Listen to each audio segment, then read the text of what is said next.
Welcome to WebNovel Audio, your destination for full-length narrated novels. Sit back, relax, and immerse yourself in a world of storytelling.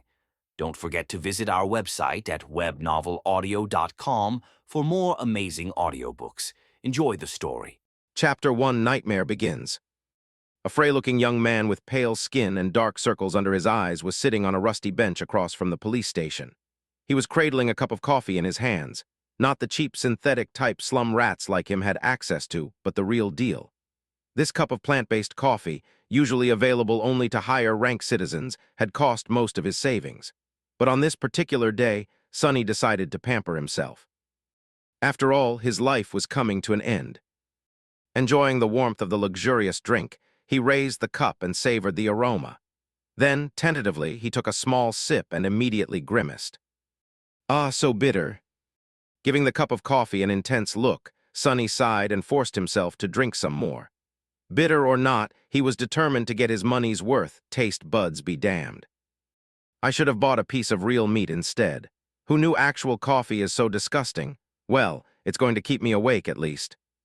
He stared into the distance, dozing off, and then slapped himself in the face to wake up. Tusk, what a ripoff. Shaking his head and cursing, Sonny finished the coffee and stood up. Rich people living in this part of the city were rushing past the small park on their way to work, staring at him with strange expressions.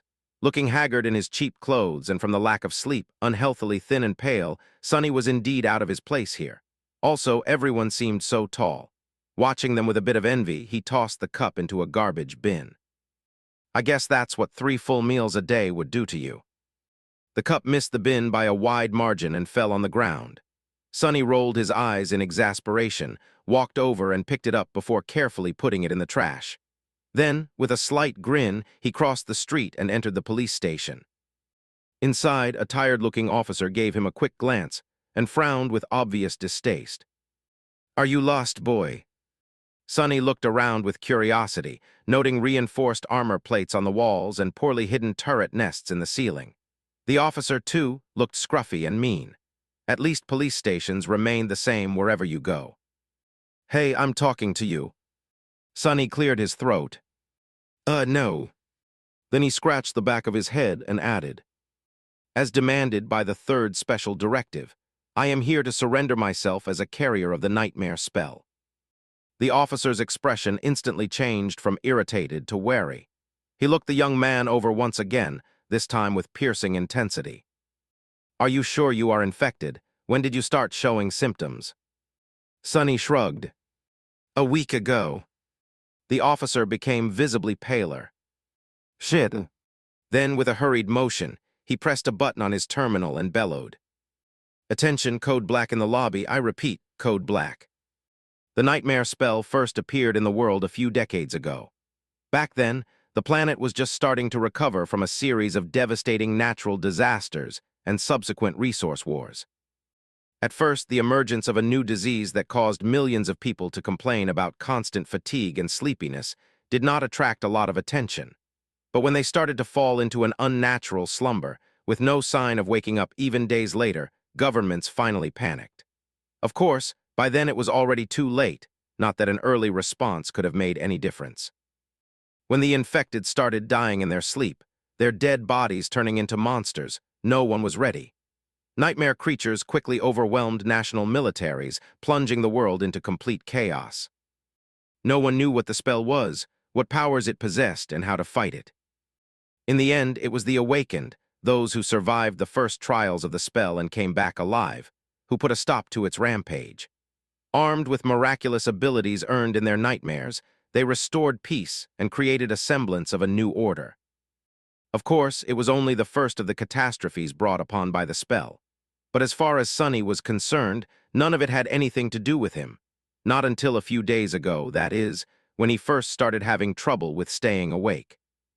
For an average person, being chosen by the spell was as much of a risk as an opportunity. Kids learned survival skills and fighting techniques in school, on the off chance of being infected, while Toto families hired private tutors to train their children in all sorts of martial arts. Those from the awakened clans even had access to powerful legacies, wielding inherited memories and echoes in their first visit to the dream realm. The richer your family was, the better your chances of surviving and becoming an awakened were. But for Sonny, who had no family to speak of and spent most of his time scrounging for food instead of going to school, being chosen by the spell presented no opportunity at all. To him, it was basically a death sentence. A few minutes later, Sonny was yawning while RAL policemen were busy putting him in restraints. Soon he was fastened into a bulky chair that looked like a weird mix between a hospital bed and a torture device. The room they were in was situated in the basement of the police station, with thick armored walls and a formidable-looking vault door. Other officers were standing near the walls, with automatic rifles in their hands and grim expressions on their faces. Sonny did not particularly care about them. The only thing he could think about was how much he wanted to sleep. Finally, the vault door opened, and a gray-haired policeman walked in. He had a seasoned face and stern eyes, looking like someone who had seen a lot of terrible things in his life. After checking the restraints, the policeman glanced quickly on his wristwatch and then turned to Sonny. "What's your name, kid?" Sonny blinked a few times, trying to concentrate, then shifted uncomfortably. "Sunless." The old policeman raised an eyebrow. "Sunless, that's a strange name."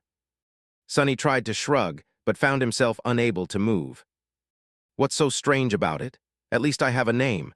Back in the outskirts, not everyone even gets one." After another yawn, he added, "It's because I was born during a solar eclipse. My mom had a poetic soul, you see. That's why he got this weird-ass name, and his little sister was called Rain back when she still lived with them, at least. Whether it was the result of poetic imagination or simple laziness, he did not know." The old policeman grunted. "Do you want me to contact your family?" Sonny simply shook his head. "There's no one, don't bother." For a second, there was a dark look on the policeman's face. Then his expression turned serious. "All right, Sunless, how long can you stay awake?" Not long." The policeman sighed. "Then we don't have time for the full procedure. Try to resist for as long as you can and listen to me very carefully." "Okay." Not waiting for a response, he added, "How much do you know about the nightmare spell?" Sonny gave him a questioning look. "As much as anyone, I guess. Who doesn't know about the spell? Not the fancy stuff you see in dramas and hear in the propaganda broadcasts. I mean, how much do you really know?" That was a hard question to answer.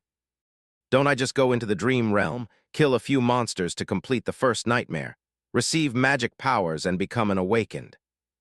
The old policeman shook his head. "Listen carefully. Once you fall asleep, you will be transported inside your first nightmare. Nightmares are trials created by the spell. Once inside, you will meet monsters, sure, but you will also meet people. Remember, they are not real. They're just illusions conjured up to test you."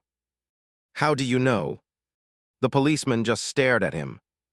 "I mean, no one understands what the spell is and how it works, right? So how do you know that they're not real?" "You might have to kill them, kid. So do yourself a favor and just think about them as illusions." "Oh." The old policeman waited for a second, then nodded and continued. "A lot of things about the first nightmare depend on luck. Generally, it shouldn't be overwhelmingly hard. The situation you're in, the tools you have at your disposal, and the creatures you have to defeat should be within the range of your abilities, at least. After all, the spell sets up trials, not executions. You're a bit disadvantaged due to, well, your circumstances. But kids from the outskirts are tough. Don't give up on yourself just yet." "You, Sonny was getting more and more sleepy.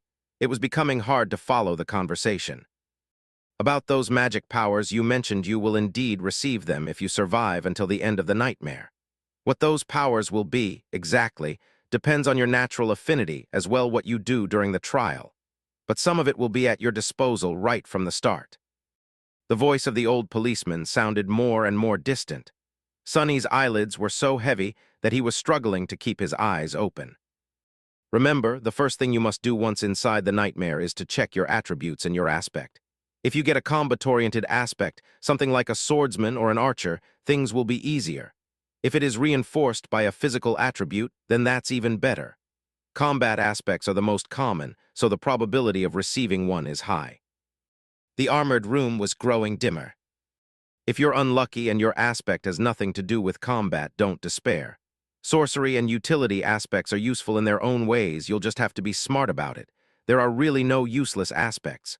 Well, almost. So just do anything in your power to survive. If you survive, you will be halfway to becoming an awakened. But if you die, you'll open a gate for a nightmare creature to appear in the real world, which means that my colleagues and I will have to deal with it. So please don't die, Sunless. Already half asleep, Sunny felt a bit touched by the policeman's words. Or at least try to not right away. The nearest awakened won't be able to get here for a few hours, so we would really appreciate it if you don't make us fight that thing ourselves. What? With that last thought, Sunny finally slipped into a deep slumber. Everything became black. And then in the darkness, a faintly familiar voice rang. Aspirant, welcome to the nightmare spell. Prepare for your first trial. Chapter 2, Slave Caravan. Sunny dreamt of a mountain. Jagged and lonesome, it dwarfed other peaks of the mountain chain, cutting the night sky with its sharp edges. A radiant moon bathed its slopes in the ghostly, pale light. On one of the slopes, the remnants of an old road stubbornly clung to the rocks.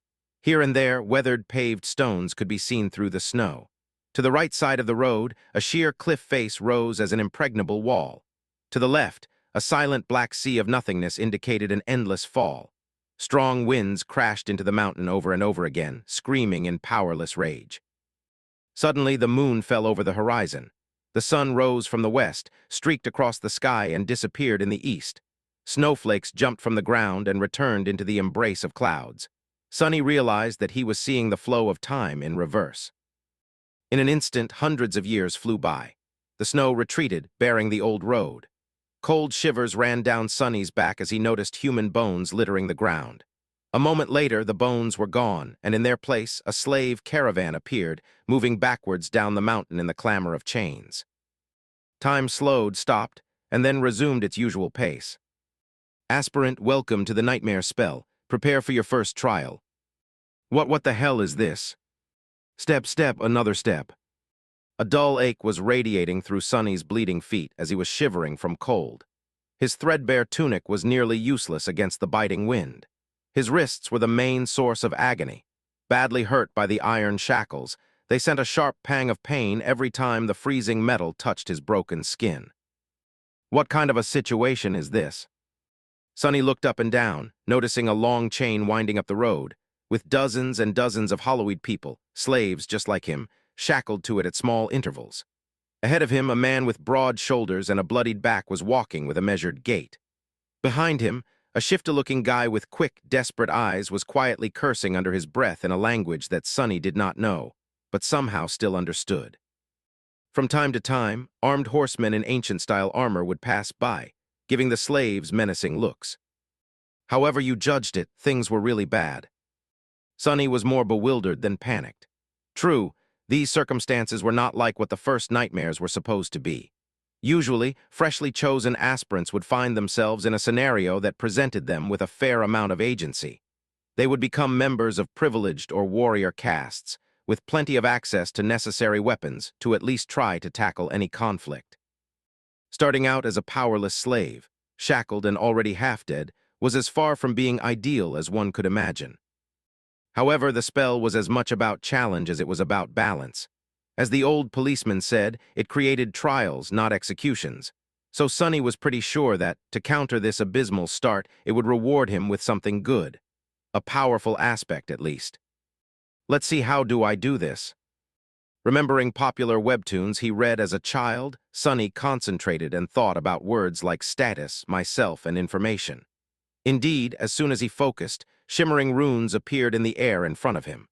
Once again, although he did not know this ancient alphabet, the meaning behind it was somehow clear. He quickly found the rune describing his aspect, and finally lost his composure. What the actual fuck? Name, Sunless. True name. Rank, aspirant.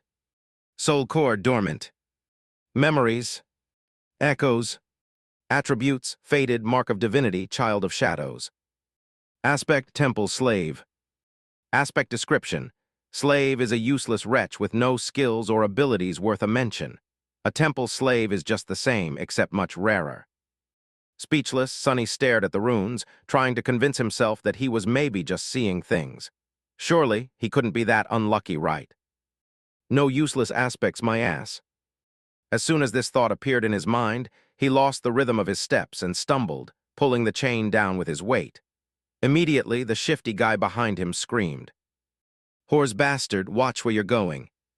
Sonny hurriedly dismissed the runes, which were only visible to him, and tried to recover his balance. A moment later, he was once again walking steadily, however, not before inadvertently pulling on the chain one more time. "You little shit, I'm going to kill you." The broad-shouldered man in front of Sonny chuckled, without turning his head. "Why bother the weakle? Ing will be dead by sunrise anyway. The mountain will kill him." A few seconds later, he added, "It'll kill you and me too, just a bit later.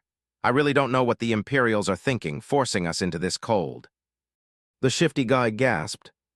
"Speak for yourself, fool. I'm planning to survive." Sonny silently shook his head and concentrated on not falling again. "What a charming pair." Suddenly, a third voice joined the conversation from somewhere further back. This one sounded gentle and intelligent. "This mountain pass is usually much warmer this time of year. We just had really bad luck. Also, I would advise you against harming this boy." "Why is that?" Sonny turned his head slightly, listening. "Haven't you seen the markings on his skin? He is not like us who fell into slavery due to debts, crimes, or misfortune. He was born a slave, a temple slave to be precise. Not long ago, the Imperials destroyed the last temple of the Shadow God. I suspect that this is how the boy ended up here." The broad-shouldered man cast a look back. "So what? Why should we be afraid of a half-forgotten weakling god? He couldn't even save his own temples. The Empire is protected by the mighty war god. Of course, they're not afraid to burn down a few temples, but we here are not protected by anything or anyone. Do you really want to risk angering a god?" The broad-shouldered man grunted, not willing to answer. Their conversation was stopped by a young soldier riding a beautiful white horse. Clad in a simple leather cuirass, armed with a spear and a short sword, he looked dignified and noble. To Sonny's irritation, the asshole was really pretty, too. If this was a historical drama, the soldier would definitely be a male lead. "What is going on here?" There was no particular menace in his voice, even something resembling concern. When everyone hesitated, the gentle-voiced slave answered, "It's nothing, sir. We are just all tired and cold, especially our young friend over there. This journey is truly too hard for someone that young." The soldier looked at Sonny with pity. "What are you looking at? You're not much older than me," Sonny thought. Of course, he didn't say anything out loud.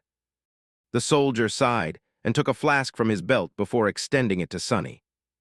"Bear with it a little more, child. We will stop for the night soon. For now, here, drink some water." Child. Due to his thin body and small stature, both caused by malnourishment, Sonny was often mistaken for someone younger. Usually, he didn't hesitate to use it to his advantage, but now, for some reason, being called a child really irked him. Still, he was really thirsty. He was just about to take the flask when a whip cracked in the air, and suddenly Sonny was in a world of pain. He stumbled, once again pulling on the chain and causing the shifty slave behind him to curse. Another soldier, this one older and angrier, stopped his horse a few steps back.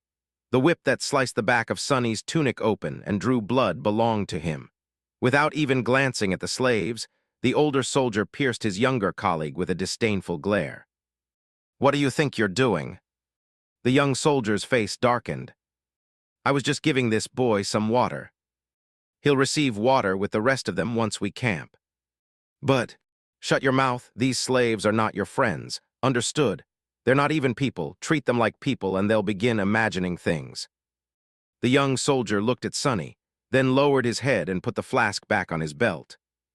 "Don't let me catch you making friends with slaves again, newbie, or next time it will be your back tasting my whip."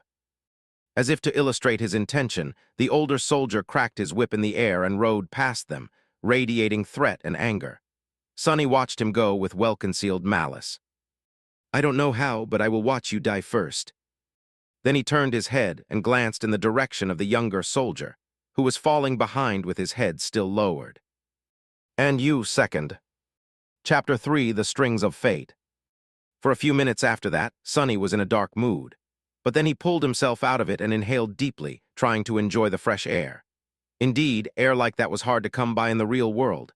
Micro dust and other pollutants made it rough and unpleasant, not to mention the general stench of the outskirts. In the better parts of the city, sophisticated filtration systems worked diligently. However, filtrated air tasted sterile and stagnant. Only the very rich had access to truly pleasant breathing. And here he was, able to enjoy an unlimited amount of pristine, delicious air like a second-generation chaebol.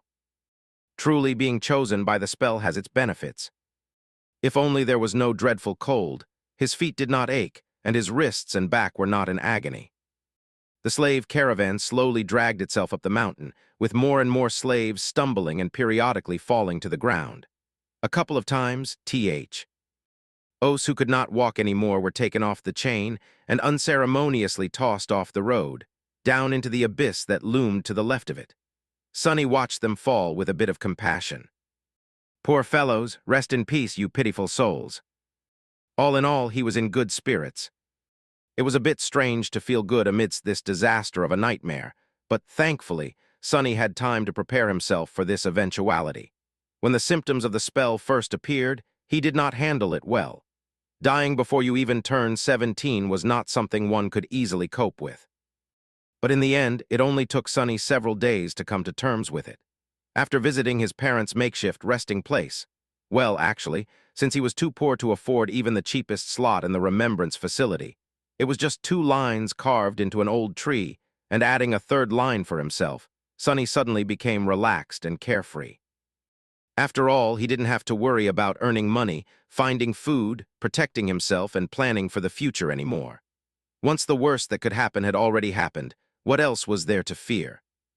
So becoming a slave and slowly freezing to death was not that much of a shock. Besides, he knew that cold would not kill him, simply because he had already seen what fate was awaiting the caravan further up the mountain. The picture of piled bones littering the ground was still fresh in his mind. Most likely, it was a pack of monsters that were going to do the caravan in, and by the look of it, the attack was going to take place in a matter of hours, not days. So he still had a chance. Using the opportunity, Sonny decided to take another look at his status and summon the runes again. The last time he was too outraged by the aspect and didn't study the attributes well. While not as important as one's aspect, the attributes were often the deciding factor between life and death. They represented one's natural traits and affinities, sometimes even providing passive abilities and effects. Fated attribute description: the strings of fate wrap tightly around you. Unlikely events, both good and bad, are drawn by your presence. There are those who are blessed, and there are those who are cursed, but rarely both. Mark of divinity attribute description: you bear a faint scent of divinity, as though someone briefly touched by it once, a long time ago. Child of shadows attribute description: shadows recognize you as one of their own. Interesting. Sonny quickly recognized the first attribute, fated, as the main culprit of his predicament. At first glance, it seemed to indicate that he was destined for a certain fate, to die miserably and vanish without a trace, for example. But after reading the description, he realized that being fated actually just meant that improbable things had a higher chance of occurring when he was around. I guess this is how I managed to receive one of the super rare useless aspects, and a weird variant of it at that. If fated was his innate attribute, then the other 2 came from the temple slave aspect. Mark of divinity was more or less straightforward. It was supposed to allow passage into certain sacred places inside the dream realm and enhance several types of sorcery. Since there were no sacred places in sight and Sonny's aspect had nothing to do with sorcery, it was useless, too. Child of Shadows was a stranger one. He had never heard of it and had no idea what it was supposed to do, at least not until the sun hid behind the mountain and the sky began to darken. To his surprise, Sonny found himself able to see perfectly in the darkness, as though it was still as bright as day. This ability alone was nothing to scoff at, and it was quite possible that Shadows would reward him with some other, yet unknown, gifts. Finally, something good. I wonder if... Stop the caravan, prepare to camp. Following the head soldier's order, the slaves stopped and fell to the ground, shivering and exhausted. The small clearing where the road widened was somewhat protected from the wind by a protruding mass of rock, but it was still too cold to rest with ease. The soldiers got busy herding the slaves into a tight circle, forcing them to share warmth, and lighting up a large bonfire in the center of the camp, although not before tending to their horses. The heavy wagon carrying food, water, and other cargo, to which the main chain was firmly affixed, was pushed forward to block the wind. While looking around, Sonny noticed the young soldier from before watching the mountain with a complicated look on his face. What a weirdo! Soon the bonfire was blazing. The stronger slaves tried to find their way closer to the fire, while the weaker ones, like Sonny, were forced to sit at the outer end of the circle, with their backs freezing in the cold. Of course, any movement was encumbered by the fact that they were still shackled to the chain. That's why the familiar bee.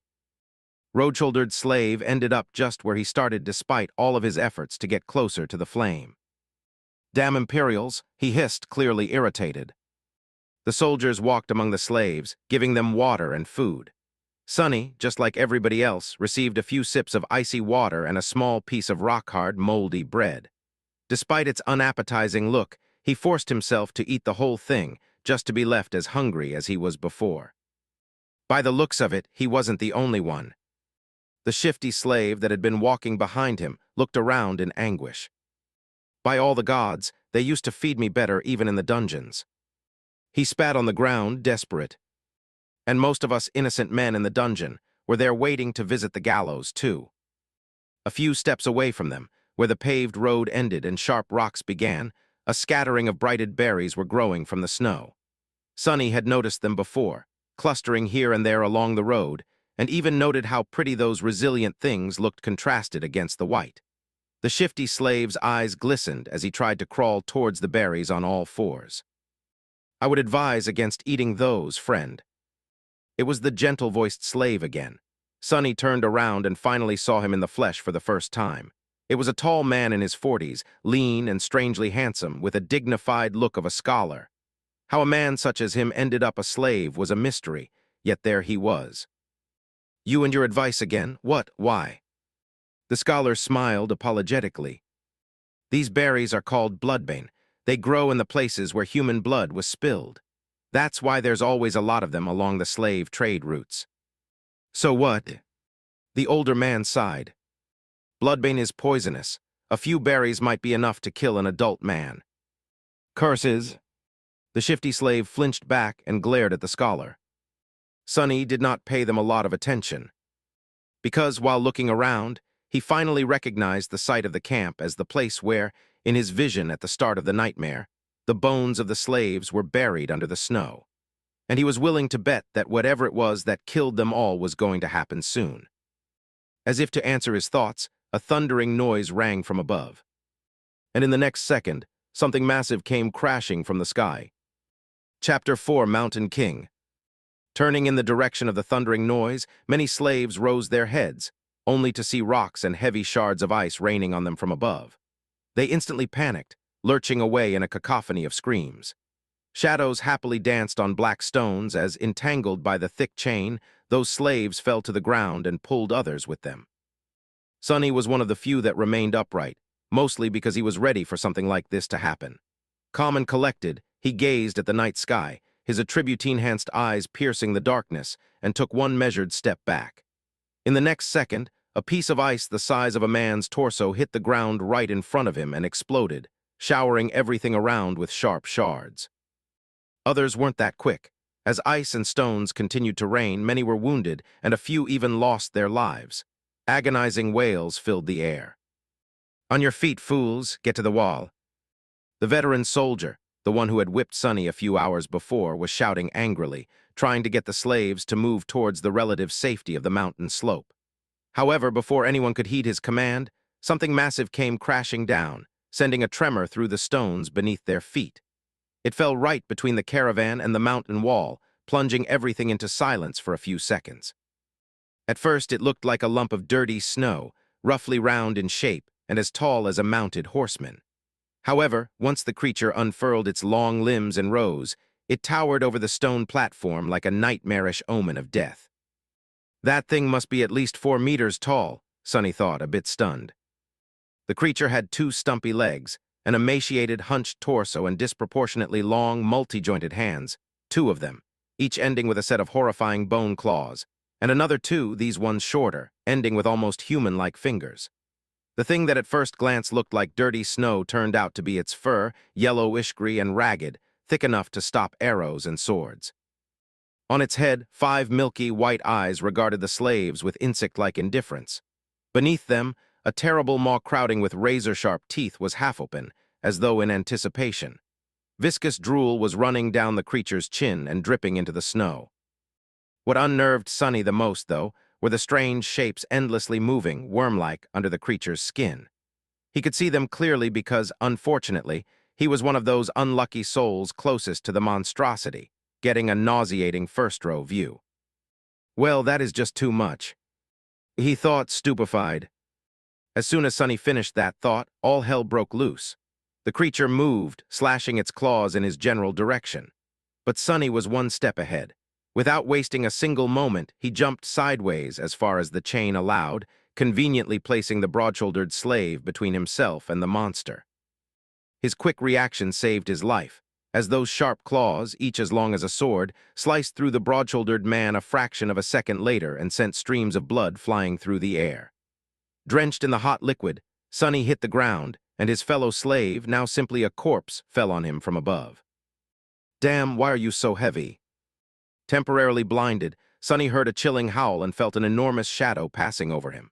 Immediately after, a deafening chorus of screams filled the night.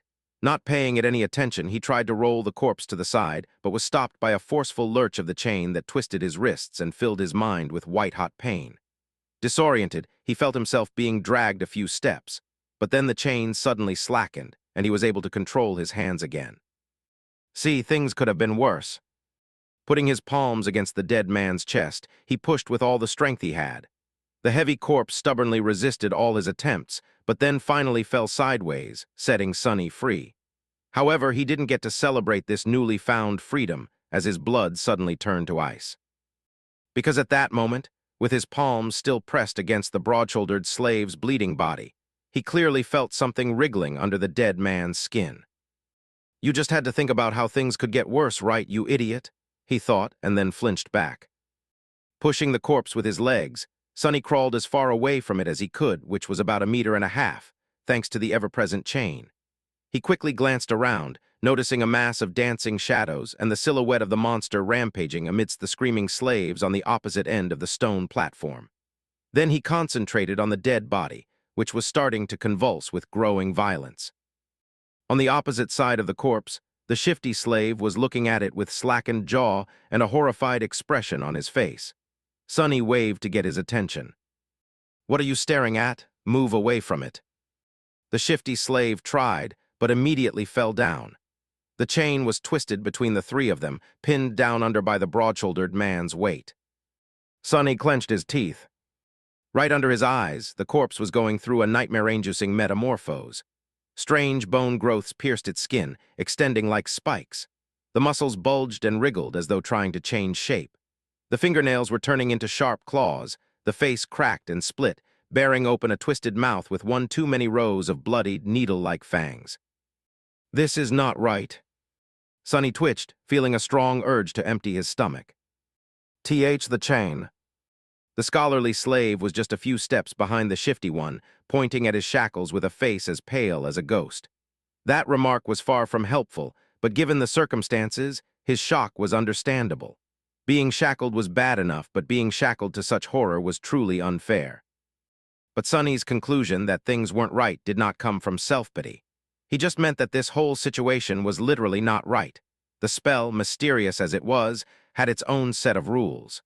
There were rules for what type of creatures could appear in any given nightmare, too.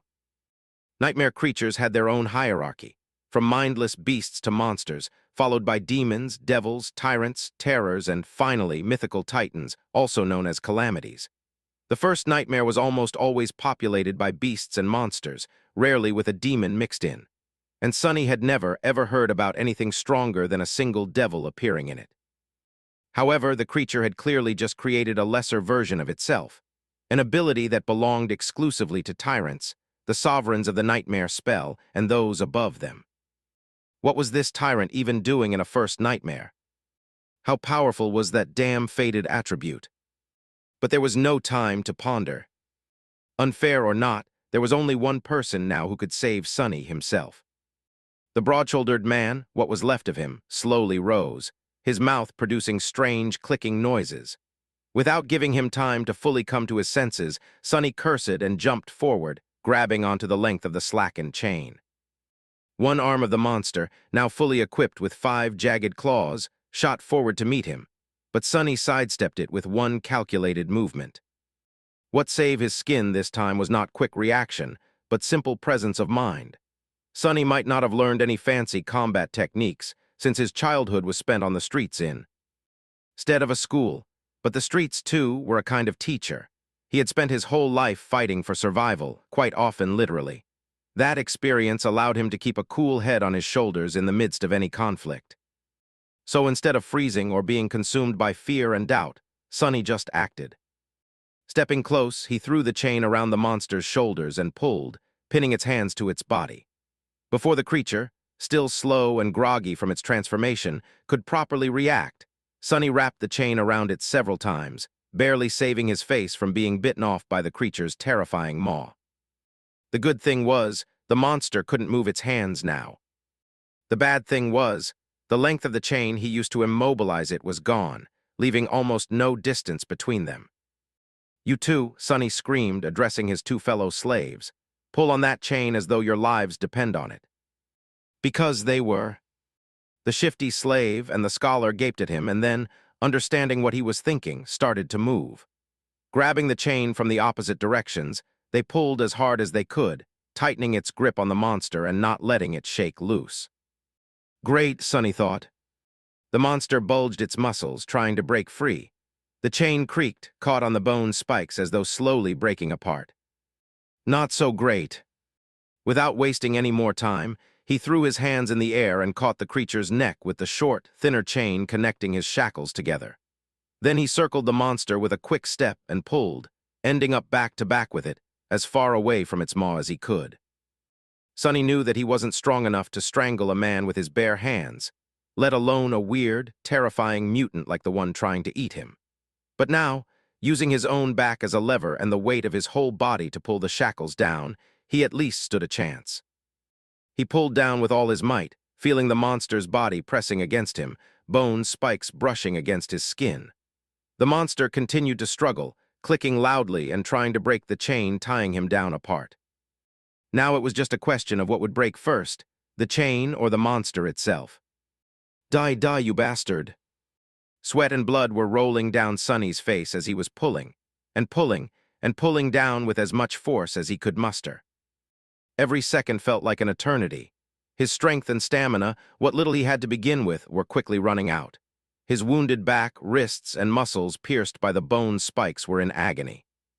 And then, finally, Sonny felt the monster's body go limp. A moment later, a faintly familiar voice rang in the air. It was the most beautiful sound he had ever heard. "You have slain a dormant beast, Mountain King's larva." Chapter 5, Broken Chains. "You have slain a dormant beast, Mountain King's larva." Sonny fell to his knees, breathless. His whole body felt as though it just went through a meat grinder. Even large amounts of adrenaline could not wash away all the pain and exhaustion. And yet, he was exhilarated. The satisfaction of killing the larva was so vast that he even forgot to be disappointed about not receiving a memory, the special item tied to a dream realm inhabitant's essence, which was sometimes awarded by the spell to the triumphant awakened. A magic sword or a suit of armor would have come in handy right about now. Damn, he would even settle for a warm coat. 3 seconds, you can rest for 3 more seconds, Sonny thought. After all, the nightmare was far from over. A few moments later, he forced himself to come back to his senses and looked around, trying to ascertain the situation. The larva was dead, which was great. However, he was still tied to it by the damn chain. The shifty slave and the scholar, both pale as death, were busy untangling it to buy the 3 of them at least some freedom of movement. Further away, torn bodies and pieces of flesh were lying on the ground. Many slaves were killed. A few had somehow managed to escape and were now running away. Fools, they're dooming themselves. The chain, as it turns out, was at some point broken in 2. That's why it suddenly slackened when Sonny was being dragged by the mass of panicking slaves. If their shackles had a less sophisticated locking mechanism, he could have tried to free himself now. However, each pair was fixed to a specific link. Without unlocking them, no one was going anywhere. The tyrant Mountain King, presumably, was hidden from sight by the bright glow of the bonfire.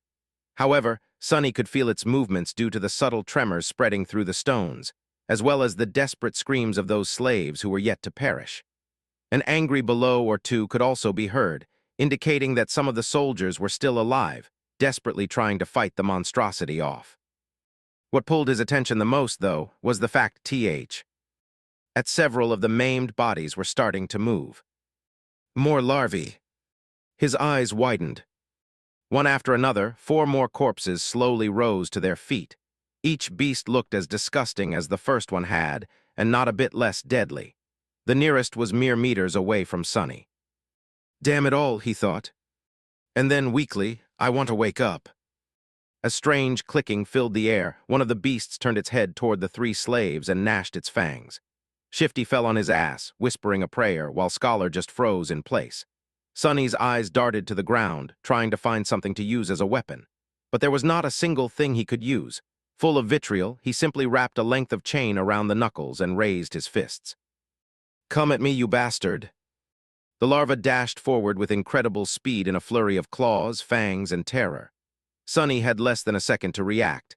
However, before he could do anything, a nimble figure moved past him, and a sharp sword flashed in the air. The monster, beheaded with one strike, fell gracelessly onto the ground. Sonny blinked. What was that? Dumbfounded, he slowly turned his head and looked to his left. Standing there with a valorous expression was the handsome young soldier who had once offered him water. He looked calm and collected, if a little grim. There was not a speck of dirt or blood on his leather armor. He is awesome, Sonny thought before catching himself. Poser, I mean he's a poser. With a short nod, the soldier moved forward to face the remaining 3 larvae. But after taking a few steps, he suddenly turned around and gave Sonny a long look. Then, with one swift motion, the young warrior took something from his belt and threw it to Sonny. Save yourself. With that, he was gone to fight the monsters. Sonny reflexively caught the item and watched the soldier go. Then he lowered his gaze and studied the thing clutched tightly in his hand. It was a short and narrow iron rod with a straight bend on its end. A key, it's a key. His heart began to beat faster. It's the key to the shackles. With one last glance at the fierce battle starting between the young soldier and the larvae, Sonny dropped on one knee and began to maneuver the shackles, trying to get his hand into a suitable position to insert the key. It took him a few tries to understand how the unfamiliar lock worked. But then, finally, there was a satisfying click, and he was suddenly free.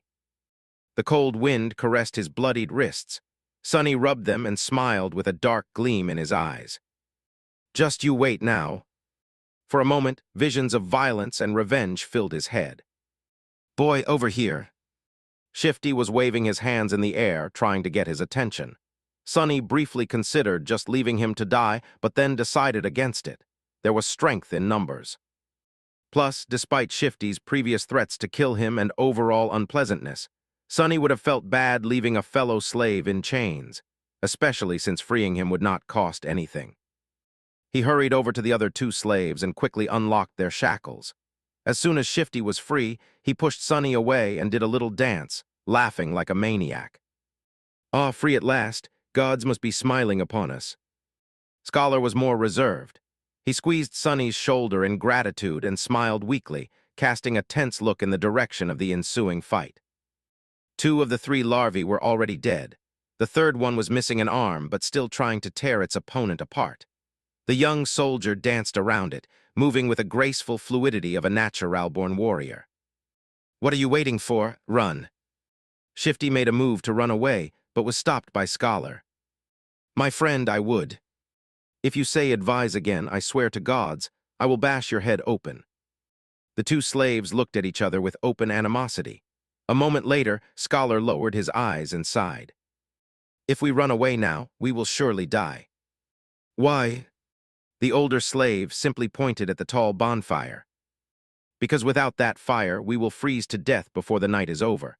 Until the sun rises, running away is suicide. Sonny did not say anything, knowing that Scholar was right. Actually, he realized it right after strangling the larva. No matter how terrible Mountain King was, the bonfire was still their only lifeline in this frozen hell. It was just as what the broad-shouldered slave, may he rest in peace, had said. There was no need for anyone to kill them, because the mountain itself would do it if given a chance. So what? I prefer freezing to death than being eaten by that monster anyway.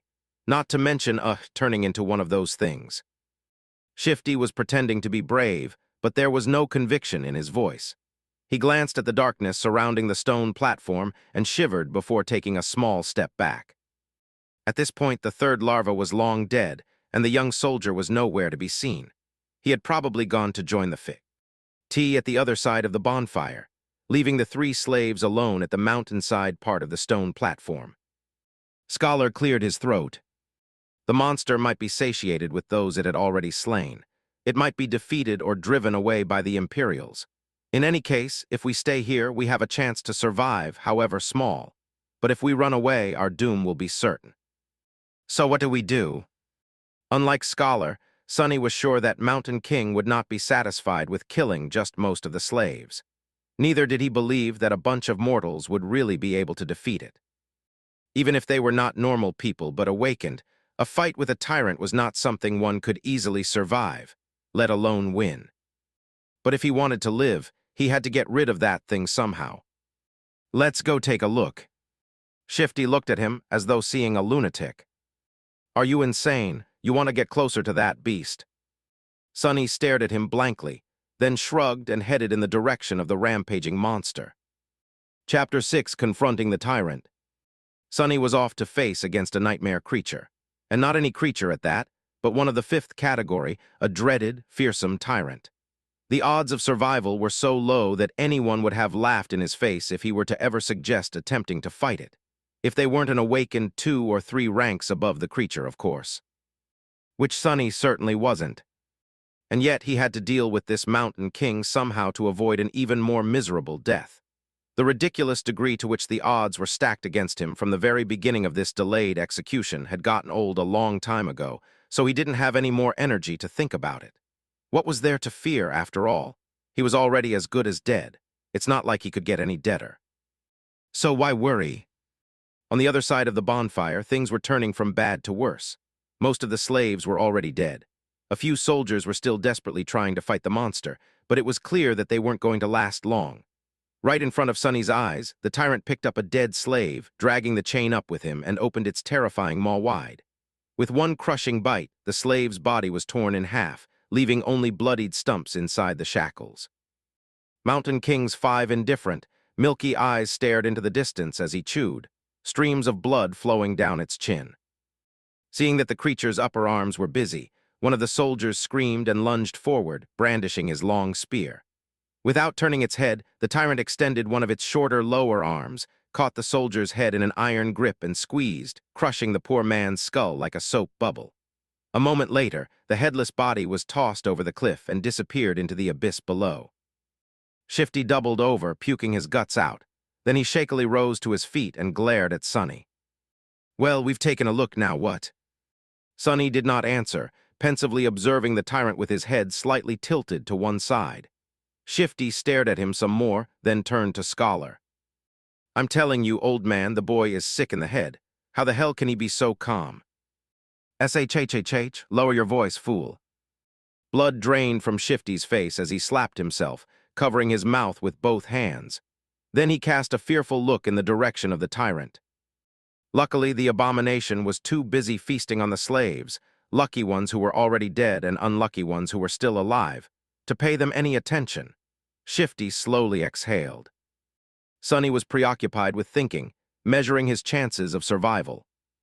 How do I get rid of that thing? He didn't have any special powers, nor did he have an army ready to bury the tyrant under a mountain of bodies. He didn't even have a weapon to at least scratch the damn bastard. Sonny moved his gaze and looked past the creature, into the endless darkness of the moonless sky. As he was watching the night, a bright flash streaked in the air and collided with one of the tyrant's arms, bursting into a rain of sparks. The young soldier, Sonny's heroic liberator, had just tossed a burning piece of wood at the monster and was now defiantly raising his sword. "Face me, devil." A distraction, just what I needed.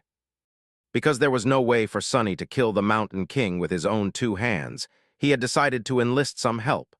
A human wouldn't be up to the task, so instead, he was planning to use a force of nature.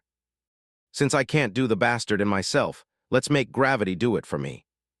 He was in the middle of thinking over the details of the plan when the young hero's foolish bravado presented an opportunity. Now everything depended on how long the pompous idiot would manage to stay alive. "Come with me," Sonny said as he started running toward the far end of the stone platform, where the heavy wagon was perched dangerously close to the edge of the cliff. Shifty and Scholar shared a dub. Ias looked but then followed, perhaps confusing his calmness with confidence or maybe divine inspiration. After all, it was a widely known fact that crazy people were often favored by the gods. Behind them, Hero nimbly ducked under the tyrant's claws, slashing it with the sword. The sharp edge slid ineffectively across the dirty fur, not leaving even a scratch on the creature's flesh.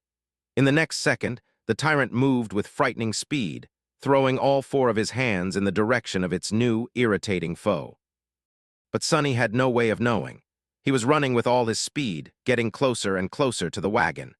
Once there, he hurriedly looked around, checking if there were any larvae close by, and moved to its rear wheels. The wagon was left at the upper end of the stone platform, where it narrowed and turned back into the road. It was turned sideways to block the wind, with its front facing the mountain wall and its back facing the cliff. There were 2 large wooden wedges placed under the rear wheels to prevent the wagon from rolling backward. Sonny turned to his companions and pointed at the wedges. "When I tell you, remove both of them, then push, understand?" "What, why?" Shifty stared at him with a dumbfounded expression on his face. Scholar just looked at the wedges and then at the tyrant. Hero, miraculously, was still alive. He was weaving between the creature's limbs, always just half a second away from being completely eviscerated. From time to time, his sword flashed in the air, but to no avail. Mountain King's fur was too thick, and his skin too tough to be harmed by mundane weapons. There was a hint of apprehension on the young warrior's face. All the other soldiers, as far as Sonny could see, were already dead, so he really needed that one to live a little bit longer. "Don't die yet," he thought. To Shifty, he simply said, "You'll see." The next moment, Sonny was running again, trying to follow the chain from the brace where it was affixed to the wagon. The thing he was searching for was hard to notice due to all the bodies, blood, and viscera littering the stone platform, but for once, luck was on his side. A short amount of time later, he had found what he needed, the torn end of the chain. Finding the nearest set of shackles, complete with a horribly disfigured body of a slave locked in them, Sonny plopped down on his knees and started to fumble with the key. There was a muffled scream, and with a sideways glance, he noticed Hero flying through the air, finally caught by one of the tyrant's strikes. Incredibly, the young soldier managed to land on his feet, sliding several meters across the stones. All of his limbs were still in place. There were no terrible wounds on his body either. Without skipping a bit, Hero rolled forward, picking up his sword from where it fell on the ground, and then rolled once more, this time sideways, narrowly avoiding a heavy stomp from the creature's foot. Rolling, who the hell rolls around in this situation? Without any more time to waste, Sonny finally managed to unlock the shackles. Shaking the dead slave out of them, he then promptly locked them once again, this time around the chain itself, ending up with a makeshift slipknot and a loop. Now everything depended on his resolve, hand-to-eye coordination, and luck. Turning to Shifty and Scholar, who were still waiting by the wagon, he screamed, "Now!" Then, picking up a sizable length of chain, Sonny stood up and faced the tyrant. Hero spared him half a glance.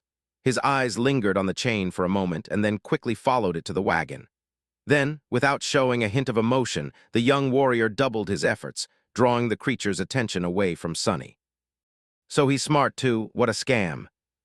Clearing his head of all unnecessary thoughts, Sonny concentrated on the weight of the chain in his hands, the distance between him and the tyrant and his target. Time seemed to slow down a bit. Please don't miss.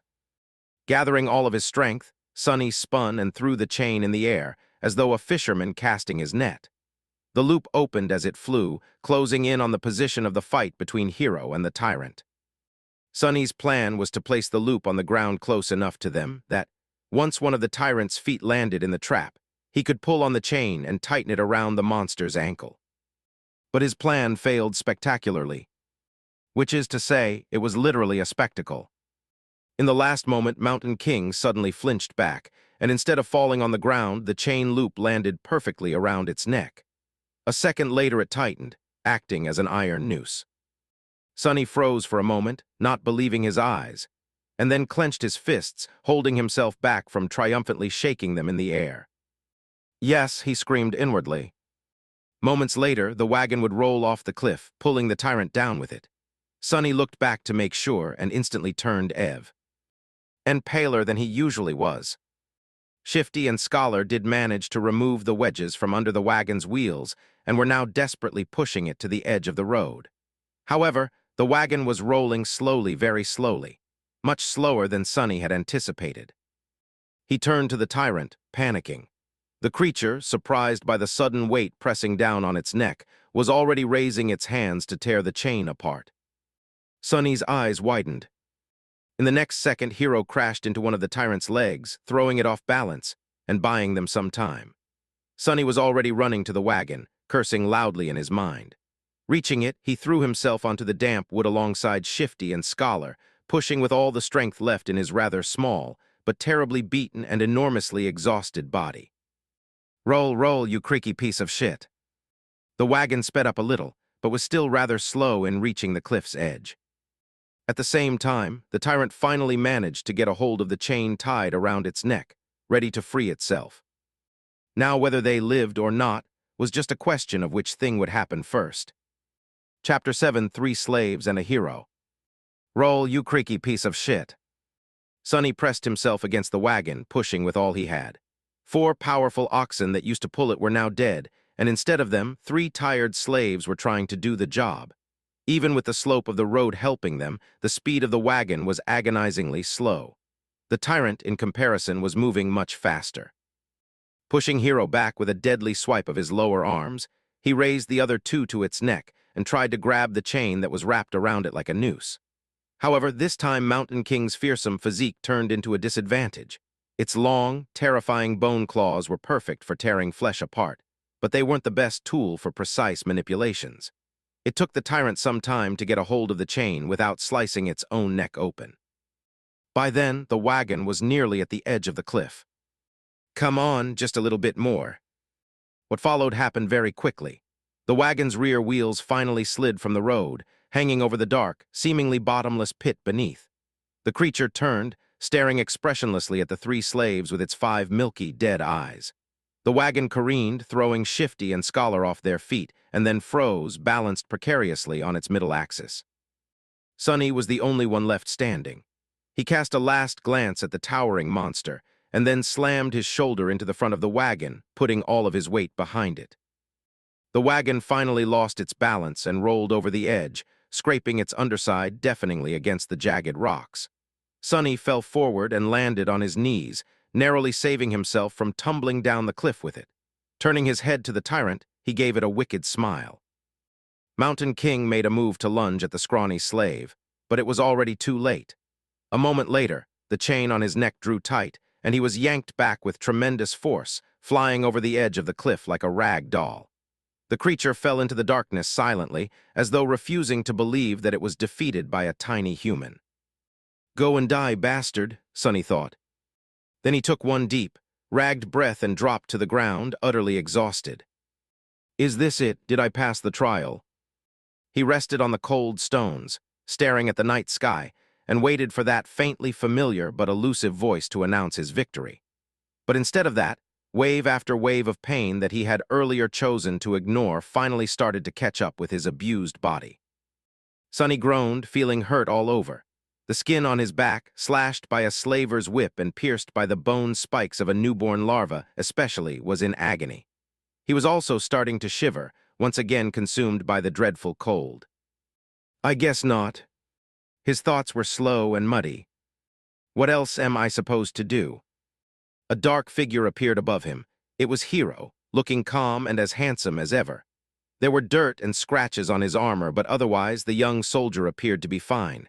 He extended one arm to Sonny. "Stand up, you'll freeze to death." Sonny sighed, accepting that his first nightmare was not over. Then he clenched his teeth and slowly rose to his feet, ignoring Hero's helping hand. Around them, there was a scene of utter carnage.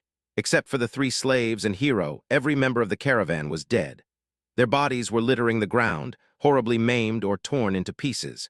Here and there, a repulsive carcass of a larva could be seen. Shadows cast by the bonfire were dancing happily across the stone platform, seemingly unperturbed by this morbid view. Sonny was also too tired to care. Shifty and Scholar were already up, looking at Hero with weary apprehension.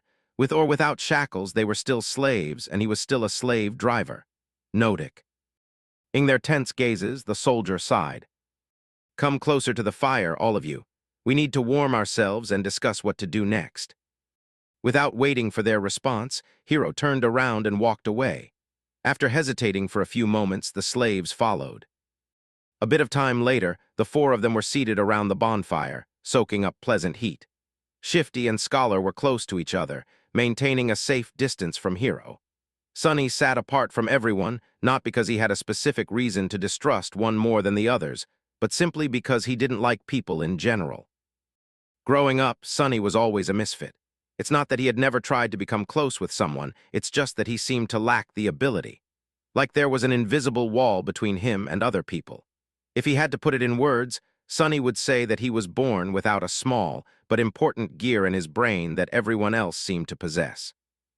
As a result, he was often baffled and stumped by human behavior, and his attempts to imitate it, however diligent, inevitably fell flat. This strangeness made others uncomfortable. In short, he was a bit different, and if there was one thing people hated, it was those different from them. Over time, Sonny simply learned to avoid getting too close to anyone and settled comfortably into his outcast role.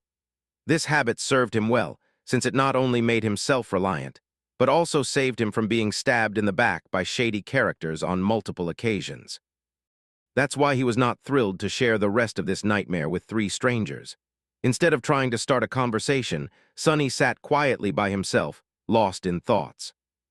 After a few minutes, Hero's voice finally broke the silence. "Once the sun rises, we will gather whatever food and water we can find and go back down the mountain." Shifty gave him a defiant look.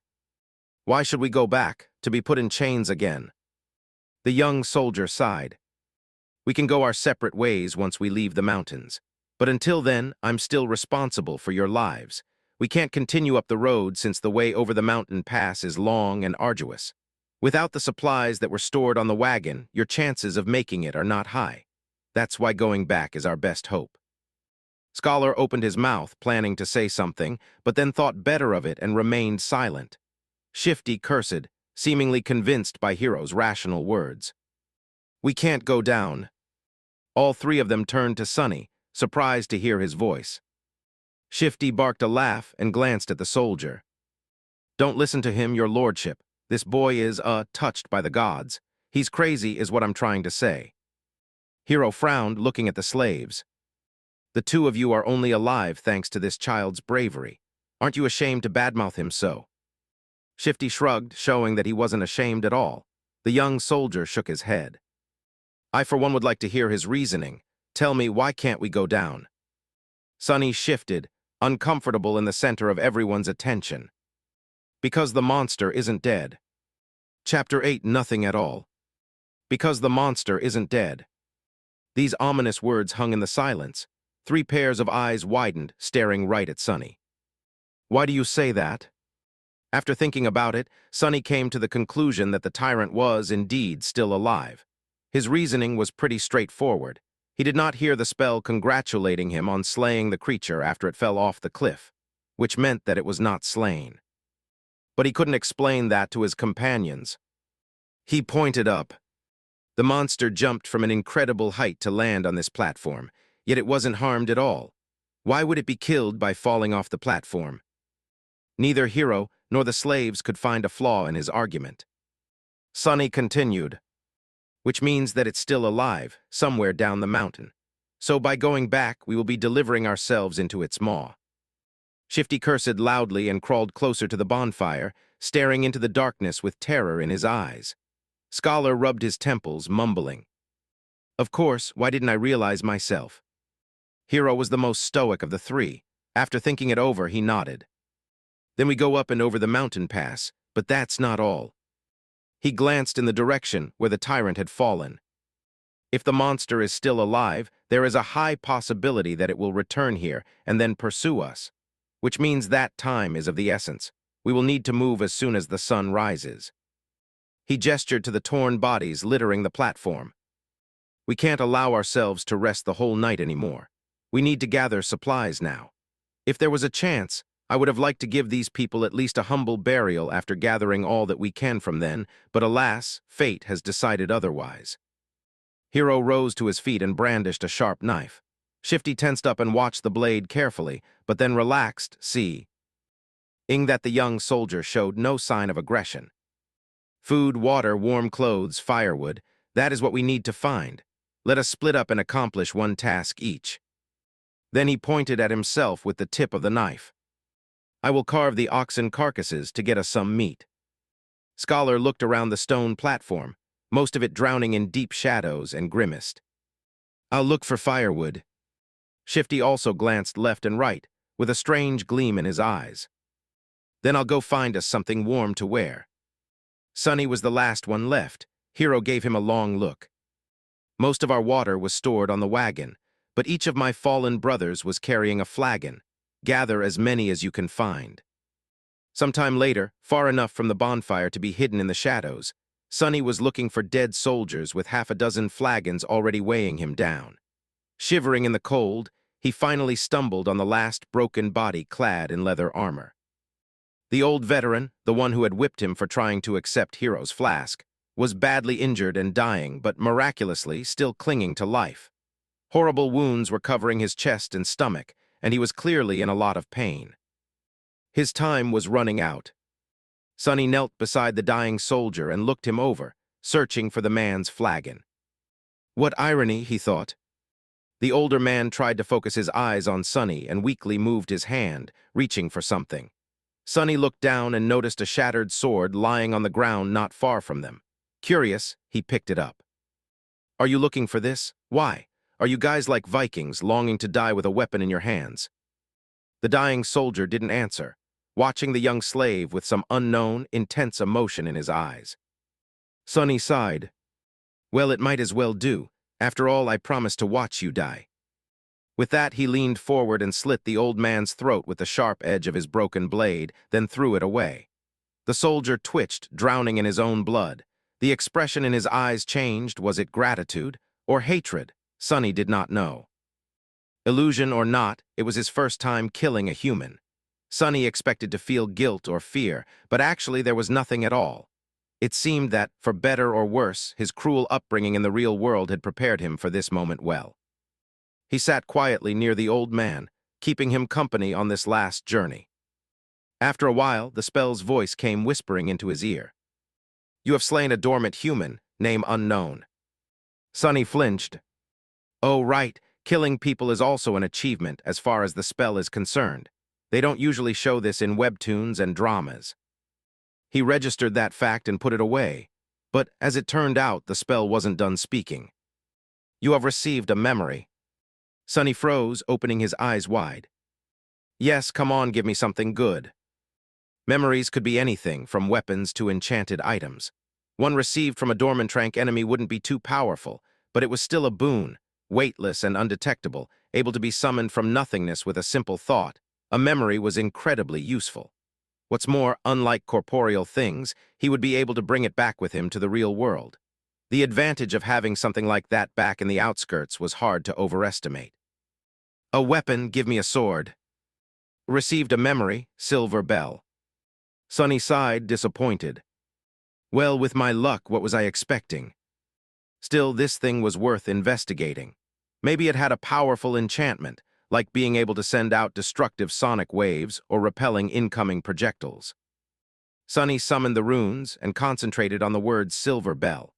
Immediately, an image of a small bell appeared in front of his eyes, with a short string of text below. Silver bell, a small memento of a long-lost home, which once brought its owner comfort and joy. Its clear ringing can be heard from miles away. What a piece of crap, Sonny thought, dejected. His first memory turned out to be pretty much useless like everything else he possessed. He was almost starting to see a theme in how the spell was treating him. No matter. Sonny dismissed the runes and then got busy removing the dead man's fur cloak and warm, sturdy leather boots. As an officer, the quality of these clothes was a notch above those of the simple soldiers. After putting them on, the young slave finally felt warm for the first time since the nightmare began, not considering the short time he had spent near the bonfire. Perfect, he thought. The cloak was a bit bloodied, but then again so was Sonny.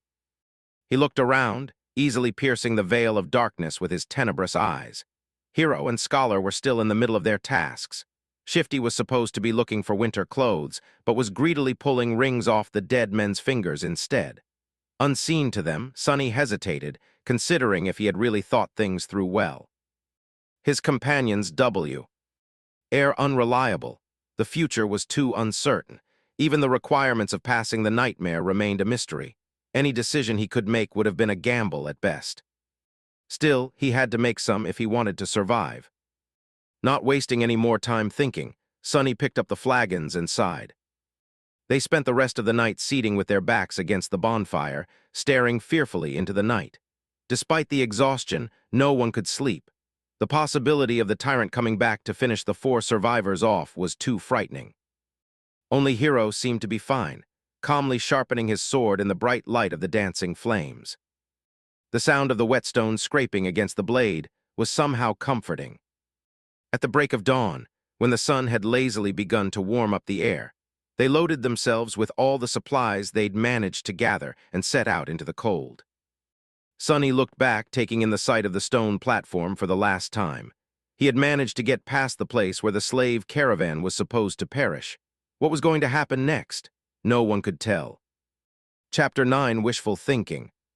There was a problem.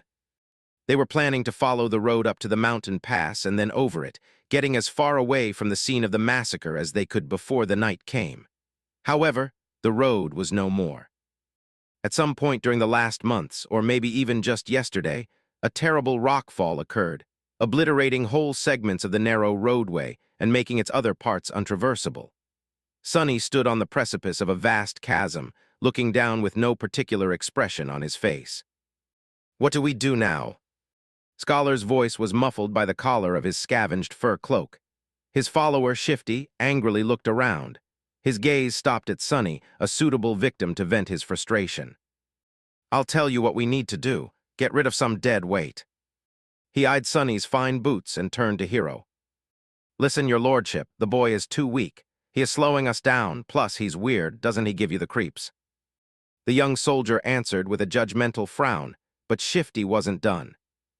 Look how he's glaring at me. I swear to gods, ever since he joined the caravan, nothing had gone right. Maybe the old man was right. The boy is cursed by the shadow god. Sonny struggled to not roll his eyes. It was true that he was unlucky. However, the whole truth was opposite to what Shifty was trying to insinuate. It was not that he had attracted misfortune to the slave caravan. On the contrary, it was because the caravan was doomed to begin with that he had ended up here. Scholar cleared his throat. But I've never said that. Whatever, shouldn't we get rid of him just in case? He can't go on for much longer anyway. Scholar gave Sonny a strange look. Perhaps Sonny was getting paranoid, but there seemed to be a bit of calculating coldness in the older slave's eyes. Finally, Scholar shook his head. Don't be too hasty, my friend. The boy might prove useful later on. But, Hero finally spoke, putting an end to their quarrel. We're not going to leave anyone behind. As for how much longer he'll be able to endure, just worry about yourself. Shifty clenched his teeth, but then just waved a hand. Fine, so what do we do then?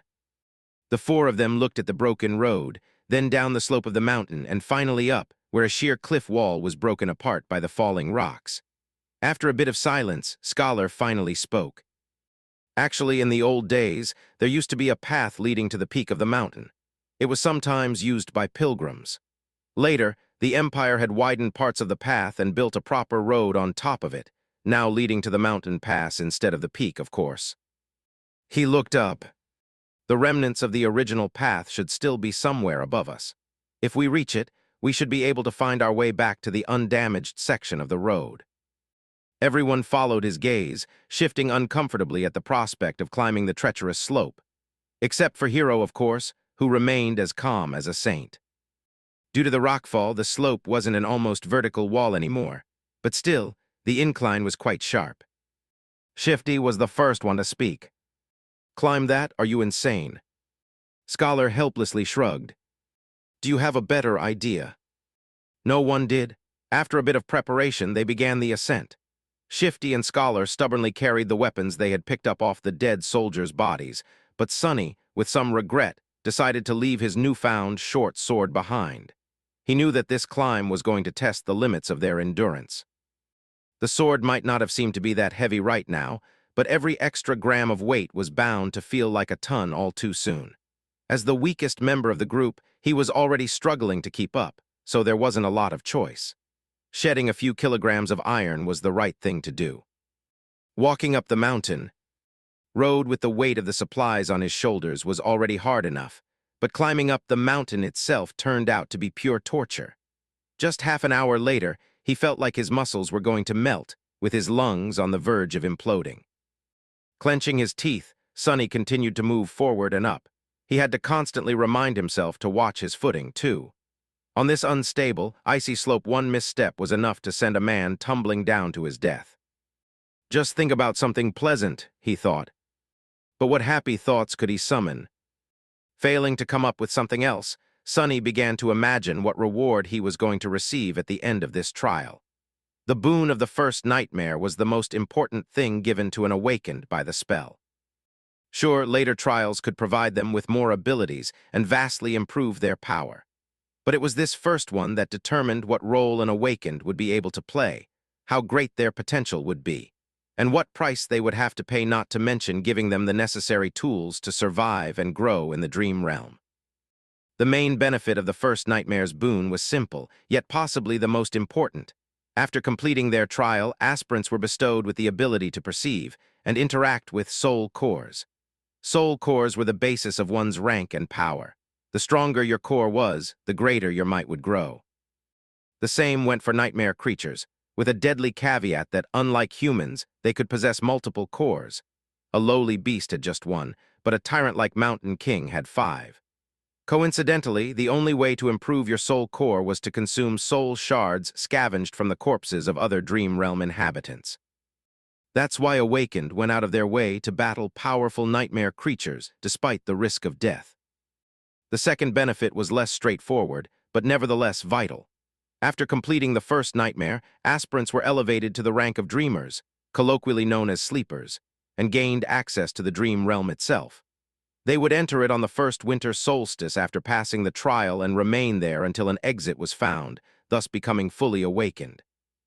That time between finishing the first nightmare and entering the dream realm was very important, as it was the last chance to train and prepare yourself a person would receive. In Sonny's case, that time was only about a month, which was as bad as it gets. And then there was the final benefit, unique to every aspirant passing the trial, the first aspect ability. This was the magic power that elevated Awakened above mundane humans. Aspect abilities were diverse, unique, and powerful. Some could be categorized into types, like combat, sorcery, and utility, but some were simply beyond imagination. Armed with the power of their abilities, Awakened had been able to save the world from the flood of nightmare creatures. However, that power came with a catch. With their first ability, every Awakened also received a flaw, sometimes called the counter. These flaws were as diverse as abilities, ranging from comparatively harmless to crippling, or, in some cases, even fatal. I wonder what type of ability a temple slave would get, Sonny thought, not too optimistic about his prospects. The choice of flaws, on the other hand, seems to be almost limitless. Let's hope my aspect will evolve at the end of this fiasco, or, even better, change completely. If the aspirant performed especially well, there was a chance of his given aspect going through an early evolution. Aspects, just like soul cores, had ranks based on potential power and rarity. The lowest rank was called dormant, followed by awakened, ascended, transcendent, supreme, sacred, and divine, although no one has ever seen the last one. With the amount of crap it had put me through, the spell, if it has any conscience, has to give me at least an awakened aspect. Right, or maybe even an ascended one. Finally, there was a tiny possibility of receiving a true name, something like an honorary title bestowed by the spell to its favorite awakened. The name itself had no benefit, but every famous awakened seemed to have one. It was considered to be the highest mark of excellence. However, the number of people who had managed to get a true name during their first nightmare was so small that Sonny didn't even bother thinking about it. Who needs excellence? Give me power. He cursed, feeling that this attempt at wishful thinking had only made him more depressed and angry. Maybe I'm allergic to dreaming. An allergy like that would be truly ironic, considering that he was destined to spend half of his remaining life in the dream realm, if he even survives long enough to get there, that is. However, Sonny's mental escapade was not completely useless. Looking up from the slippery rocks under his feet, he noticed that the sun was already considerable. Lie lower. Come to think of it, the air also seemed to be much colder. At least it helped me pass the time, Sonny thought. The night was approaching. Chapter 10, First Man Down. By the time they decided to stop, Sonny was on the verge of fainting. After hours and hours of traversing the rough mountain slope, his body was almost at its limit. However, to everyone's surprise, Shifty seemed to be doing even worse than him.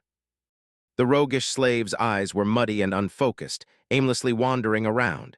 His breath was ragged and shallow, as though something was exerting pressure on his lungs.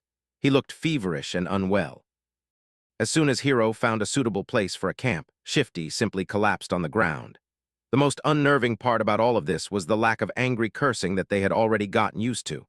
The slave lay silent and motionless, with only movements of his chest betraying that he was still alive. Several moments later, he uncorked his flagon with a shaky hand and greedily drank a few large gulps. "Conserve your water," Hero said, a hint of concern somehow finding its way into his usually stoic voice. Disregarding these words, Shifty drank more, emptying the flagon completely. Scholar didn't look much better than him. The arduous climb took a heavy toll on the older slave. Despite the unbearable cold, he was sweaty, with bloodshot eyes and a grim expression on his face. Being the weakest of the three, Sonny had somehow managed to endure the best. "Can't we just melt the snow once there's no more water?" Hero gave Scholar a complicated look. "There might come a time when we won't be able to make a fire, as to not attract unwanted attention." No one commented, knowing perfectly well whose attention they had to avoid. The memory of Mountain King's horror was still fresh in their minds. Luckily, today Hero had managed to find a natural alcove in the mountain wall, perched precariously behind a narrow ledge. The fire was well hidden by the rocks, allowing them to enjoy its warmth without the fear of being noticed.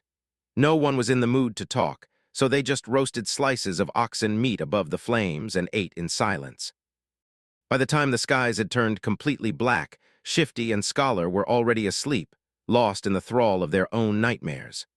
Hero took out his sword and moved to the edge of the rock outcropping. "Try to rest as well. I'll take the first watch." Sonny gave him a nod and lay down near the fire, dead tired. Falling asleep inside a dream was a new experience for him, but unexpectedly it turned out to be quite mundane. As soon as his head touched the ground, his consciousness slipped into darkness. After what felt like only a second, someone had gently shaken him awake. Groggy and disoriented, Sonny blinked a few times, finally noticing Hero hovering above him. These two didn't look too well, so it's better to give them some time to recover. Don't let the flames go out and wake us up once the sun starts to rise, or if the beast appears. Sonny silently rose and changed places with Hero, who added a couple of logs into the fire and was soon fast asleep. For a few hours, he was on his own. The skies were black, with dim stars and a sharp crescent of the newborn moon. However, its light was not enough to pierce the darkness that enveloped the mountain. Only Sonny's eyes seemed to be able to do so. He sat quietly, looking down the way they came.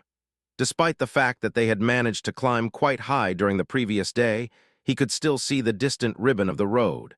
He could even trace it back to the stone platform where the fight with the tyrant had taken place. The tiny dots littering the stones were the dead bodies of the slaves. As he was watching them, a dark figure slowly crawled on the platform from beneath the cliff. It stayed motionless for a while and then moved forward, scraping its claws against the ground. Every time a claw hit one of the bodies, the tyrant would grab and bring it to its maw. The wind brought the muffled sounds of crunching bones to Sonny's ears. He flinched, accidentally pushing a small rock off the ledge. It fell, hit the slope, and then rolled down, causing a few more to follow. The noise of these falling rocks sounded like thunder in the silent night. Far below, the tyrant suddenly turned its head, looking directly at Sonny. Sonny froze, petrified. He was scared to make even the tiniest sound. For a while, he even forgot to breathe. The tyrant was staring directly at him, not doing anything. A few torturous seconds passed, each feeling like an eternity. Then the tyrant calmly turned away and continued to devour dead slaves, as though he had not seen Sonny at all. "It's blind," Sonny suddenly understood. He inhaled, watching Mountain King with widened eyes. It was true. The creature could not see. Looking back at everything that had happened earlier, he grew more and more certain of his guess. Those milky, expressionless eyes. Come to think of it, he never saw the tyrant moving them at all. And back when Sonny was pushing the wagon off the cliff, the tyrant only reacted after the wagons had started to fall, scraping loudly against the rocks. Of course, it was all making sense now. At the break of dawn, Sonny had woken the others up. Hero had hoped that a full night's rest would do Shifty and Scholar some good, but his hopes were crushed. Somehow, the two slaves looked even worse than before. It was as though yesterday's climb had overstrained Scholar too much. However, Shifty's condition could not be explained by simple overexertion. He was deadly pale and shaky, with half-conscious eyes and a lost look on his face. "What's wrong with him?" Scholar, who himself was not doing very well, helplessly shook his head. "It might be the mountain sickness. It affects different people differently." His voice sounded raspy and weak. "I'm fine, assholes. Get out of my face." Shifty had trouble forming full sentences, but still insisted that he was all right. Hero frowned and then took most of the supplies the defiant slave was supposed to carry before adding them to his own load. After hesitating a little, he gave some to Sonny, too. "Did anything happen while we were asleep?" Sonny stared at him for a few seconds. "The monster ate the dead." The young soldier's frown deepened. "How do you know?" "I heard it." Hero moved to the edge and looked down, trying to make out the distant stone platform. After a minute or so, he clenched his jaw, showing signs of uncertainty for the first time. "Then we'll have to move faster. If the creature is finished with all the bodies, it will come for us next. We need to find that old path before nightfall." Frightened and dejected, they set out again and continued to climb. Sonny was slowly dying under the weight of the added load. Thankfully, Shifty and Scholar had already drunk most of the water, lightening it a little. "This is hell," he thought. They climbed higher and higher and higher. The sun was climbing with them, slowly approaching the zenith. There was no talking, no laughs, only strained breathing. Each of the 4 survivors was concentrated on his own steps and footing. However, Shifty was falling farther and farther behind. His strength was abandoning him. And then, at some point, Sonny heard a desperate scream. Turning around, he only had time to see a panic-stricken face. Then Shifty fell backward, his foot slipping on an ice-covered rock. He hit the ground hard and rolled down, still trying to grab onto something. But it was too late. Frozen in place and powerless, they could only watch as his body tumbled down the slope, leaving bloody marks on the rocks. With each second, Shifty looked less like a man and more like a rag doll. A handful of moments later, he finally came to a halt, hitting the top of a large, protruding stone in a pile of broken flesh. Shifty was dead. Chapter 11, Crossroads. The 3 of them stood motionless, looking down in uneasy silence. What happened to Shifty didn't come as a shock, but it was still a hard thing to digest. An ominous feeling settled in their hearts, seeing the broken body of their companion. It was too easy to imagine one of them sharing the same fate. No one knew what to say. After a minute or so, Scholar finally sighed. "It's a good thing that you took most of the supplies he had been carrying." "A bit heartless, but not wrong," Sonny thought, giving the older slave a careful look. Scholar frowned, realizing that his mask of a kind-hearted gentleman had slipped for a second. and hurriedly added in a somber tone, "May you rest in peace, my friend." Wow, what a performance. Actually, Sonny had not believed in his benevolent act for a second. Every kid from the outskirts knew that people who acted kind for no reason were the ones to be most wary of. They were either fools or monsters. Scholar didn't seem like a fool, so Sonny became cautious of him from the moment they met. He got this far by being a mistrustful cynic, and there was no reason to change now. "We have to go," Hero said, casting one last look down. His voice was even, but Sonny could feel a well of emotion behind it. He just couldn't tell what that emotion was. Scholar sighed and turned away, too. Sonny stared at the bloodied rocks for a few more seconds. "Why do I feel so guilty?" he thought, bewildered by this unexpected reaction. He got what he deserved. A little unsettled, Sonny turned around and followed his two remaining companions. Just like that, they left Shifty behind and continued to climb. At this altitude, traversing the mountain was getting harder and harder. The wind was slamming into them with enough force to throw a person off balance if they were not careful, making every step seem like a gamble. The air was becoming too thin to breathe. Due to the lack of oxygen, Sonny was starting to feel dizzy and nauseated. It was as though they were all slowly suffocating. Altitude sickness was not something one could overcome with effort. It was subtle and overbearing at the same time, affecting the strong and the weak with no regard to their fitness and endurance. If his luck was bad, an elite athlete could succumb to it faster than a random passerby. It was just a question of your body's innate aptitude and adaptability. Lucky ones were able to get over it after experiencing mild symptoms. The others were sometimes crippled for days or weeks, suffering from all kinds of torturous side effects. Some even died. As though all that wasn't bad enough, it was getting colder, too. The warm clothes and fur weren't enough to keep the chill at bay anymore. Sonny felt simultaneously feverish and freezing, cursing every decision he had made in his life to end up here, on the endless icy slope. This mountain was not a place for humans. And yet they had to go on. A few hours passed. Despite everything, the three survivors continued to struggle forward, slowly moving higher and higher. Wherever that old path scholar had talked about was, by now, it couldn't have been far. At least that's what Sonny was hoping for. But at some point, he started to doubt if the path even existed. Maybe the older slave lied. Maybe the path was long ago destroyed by ravages of time. Maybe they had already missed it without even noticing. Just as he was about to fall into despair, they finally found it. It was weathered and narrow, barely enough for two people to walk side by side. The path wasn't paved, but rather cut from the black rock by some unknown tool or magic, winding its way up the mountain like a tail of a sleeping dragon. Here and there it was hidden beneath the snow, but most importantly it was flat. Sonny had never been that happy to see something flat in his life. Without saying a word, Scholar dropped his rucksack and sat down. He was deathly pale, gasping for air like a fish out of water. Despite that, there was a slight grin on his face. "Told you." Hero gave him a nod and looked around. A few seconds later, he turned back to the triumphant slave. "Stand up, it's not time to rest yet." Scholar blinked a few times, then glanced at him with pleading eyes. Just give me a few minutes."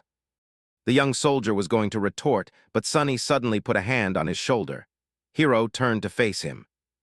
"What is it?" "It's gone." "What is gone?" Sonny gestured down, back the way they came. "Shifty's body, it's gone." Hero stared at him for a few moments, clearly failing to understand what Sonny was trying to say. "Oh right, they don't know that Shifty's name is Shifty. Awkward." He wanted to explain, but both Scholar and Hero seemed to have grasped his meaning. Simultaneously, they moved to the edge of the stone path and looked down, trying to spot the place where Shifty had met his end. Indeed, the splattering of blood could still be seen on the jagged rocks, but the corpse itself was nowhere to be found. Scholar flinched back and crawled as far away from the edge as he could. The young soldier also backed away, instinctively grabbing the handle of his sword. The three of them exchanged tense looks, clearly understanding the implication of Shifty's disappearance. "It's the monster," Scholar said, even paler than before. "It's following us." Hero gritted his teeth. "You are right, and if it is that close, we will inevitably be forced to fight it soon." The idea of fighting the tyrant was as frightening as it was preposterous. He might as well have said that they will all be dead soon. The truth of it was painfully clear to both Sonny and Scholar. But the older slave, surprisingly, did not look panicked. Instead, he lowered his gaze and quietly said, "Not necessarily." Hero and Sonny turned to him, all ears. The young soldier raised an eyebrow. "Explain."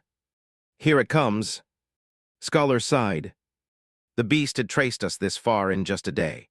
That means that there are two most probable possibilities. Either it is smart enough to realize where we are going, or it is following the scent of blood." After a bit of thinking, Hero nodded, agreeing with this logic. The older slave smiled slightly and continued. "Whether it is one or another, we can throw him off our trail and buy some time." "How do we do that?" Despite the urgency in Hero's voice, Scholar hesitated and remained silent. "Why are you not answering? Speak." The older slave sighed again and slowly, as though against his will, answered. Sonny was waiting for this moment for a while now. "We'll just have to make the boy bleed. Drag him down the path, then leave him there as bait and go up instead. His sacrifice will save our lives." Right on time. If Sonny wasn't mad and scared witless, of course, he would have smiled. His judgment, it seems, was eerily on point. Affirmation was always nice, but not in the situation where being right also meant potentially being used as monster bait. He remembered the words Scholar had spoken back when Shifty was campaigning to have Sonny killed. "Don't be too hasty, my friend." The boy might prove useful later on. These words, which had sounded benevolent then, now turned out to hide a much more sinister meaning. What a bastard! Now it all depended on whether or not Hero would decide to follow through with Scholar's plan. The young soldier blinked, astonished. "What do you mean, make him bleed?" Scholar shook his head. "It's simple, really. If the monster knows where we are going, we have no choice but to abandon our plans to reach the mountain pass and go over the peak of the mountain instead. If the monster is following the scent of blood, we have to use one of us as bait to mislead it." He paused. "Only by leaving a bleeding man further down the path can we reliably avoid the pursuit, no matter how it is tracking us." Hero stood motionless, his eyes jumping between Scholar and Sonny. After a few seconds, he asked, "How can you bring yourself to propose something so vile?" The older slave masterfully pretended to look aggrieved and somber. "Of course it pains me, but if we do nothing, all three of us will die. This way, at least, the boy's death will save 2 lives. The gods will reward him for his sacrifice." Gee, what a silver tongue. I'm almost convinced myself.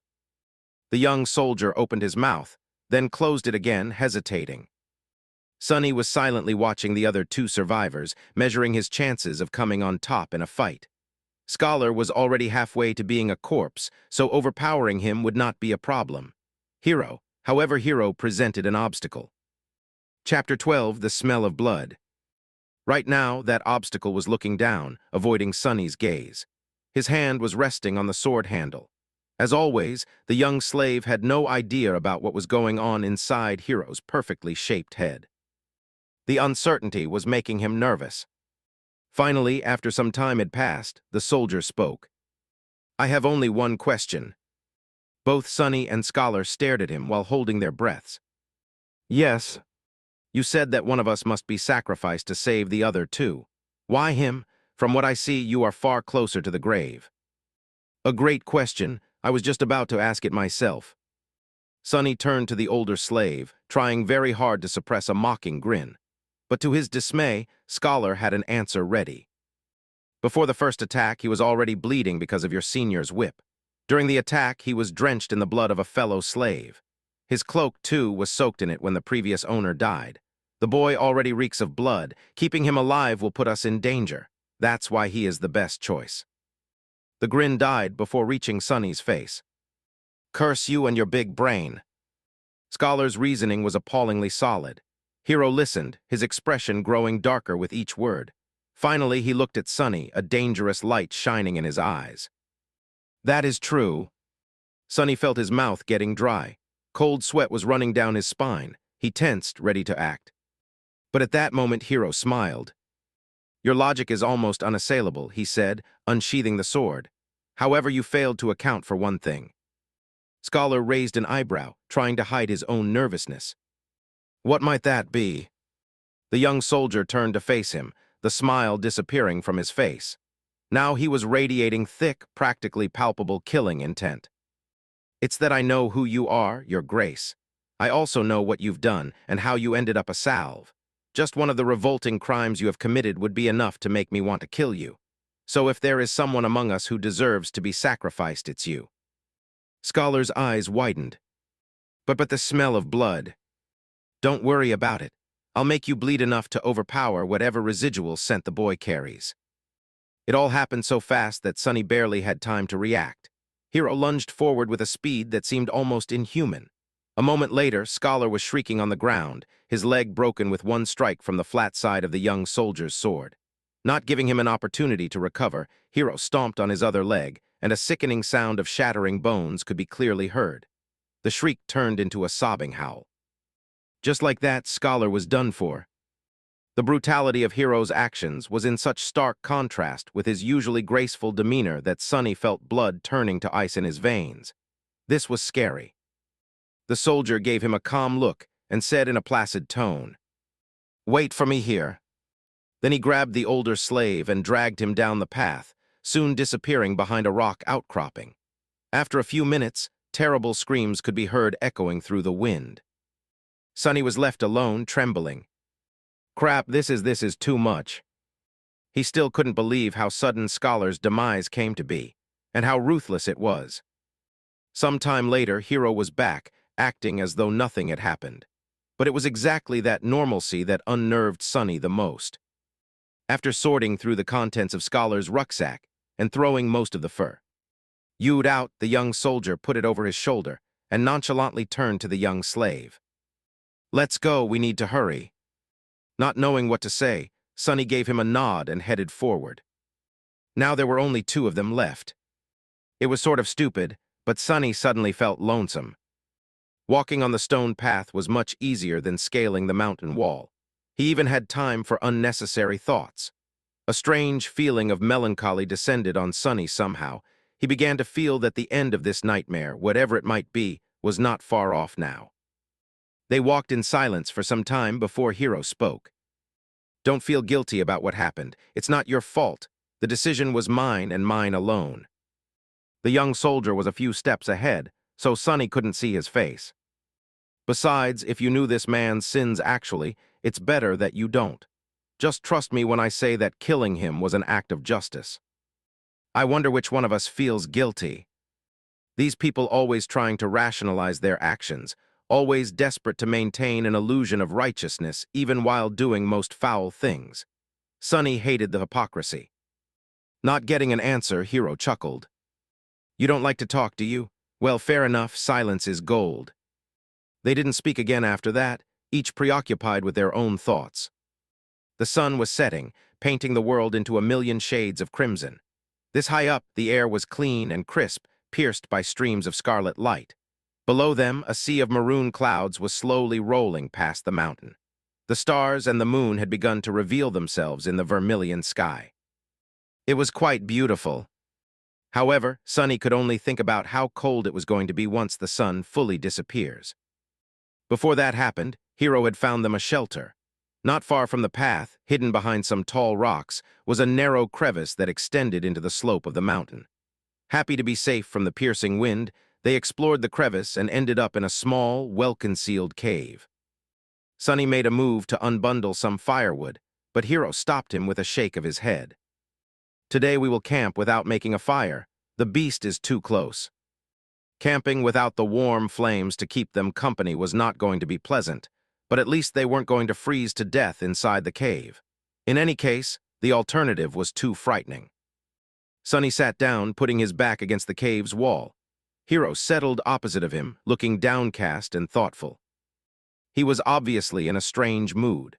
If nothing else, it was apparent from the fact that today, for the first time, the young soldier had failed to care for his sword after making camp. Soon the sun was gone, and their small cave became completely dark. Sonny, of course, could still see perfectly well. Hero, on the other hand, was now completely blind. In the darkness, his handsome face looked noble and for some reason sorrowful. Sonny studied it, not willing to fall asleep. After a while, Hiro suddenly spoke in a quiet voice. You know, it's strange. Usually I can feel someone's presence even in absolute darkness. But with you, there's nothing. It's like you are just one of the shadows. With only silence to answer him, he smiled. Are you asleep? The question echoed in the darkness. Sunny, who had never spoken with Hiro unless there was an urgent need to, and even then only using a few words at best, felt like there was a strange intimacy between them now. That's why he decided to talk. Maybe the darkness gave him courage. Besides, there was an occasion. Why are you waiting for me to fall asleep before you kill me? Or will you do it in the morning? Chapter 13, Moment of Truth. The smile froze on Hiro's face. He lowered his head as though in shame. After a minute or so passed, shrouded in heavy silence, he finally answered. Yes, I thought that if I do it when you sleep, you won't have to suffer. Unseen to him, a bitter grin appeared on Sunny's face. A long sigh escaped from the young soldier's lips. He rested his back against the cave's wall, still not looking up. I don't expect you to forgive me. This sin, too, will be mine to bear, but please, if you can find it in your heart to understand. If things were different, I would have gladly faced that monster to let you escape. But my life does not belong to me alone. There is an unencompassable duty I am sworn to fulfill. Until it's done, I cannot allow myself to die. Sunny laughed. You people look at you, planning to kill me and still insisting on having a good excuse. How very convenient. I really hate hypocrites like you the most. Why don't you be honest for once? Don't give me that crap, just say it. I'm going to kill you because it's easy. I'm going to kill you because I want to survive. Hiro closed his eyes, his face full of sadness. I'm sorry, I knew you wouldn't be able to understand. What's there to understand? Sunny leaned forward, anger coursing through his veins. Tell me, why do I have to die? The young soldier finally looked up. Even though he couldn't see in the dark, he turned his face in the direction of Sunny's voice.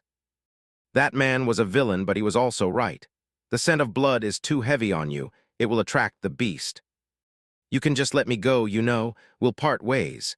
After that, whether or not the monster finds me won't be your problem. Hiro shook his head. Dying in that creature's maw is too cruel a fate. It's better if I do it myself. You are my responsibility, after all. How noble of you. Sunny leaned back, dejected. After a short while, he quietly said, You know, when I just came here, I was ready to die. After all, in this whole world, 2 worlds actually, there's not a single soul who cares whether I live or die. When I'm gone, no one will be sad. No one will even remember that I existed. There was a forlorn look on his face. A moment later, however, it was gone, replaced by mirth. But then I changed my mind. Somewhere along the way, I decided to survive. I must survive no matter what. Hiro gave him a thoughtful look. To live a life worth remembering. Sunny grinned. A dark gleam appeared in his eyes. No, despite you all. The young soldier was silent for a few moments, then nodded, accepting this answer. He rose to his feet. Don't worry, I'll make it quick. Aren't you overly confident? What makes you think you'll be able to kill me? Maybe I'll kill you instead. Hiro shook his head. I doubt that. But in the next second, he staggered and fell on one knee. The young man's face turned deathly pale, and with a pained groan, he suddenly vomited blood. A satisfied smile appeared on Sunny's face. Finally, Hiro was standing on his knees, the lower part of his face covered in blood. Astonished, he was staring at his hands, trying to understand what had happened to him. What magic is this? With wide eyes and a pale face, he turned to Sunny. Was that thief right? Did you put the curse of the shadow god on us? Sunny sighed. I wish that I had the ability to throw divine curses around, but no. To tell you the truth, I don't have any abilities at all. Then how? The young slave shrugged. That's why I poisoned you all.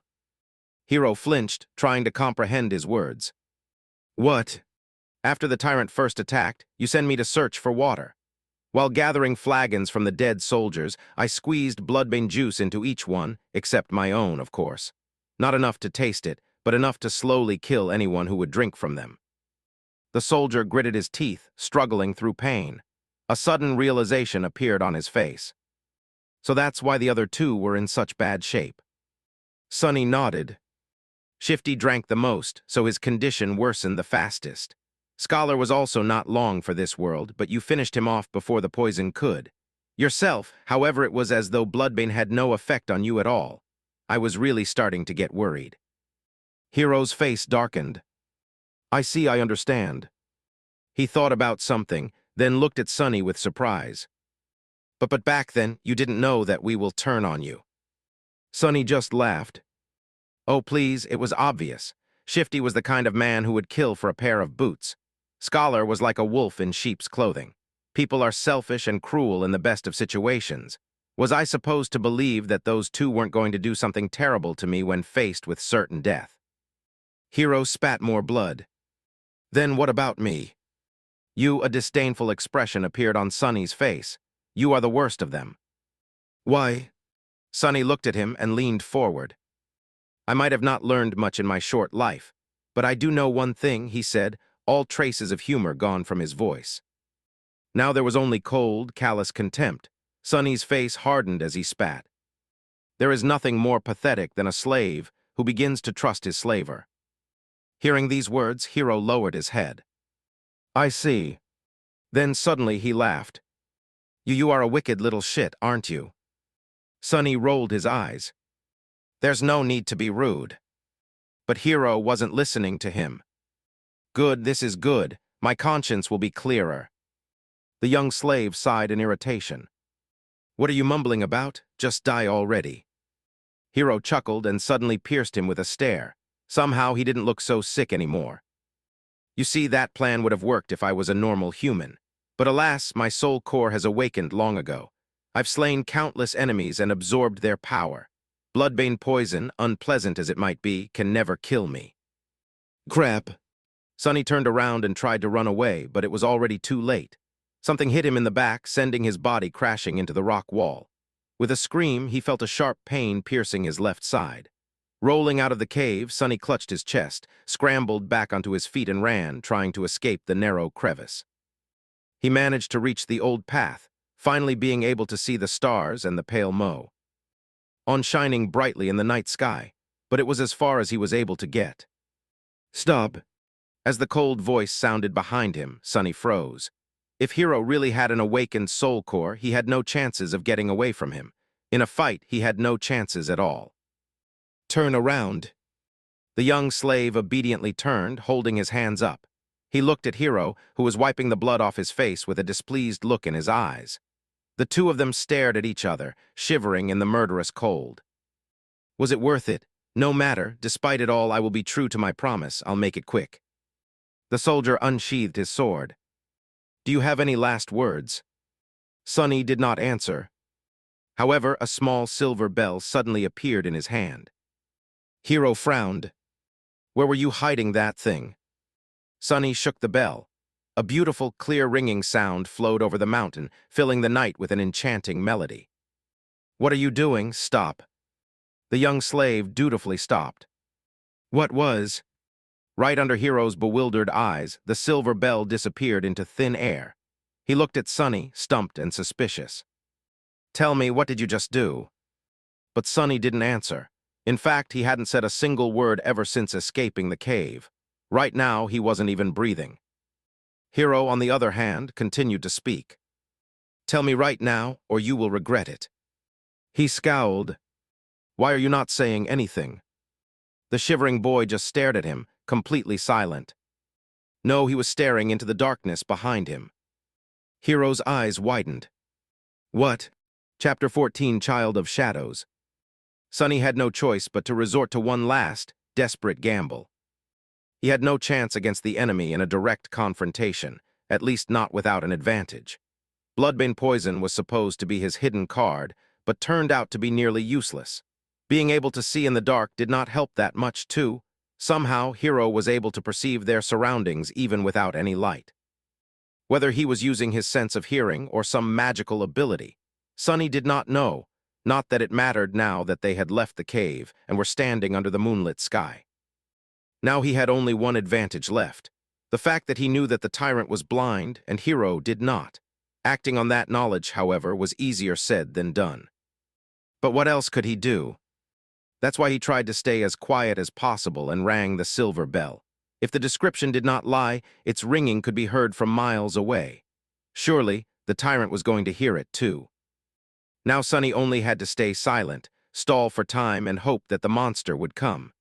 As he did so, Hero's bewilderment slowly turned into anger. "Tell me right now, or you will regret it." His voice was quite threatening, but still, the young slave did not answer.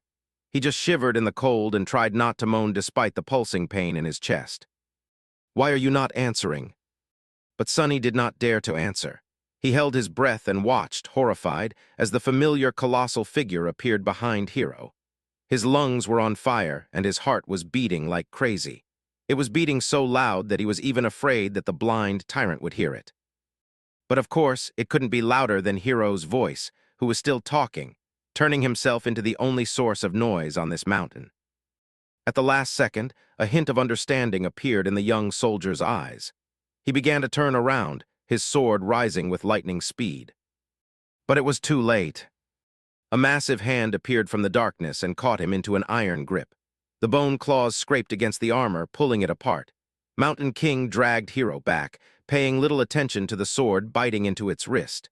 Viscous saliva was streaming from its opened maw.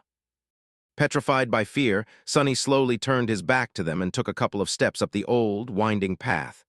Then he darted away, running as fast as he could. Behind him, a desperate scream tore apart the silent night. Then a hungry roar followed. It seemed that Hero wasn't going down without a fight, even though his fate was already sealed. But Sonny didn't care. He was running away, climbing higher and higher. "I'm sorry, Hero," he thought. "I did say that I will watch you die, but as you know, I am a liar. So go and die on your own." A lonesome, dark mountain stood tall against the raging winds. Jagged and proud, it dwarfed other peaks of the mountain chain, cutting the night sky with its sharp edges. A radiant moon bathed its slopes in the ghostly light. Under that light, a young man with pale skin and black hair reached the peak of the mountain. However, his looks didn't match the magnificence of the scene. Wounded and staggering, he looked pathetic and weak. The young man looked like a walking corpse. His coarse tunic and cloak were torn and smeared with blood. His sunken eyes were cloudy and lifeless.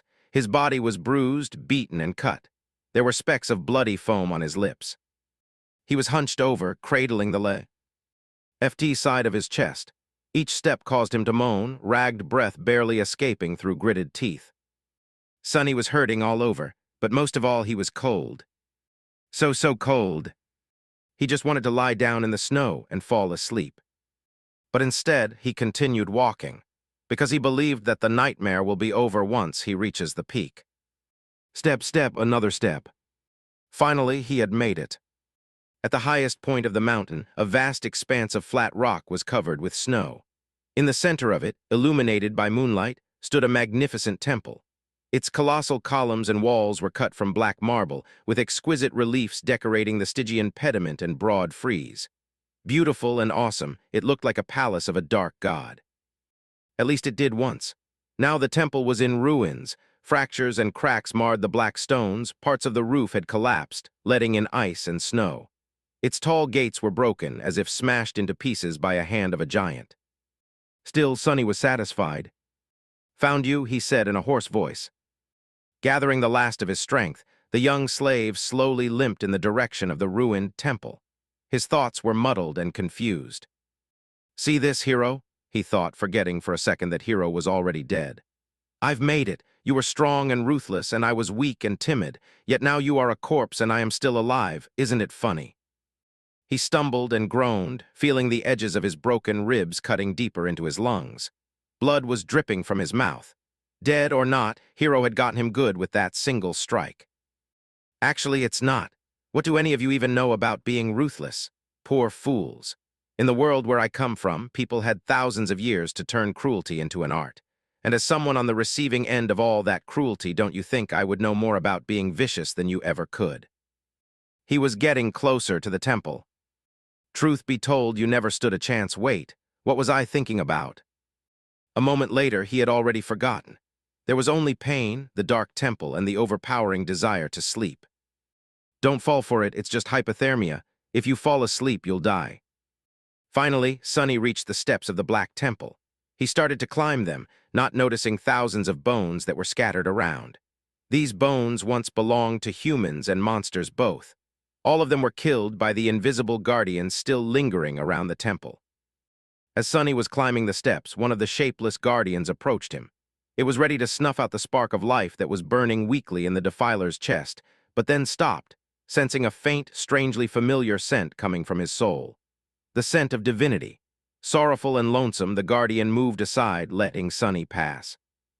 Oblivious, he entered the temple. Sonny found himself in a grandiose hall. Cascades of moonlight were falling through the holes in the partially collapsed roof. Deep shadows were surrounding these circles of silver light, not daring to touch them. The floor was covered in snow and ice. At the far end of the hall, a large altar was cut from a single piece of black marble. It was the only thing inside the temple untouched by snow. Forgetting why he came here, Sonny headed for the altar.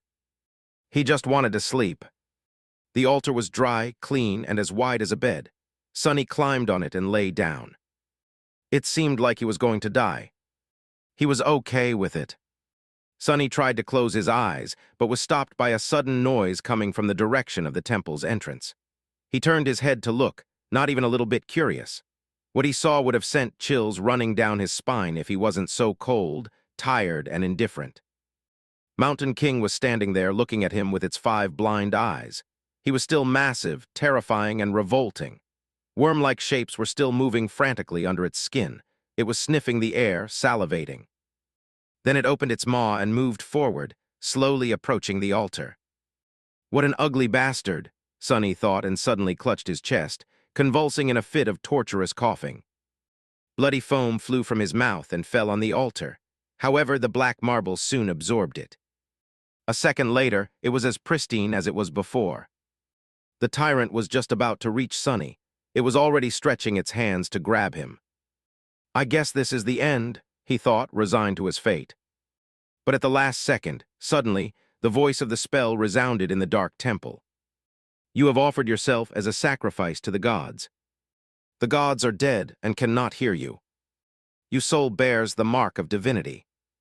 You are a temple slave. Shadow God stirs in his eternal slumber. He sends a blessing from beyond the grave. Child of shadows, receive your blessing. Under Sonny's astonished eyes, the shadows crowding the great hall suddenly moved as though coming alive. Tentacles of darkness, sir. Jed forward, entangling Mountain King's arms and legs. The mighty tyrant struggled, trying to get free. But how could it resist the power of a god? The shadows dragged Mountain King back, pulling in different directions. The tyrant opened its maw, and a furious howl escaped it. The next second, its body ruptured, torn apart into pieces. Blood, viscera, and severed limbs fell on the floor in a crimson torrent. Just like that, the horrible creature was dead. Sonny blinked. Once again, he was alone in the ruined temple. The great hall was dark and silent. And then the spell whispered, You have slain an awakened tyrant, Mountain King. Wake up, Sunless, your nightmare is over. Prepare for appraisal. Chapter 15, Shadow Slave. Prepare for appraisal. Sonny found himself in a space between dream and reality. It was an endless black void illuminated by a myriad of stars. Between those stars, countless strings of silver light were woven into a beautiful and inconceivably complex net, forming various nexuses and constellations. It was truly breathtaking. Somehow, Sonny understood that he was seeing the inner workings of the nightmare spell. He also couldn't help but think that it looked a lot like the celestial equivalent of a neural network. If so, was the spell alive? This was a question that countless people had been asking themselves for the past few decades. The best answer they had come up with was that there was no way to know. The spell was neither alive nor dead, neither sentient nor mindless. It was more of a function than a creature. But Sonny was in no mood to ponder philosophical questions. He was eagerly awaiting his boon. The spell was still appraising his performance. However, the first reward had nothing to do with it. You have received a memory, Puppeteer's Shroud. Yes. Sonny felt incredibly elated. He was almost ready to do a happy dance. That memory belonged to Mountain King, who was an awakened tyrant, which meant that the memory itself was of the awakened rank. Getting it was a stroke of incredible luck. There were 7 ranks to everything in the spell.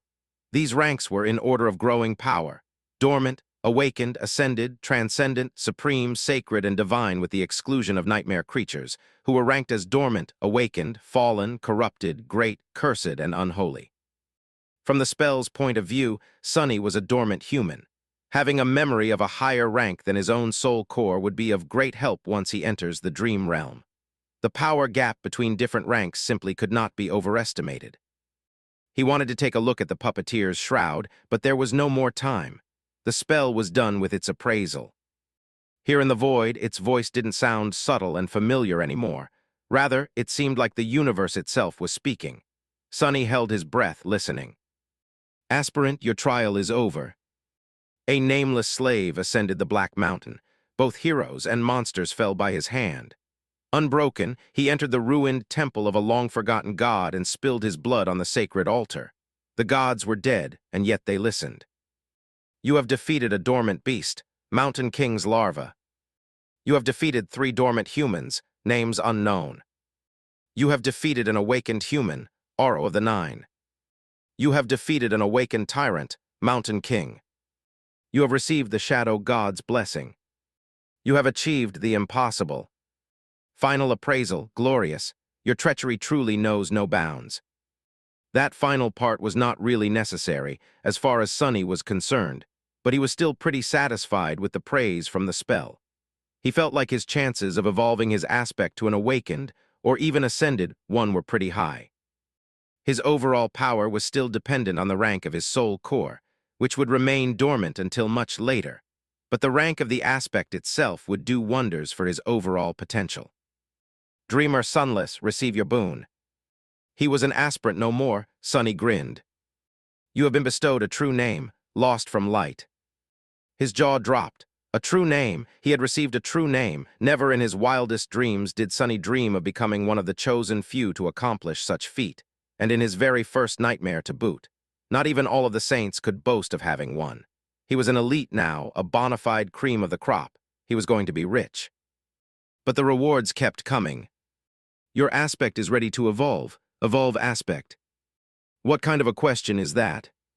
Sunny crossed his fingers and said yes. Dormant aspect temple slave is evolving. New aspect acquired. Aspect rank divine. Sunny fell over.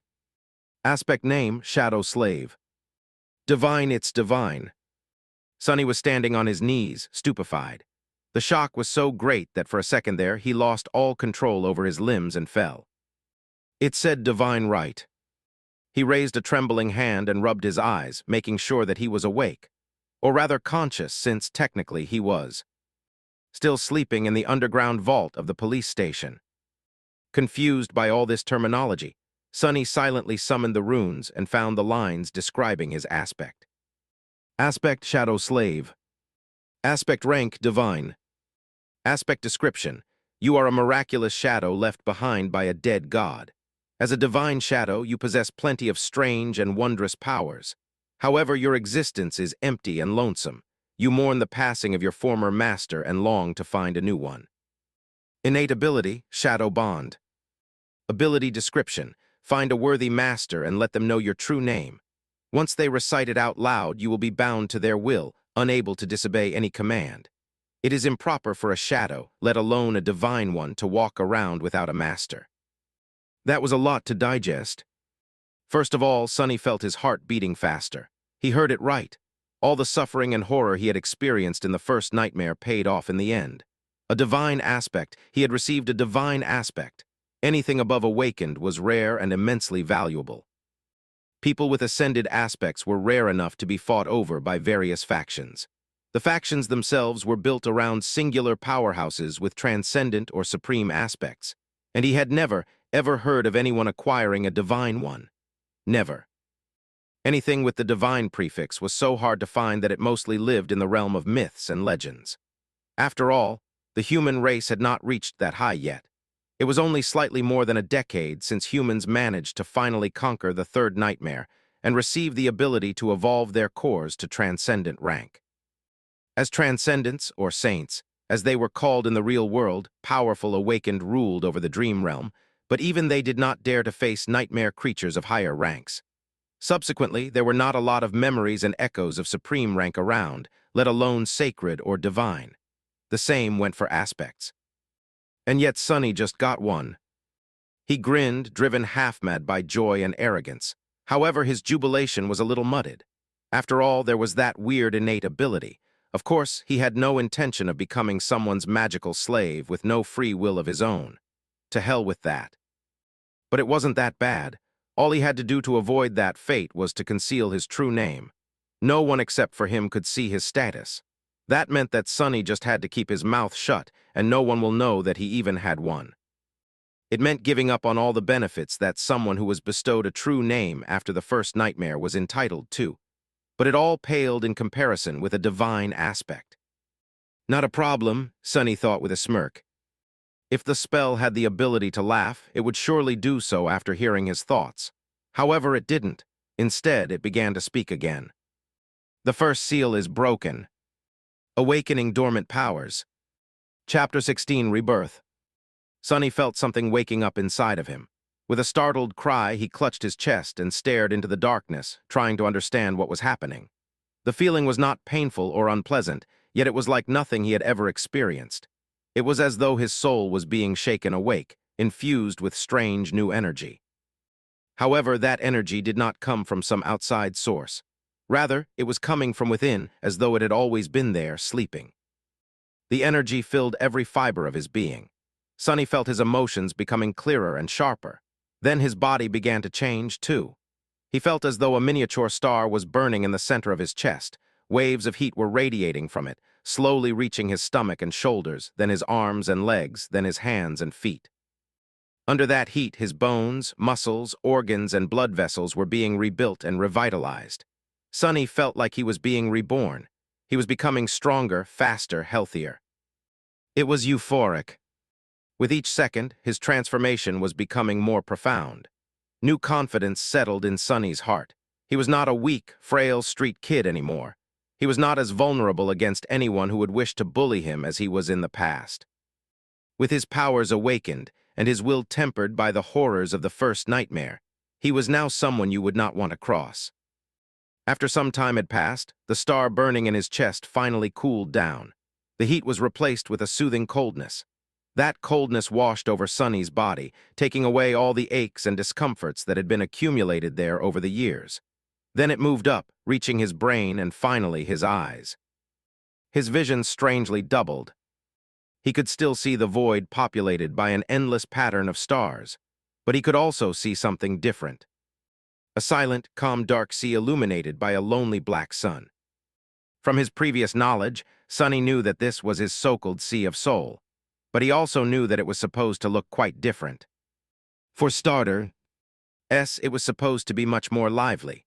The star hanging above, the visual representation of his soul core, was supposed to be burning with bright light, filling the soul sea with a warm, blinding shining. However, Sonny's soul was dark and lightless. That's strange. He took a look at the black sun. At a closer examination, it actually turned out to be transparent. It's just that with no other major source of light around, the star had appeared to be as dark as its surroundings. Also, no one was supposed to be here except for him. It was his soul, after all. But Sonny had a nagging feeling that somewhere just beyond the periphery of his vision, hidden in the darkness, shapeless forms were constantly moving. No matter how he turned his head, he couldn't catch a clear glimpse of them, and yet the feeling would not go away. Not wishing to waste any more time on this right now, Sonny turned back to the black sun and finally spotted two spheres of light orbiting around it, as though caught in the soul core's gravity well. A subtle smile appeared on his face. These were his memories, Silver Bell and Pupitar's shroud. Later, there would be dozens of such spheres here. If he was lucky, he would even acquire an echo or two. The spell's voice suddenly pulled him out of the sea of soul. Awakening aspect ability. This is it, the moment of truth, Sonny thought. Divine aspect or not, his immediate future still depended on the first aspect ability he would receive. His role in the dream realm would be based on its characteristics. If it was a combat ability, he would be most useful on the front lines of the bloody battles against the nightmare creatures. If it was tied to sorcery, he would likely become a powerful but fragile-ranged fighter. If it was something having to do with utility, he would be a vitally important part of the behind-the-scenes workings of the dream realm. Utility abilities were also extremely valued in the real world, where Awakened performed many tasks that kept it going. If he was lucky, he could even become a healer. Healers were very rare and as such sought-after specialists. Aspect ability acquired. Aspect ability name, Shadow Control. Sunny hurriedly summoned the runes. He wanted to go to the description of his new ability right away, but then decided to give his overall information a look first. Name Sunless. True name Lost from Light. Rank Dreamer. Shadow Core Dormant. Shadow Fragments 12/1000. What is that? Where the rank of his soul core was supposed to be written, a mysterious shadow core appeared instead. Sunny looked at it, blinking. He had never heard of anyone having a different kind of core before. Was he that unique? This enigmatic shadow core would certainly explain why his sea of soul looked so strange. And also he moved his eyes down, noticing the shadow fragments counter. Usually, there was supposed to be an indicator of the number of soul shards consumed. However, it was nowhere to be seen. Do I actually have a completely different progression path than all Awakened? The idea was as exciting as it was frightening. Not having to fight for resources with anybody else was an incredible advantage. Most of the human society in the dream realm was built around the acquisition of soul shards. If he had no need to gather them to evolve, not only would he be able to become more powerful with incredible speed, he would also be completely self-sufficient. On the other hand, he had no idea how to acquire these shadow fragments. However, he had gotten 12 of them somehow already, so whatever it was that he had to do, he had already done it in the first nightmare. I'll have to explore this carefully. Satisfied with this decision, Sunny continued to study the runes. Memories, Silver Bell, Puppeteer's Shroud. Echoes. Attributes, Faded, Mark of Divinity, Child of Shadows. Aspect, Shadow Slave. Aspect rank, Divine. Aspect abilities, Shadow Control. Aspect ability description. Your shadow is more independent than most. It is an invaluable helper. What is that supposed to mean? Sunny held his breath and began to read the description again, but at that moment, a new set of runes appeared just below it. Simultaneously, the spell's voice resounded in the black void. All power has a price. You have received a flaw. Your flaw is... Sunny read the runes, and his eyes widened in horror. Oh no, no, no, no. Chapter 17, 3 simple words. He closed his eyes, then opened them again, hoping that the runes would disappear. Please be gone, please. But the runes were still there, shining slightly as though mocking him. Flaw, clear conscience. Flaw description, you cannot lie. Sunny stared at these 3 simple words, feeling like there was a bottomless abyss opening right beneath his feet. The spell, which was usually frivolous with its descriptions, decided to be straight and on point this time. There were only 3 words. They left him no room to maneuver. Can't lie, I can't lie, me. How am I supposed to live if I can't lie?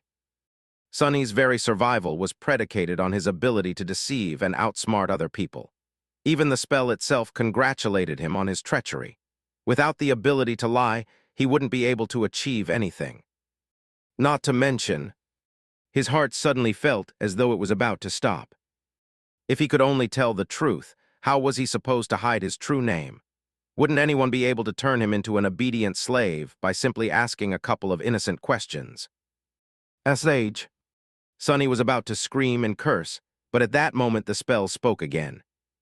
Wake up, lost from light. The black void spun and disappeared. Sunny opened his eyes. The armored ceiling of the police station's vault hung above him. No one would call its aesthetics beautiful, but to him, it was the most majestic sight. Only now did he realize how much he had missed the real world. It was safe and familiar. There were no monsters or slavers, well, at least officially. There was no constant fear of torturous death. It was home. In addition, Sunny felt incredible. The cold that had crept deep into his bones during the nightmare was gone, taking with it all the pain that his wounded body had been enduring day after day. His feet and wrists were not in agony. His back had forgotten the bite of the whip, and he could even breathe without feeling the sharp edges of his broken ribs cutting deeper and deeper into his lungs. What a blessing! The sudden disappearance of pain, coupled with the new vitality that permeated his body, almost made Sonny cry. I really survived. He slowly looked down and then froze, breathless. On a cheap plastic chair placed beside his reinforced medical bed sat the most beautiful woman he had ever seen. She had short, raven-black hair and icy blue eyes. Her flawless skin was smooth, supple, and as white as snow. Actually, this was Sonny's first time meeting someone as pale as he himself was. However, while Sonny's pallor looked strange and unhealthy, the beautiful stranger was nothing short of striking. The woman seemed to be in her late 20s. She was wearing a dark blue uniform with silver epaulets and black leather boots. The jacket of her uniform was casually unbuttoned, revealing a black tank top beneath. Currently, she was stretching her arms above her head, clearly bored and sleepy. The gesture forced the thin fabric to tighten, provocatively accentuating her full breasts. Mesmerized, Sonny almost missed the fact that there was a shoulder insignia on the woman's left sleeve. There were 3 stars on it. 3 stars, huh, he thought, distracted. 3 stars means an ascended, huh, yeah, wait, an ascended. But before Sonny could fully digest the meaning of this word, he realized that the woman was staring at him, too. What are you looking at? She said, not a gram of humor in her voice. Sonny blinked a couple of times, embarrassed, and quickly came up with an excuse. Then he opened his mouth and answered. Your breasts. A second later, his eye widened in absolute horror. Because he wasn't planning to say those words at all, his mouth moved on its own. A wave of terror suddenly drowned his mind. The woman slowly smiled with a dangerous gleam in her eyes. Then, without any warning, she moved her hand and slapped Sonny across the face. Sonny's whole body was turned around. If it wasn't for the restraints holding him in place, he would have probably flown off the bed. For a moment, he even saw stars. But it could still be considered getting off lightly. An ascended, the woman was an ascended. She could have torn his head clean off with a flick of a finger. Why did he have to offend someone so powerful, of all people? Meanwhile, the woman cleared her throat and crossed her arms. Are you awake now? Sonny held his numb cheek and carefully nodded. Good, let me give you a piece of advice. Don't just say anything that comes to your mind, especially to girls. It's not like you haven't seen a girl before, right? Say thank you, I definitely will not, Sonny thought. But instead, his mouth moved on its own, and he said, I've seen plenty, but no one as beautiful as you. Then he flinched back, his face as red as a lobster. The woman stared at him for a few seconds, and then burst into laughter. I see you haven't met a lot of Awakened then. By Awakened standards, I'm below average. Sonny glanced at her with doubt. The woman shook her head. As your soul core develops, the body gets rid of all its imperfections. So it's hard to find an unattractive Awakened, especially among the stronger ones. Live long enough, and you might just become a flower boy yourself. Then she gave him a thorough look and added, Well, maybe. In any case, since you're awake, welcome back to the land of the living. Congratulations on surviving your first nightmare, Sleeper Sunless. Sleeper Sunless. That was how people would address him now, at least in the short span of days until the Wint. Solstice. After that, he would either return from the dream realm as an Awakened or not return at all. It felt strange to have a title put before his name. In the past, Sonny was rarely even addressed by name. People mostly called him things like boy, punk, brat, or hey, you. But now he even had a title. Sleeper Sunless.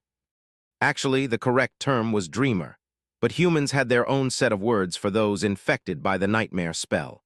Carriers who had just finished their first nightmare were called sleepers because of how they interacted with the spell. Basically, once his spirit enters the spell, his body was going to fall into slumber. That slumber would continue for days, weeks, or even months, however long it takes him to escape the dream realm, hence the term sleeper.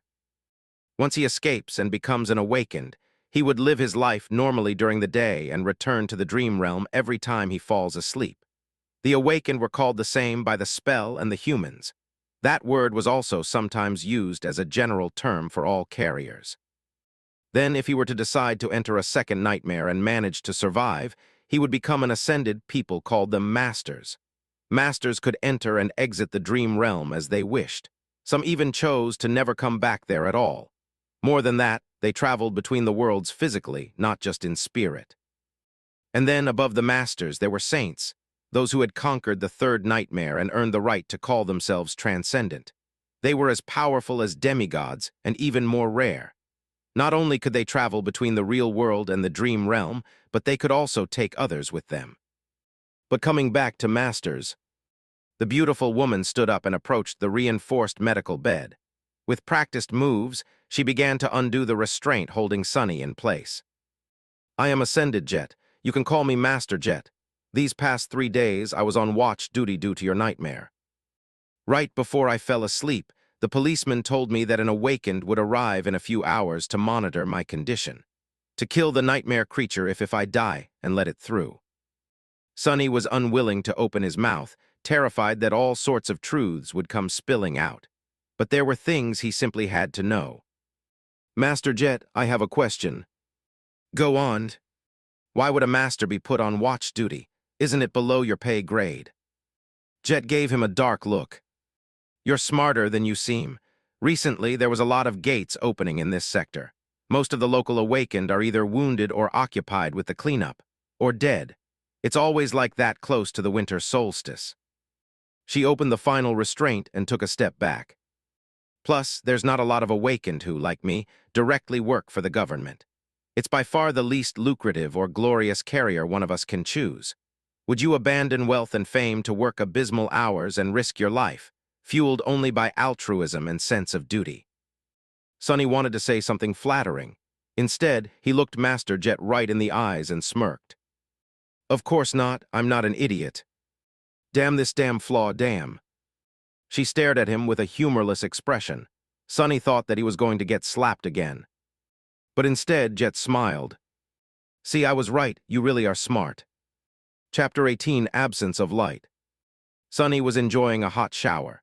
After their short conversation, Master Jet had sent him to clean himself, saying that he reeked of nightmare. The unnatural slumber of the spell would slow down the body's metabolism, and the medical apparatus he had been strapped into was supposed to take care of the rest, but he was still asleep for 3 whole days. Even if only psychological, the scent of bloodshed and despair lingered around him. "Ah, I'm in heaven," Sunny thought, willing himself to temporarily forget about the looming disaster of the flaw. He was alone in the police station's showers, relaxing under the streams of hot water. After a bit of time had passed, Sunny reluctantly turned the tap off and walked over to the towel rack. Coincidentally, he saw himself reflecting in the mirror. The changes in his physique were subtle but noticeable. His pale skin seemed a little healthier, his muscles a bit more pronounced. He looked slender and lean instead of emaciated and frail, as he did before. There was a slight luster to his dark hair and a shine to his eyes. However, he was still rather diminutive, not exactly a picture of masculine handsomeness, to say the least. "Flower boy, huh?" Sunny thought, full of bitterness. Then he suddenly froze, noticing something strange. As he was looking at himself in the mirror, the reflection of his shadow seemed to move. It was as though the shadow lowered its head and quietly facepalmed. Sunny quickly turned around, piercing his shadow with a nervous look. However, everything seemed normal. The shadow was doing exactly what it was supposed to do, epiating his every motion. "I clearly saw you move," he said, feeling a bit strange. "You have just moved on your own, right?" Sunny glared at the shadow, which obediently glared back. "Did you move or not?" The shadow enthusiastically shook its head. What do you mean, no? You've just moved your head. Do you think I'm a fool?" The shadow seemed to think for a bit, and then shrugged. Sunny was left with his mouth agape. "Your shadow is more independent than most. It is an invaluable helper," he muttered finally. Right, this was how the spell had described his aspect ability. But what exactly could his shadow do? He decided to experiment a little. "Hey, you, tell me what you can do." The shadow was silent and motionless. "Right, it doesn't have vocal cords." As though that made any sense. Shadows were not supposed to have muscles either, and yet it knew how to move. Show me." No reaction. It seems the shadow was content pretending to be an ordinary, lifeless blob of darkness. Sunny sighed. I'm doing this wrong. Independent or not, the shadow was still a part of him. It was a manifestation of his aspect ability. So instead of asking the shadow, he really should have been asking himself. Not going to talk, are you? Sonny closed his eyes and directed his perception within, exploring himself for the first time since returning to the real world. He felt the beating of his heart, the steady rising of his chest, the slight chill of the shower room. He heard droplets of water falling on the tiled floor, felt the movement of filtered air against his skin. And there, on the verge of his consciousness, something new. A completely new sense. Sonny concentrated on it, and suddenly a whole other world opened to him. It was hard to describe with words, just like one would have trouble explaining how hearing or touch feels. It was as though he could communicate with vast forms that crowded around him and receive an understanding of both their own shape and the surrounding space, guided by the different degrees of pressure they exerted on his mind and each other. That understanding came naturally and instantaneously, like an instinct. These forms were shadows, and among them one, not the largest one, but the deepest, didn't feel like an external entity. It was like a part of his soul. Once Sonny grasped the feeling of it, he could sense the shadow just like he sensed his limbs. The only thing was that his limbs were made out of flesh, and the shadow was made from the absence of light. Sonny opened his eyes and looked at the shadow. Then, with a thought, he willed it to raise an arm. The shadow raised an arm. He willed it to sit, stand, turn around, kick. Then he willed it to change shape, turning into a circle, then a line, then a monster, and finally back to his own silhouette. The shadow was mercurial and fluid like water. The only constant was its size. Huh, how about that? The shadow pouted, then reluctantly raised its thumbs. But how are you useful? He willed the shadow to strike the towel rack. It obediently moved and delivered a powerful kick. Of course, since it was just a shadow, its leg passed over the towels harmlessly, not even causing them to sway a little. Is that all you can do? In his mind, the image of shadow tentacles tearing the mighty tyrant into little pieces cracked and shattered mercilessly. It seemed he would not be competing with Shadow God anytime soon. How regretful. The shadow looked at him with disdain. Then it shrugged and stopped moving altogether, clearly offended. Sonny sighed and took a towel off the rack. All right, I will explore it later. A few minutes after that, he was wearing a clean police-issued tracksuit and heading for the cafeteria. Master Jet was waiting for him at one of the tables, with 2 trays full of steaming synthetic food in front of her. Help yourself. Sonny glanced at the cheap gruel, which was not so different from the stuff he used to consume in the outskirts, and sighed. Somehow, he had expected his first meal after becoming a sleeper to be more lavish. Still, it was food. He sat down and began to wolf down the gruel ravenously. He was very, very hungry. In the process, his thoughts began to wander. Sonny stole a glance at Jet and wondered. The spell told him to find a master, and the next thing he knew there was a woman calling herself master right in front of him. He tried to imagine being an obedient slave to someone like her. Weird thoughts started to appear in his mind. You know what, Sonny, he thought with dark irony. Knowing your luck, this would be a perfect moment for her to ask. What are you thinking about? Sonny choked on the gruel. He felt his mouth beginning to open and put all of his will into staying silent. A second passed without him saying anything. Then a weird pressure appeared in his mind, which soon turned into blinding pain. He endured it for a couple more seconds before giving up. I was thinking that it would be a perfect moment for you to ask me about what I am thinking, he finally said. Jet gave him a weird look. All right, are you almost finished with your food? Sonny nodded. Then I'll begin. As per protocol, I am obligated to inform you of a few things. It is mostly a formality, first of all, concerning your nightmare. She glanced at him and sighed. You are entitled to receive free psychological counseling. No matter what traumatic experience you have encountered, there is no shame in asking for help. Your mind is as important as your body. It's only right to keep it healthy. Are you interested? Sonny shook his head. Jet shrugged and continued. As you wish, you can also talk to me. Was it very hard? How could he answer? It was simultaneously much worse than I expected, and exactly as bad as I expected. She nodded, satisfied with that explanation. That's a good attitude. I won't pry any further. Us outskirt rats are way more resilient than people think. Sunny looked at her in surprise. Master Jet, you grew up in the outskirts. She grinned. What, you can't tell because of my exquisite manners and polished exterior. He blinked a couple of times, surprised. I couldn't tell at all. After thinking for a while, he added, Are there a lot of people like us among the awakened? Jet's smile disappeared. No, there's not. In fact, they can be counted on one hand. As expected, odds were really stacked against people like them. That made the 3 stars on Jet's insignia even more exceptional. One day, I'll be a master too. If she can do it, why can't I? So what happens now? What else are you obligated to tell me? Sunny had no idea what he was supposed to do after leaving the police station. The winter solstice was just several weeks away. Jet leaned back and answered, That's basically it. There are some additional hoops to jump through, mostly having to do with your family, but well, I've read your file, so I know it doesn't apply. The only thing left is to decide how you will be preparing for your first journey into the dream realm. She looked at her communicator and grimaced. I must say, your luck is exceptionally bad. There's not a lot of time at all. First of all, you are free to do what you want. No one is forcing you to make a certain decision. That is to say, you can choose to prepare on your own or not prepare at all. Party until the lights go out. Sunny was not very well versed in partying. However, I would advise against that. As a sleeper, you are also entitled to enroll in the Awakened Academy. You'll be provided with food, lodging, and a wide choice of preparatory classes.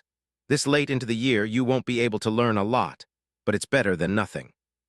She was silent for a few seconds, then added, More importantly, you will get acquainted with most of the people who will enter the dream realm with you. Some of them might become your companions for life. And some may end up trying to end that life once we're inside the spell, Sunny added, reading between the lines of what Master Jet had said. So what do you say? Do you want me to take you to the academy? Sunny thought about it. Strangely, his flaw was silent, not forcing him to answer one way or the other. Is it because I haven't made up my mind yet? Finally, he looked down at his empty tray and made a decision. Free lodging and food, you say? Yeah, I want to go to the academy. Chapter 19, Crossing the Bridge. Sunny was standing in front of the massive, seemingly indestructible red gates of the Awakened Academy. The academy was, in fact, a city within the city. It was built like a fortress, with a high wall made of hard alloy, deep moat, and numerous larger caliber turrets which were placed in certain positions to create a deadly air suppression dome. No nightmare creature, not even colossal titans, were supposed to be able to break through its defenses. It was a legendary place. Actually, many of the most popular webtoons, youth dramas, and novels took place right behind that wall. Adventures, rivalries, and romantic entanglements of the young awakened heroes were the mainstream theme of modern entertainment. Never in his wildest dreams did Sunny imagine actually becoming one of these heroes. Of course, how things really were differed a lot from how it was portrayed in the media. More than that, he had only 4 weeks to spend here before venturing into the dream realm. Even if he wanted to, there was not enough time for any type of entanglement, and he definitely did not want to. He had to learn how to survive, not waste time on such nonsense. The snow was slowly falling to the ground. It was cold and silent in front of the academy gates. Except for Sunny, there was only one other person, another new sleeper, if he had to guess. It was a tall, slender girl of around his age, with clear gray eyes and a detached look on her face. She had strange, silver-white hair that was cut short and neatly parted to the side. Just like him, she was dressed in a police-issued tracksuit and had no personal belongings with her. On her head, there was a pair of old-fashioned headphones. She was calmly listening to music while they waited. There was a certain vibe to the silver-haired girl. It was sort of as though she was apart from the world. She looked confident and self-sufficient, but also a bit lonely. Sunny wasn't going to start a conversation. Who knew what kind of situation he would put himself in due to that damn flaw? It was better to keep to himself. He glanced at the girl and sighed. I wonder what flaw does she have? Finally, the gates began to open. The giant, ridiculously thick sheet of reinforced metal slowly descended, creating a long bridge. Sunny looked ahead with grim determination. Master Jet's parting words echoed in his mind. On their drive to the academy, Sonny didn't speak much, looking at the sights of the city that were flying past the window of Jet's personal transport vehicle. Actually, it was his first time sitting in a PTV.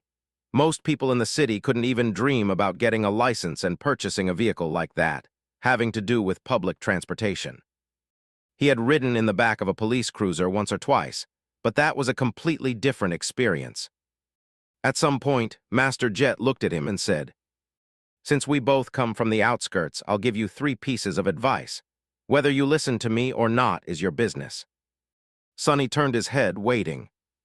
First, once you're registered in the academy, they'll offer you psychological counseling again. There will also be a valuable reward for sharing your experiences in the nightmare and the details of your appraisal. You'll be able to receive a soul shard, maybe even several of them. He frowned. "Are you trying to convince me to visit a psychiatrist again?" Jet shook her head. "No, I'm telling you to refuse." Surprised, Sonny raised his eyebrows. "Why?" There was a pause before she answered. "You're too green to understand, but out there in the dream realm, nightmare creatures are not the only danger. Once you grow powerful enough, humans will become an equal threat. The less they know about your aspect, the better. So that's how it is. The easiest way to defeat a powerful awakened is to use their flaw. That's why young fools in the academy are encouraged in various ways to share the details of their aspects. I'm not saying that the government will leak your information, but once 2 people know a secret, it's no longer a secret. And there's a lot of people working for the government." That made a lot of sense. "Thank you, Master Jet." She gave him a nod. "Second, there will be a lot of courses to choose from. All types of combat training, deep dives into nightmare creature categories and vulnerabilities, basics of various types of sorcery, artifact study, and so on." Sonny gulped. Actually, he was already agonizing about what weapon to train with. 4 weeks was not enough to master a weapon, but at least he would have a basic understanding of it. "Disregard all of that. The only course you have time to attend is wilderness survival." He blinked. "What?" Jet glanced at him. "It's different for city kids, who learn all sorts of useful things in school and from their tutors. But we don't have that advantage, do we? What was the biggest threat to your life during the nightmare?" Sonny thought about it.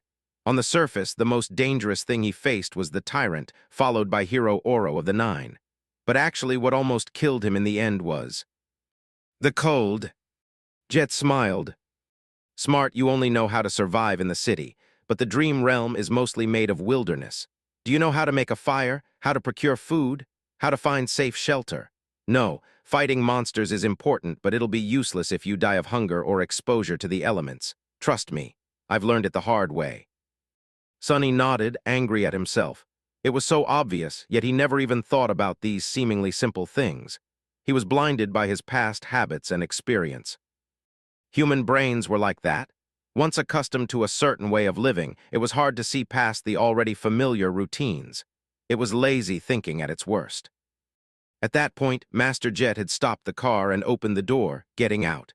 Sonny followed her and was momentarily stunned, staring at the colossal metal gates in front of them. This was the famous Awakened Academy. After a few seconds, he shook off his amazement and turned to his senior. "This is as far as I go," she said, looking cheerlessly at the walls of the academy. "I've already notified them. Someone will come fetch you in a while." There was something dark in the depths of her icy blue eyes. Sonny suddenly felt a cold feeling spreading through his body.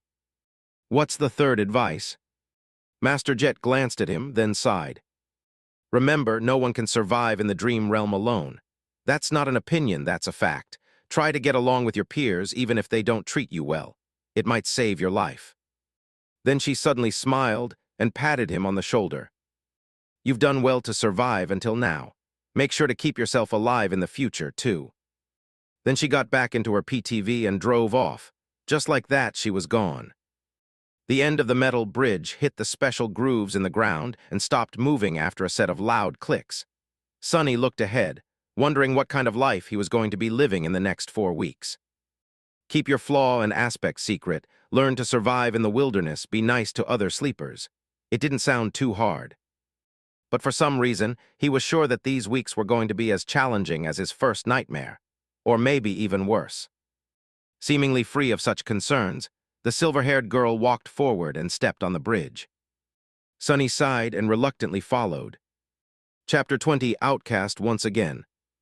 The sleeper part of the compound was relatively small and situated in the southern part of the academy, surrounded on all sides by training fields and parks.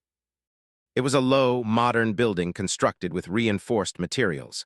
Like the majority of buildings in the academy, most of it was hidden below the ground, leaving only a couple of floors above it.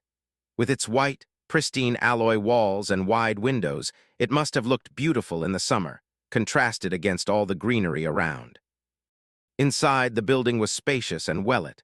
Sunny and the silver-haired girl were taken to a large hall where 100 or so of young men and women, sleepers of the same unfortunate timing as the two of them, were already waiting for the beginning of the induction ceremony.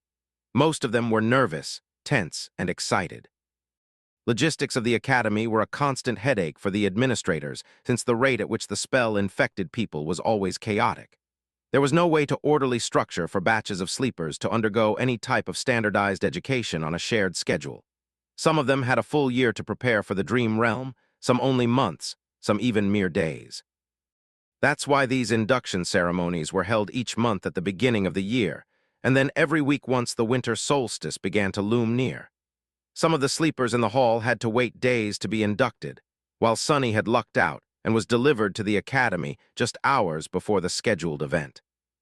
Once inside the hall, he understood two things. Firstly, everyone was well-dressed and in possession of a suitcase, a duffel bag, or at least a backpack carrying their personal belongings. They were obviously coming prepared, most likely from home, sent off by their families. So Sunny and the silver-haired girl, who came empty-handed and wearing simple police-issued clothes, were not a norm like he had assumed, but actually an eye-catching anomaly. Right, that makes sense. Secondly, Master Jet was not being overly humble when she called herself below average by awakened standards. Even though these young people were just starting their paths as awakened, their looks were dazzling. Everyone was handsome, beautiful, and radiated health. He swallowed. Still, I feel like none of them compare. She might not be as perfectly shaped, but I don't know she has a presence. It's like shadows become deeper and the temperature drops by a couple of degrees when she's in a room. Was this the difference between a sleeper and a master? But all of these thoughts were just him trying to postpone the inevitable. Sunny already knew that he was in for a wild ride. Because he could not lie, and all of these excited youths, regardless of their clothes, gender, and looks, wanted to do one thing. Talk. Every one of them wanted to talk with fellow sleepers. They wanted to discuss their nightmares, their future journey into the dream realm, and everything in between. They wanted to ask questions. They wanted to be asked questions. They wanted to discuss something important or just chit-chat about stupid things. Everyone wanted to share. It's a nightmare, Sunny moaned, disturbed and fearful. I'm doomed. Then, with a bit of grim determination, he gritted his teeth and slowly exhaled. Just think about it as a continuation of your trial. You survived the Black Mountain, so you can survive this too. He had faced heroes, villains, monsters, and even gods. Was he going to be afraid of a bunch of teenagers? He might have underestimated how scary teenagers can be. In half an hour, pretty much everyone in the room hated his guts. After a short series of conversations, Sunny had acquired a reputation of an obnoxious, foul-mouthed pervert. This reputation was quickly solidified. He was slapped a few times and even punched once. He also discovered a couple of new things about his true self, namely, that deep down inside he was apparently rude, arrogant, and more than a little bit lustful. The conversations went something like this. Look at all these young people. How many do you think will return from the dream realm? How? Many will perish. What do you think our own chances of survival are? I don't know, but I'm pretty sure that a pompous fool like you will die first. Or, I even received an armor-type memory in my nightmare. It's an enchanted robe. Would you like to see? Actually, I would prefer to see you without a robe. Or, then those lowlifes began to rob the bodies. It was disgusting. They even took their shoes. What kind of degenerate would take a dead man's shoes? I once killed a man and took his boots. They were nice boots. What, you killed someone just for a pair of boots? Of course not. There were other reasons. I also took his cloak. Once again an outcast, Sunny was eventually left alone. people seemed to be avoiding him. Unperturbed, he found a quiet corner and stood there, glad that no one wanted to talk to him anymore. His face hurt, and there was blood dripping from his nose. Being ostracized from a group was nothing new, but it still stung. However, he was smiling, because in the process of turning the whole batch of sleepers against himself, Sonny had discovered something vital. He learned how to control his flaw. Once asked a question, he could not keep quiet. He also couldn't lie. However, after a lot of experimentation, Sonny had found out that with a bit of practice, he could influence the exact way the truth eventually came out. It was like this: after receiving a question, his mind automatically produced a truthful answer. After that, the flaw would force him to say that answer aloud. Refusal to speak would result in the buildup of pressure, then piercing pain. The longer he kept quiet, the worse the pain would become. Eventually, he would have to surrender and reveal the truth. However, in these moments between receiving the question and surrendering to the pain, the actual wording of the answer could be changed. The more it strayed from the initial thought, the more resistance he would meet, once again in the form of pressure, then pain. It still had to be truthful, but it didn't have to be so stark. For example, if Master Jet were to catch him staring again and ask what he was looking at, instead of embarrassing himself, Sonny would have been able to endure a bit of pain and simply say you. That would still be the truth, however. The result would be entirely different. Hidden in the corner, Sonny grinned as he observed the sleepers. This is good, this is great, this is something I can work with. After all, one didn't have to lie to deceive a person. Sometimes, truth was the best material for creating deceit. If used with a certain devious type of intelligence, truth could be as misleading as lies. For example, in one of his previous conversations, Sonny had confessed that he had once stolen boots from a dead man. The other guy was horrified and asked if he had really killed someone just for a pair of boots. The answer the flaw forced him to give was that there were other reasons and that he had also taken the man's cloak. The true reason for killing the veteran slaver was that he had whipped Sonny a few hours prior. Besides, he was already dying. The cloak had nothing to do with the killing itself. However, the wording of the answer created an impression that it did. Thus, two truthful statements, when put together, created an effect akin to a lie. This was just a simple example. With a lot of effort and intense thinking, Sonny could create other types of manipulative truths. It was going to be extremely difficult and risky, but it could be done. He just needed a bit of luck. It was time to put his theory to practice. Sonny didn't forget what his main goal was: to make sure that no one ever finds out his true name. To achieve that, he had to create an impression that he was the most pathetic, weak person in this whole building. Someone who would never receive a positive appraisal, let alone a divine aspect and a true name. However, since this would be a lie, he couldn't just go and say it. So how was he to convince everyone that he definitely did not have a powerful aspect and an impressive record with the spell? His eyes fell on a particular group of sleepers. There were 5 or 6 of them, gathered around a tall, confident young man. The young man had brown hair and a gentle, handsome face. His eyes were green, with a hint of friendly humor. His posture, figure, and attentive gaze betrayed someone who went through extensive training. Everything about the young man screamed of nobility and strength. Just at that moment, one of his companions was saying with a tone of amazement, "Ascended, you have received an ascended aspect. What was your appraisal?" The young man smiled humbly. "Oh, it was excellent." Sonny stopped in front of the group, as though by accident. After hearing the young man's answer, he frowned and looked at him with disdain. Then, with a voice full of utter bewilderment, Sonny said, "Ascended excellent, that's it, what's the big deal?" Chapter 21, First Performance. His words hung high. In silence, the sleepers looked at Sonny with a hilarious assortment of emotions, ranging from bewilderment to shock. The young man with humorous eyes just smiled politely. To be honest, getting an ascended aspect during the first nightmare was extremely rare. He was certainly someone special, maybe even outstanding.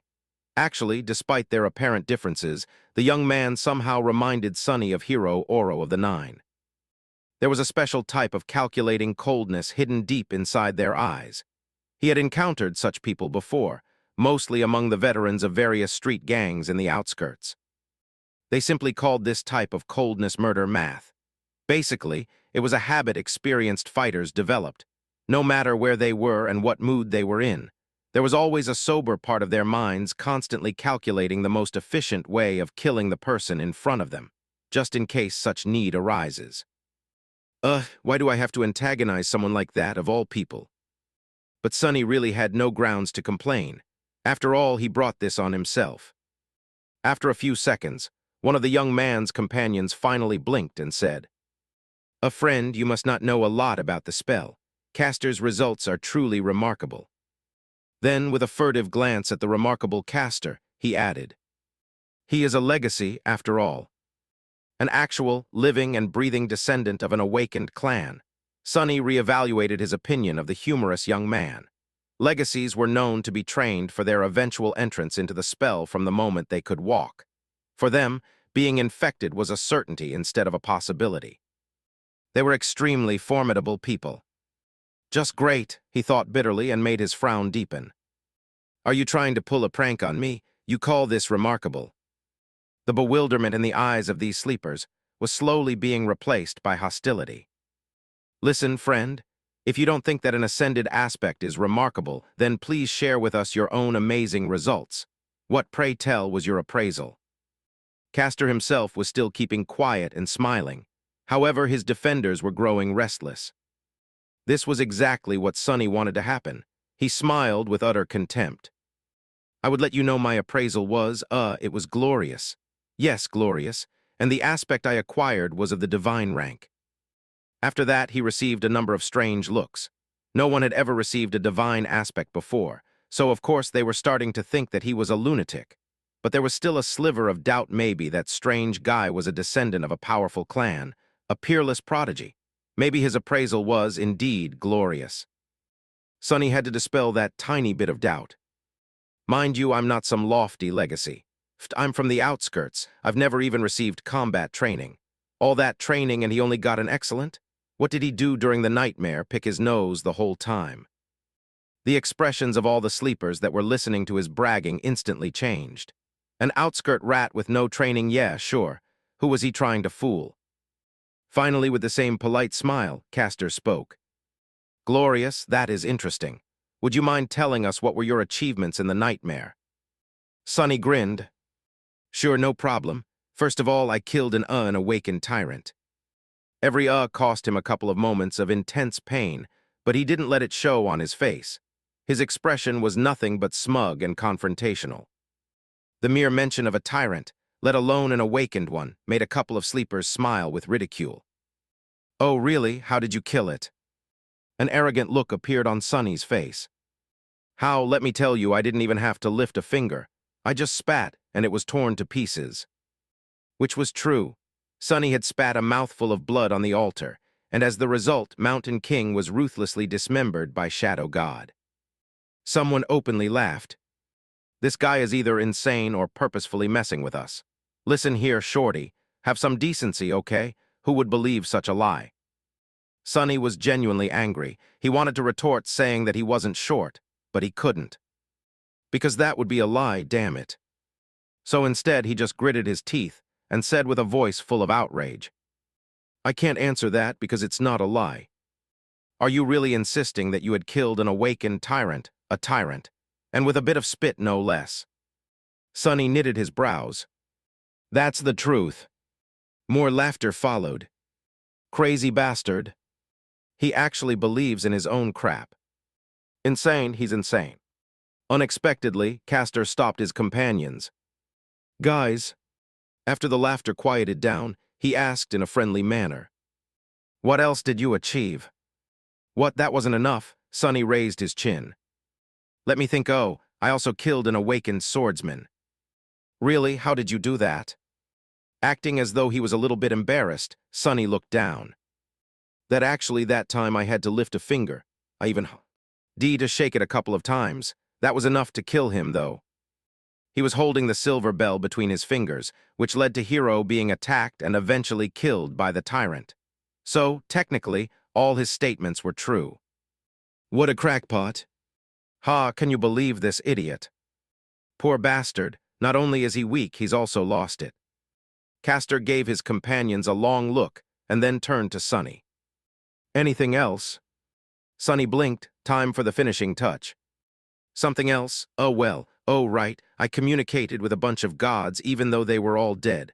I made one of them wake up. He gave me a blessing. I was blessed by a god, do you all understand? The sleepers were silently shaking their heads or looking at him with pity. Castor sighed. I see, well, in comparison to your achievements, mine do look rather average. Thank you for sharing with us.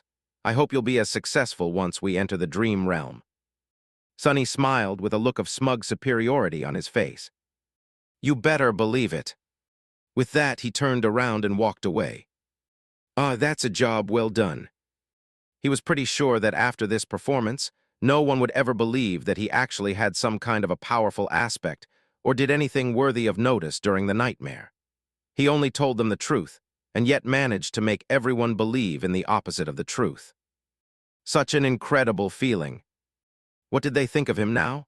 They thought that he was weak, grew up without any education in the outskirts, and had no training. More than that, he was apparently either insane or incredibly stupid. His temper was terrible. Truly pathetic and pitiful fellow. Now, whenever he was asked about his aspect, he could just honestly say that it was of the divine rank and be laughed at. People would rather believe that the spell had ceased to exist than that he was someone noteworthy. He could even scream about his accomplishments from the roof, and no one would believe him. Subsequently, no one would ever suspect that he had a true name. Just you wait, fools. One day I'll be the one laughing. As Sonny was walking away, he heard one of the sleepers talking to Castor. Why didn't you put that lunatic in his place? He has belittled you. After a short pause, Castor answered. His voice sounded low and mellow. Poor kid must have lost his mind in the nightmare. It often happens. He'll most likely die soon, so being kind is the least I can do. The corner of Sonny's mouth twitched. What a nice guy. He knew that Castor's words were based on a false assumption, but for some reason still felt a cold chill running up his spine. Chapter 22, Corpse Corner. Satisfied with his performance, Sonny walked back to the deserted corner of the hall. He felt people looking at him with mockery, contempt, and pity. No one seemed to be willing to stay close to him. It was just as well. He didn't want to be bothered anyway. Still, weren't their reactions a bit exaggerated? It's not like he was carrying an infectious disease. Well, except for the spell. But it wasn't really a disease, which everyone here should have known already. Finally, he extricated himself from the crowd and reached the corner. For some reason, sleepers were unwilling to approach it. Currently, there was only one girl sitting quietly on the bench. Sonny gave her a look. The quiet girl was delicate, demure, and very pretty. Her clothes were tidy and neat. They weren't very expensive, but still rather tasteful. With her pale blonde hair, big blue eyes, and exquisite face, she looked like a beautiful porcelain doll. She was subtly breathtaking. However, there was something wrong with her. Sonny frowned, trying to understand what exactly about the girl made him uncomfortable. After a while, he realized that her empty, expressionless stare was reminding him of Mountain King. Startled, Sonny understood that the girl was blind. It took him a couple of seconds to compose himself. What a shame. A bit disheartened, he carefully sat on the opposite end of the bench. The girl wouldn't have survived the first nightmare if she had been blind prior to entering the spell, which meant that she lost her sight as the result of the appraisal. It was her flaw. Suddenly, Sonny felt very apprehensive. A cold sensation spread through his chest. And I thought my flaw was bad. No matter what aspect ability the blind girl had received in exchange for her sight, it was effectively a death sentence. A blind person had no chances of surviving in the dream realm, at least not with a dormant core. In some sense, the girl was already dead. She was effectively a walking corpse. Feeling extremely disturbed, Sonny turned away and studied the crowd of sleepers. Now he understood why people were trying to avoid this corner. The girl was surrounded by an invisible but almost palpable aura of death. Sleepers usually weren't very superstitious, but anyone would feel uncomfortable in her company. Armed with this knowledge, Sonny suddenly saw a pattern in how the young people in the hall were grouped. Instinctively, they all tried to stand close to those of their own circumstance. At the far end of the hall, closest to the stage, were one or two small groups. People in these groups were distinct from the rest of sleepers. They were all confident, calm, and had an air of readiness. These were the legacies. They were trained for the spell since birth and had the highest chances of survival. Castor especially stood out from the rest. Next to them was a larger number of expensively dressed young people. They were lively and excited and only a little nervous. They were the scions of rich and high-ranking citizens. Their training was pretty good since such families had ample funds to hire private tutors, even awakened ones. Their chances of survival weren't bad. Then there was the largest part of the crowd, which consisted of kids from middle-class families. They might not have had the privilege of training under awakened tutors, but their education wasn't bad. The government spent a lot of effort to put all the necessary knowledge and skills into the school curriculum, preparing potential sleepers in advance.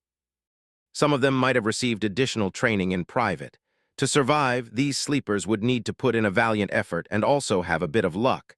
But it wasn't improbable. Consequently, they were tense and nervous. And lastly, there was Sunny and the blind girl, the corpses. From the point of view of other sleepers in the hall, their chances of survival were close to zero. How charming! This was how the young sleepers had subconsciously divided themselves. The only exception from this rule was the silver-haired girl, who stood alone and apart from everyone, seemingly indifferent to tension and nervousness that permeated the air. She was leaning against a wall with her eyes closed, still listening to music. But regardless of their group and level of training, everyone was already tired of waiting. When will the damn induction ceremony start? Sunny thought, irritated. As though answering his thoughts, a tall man in a dark blue uniform appeared on the stage. Not only was he tall, he was actually almost a giant. Sunny even wondered if the man's mother had sinned with a bear. Of course, it was impossible. Bears had gone extinct long before the spell even appeared. But he once saw pictures in a book, and they looked sort of similar. A bear-like nightmare creature, then.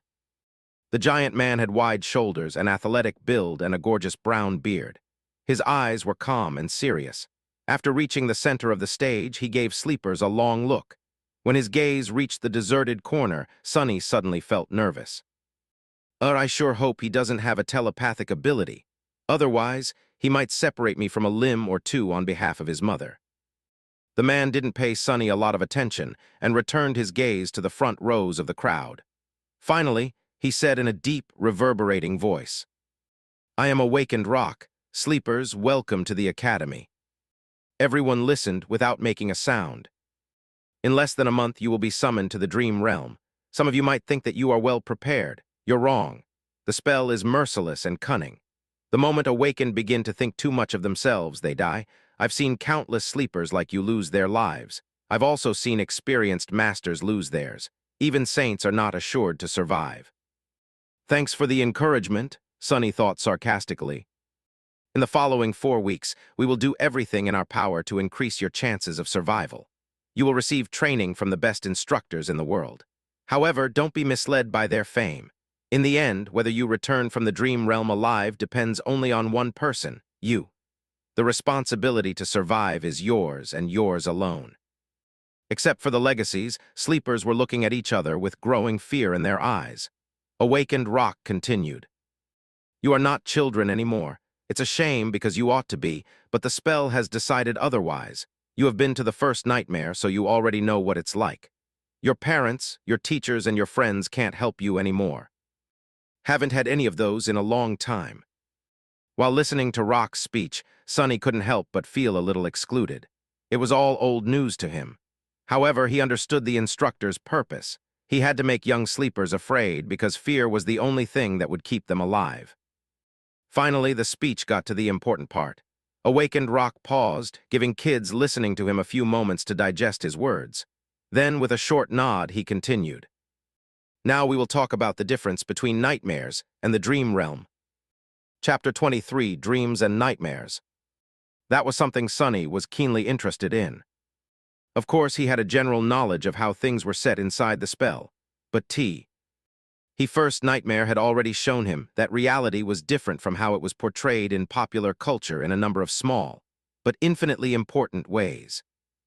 He needed to separate truth from the myths, and of course, it was very advantageous to hear it from the mouth of someone who had actually been to the dream realm. So Sunny was all ears. Awakened Rock began to speak. Most people are aware of what nightmares are. because they have an impact on the real world and their lives. All of you have been warned before entering the first nightmare that, should you perish there, a nightmare creature would be allowed to cross the threshold and enter reality.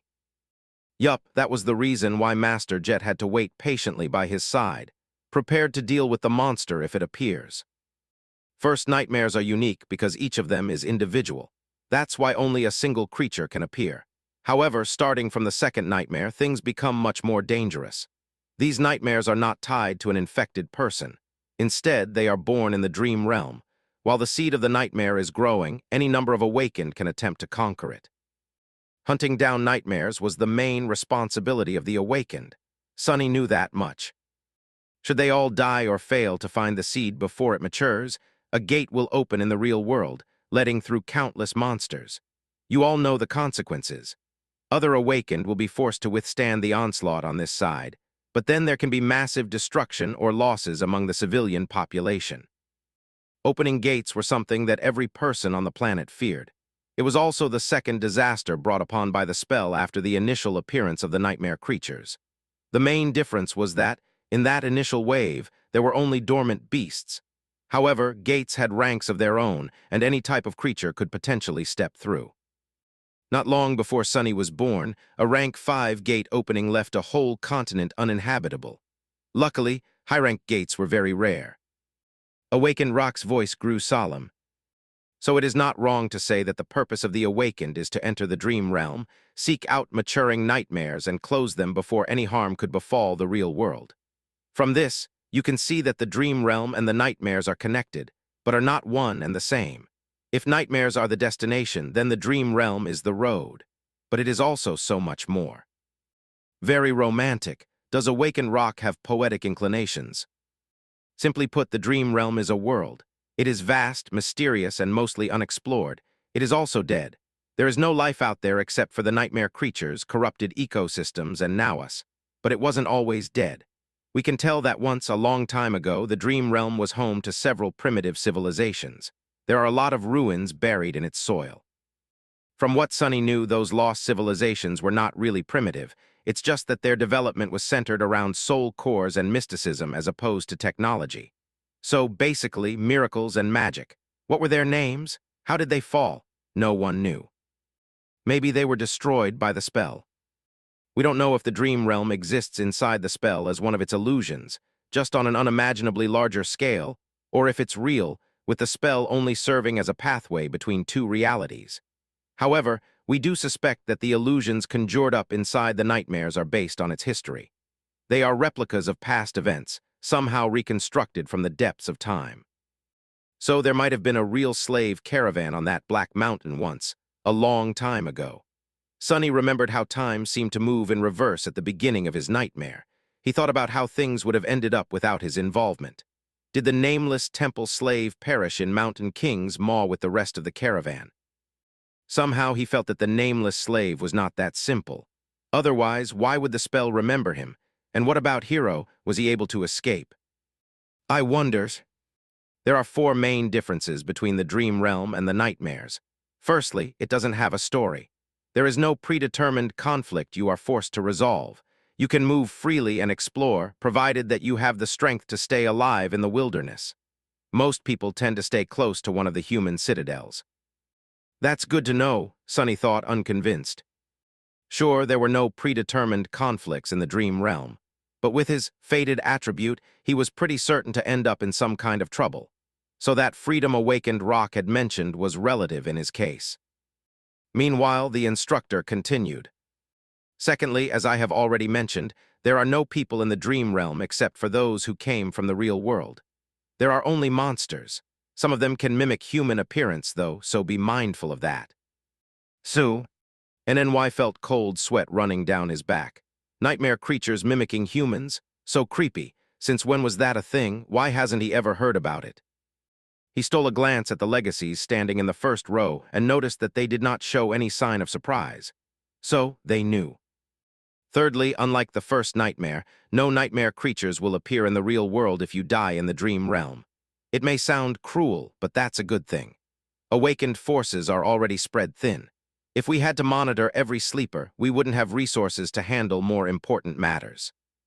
Considering that each sleeper could spend weeks, sometimes even months in the dream realm, there was ruthless logic in that statement.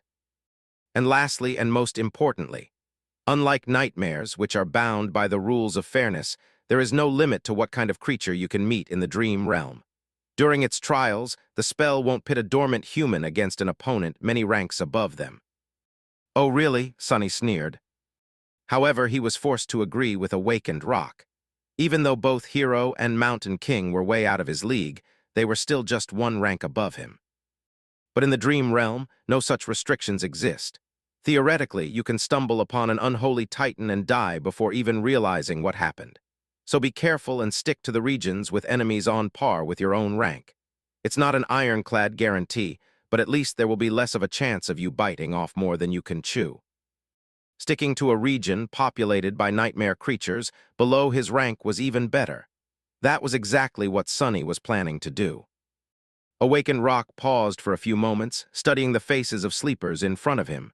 Then he added, "When the solstice comes, you will be drawn into the dream realm. The exact location of where you will appear can't be predicted in advance, but there is a high chance that many of you will find yourselves in close proximity to each other. Band together and proceed to the nearest human citadel. Each citadel is built around a gateway. Once you reach it, you will be able to return." Gateways were special portals that served as exit points from the dream realm. Once sleepers reached such a portal, they would be able to escape back to reality and become awakened. Their core would evolve, and they would also receive a second aspect ability.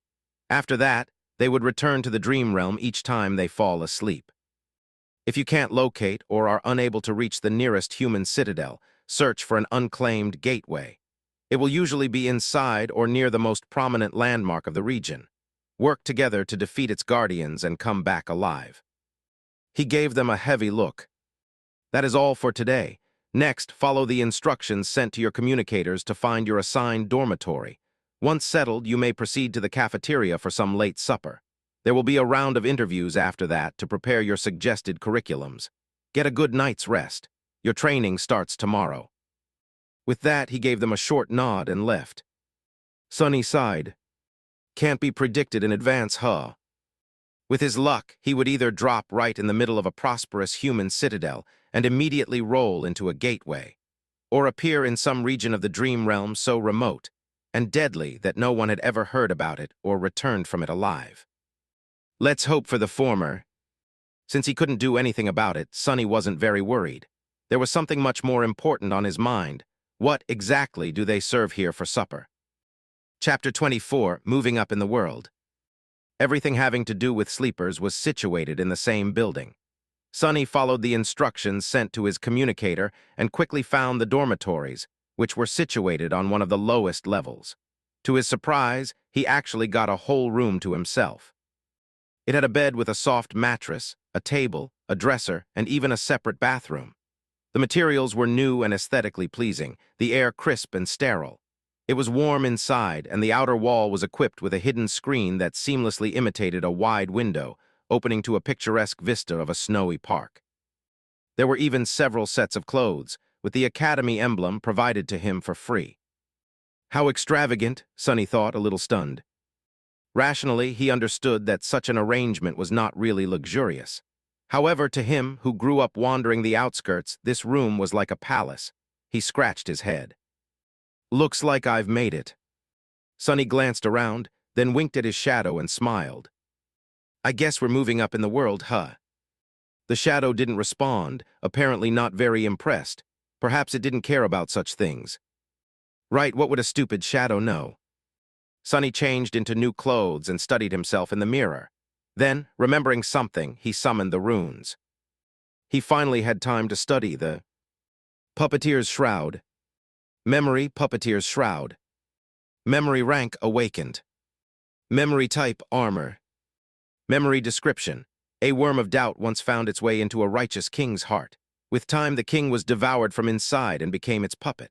A lifetime later, the puppeteer worm escaped from the king's dead body, leaving behind a cocoon of black silk. No one knows where it went.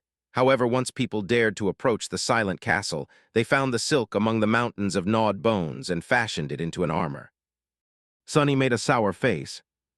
That is not that terrifying. Yeah, I'm not creeped out at all.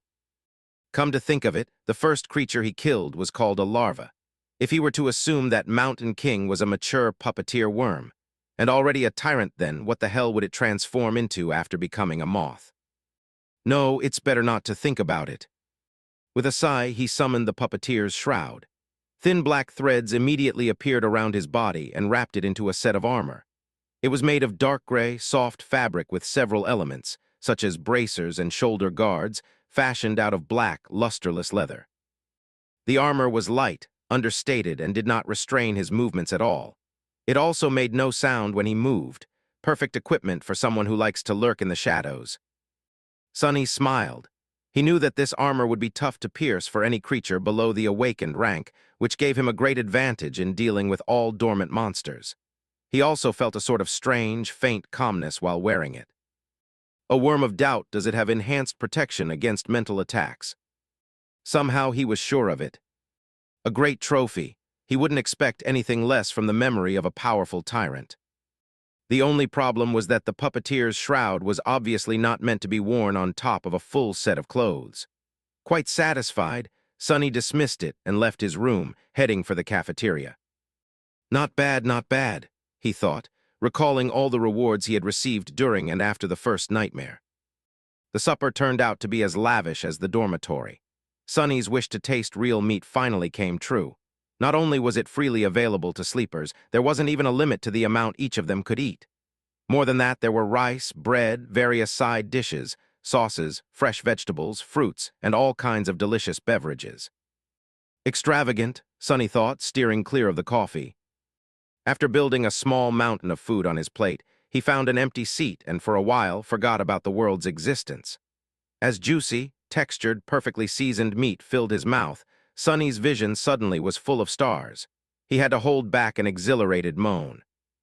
And to think he could have lived like that for a whole year. Damn spell, why didn't you infect me a few months ago? He concentrated on the food, decimating the whole plate in no time. Satiated and more than a little gorged, Sonny longingly looked back and thought about getting another serving. But it was already time for his appointment with the academy personnel. Full of regret, he stood up and left the cafeteria. Soon he found himself in a small office, sitting across from an administrative worker. The worker was very friendly and started the interview right away. Just like Master Jet had warned him, Sonny was offered psychological counseling again. Remembering her advice, he refused, and the interview smoothly switched to questions about his aspect. He didn't want to give up information about his abilities, but also knew that he had to tell the worker something. Luckily, the questions were worded in a way to put sleepers at ease. As such, most of them started with nice and polite preambles like "would you like to tell me" or "if you're willing to share," which gave Sonny an opportunity to give neutral answers. Would you mind telling me about the type of aspect ability you received? As in combat, sorcery, utility. He did mind, but had to be careful. I'm not sure. I haven't had time to understand it well. That's all right. Are you able to directly deal damage with your ability? I guess not. Earlier, I wasn't even able to harm a towel. Things went on like that. In the end, Sonny shared just enough information to create an impression that his aspect was weak, harmless, and most likely having something to do with utility.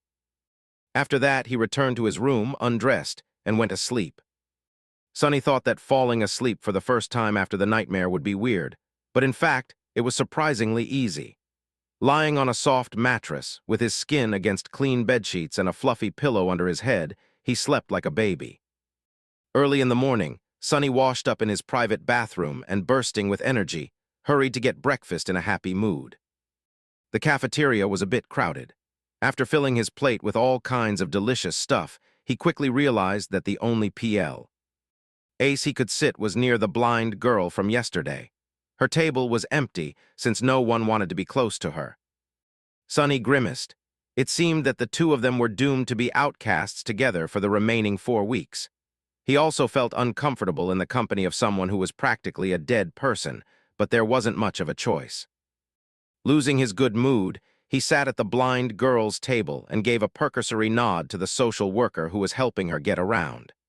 After that, he tried to pretend that they didn't exist and concentrated on his food. However, before he could finish, a sudden commotion drew his attention. "What's going on?"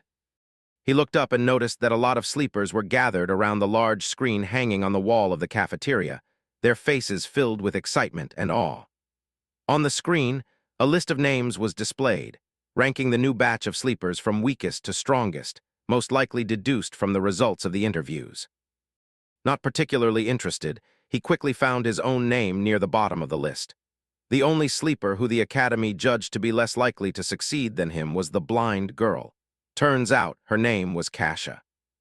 But the commotion was a bit too loud to be just the result of the ranking. Curious, he moved his gaze up. The sleepers were restless. How can this be? I'm not seeing things right.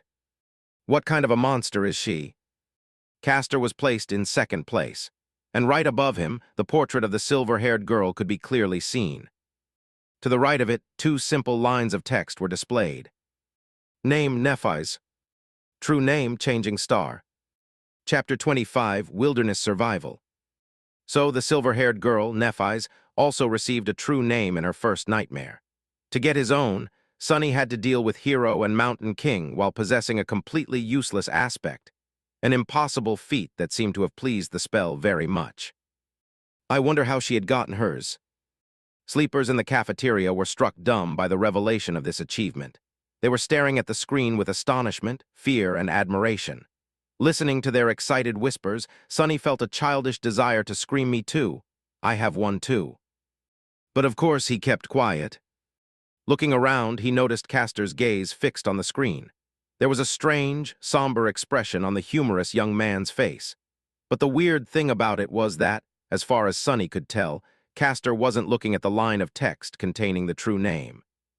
Instead, he was staring at the line of text that read Nephis, as though the girl's actual name held more meaning to him than the one given by the spell. Interesting, do they know each other? Why would a lofty legacy know someone who came to the academy in a police-issued tracksuit? And speaking of Nephis, where was she? Sunny glanced around the cafeteria and quickly noticed the silver-haired girl, who was sitting quietly in a corner with a cup of coffee in her hands. She wasn't paying a lot of attention to the commotion, seemingly immersed in her thoughts. Her gray eyes were serious and distant. A sleeper with a true name? That's impossible. It's technically possible. Smile of Heaven received her true name in the first nightmare, I think. But yeah, I'm doubtful. Maybe she lied in the interview. Are you stupid? If it was that easy to deceive the administrators, the crazy pervert from yesterday would have been in the first place instead. Sunny's face twitched. Crazy pervert, huh? Well, why don't we just ask her? Suddenly, there was a deafening silence in the cafeteria. Following the suggestion, sleepers stopped talking and turned around, staring at Nephis. However, no one seemed to have the courage to approach her first. Finally sensing something, she raised her eyes and looked at them with surprise. What? Even the blind girl, Cassie, turned in the direction of her voice. After a couple of moments, Castor suddenly walked over and made a small bow. Lady Nephis, I am Castor from the Han Li clan. I see that your trial went well. Lady, why is he addressing her that way? And he had to introduce himself so they don't know each other. Interesting. Nephis seemed to be a little bit perplexed by the question. After thinking for a while, she smiled brightly and shrugged.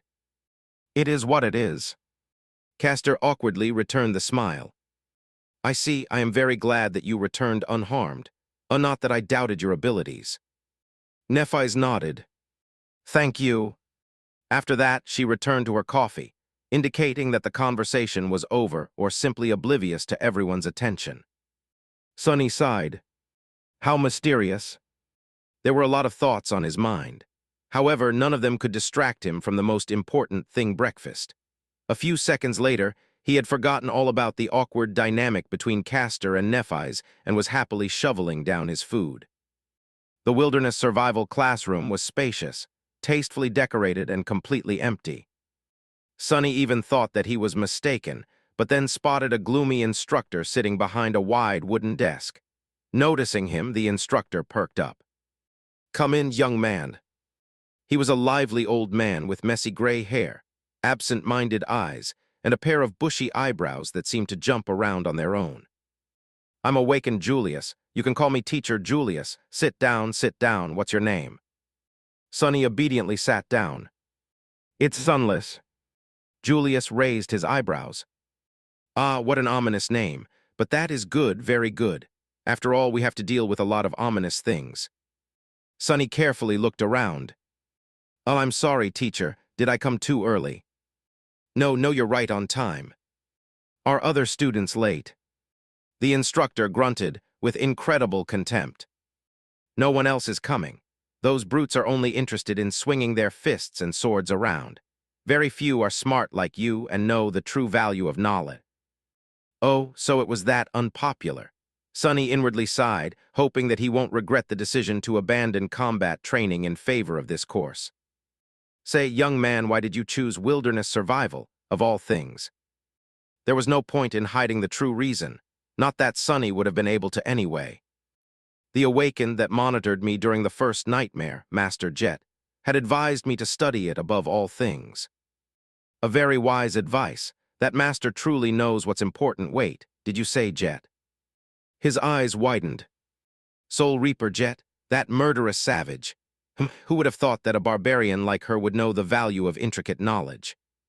Soul Reaper, Sonny's curiosity was piqued. Teacher, do you know Master Jet? Julius carefully looked behind his back before answering. Who doesn't know the Soul Reaper? She might not be the most powerful awakened out there, but she is certainly one of the most feared. That's because her aspect abilities disregard flesh and target soul cores directly, which means that no amount of armor, damage, resistance, and physical protection can stop them. He leaned forward. The only good thing is that she's young and not likely to become a saint anytime soon, or even ever. Yes, luckily, there's a very low probability that she'll ever advance. Sonny blinked. Why? Julius looked at him, as though trying to comprehend how someone could be so ignorant. Because of her problematic personality, of course. Who would want to help a psychopathic killer become a saint? You need a team of outstanding companions and a lot of support to attempt conquering the third nightmare. Soul Reaper Jet isn't wait. Suddenly, Julius frowned and leaned back. Why am I gossiping with you? You're too young to know such things. More than that, it's not in my character to badmouth others behind their backs. I would beg to differ, Sonny thought sarcastically, but didn't say anything out loud. He already got a lot of juicy information out of Teacher Julius. Maybe choosing wilderness survival was the right choice after all. Let's get back to your curriculum. What other courses are you taking? Sonny sighed. None. For the next 4 weeks, I'll be fully concentrated on wilderness survival. Julius stared at him for a whole minute, an expression of utter astonishment written clearly on his face. Then, slowly, an excited gleam appeared in his eyes. Finally, he grinned. Wonderful, this is wonderful. You're such an astute young man, don't you worry. In 4 whole weeks, I will make you immortal. Sonny's lessons with Teacher Julius started pleasantly and without much tension, but just an hour later, he felt like his head was ready to explode. There was so much new information, and all of it was so strange and counterintuitive for someone who had never left the walled-off, sheltered confines of the city. From time to time, Julius gaped at Sonny's lack of knowledge and relevant experience.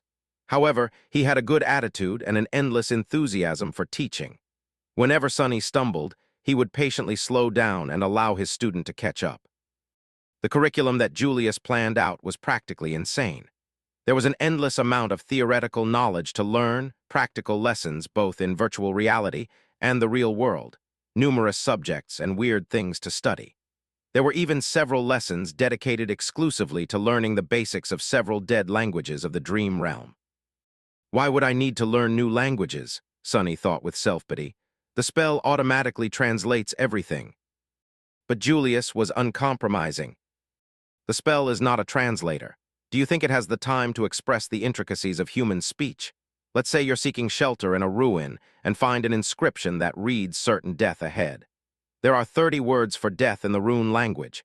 Just by knowing the runes, you'll be able to deduce what kind of danger there is. On the first day, they studied until the sun was about to set. Only then did Julius decide to let Sonny go, mentally exhausted and ill, lamenting the fact that he had to miss lunch and dinner.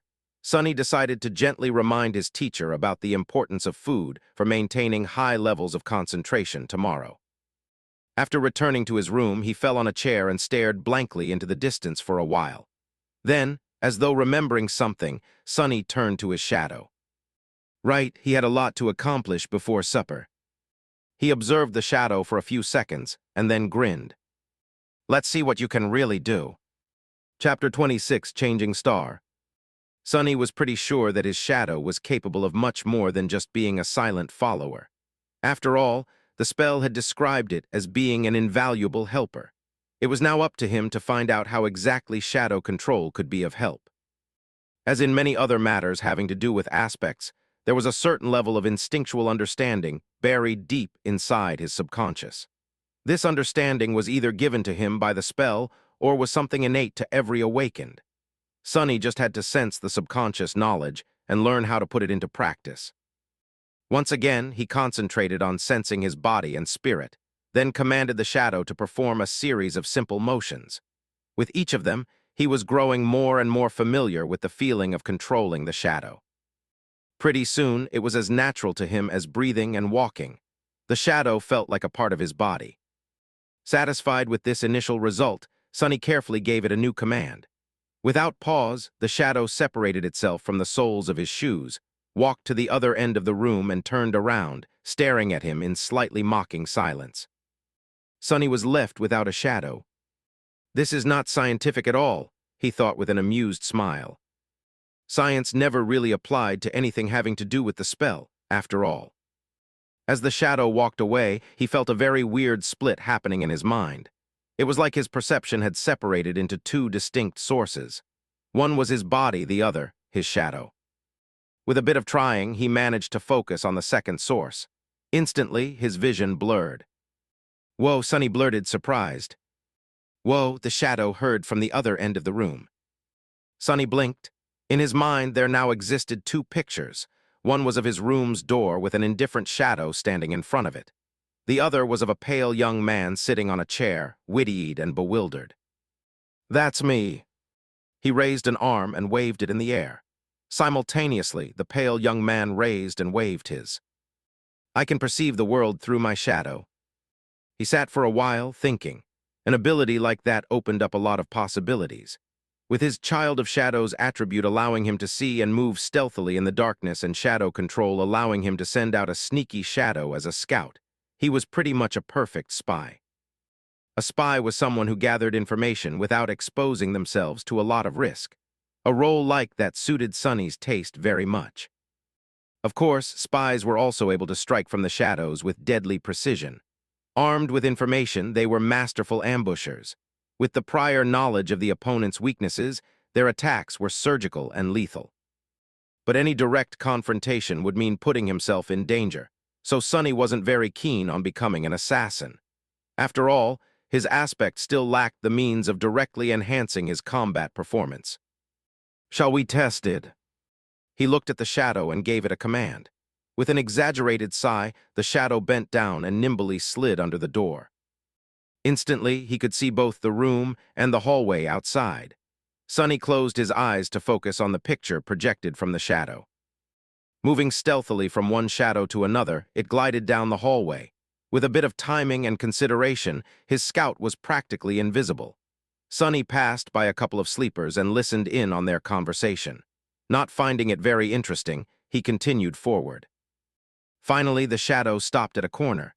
To its left were the elevators, to its right, the way to the girls' dormitory. All sorts of provocative images immediately entered Sonny's head. "Oh my," he thought, blushing. Yes, with this ability, it was also very easy to fall into utter depravity. But no, he couldn't do it. Not because of some high moral principles. It's just that, with his reputation of a pervert, the chances of being asked if he had done something unbecoming were pretty high. So he needed the ability to honestly answer no. "So I probably shouldn't, right?" "Right. Of course you're right, don't even think about it." Back in his room, Sonny sighed with a lot of regret. Then he directed his scout to hide in the shadow of a passing sleeper and followed him to the elevators. Sometime later, Sonny's shadow was hiding in a corner of a large dojo. He was observing his fellow sleepers who, under the guidance of Instructor Rock, were going through them. Ions of the introductory combat class. Today was mainly dedicated to testing their general competency and abilities. After that, the sleepers were going to be separated into groups based on their level, such as novice, advanced, or expert, as well as their weapon of choice. Some would be assigned a personal tutor or paired together. Currently, sleepers were taking turns delivering their strongest punches to a wide plate attached to a special measuring machine.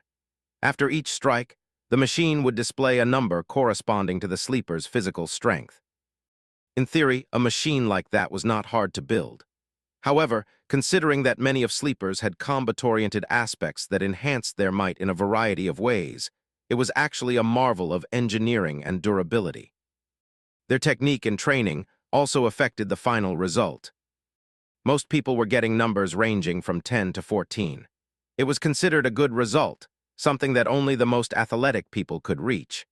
However, a lot of sleepers, obviously those with enhancing aspects, were able to achieve a score of 15 or even 16. I would probably get 10 or 11, Sonny thought, feeling a little bored. Then he suddenly perked up, noticing that it was turn for Nephis, the highest-rated sleeper of their batch, to strike the plate. The slender girl approached the machine and, without much preparation, delivered a sudden, crushing blow. Sonny wasn't very well-versed in martial arts, but even he was impressed by the flawless economy and speed of her execution. She had a lot of training. Nephis was becoming more and more intriguing. What's her actual background? After a short pause, the machine displayed the result, 16. Sonny felt a bit disappointed. Not that impressive. I was expecting more.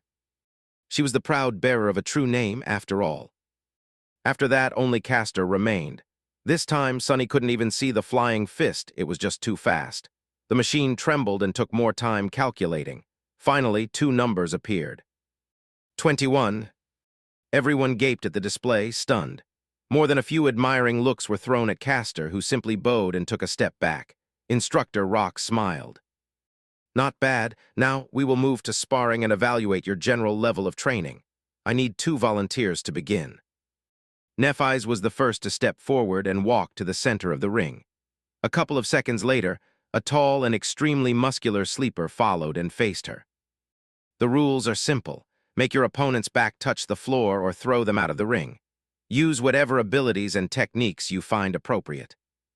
Oh, the show is starting. Watching sleepers fight each other was not only entertaining, but could also provide Sonny with knowledge of their powers. Back in the room, he leaned forward and rested his chin on his palms. Go, Nephis. The tall guy attacked without wasting any time. His muscles bulged, threatening to tear the soft fabric of his white dabak. He advanced like an unstoppable mountain, sending a vicious kick flying. A second later, he was lying on the floor with a dumbstruck look on his face. Nephis didn't even change her stance. Instructor Rock gave her a cheerful look and grinned. Next. What followed could only be described as a massacre. One after another, Nephis managed to defeat almost every single sleeper present in the dojo. She didn't seem to be faster or stronger than them, but each time someone entered the ring to fight her, they would inevitably end up beaten and thrown to the ground. Sonny watched the process with a growing sense of amusement. However, at some point, even he felt a bit of unease. Nephis moved with the calm precision of a battle machine. Her technique was clean, graceful, and ruthless. No matter what type of attack was thrown at her, she was able to either predict or instantly react to it, then deflect and turn it against the attacker with the minimum amount of effort. It didn't matter whether her opponent was poor, rich, or a legacy. Everyone would end up dealt with in a matter of seconds. What's more, through the whole process, the composed expression on her face didn't even change once. It was like Nephis was made out of metal. Is she even human? Sonny thought, suddenly apprehensive. What was he going to do if this changing star were to end up as his enemy? The best course of action would be to run away. Or better yet, try not to antagonize her to begin with. After all, the sun was also a star, and shadows didn't mix well with sunlight. Finally, Castor was the last one remaining, once again. However, he didn't seem to be perturbed by the miserable failure of every other sleeper. With a soft smile on his lips, the young man stepped into the ring. Castor and Nephis faced each other. Their eyes locked for a few seconds, and then Castor slightly bowed. "Lady Nephis, please excuse me in advance." "What is he going to?" A moment later, Sonny opened his eyes. In shock. Chapter 27, Measure of Power. It seemed like Castor suddenly ceased to exist. However, it was only an illusion. The truth was that he was just moving so fast that the human eye wasn't able to keep up with his movements. If it wasn't for the special properties of shadow sight, Sonny wouldn't have been able to perceive anything either. Even then, he only noticed a hazy blur streaking through the air. In a fraction of a second, Castor covered the distance between him and Nephis and delivered a devastating blow. However, despite his astonishing speed, she somehow managed to react in time, slightly turning her body to deflect the strike. But it still wasn't enough. Although Nephis had managed to avoid being hit squarely in her center of gravity, Castor's fist ended up connecting with her shoulder, sending the girl into a spin. Not wasting any time, Castor disappeared again. His plan was very simple. While Nephis was still under the impression that the enemy was in front of her, he was going to use his unnatural swiftness to circle around and attack from the back. The young man appeared behind the oblivious girl, ready to finish the fight with one decisive strike.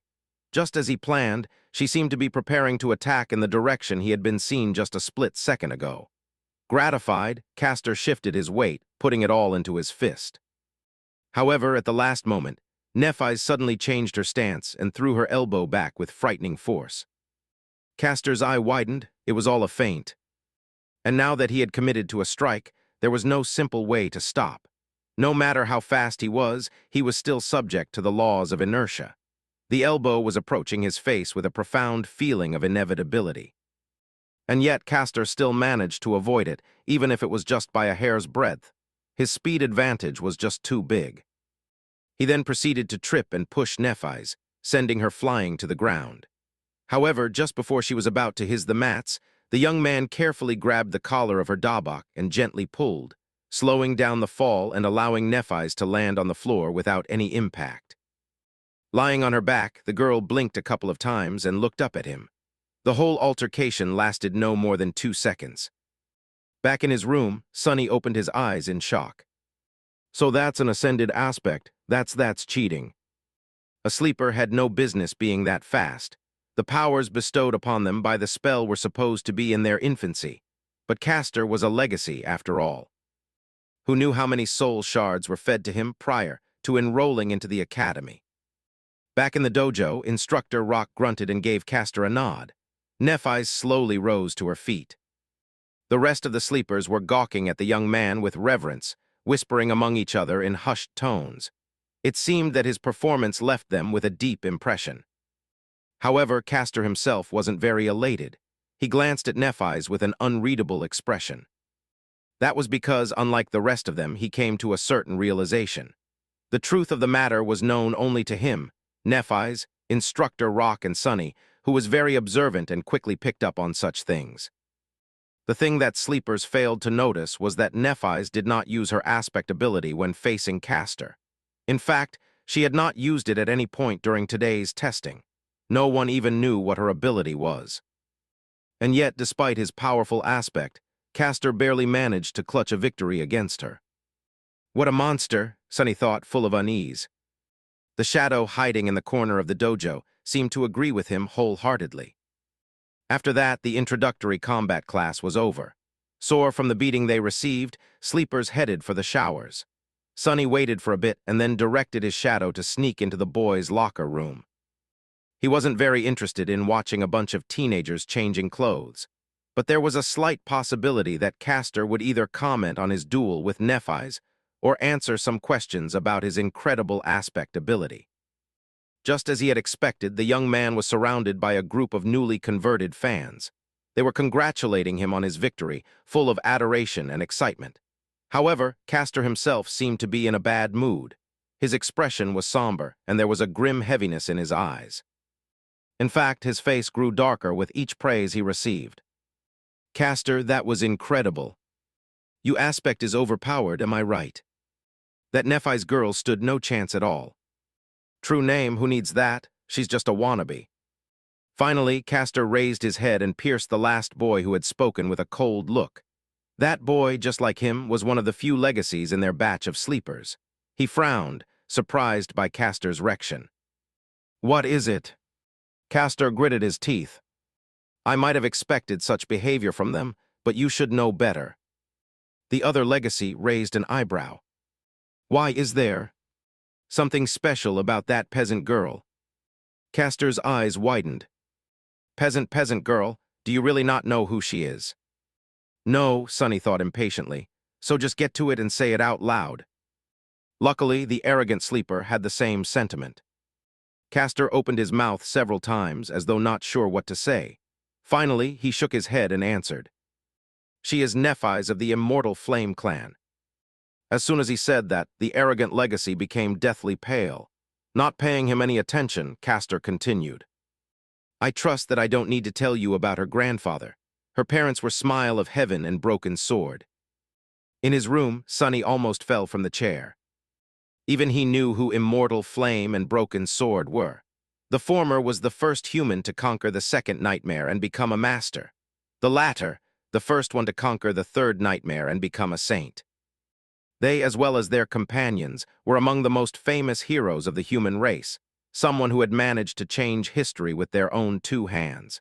If what Castor said was true, then Nephis wasn't just an aristocrat, she was royalty.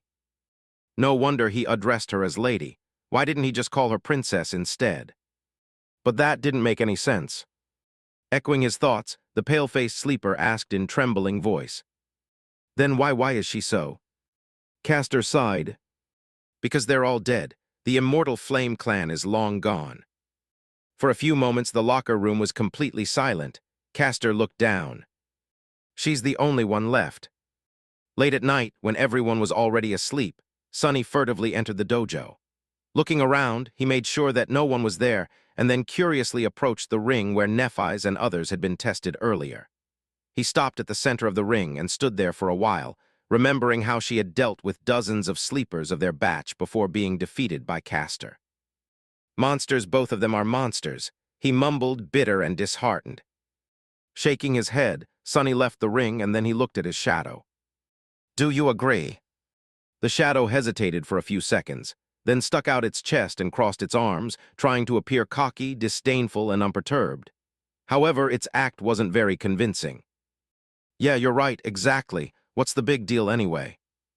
Both Immortal Flame and Broken Sword, Nephis's father and grandfather, were as monstrous in terms of power as one can get. But they still failed to protect their family from being eviscerated. So, power wasn't that important in the end. Even royalty was not safe from the cruelty of the world. Sonny sighed and proceeded to the measuring machine. Making a fist, he swung it and delivered his best punch. The machine hummed for a few seconds and then displayed a single number. 9. "Oh, come on, I deserve a 10 at least." Feeling very indignant, he struck the plate again, almost hurting his fingers. However, the result was the same. "Damn it." Sonny paced for a bit, trying to control his anger. It seems he was destined to be a weakling. After all, the force of the strike depended on mass and acceleration. Acceleration could be improved with technique and exercise, but mass was something he had little control of. He was already done growing, and his height was not going to drastically increase in the future. No matter how hard Sonny trained, he was always going to be a lightweight. How is this fair? Suddenly filled with resentment, he punched the plate again, putting all of his frustration into this one strike. At that moment, a strange instinct suddenly awakened in Sonny's mind. Following the command of this instinct, his shadow flowed up and wrapped itself around his hand, sticking to it like a black glove. In the next moment, the punch connected. The machine trembled from the force of the strike. Sonny's yelped in pain and took a step back, cradling his bruised fist. After a while, the result was displayed. However, it wasn't a 9 anymore. It wasn't even a 10. It was 18. He looked at the displayed number for a long time, expressionless. Then a wide grin slowly appeared on Sonny's face. "I see, so that why, of course." He clenched his fist again, looking down at the black, shadowy glove. "Ah, what an invaluable helper indeed." Now we're talking. Chapter 28, Training Montage. Days flew by. Sonny only had 4 weeks to prepare himself for the journey into the dream realm, so there wasn't even a minute to spare. He was relentless, pushing his body and mind to the limits in an attempt to absorb as much knowledge and skills as possible in that short amount of time. In the day, he studied with teacher Julius, slowly learning how to survive and take care of himself in the absence of civilization. Their lessons ranged from comparatively simple, like various ways to produce fire, to much more obscure and esoteric, like celestial navigation. What was so hard about celestial navigation? Well, as it turned out, the dream realm was not consistent in MS of star geography. Different regions had different stars and constellations, as well as a different number of moons. While the sun seemed to be the same, its behavior was highly unpredictable.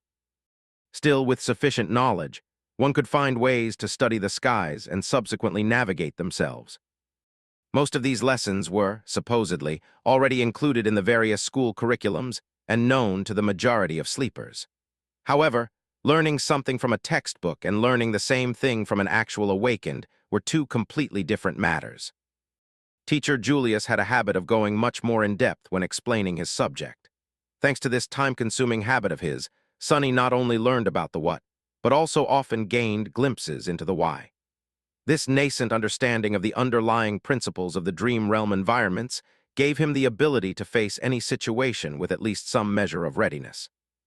Even the lessons in dead languages, which Sonny had initially judged to be useless, turned out to be much more interesting than he could ever imagine. This was, in large part, because it concerned the spell itself. After all, the spell communicated with humans in one of those dead languages. By knowing the language, he was able to understand its various remarks and descriptions better. The simplest example of this was Nephis and her true name, Changing Star. While technically correct, this translation failed to properly convey the exact meaning. By understanding the grammatical structure of the rune language, it was easy to extrapolate and see that the more correct translation would have been Star of Change. More than that, there were different runes for change, each with its own connotation. Depending on what exact rune was used to relay the meaning of the name, it could also mean ruinous star or star of misfortune. A small change in wording and connotation could mean a world of difference in real life. Sonny, who had never seriously studied before, found the process of acquiring vast amounts of theoretical knowledge strange, numbing, and exhausting. However, in a sense, it was also exhilarating. After all, knowledge was something that only the privileged had access to. It was also this authority over knowledge that kept them in the position of power, creating a vicious circle of inequality. The poor had no opportunity to study, and without the advantage of good education, they had no way to stop being poor. The weirdest part about all of this was that Sonny was now one of those privileged people. More than that, he was at the pinnacle of social hierarchy. Not only had he gained access to an unlimited amount of knowledge, but even his basic needs like food and shelter were also taken care of by the government, allowing him to fully focus on the single goal of developing himself as an awakened. This sudden transformation would have sent him into a whirlpool of philosophical reflection if he had any time to spare. But he didn't, because teacher Julius also insisted on holding practical lessons every other day. Even if some of them had to be done in virtual reality simulations, he insisted on using the full immersion stations with enhanced physical feedback. As a result, Sonny was bone-tired and utterly exhausted. The good thing was that with such amount of exercise, coupled with his newly reforged body, Sonny had never been in better shape. Even without combat training, he could feel his strength, stamina, and agility improving by leaps and bounds. Basically, the peculiar rebirth he had experienced after completing the first nightmare had enhanced the innate potential of his body, bringing it to the peak of the human condition. However, it was up to him to realize that potential with sweat, effort, and a lot of hard work. Practical application of wilderness survival techniques provided him with the opportunity to do so. And as though this wasn't enough, Sonny secretly collected information about other sleepers and practiced shadow control every night. His shadow was independent enough to be sent on scouting missions without his direct control. It would sneak here and there, listening in on the conversations and observing different classes where sleepers had to demonstrate their aspect abilities. Then, after Sonny had finished his supper and returned to his room, It would come back and share everything it had heard and seen during the day. The only problem with this arrangement was that the shadow, despite its outward snarkiness, turned out to be rather naive. It didn't quite understand how the human world worked, and as such, often failed to distinguish between useful information and meaningless chatter. So most of the time, Sonny would receive nothing of value or juicy gossip instead of important secrets. This is how he learned that in the sleeper center, romance was in the air. After all, there were 100 beautiful young people locked underground in close proximity to each other with the added spice of a deathly threat hanging above their heads. Many felt that life was short and it was their time to seize the day. Passion bloomed in the shadow of approaching danger. Sonny was excluded from this whole side of the thing, of course. Firstly, he had already positioned himself to be perceived as an unlikable lunatic. Secondly, he simply had no time for anything except for his lessons and training. And lastly, he was wary of getting too close to anybody, afraid that a situation would arise where he would have no choice but to divulge his true name. Apart from gathering information and slowly learning about the scope and details of various aspect abilities, and to a lesser extent, flaws, he was also experimenting with shadow control. The results were very promising. He quickly found out that his shadow was able to enhance various objects and not only his body. If it wrapped itself around a weapon, the weapon strike harder and deliver more damage. If it was applied to an armor, the armor would become sturdier and harder to break. The enhancement was rather substantial, too.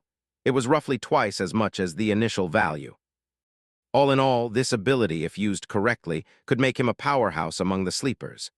Many combat aspects could deliver more speed or damage. Many could provide more defense and protection, but none were as well-rounded and versatile as Shadow Slave. With the added utility of Shadow Sight, Shadow Step, and Shadow Scout, it was truly incredible. Just like that, day after day passed, slowly turning into weeks. Before Sonny even knew it, the winter solstice was already here. Chapter 29, The Last Day on Earth. On the day of the winter solstice, Sonny woke up feeling tired and drowsy. No matter how much he tried to shake off this listlessness, it wouldn't go away. In the end, he just stayed in the bed for a while, wrapping himself in a blanket. He was already familiar with this feeling of never-ending, ensnaring sleepiness. It was the same in the days before his first nightmare. It was also quite similar to what he had experienced while slowly dying of hypothermia on the slopes of the Black Mountain. Remembering the cold embrace of approaching death, Sonny couldn't help but shiver. This was his last day on Earth, at least for a while. By nightfall, the spell was going to take him away once again, this time to challenge the vast expanse of the dream realm. What was he going to face in that ruined, magical world? Would luck be on his side this time, or would there be another disaster? There was no point in guessing. He had already done everything in his power to prepare for the inevitable. He studied hard, trained hard, and kept his secrets safe. His aspect was better than most, and his will to survive was long tempered by the harsh reality of the outskirts and the even harsher ordeal of the first nightmare. All in all, he was ready. With a sigh, Sonny got out of bed and went along with his morning routine. If this was going to be his last hot shower in a long while, he was going to really enjoy it. If it was going to be his last scrumptious breakfast for the time being. Actually, he had no appetite. The cafeteria was full of sleepers, but no one was talking. Everybody was in low spirits and seemed to be uncharacteristically introspective. There was no usual laughter or boisterous conversations. Only the legacies remained calm and collected. However, even they kept to themselves. Sonny thought about the last time he was preparing to enter the spell and, with a bit of trepidation, approached the coffee machine. During his stay in the academy, he had long discovered that a lot of people were in a habit of adding sugar and milk to their coffee. So, on this auspicious day, he decided to give it another try. After all, it was nice to have a tradition. A few minutes later, he had taken his usual seat near Cassie, the blind girl. Despite their compulsory closeness, they had not talked to each other even once, just like two strangers forced to share the same space by circumstances beyond their control. Sonny did not see a reason for anything to change today. However, as soon as he took the first sip of coffee, Cassie suddenly turned her head and stared at him with her beautiful, blind blue eyes. Unnerved, Sonny looked around, checking if someone else had attracted her attention. and after making sure that there wasn't anyone standing behind him, asked, "W what?" Kasia was silent, as though hesitating if she should reply, and then suddenly said, "Happy birthday." "What?" Sunny frowned, trying to comprehend the meaning behind her words. Then, a flash of surprise appeared on his face. "Oh right, it's my birthday today." He had completely forgotten about it. He was turning 17 today. Wait, how did she know about this? Sunny gave the blind girl a strange look, opened his mouth, and then decided to let the issue go. She was just too creepy. Thanks." With a nod, Asia turned away and seemingly lost interest in having a conversation once again. Which was for the better. Sunny returned to his coffee, finding it not too bad this time. Of course, sugar and cream were making most of the work. However, he did feel a little bit more awake after drinking it. 17, huh? Sunny was never sure that he would make it to this age alive, and yet, despite everything, he did. Life was sure unpredictable sometimes. If anyone would have told him a year ago that he was going to celebrate his 17th birthday by drinking real coffee with real milk and sugar, he would have laughed in their face. But now it was a reality. Unwillingly, Sunny remembered all the people who used to celebrate his birthdays with him, a long time ago. Before his mood turned sour, he decisively dispelled these thoughts and forced himself to smile. "This is not bad. Let's do it again next year when I'm already an awakened." Cheering himself up like that, he finished his coffee and left the cafeteria. There were no classes today, but he still visited the wilderness survival classroom and said his goodbyes to teacher Julius. The old man got pretty emotional when sending him off. He gave Sunny one last tip a dozen or so times in a row and even promised to apply for a research assistant position to be opened after the young man had become a full awakened. Sunny left thanking him for his time and patience. After that, there wasn't much to do. When the sun was close to setting, Instructor Rock gathered them in the foyer of the sleeper center and led them outside. In the snowy parks that surrounded the white building, other awakened were leading their own batches of sleepers to the same destination. It was the Academy's medical center. The center looked more like a shrine than a hospital. Its interior contained both highly advanced technology as well as some of the best healers among the awakened. For the duration of their first journey into the dream realm, the bodies of sleepers would be kept safe in specially designed pods and sustained by the magical powers of those healers if anything unfortunate were to happen on the other side of the spell. Of course, whether or not they would wake up in the end wholly depended on the sleepers themselves. To Sunny's surprise, after entering the medical center, Instructor Rock did not take them directly to the wing containing sleeper pods.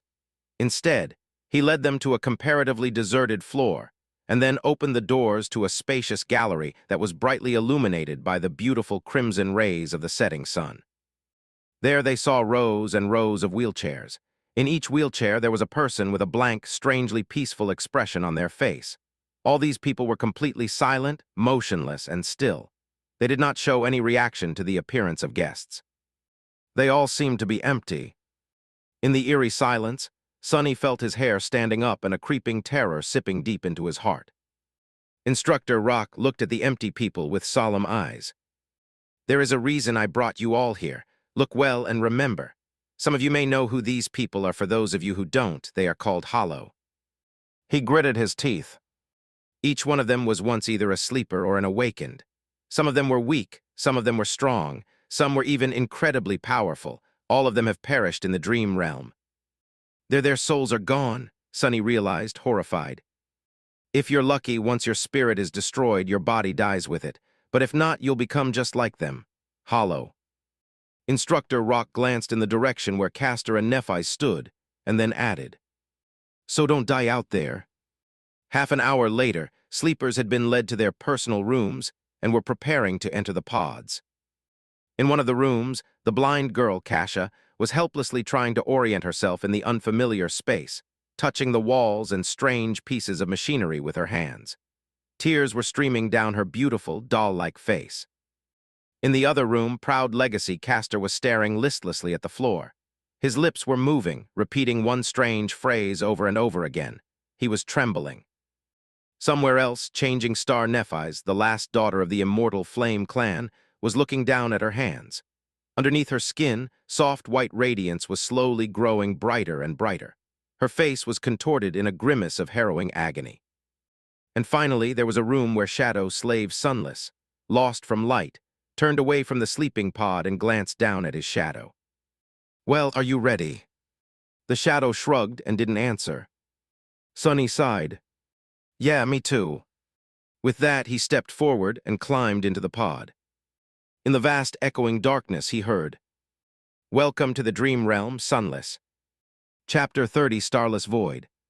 Sunny was expecting to first look at the place where his arrival to the dream realm was going to take place from above, Zeus. Like it had happened at the beginning of the first nightmare. Back then, time had magically moved in reverse, giving him an opportunity to see hints of what he was going to face.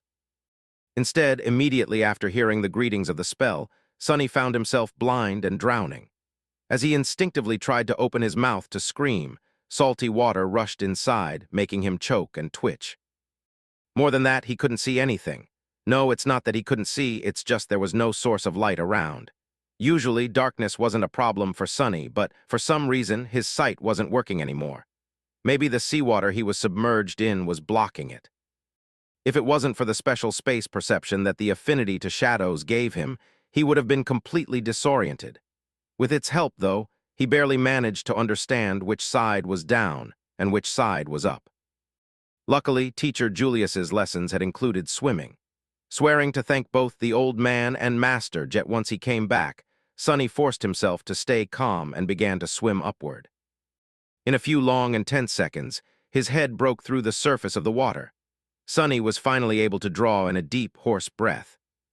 "Breathe, breathe, you're still alive." After sucking in enough air to soothe his burning lungs and compose himself to a certain degree, Sunny carefully spun in the water, trying to take in his surroundings.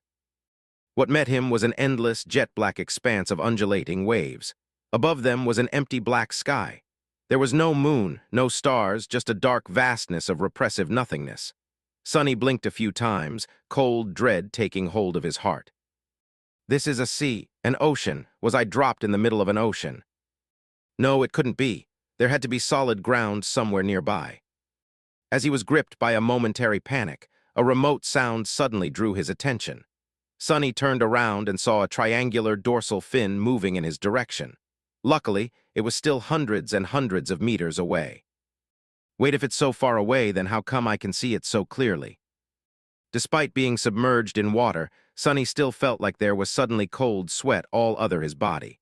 By his estimation, that dorsal fin was at least 5 meters tall. It was rapidly approaching, growing visibly larger with each second. "Damn you, spell." With eyes full of horror, Sunny spun again, desperately trying to find something, anything, to save him. And there, a short distance away, he finally noticed a black mass protruding slightly above the water. Not wasting even a second on thinking, he started to swing his arms and legs, swimming in the direction of the black mass with a considerable speed. However, no matter how fast he swam, the giant shadow of the unknown creature was closing the distance between them much faster. A small part of Sunny's mind managed to preserve its rationality even when faced with this boundless, primal fear. Not allowing himself to slip entirely into panic, Sunny tried to think, and then silently commanded his own shadow to wrap itself around his body. Instantly, his speed increased twofold. Just seconds before the unknown colossus got to him, Sunny reached the black mass, stretched out his hands, and pulled himself out of the water.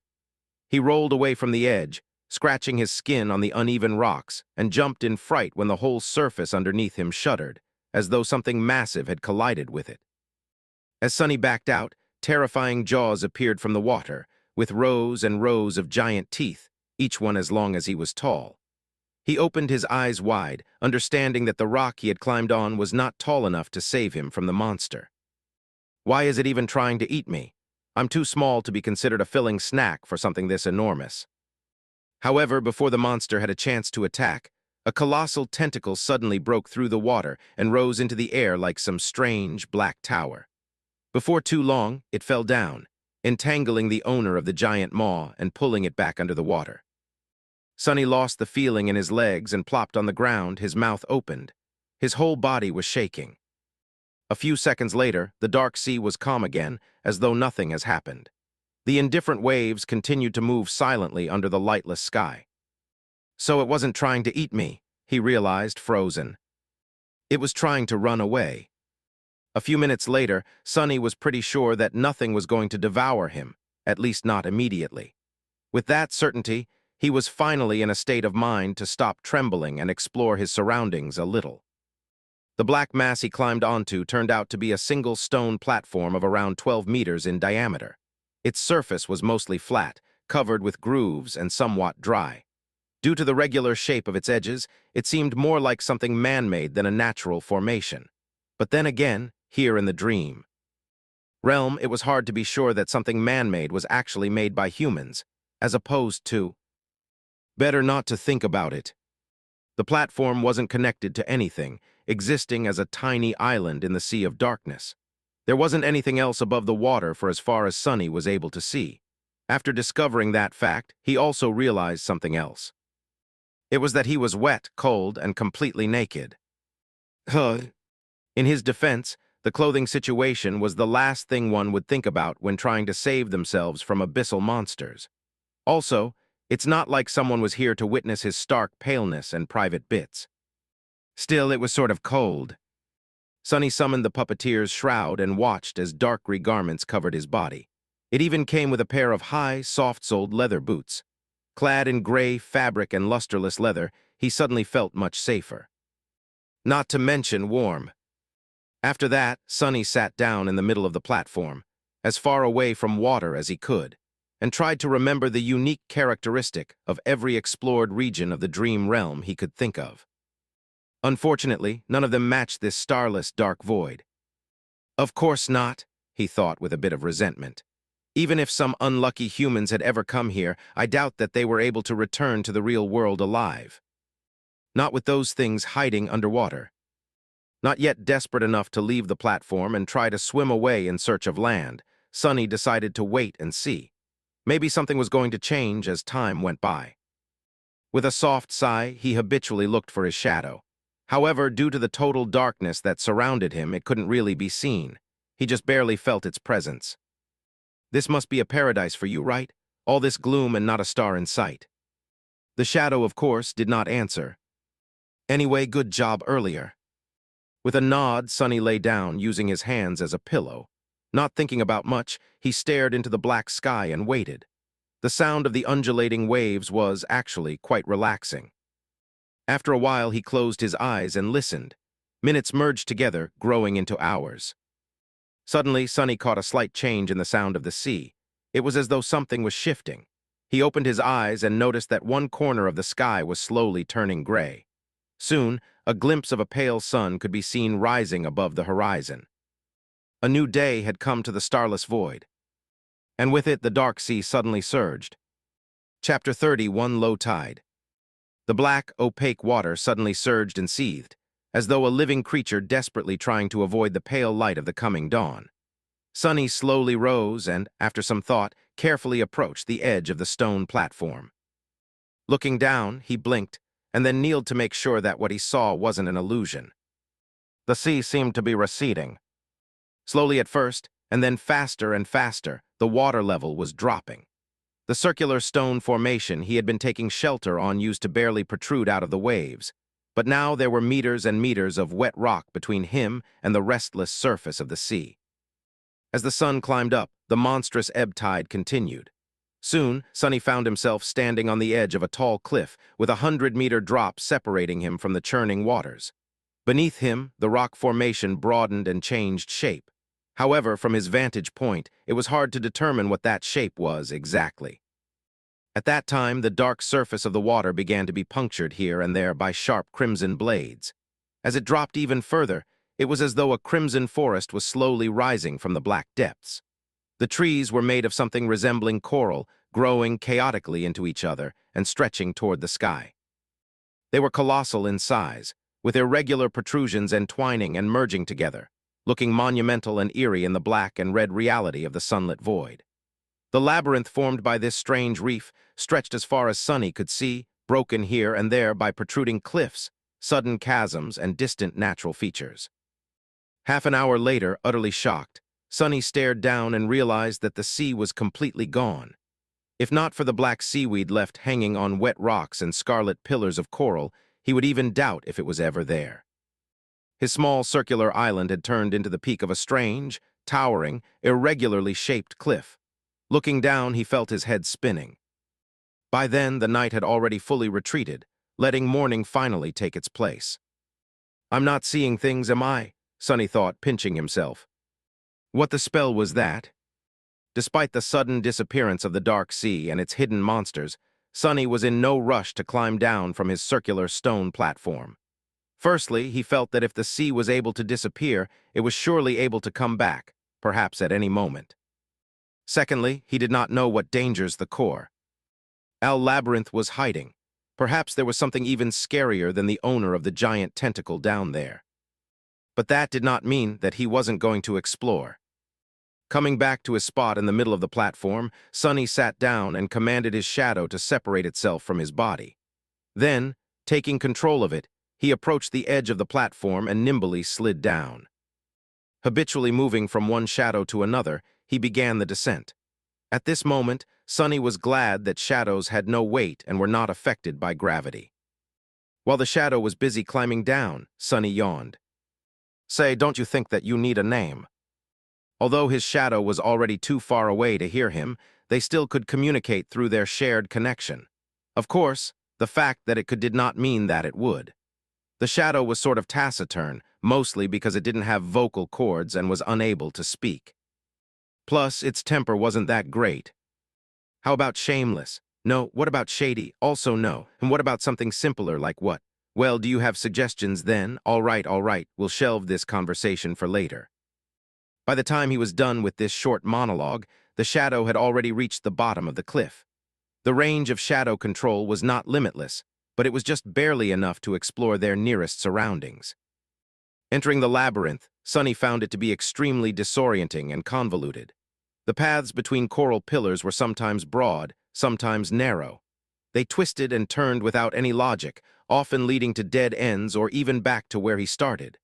More than that, some paths entered inside the coral mounds, turning into dark tunnels. The labyrinth was vast and multi-layered, making Sonny's head hurt after multiple fruitless attempts to memorize the layout of the nearest pathways. In the end, he sent the shadow up, forcing it to climb on top of the crimson forest and start jumping from one sharp coral blade to another, knowing full well that he himself would not be able to do the same. Soon he circled the strange cliff and froze, scared by the sight of what was happening in its shadow. There, the corpse of the giant shark-like creature that had briefly pursued him the previous night was laying on the ground, the pillars of coral around it shattered and broken. More precisely, half of it was there, with grotesque innards spilling out of the terrible wound and stretching far away into the distance. The other half was gone, as though it had never existed. Around the corpse, hundreds of smaller monsters were scurrying, tearing away and devouring its flesh bit by bit. Each of them was about 2.5 meters tall, looking like a weird mix of a demonic crab, a centaur, and a nightmare. They had 4 pairs of long, segmented legs that ended in side-like protrusions. At the front, a human-like torso was protruding from the carapace, also clad in thick chitinous armor. The head, if it was even the appropriate word, was situated directly on top of the torso, with no neck in between. It had 2 narrow eye slits and a viscous-looking mouth with several slimy mandibles. Instead of hands, the monsters had 2 enormous pincers. Currently, they were all using those pincers to tear off chunks of meat off the desiccated corpse and stuff them into their mouths. From time to time, a fight for an especially juicy piece of meat would break out, ending up in a few monsters being torn apart and quickly devoured by the victors.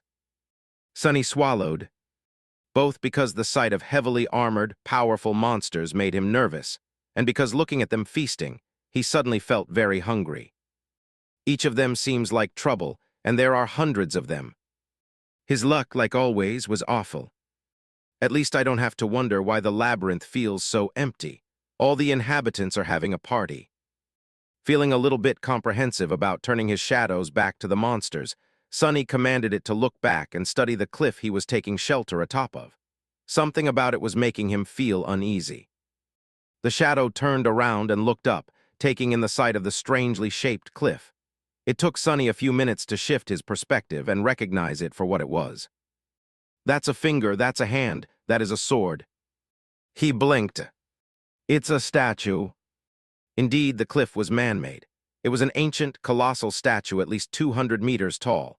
The scale of it was so massive that it boggled the mind. From what Sonny could see, it depicted a knight clad in an elaborate plate armor, with 7 shining stars carved into his breastplate.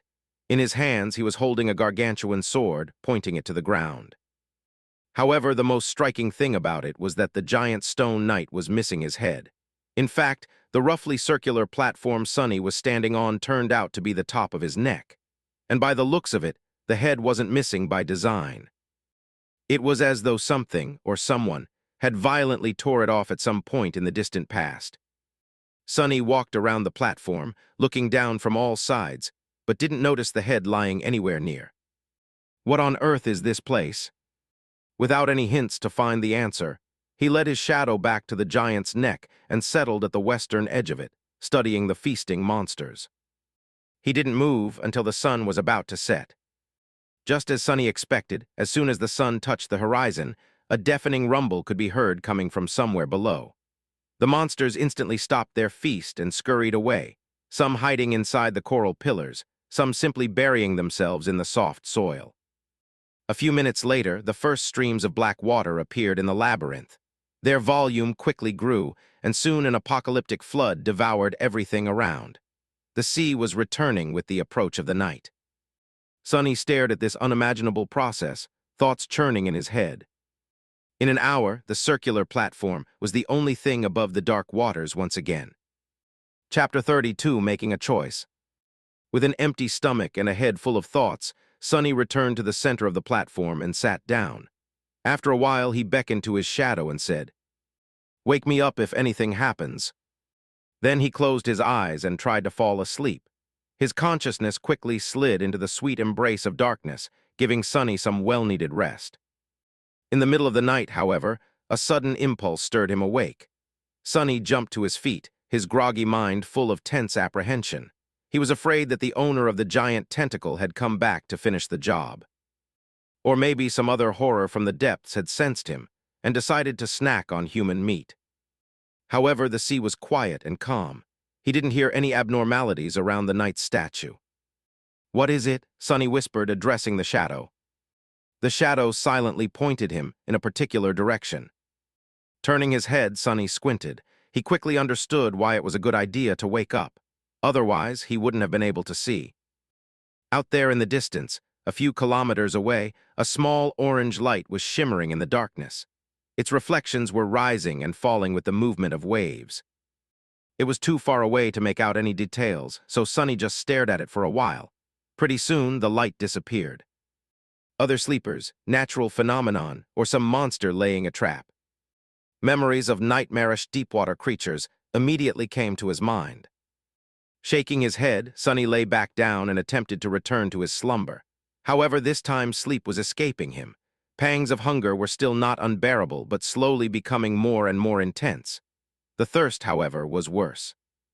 In the end, he remained awake up until the sun rose again, sending the dark sea in retreat. As soon as the morning came, the pincer monsters crawled back from their hiding spots and rushed to the giant carcass to continue their feast. Sonny watched them for some time and then walked to the opposite side of the platform to take a look in the direction where he had seen the mysterious light the previous night. At a considerable distance from the headless statue, 5 or 6 kilometers away, the ground rose naturally and formed something akin to a hill. On top of that hill, an especially massive coral pillar rose to the sky. From the looks of it, its upper branches were just high enough to stay above water in the night. Various ideas stormed into Sonny's head, but at the end of it, only 2 questions were really important. First of all, would he be able to find the way through the labyrinth and cover that distance during the day? And more importantly, should he even attempt to do it? After all, there was no indication that the source of the mysterious light was something beneficial, as opposed to dreadful and deadly. Not having enough information to make a choice, Sonny settled back to study the monsters. He did, however, send the shadow to investigate as far into the labyrinth as the range of shadow control allowed. hoping to chart at least the beginning of the path that could potentially lead him to that hill. Logically speaking, he was as safe atop the headless statue as he probably could be in this strange place. The only problem was, he was going to die soon because of thirst or hunger. Both problems were solvable if he were to venture down. He could desalinate the seawater in a number of ways taught to him by teacher Julius, with materials that were present pretty much everywhere in the dream realm. He could also prepare traps and hunt a pincer monster to eat. With their massive size, just one of them would be enough to feed him for weeks. He could easily see such a routine, hunting by day, returning to the statue at the approach of the night. It was probably his safest choice. However, this way of doing things lacked one vital element, the potential for improvement. It was well suited for keeping Sonny alive, but had no way of giving him hope. If he was destined to spend the rest of his life in the small area surrounding the headless statue, devouring monsters and trembling at night in fear of being devoured by something bigger in turn, well, he would rather just jump down and end it right now. That pretty much meant that the only choice left for him was to try and reach the source of the orange light. And if Sonny was really trying to attempt it, he had to do it before the pincer monsters were done consuming the giant carcass. That way, at least, the surrounding segment of the labyrinth was going to be free of them. Firm in his choice, Sonny decided to leave the headless statue the next morning. He would spend the rest of today exploring paths through the labyrinth and preparing himself mentally. With that, he closed his eyes and concentrated his perception on the moving shadow. In the night, a sudden storm descended upon the dark sea. Sonny was stirred awake by the shadow in time to prepare himself for the crushing winds and the pelting rain. Usually, rain always put him in a bad mood, but this time he was too thirsty to think about anything except for fresh water. Staying low so as to not be blown over the edge of the platform, Sonny cupped his hands and waited until they became filled with rainwater. Then he raised them to his mouth and greedily drank. Strikes of lightning illuminated everything above the churning sea. If anyone were to see Sonny now, they would have noticed a wide grin on his face. The storm continued to rampage for several hours. Sonny crouched in the middle of the platform, enduring its rage. More than once, a tall wave would crash into the headless knight's neck, threatening to wash him away. But Sonny held tight to the deep grooves in the stone surface of the platform, sticking to it like glue. By morning, when the storm finally dissipated, all of his muscles were sore. But there was no time to waste. As soon as the monsters came back to the carcass, with a few stragglers quickly following behind, he slid over the edge of the platform and began to nimbly climb down. Sonny had to thank wilderness survival classes once again, since he had been taught the basics of rock climbing as well. Teacher Julius was adamant about giving his student a crash course in all possible forms of traversal. Additionally, Sonny had already scouted the optimal way down and memorized the best holds and indentions to grab onto with the help of his shadow. Soon his feet finally touched the ground. Despite the fact that leaving the safety of the headless statue was going to put him in considerable danger, Sonny instantly felt his mood improving. Remaining passive for the last couple of days did not suit his character well.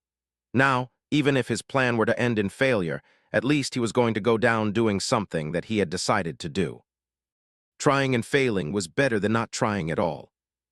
The black mud was deep enough to slow him down, but not to the extent he had been afraid of. With some practice, Sonny was soon able to walk at an acceptable speed. What's more, as long as he stuck to the shadows, his steps were light and silent, producing no squelching noises from the mud. He headed for one of the paths that were supposed to lead him to the distant hill, and entered the cool shade of the crimson labyrinth. Immediately, a strange feeling enveloped his mind. It was as though the world beyond the labyrinth did not exist anymore, and all that was left were its twisting, dark paths. This thing almost seems endless. Shaking his head, Sonny sent the shadow to scout ahead, hoping to be notified of any latent danger in advance, and began to move forward. His life now depended on whether or not he would reach the distant hill before the sun began to set. He didn't even want to think about what would happen if he were still inside the labyrinth once the dark sea came back in an unstoppable flood. The shadow moved ahead of him, not meeting any hurdles. Sometimes it would climb high to scout the direction of different paths, allowing Sonny to choose the optimal route most of the time. However, he still had to backtrack a considerable distance once or twice, ending up either in a deadened or on a path leading in the wrong direction. Despite that, everything seemed to be going smoothly. Sonny even had time to carefully study the interior of the labyrinth, noticing more details of its composition, as well as a frightening amount of unrecognizable bones hiding in the mud beneath his feet. Because of how well things were going, he lowered his guard a little. His arrogance was also to blame, with his extensive preparations and skillful control of the Shadow Scout. Sonny subconsciously patted himself on the shoulder and assumed that everything was going to be fine. That's why, when the mud directly in front of him started to move, he was a fraction of a second late to react.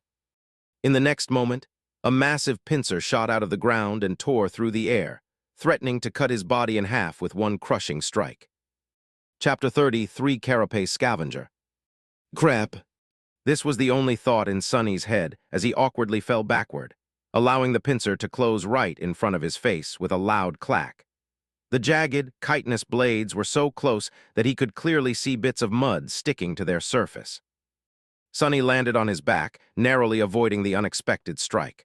The good thing was that he managed to avoid being injured or even killed. The bad thing was that he was sprawled on the ground, unable to quickly create distance between him and the attacker. The massive pincer was still hovering above. Just as this realization dawned on Sonny, he desperately rolled to the side.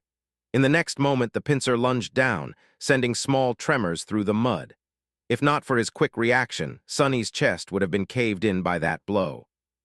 He was just beginning to stand up when the pincer swiped sideways. Luckily, Sonny was ready.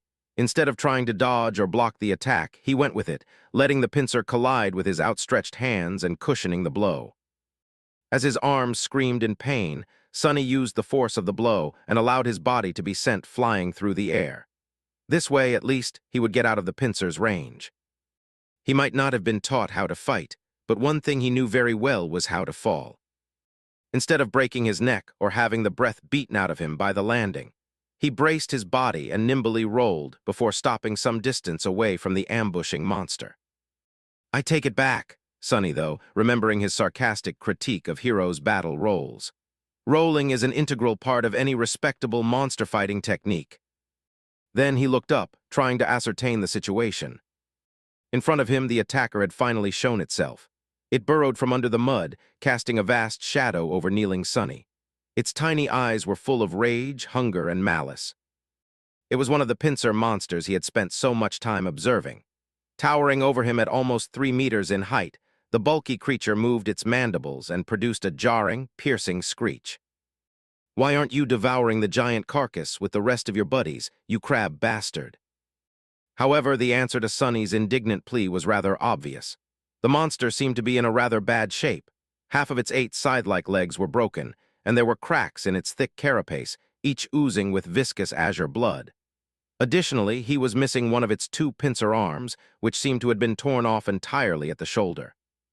If not for this pathetic state, the creature would have had no need to hide in the mud, hoping to catch easy prey. It could have just followed the other monsters and joined on the feast. Sonny was just unlucky to stumble directly upon its ambush. He had relied too much on the scouting abilities of his shadow, forgetting that it wasn't much more observant than an awakened human. It was also weightless and inaudible. That's why the monster did not react when the shadow had passed over its trap a minute earlier. On the other hand, Sonny could also consider himself lucky. By the same logic, he would not have been able to dodge the creature's sudden attack if not for its crippled, slowed state. But pondering on his luck could wait for later. Right now, Sonny had a far more pressing thing to do, namely, try to survive. Get back here, he ordered the shadow and jumped to the side. In the next second, the space he occupied a moment before was torn apart by the attacking monster. Its heavy pincer crashed into the side of a coral pillar, sending crimson shards flying in every direction. Sonny caught his balance and continued moving. He was hoping that the bulky, heavily armored, wounded creature would not be able to match his speed, but unfortunately, it turned out to be surprisingly agile. Its scythe-like legs pierced the mud behind him, and the pincer was already flying through the air again, threatening to decapitate the young man at any second. Sonny ducked, dodging the pincer, and finally caught a second of reprieve.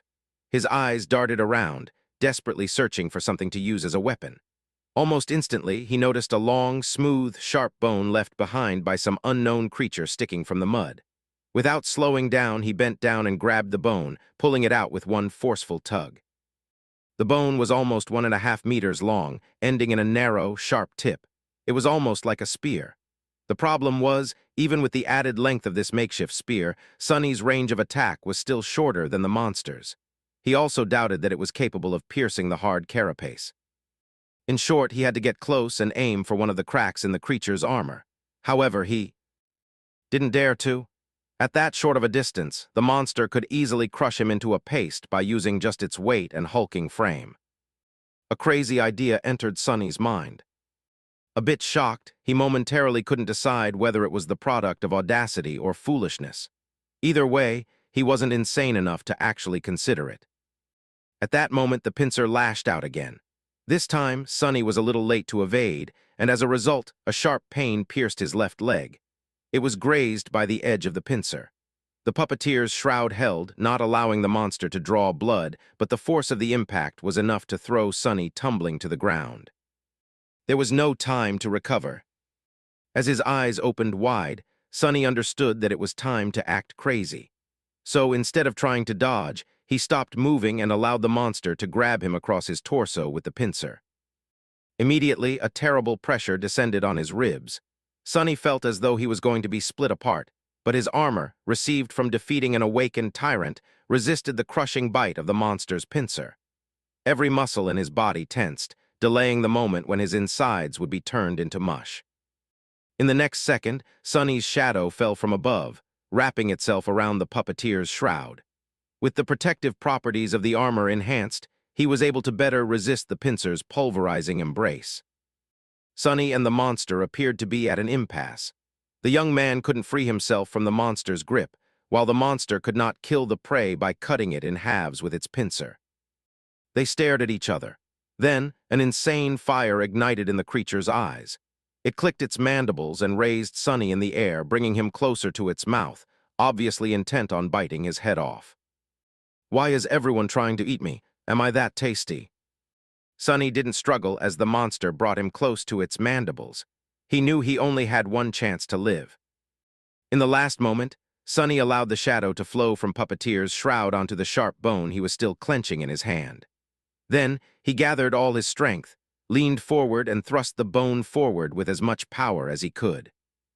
Guided by his hand, the dark bone spear shot forward and pierced through the creature's tiny eye, sinking in deep. The other eye of the monster narrowed. Gritting his teeth from the unbearable pain in his ribs, Sonny twisted the bone, trying to do as much damage to the creature's brain as possible. For a couple of seconds, nothing happened. Then, he felt the pressure on his body diminishing. The pincer opened, letting Sonny fall down. As he hit the mood, the hulking monster crashed to the ground, too. The bone spear was still sticking from its head, bathed in the streams of azure liquid. Sonny moaned and drew in a raspy, painful breath. "You have slain an awakened beast, carapace scavenger. You have received a memory, azure blade. Your shadow grows stronger." Chapter 30, For Only Steel Remembers. Sonny was sprawled in the mud, trying to catch his breath. The subtle voice of the spell echoed in his ears. "Your shadow grows stronger." Immediately, he felt a slight change. His body grew a little bit stronger, his vision a little sharper, his skin a little smoother. The change was minimal but apparent. What was that? He had a guess, and it was easy to confirm. Sonny summoned the runes. Shadow fragments, 14,000. Previously, he only had 12 of the mysterious shadow fragments, with no knowledge on how to acquire more. Now it seemed that the process was automatic. He only had to kill an enemy to absorb a part of their shadow and enhance his own core. More than that, the number of fragments he was able to receive wasn't directly correlated to the number of slain enemies. After a bit of thinking, Sonny came to a preliminary conclusion. Dormant soul cores gave him 1 fragment, while awakened ones gave 2. However, only enemies he defeated directly, more or less, counted. Killing the Mountain King's larva, a dormant beast, had given him 1 shadow fragment. Finishing off the veteran slaver, a dormant human, another. Mountain King itself was an awakened tyrant, which meant that it had 5 awakened cores. With each giving Sonny 2 shadow fragments, he ended up with a total of 12. And now, after killing the carapace scavenger, he had 14. Interestingly, he didn't receive any fragments from the deaths of Shifty, Scholar, and Hero, even though they perished as a result of his machinations. It seems he had to finish an enemy off with his own 2 hands to absorb a part of their shadow. Well, or at least by summoning an ancient dead god. The process was quite similar to how normal awakened increased their power, with the only difference being that the steps of extracting and consuming the corresponding material, soul shards, were skipped in favor of instant absorption. That meant that shadow fragments could not be stored and subsequently could not be bought or traded. He won't have an opportunity to receive them as a reward for completing missions, providing services, or selling various spoils. If Sonny wanted to grow stronger, his only option was to fight and kill. No peaceful life for me, I guess. Previously, Sonny thought that he at least had the choice to choose a relatively safe path. Many awakened never left the confines of human citadels and never faced nightmare creatures, choosing instead to perform various jobs in the dream realm just as they would in the real world. They received payments in the form of soul shards, which were simultaneously the fuel of one's progression and the universal currency inside the citadels. Sonny was never set on pursuing such a life, but not even having a choice was sort of irritating. Luckily, there was a bright side, too. Without the need to use soul shards to strengthen his core, he would be able to spend everything he earns freely and without concern. After all, after he kills an enemy and absorbs the shadow fragments, the soul shard would still be there, ready to be collected and exchanged for something Sonny might need in the future. That would effectively make him twice as efficient in terms of earning and spending, which was not a small advantage. Additionally, there was the matter of the shadow core. Since both Sonny and his shadow were tied to it, strengthening the core would not only increase Sonny's power, but also enhance the shadow. So if he were to use it to further empower himself, the actual effect would be stacked, producing a twofold enhancement. So for each shadow fragment he collected, Sonny would actually be able to rip twice as much benefit as an awakened would from a soul shard. Not bad at all. Ah, the future was bright, provided he survives and gets the opportunity to even have a future, of course. Sitting up, Sonny moved his eyes and found the cluster of runes describing his memories. Azure Blade had he finally gotten a weapon. Memory Azure Blade. Memory rank awakened. Memory type weapon. Memory description. On this forgotten shore, only steel remembers. Interesting. Not very informative, but interesting. Sonny summoned his new weapon, and a sharp, light sword immediately appeared in his hand. It was about 1 meter long, including the handle. The blade was straight and single-edged, ending in an angular tip. It was forged out of azure steel with a beautiful layered pattern. Deep inside the steel, white sparks could be seen. The crossguard was minimalistic and simple, offering almost no protection to the wielder's hands. If Sonny knew his way around cold weapons, he would have called it a Tang Dao. However, he had no idea about such things. All he could gather was that the blade was single-edged, which meant that it was probably meant for slashing and cutting as opposed to piercing, and that the handle was long enough to accommodate 2 hands. Also, the sword was pretty. He summoned the shadow and made it wrap itself around the azure blade. Immediately, the steel became bluish-black with a scattering of white sparks. It looked like a starlit night sky. Sonny stood up and waved the sword a couple of times, getting accustomed to its weight. The sharp edge whistled as it cut the air. Well, now I finally look like a real awakened. After that, he cast a gaze at the corpse of the carapace scavenger and grimaced.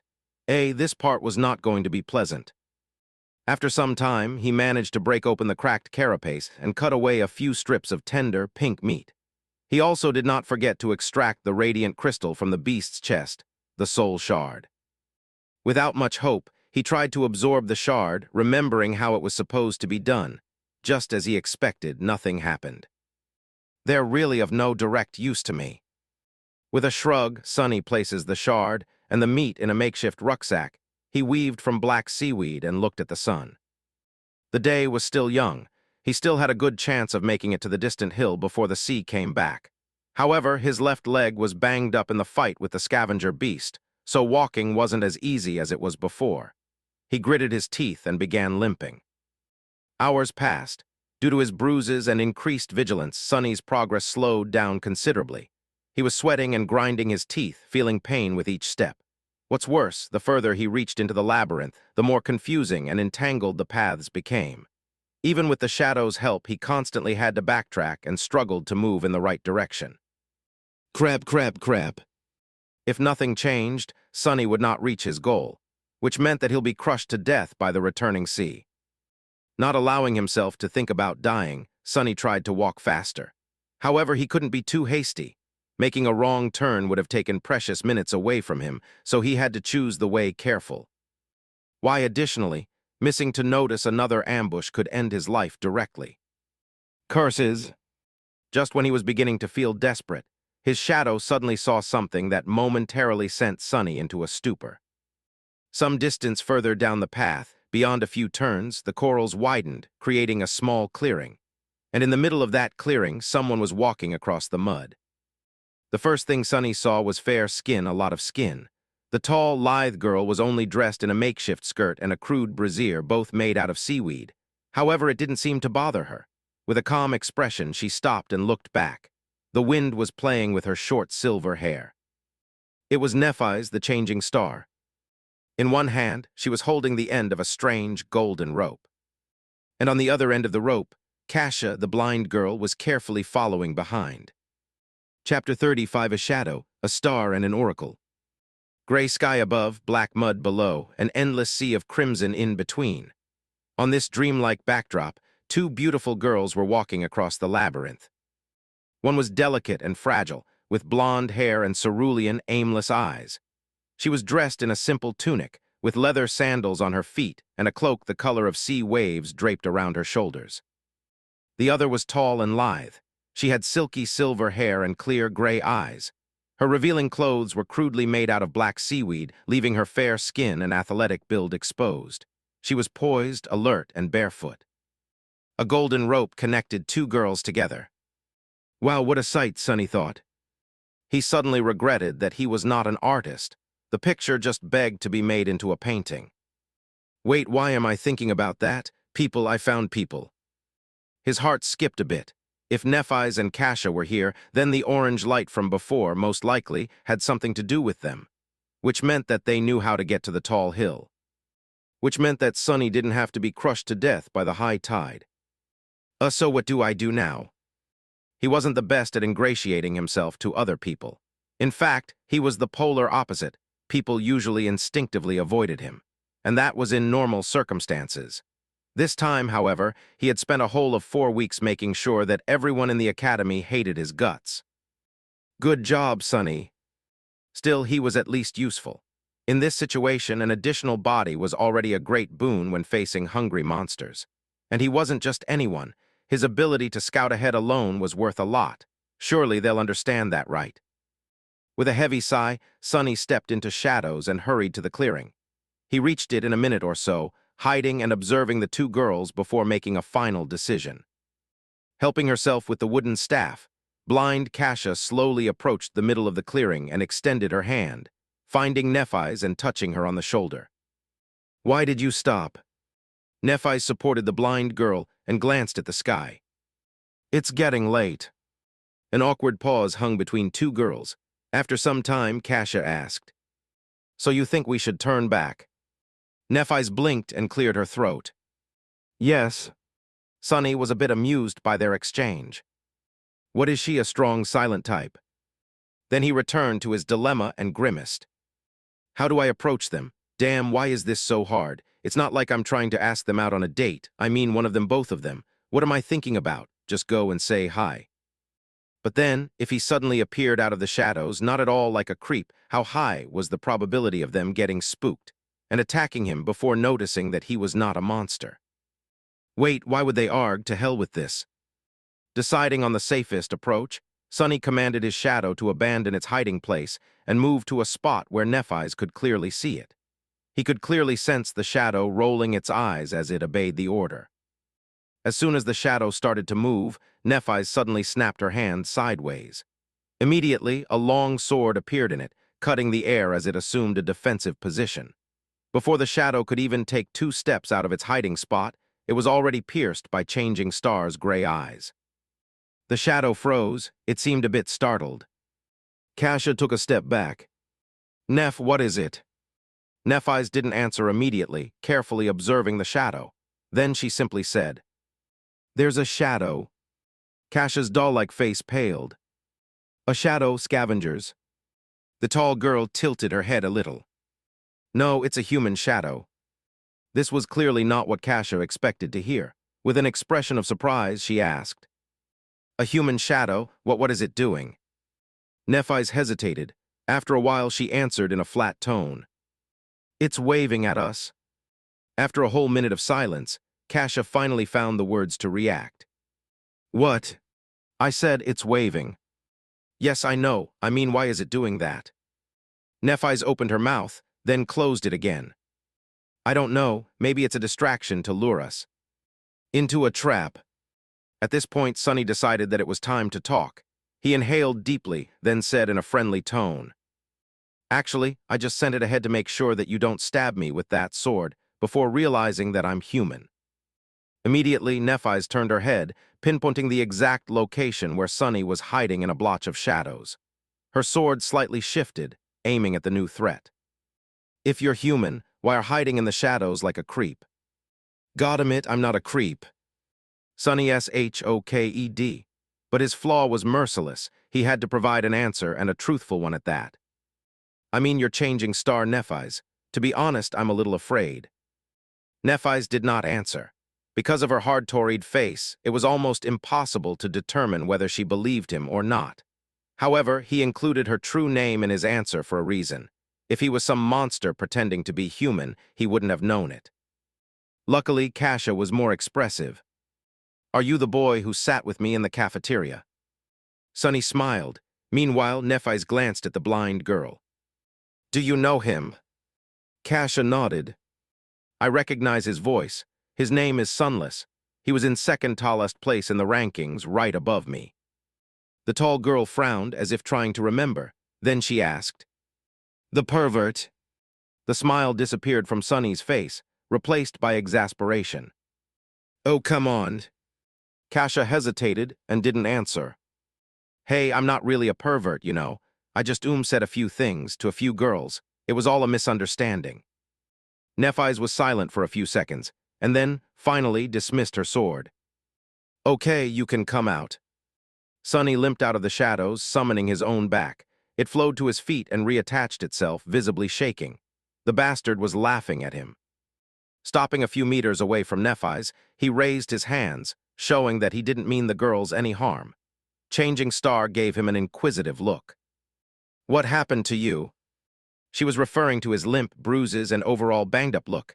Sonny sighed. "Carapace scavenger." Nephis raised an eyebrow. "You managed to get away alive." "You bet I did."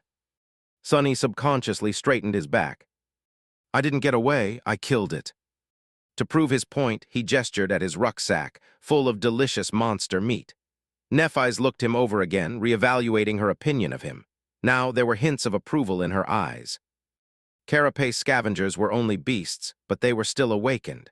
With the addition of their mighty physique and natural armor, defeating one was not an easy feat for any sleeper, who all had a dormant core, let alone someone from the very bottom of the ranking list.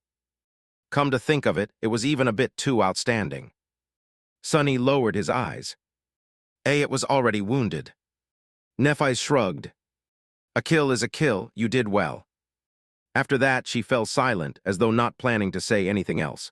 Sonny also wasn't sure what to say. Luckily, Cassia came to the rescue. "Are you seriously injured?" He shook his head. "No, it's just that my ribs and leg are bruised. I'll be fine in a day or two. My armor is pretty resilient." He wasn't worried that they might be tempted to kill him to get the puppeteer's shroud. That was because memories were destroyed at the moment of their owner's death, so they only could be transferred voluntarily by a living person. Well, there was always torture and blackmail, but he doubted that any one of the two beautiful girls would stoop to that. Sonny cleared his throat. "Before stumbling on the scavenger, I was heading for the tall hill with the massive coral pillar on top. But after the fight, my speed decreased. Now I'm worried about not making it in time. Do you perhaps know the way? Cassia smiled. Actually, we spend the last days on that hill. We were just about to go back. Nephis didn't say anything, looking at the sky. Sonny licked his lips. Well, can I come with you? They're not going to say no, right? The blind girl turned her head to her companion, a clear question written on her face. Nephis lowered her eyes, staring at Sonny. After a while, she said, No. What? Problem? No problem. What's wrong with you, princess? Can't you speak faster? Feeling his heart beating wildly in his chest, Sonny smiled. Well, all right. Chapter 36, Bonfire. The rest of the way to the tall hill did not take a lot of time. With Nephis leading the way, taking all the right turns at all the right places, there was no need to explore the labyrinth and backtrack after encountering a dead end. Additionally, there were no scavengers around. In fact, they could have moved ever quicker if not for Cassia, who walked slowly even with the help of her staff. Guided by the golden rope, she carefully explored the ground ahead before taking each step. The uneven paths of the Crimson Forest were not an ideal surface for a blind person to walk on. Sonny didn't say much, periodically casting an incredulous glance at the strange pair.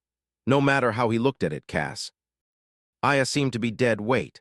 Perhaps it was cruel to say, but in the merciless reality of the dream realm, misguided kindness was a sure way to end up dead. Before meeting and observing the girls, he still had hoped that Cassia's terrible flaw hid an unexpected and powerful aspect. But from what he saw, it wasn't the case. If she couldn't even walk properly, what kind of power was there to hide? Nothing could outweigh the ruthless fact that the blind girl couldn't protect herself, and thus would only drag her companions down. One had to be a fool or not fond of living to allow that to happen.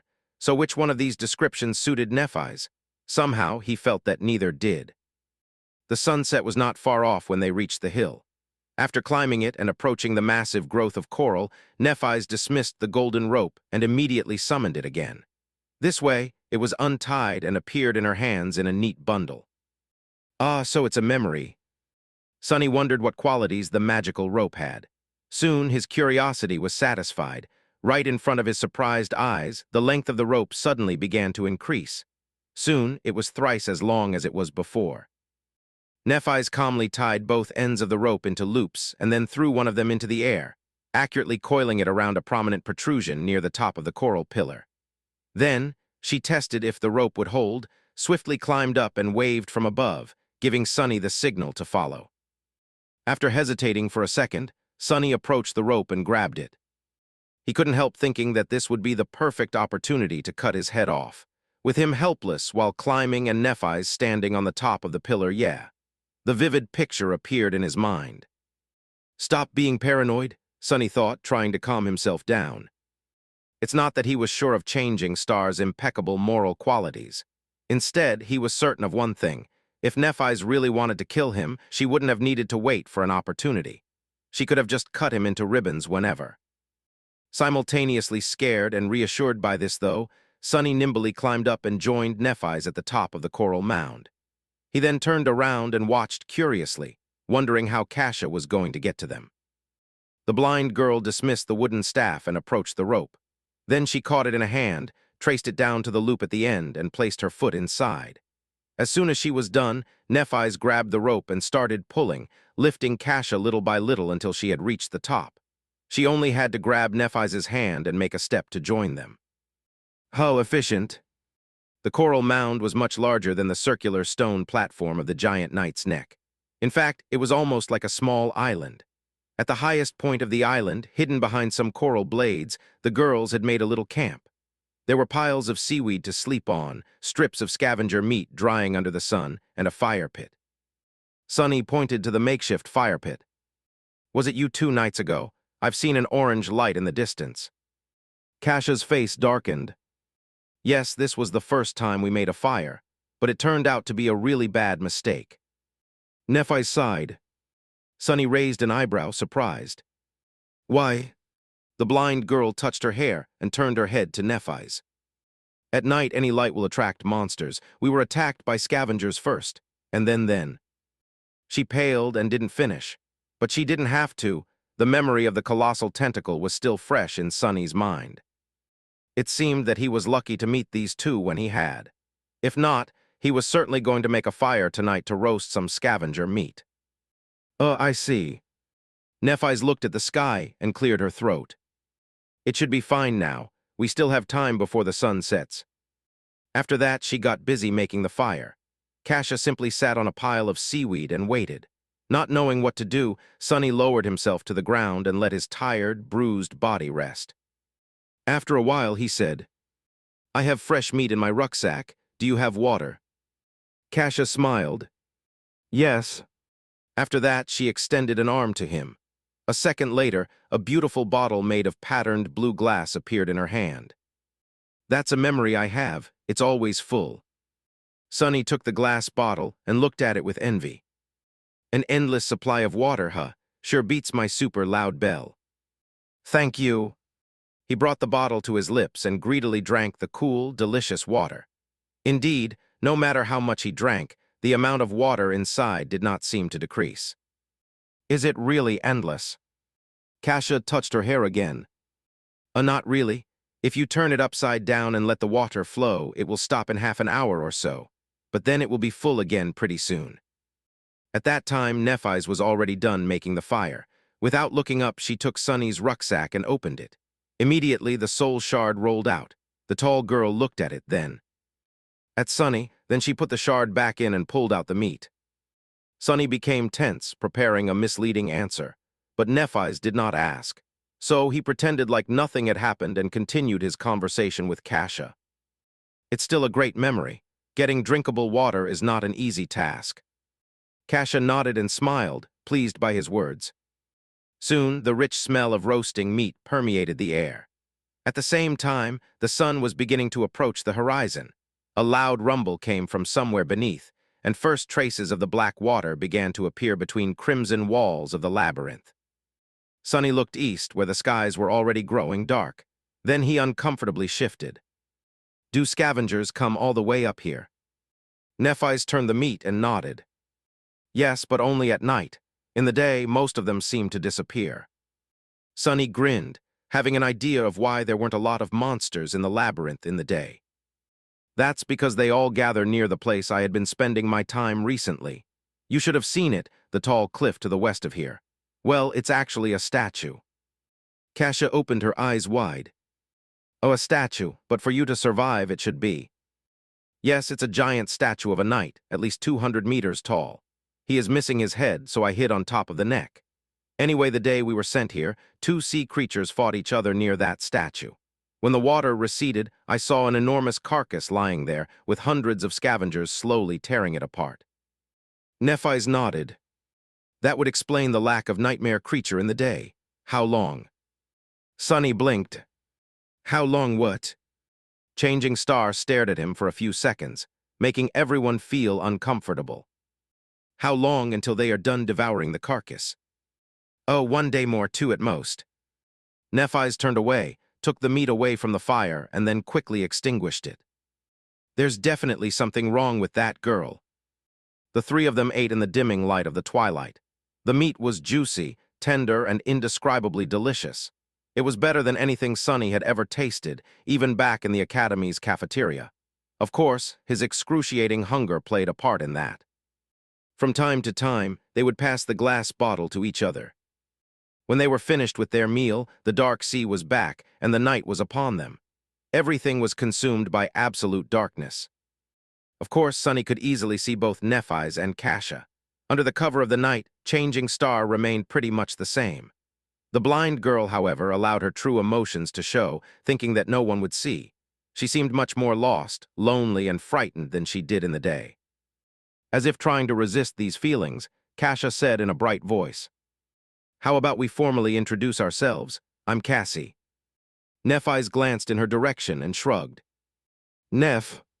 Next, it was Sonny's turn. He exhaled, glad that they didn't ask his name directly. Most likely, he would still have been able to provide his human name. However, it also might have depended on the wording of the question. Relieved, he smiled and answered, "I'm Sunless, but you can call me Sonny." Chapter 37, Getting to Know Each Other. Sonny was slowly growing fond of having conversations in the dark. Without the burden of light, people were more relaxed and honest. It reminded him of the frequent blackouts that used to sweep through the city when he was a little kid. His family had no choice but to huddle together and spend a few hours doing nothing but talking to each other. Now, these dark hours had become some of his most precious memories. He was silent for a few moments and then said, "Since we're going to be depending on each other, should we share what abilities and memories we have at our disposal?" This was a logical suggestion. If they were going to fight side by side, knowing each other's strengths was more or less vital. Still, he noticed Nephis glancing in his direction with a guarded look on her face. Luckily, he was obscured by darkness. "I'll start," Sonny said, both to show his sincerity and to reveal information about himself in a controlled manner. If he took the initiative to talk, he still had to tell the truth, but how much and to what extent was still for him to decide. If they were to ask and he had to answer, however, things would become unpredictable. "My attributes give me an affinity to shadows. I also have a slight affiliation to divinity. Lastly, I am prone to finding myself in unlikely situations." Cassie listened carefully and then lowered her head as though embarrassed. He is telling the truth, not that we doubted your honesty." "Why not? I spent so much time earning the reputation of a pathological liar." Sonny cleared his throat and smiled, hiding his nervousness. "Really, that's good to know. But why are you so sure that I am being honest?" The blind girl shifted a little. "Oh, that's my ability. I can see people's attributes. Sometimes I also receive visions. They can be about the future or the past. I mean, that's what I think. It only happened a couple of times." Sonny swallowed but then relaxed. "So she is an oracle of sorts. Luckily, her insight is limited to attributes. Otherwise, I'd be in real trouble. Still, I'll have to be careful around her." He finally realized how the blind girl had known about his birthday. The question was whether she had seen it in a vision of the future or in a vision of the past. If it was the former, was it safe to assume that he would certainly be able to celebrate at least one more birthday? Or did knowing the future actually affect it and changed it?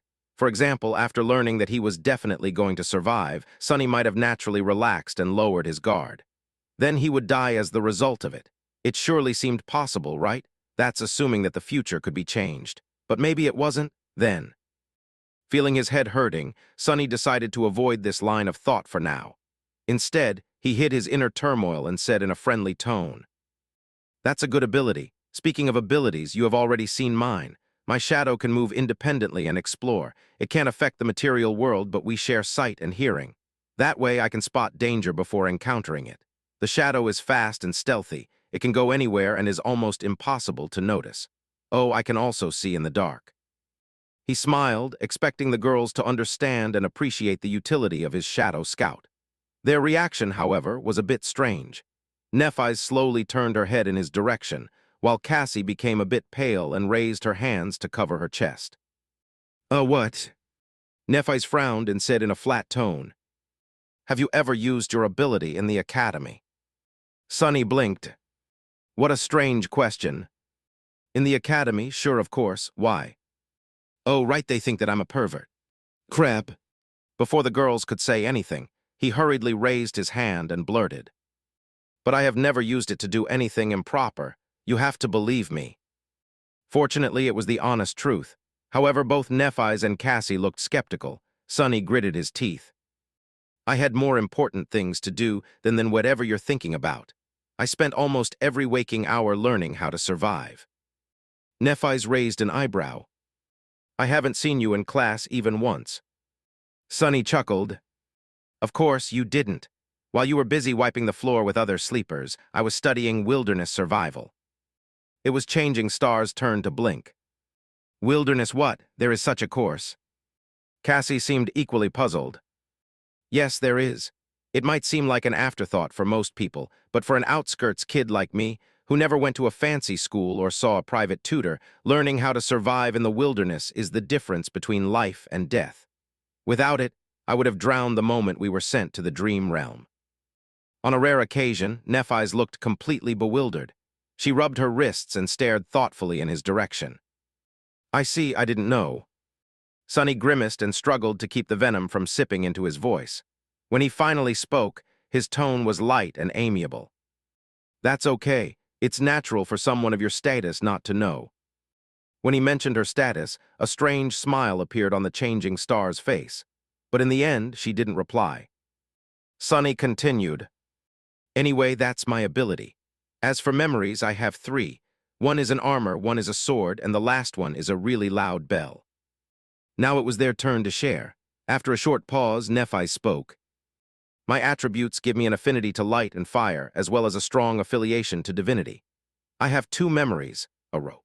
While she was speaking, Sunny was looking at Cassie, trying to read her expression. From what he saw, Nephis was telling the truth, but also not the whole truth. And judging by how hard the blind girl was trying to hide her true feelings, the secret hiding among changing stars' attributes was not at all trivial. Interesting. And a sword, the rope is very sturdy and can change its length. The sword is very sharp and can protect its wielder against soul's attacks to a certain extent. My ability can be used to heal. Sunny didn't miss the wording of the last part.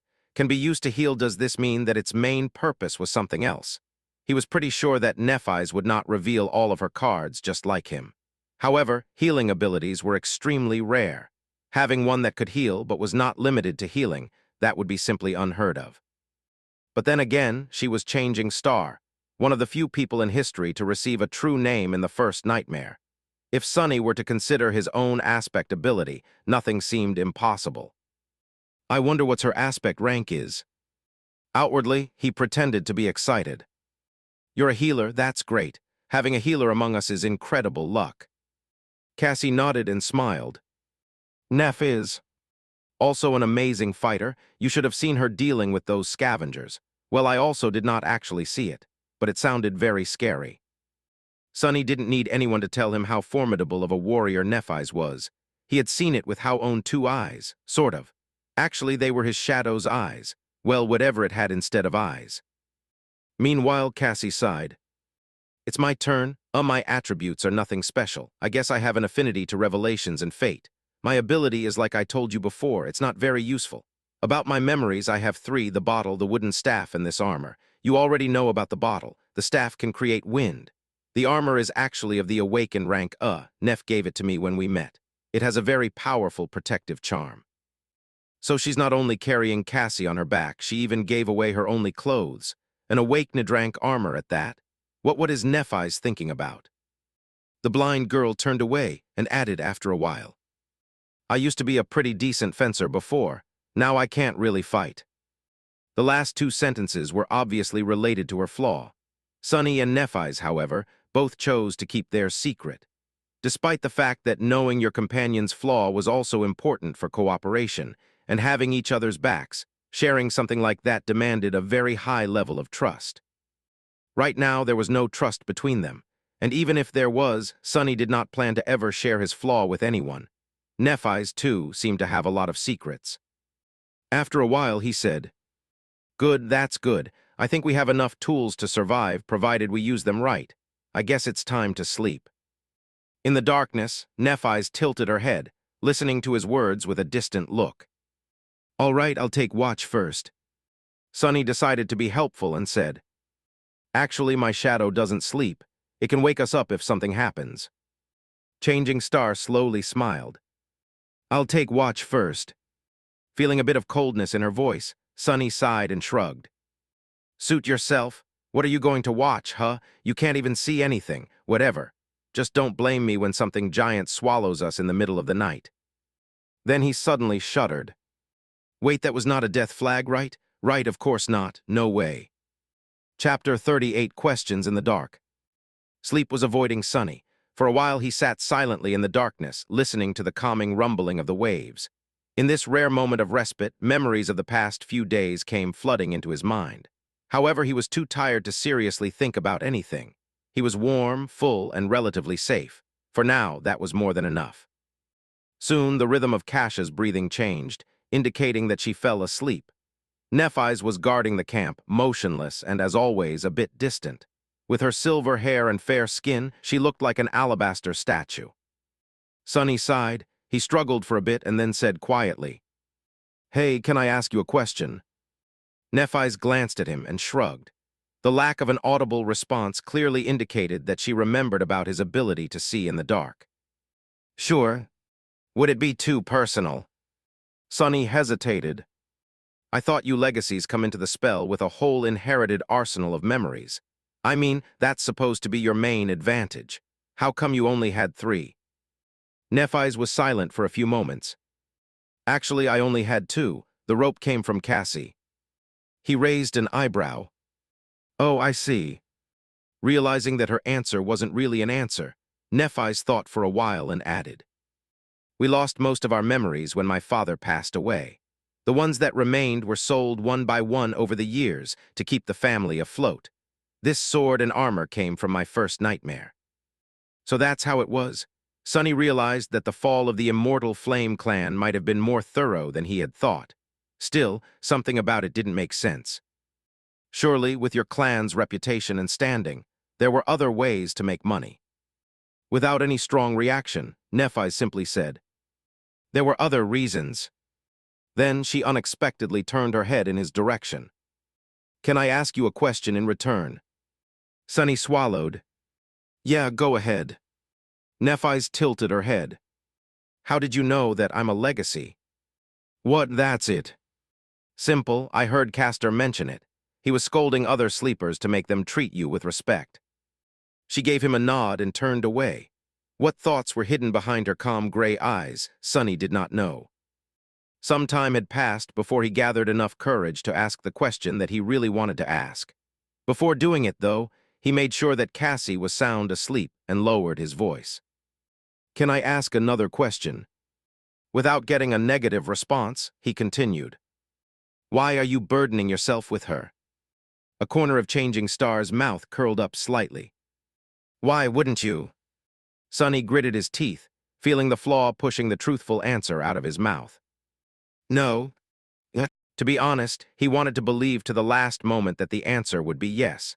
But one of the things he had lost after the nightmare was the ability to lie to himself. Truth was merciless.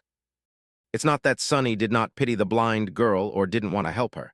It's just that he knew with certainty that it was simply not something he could do.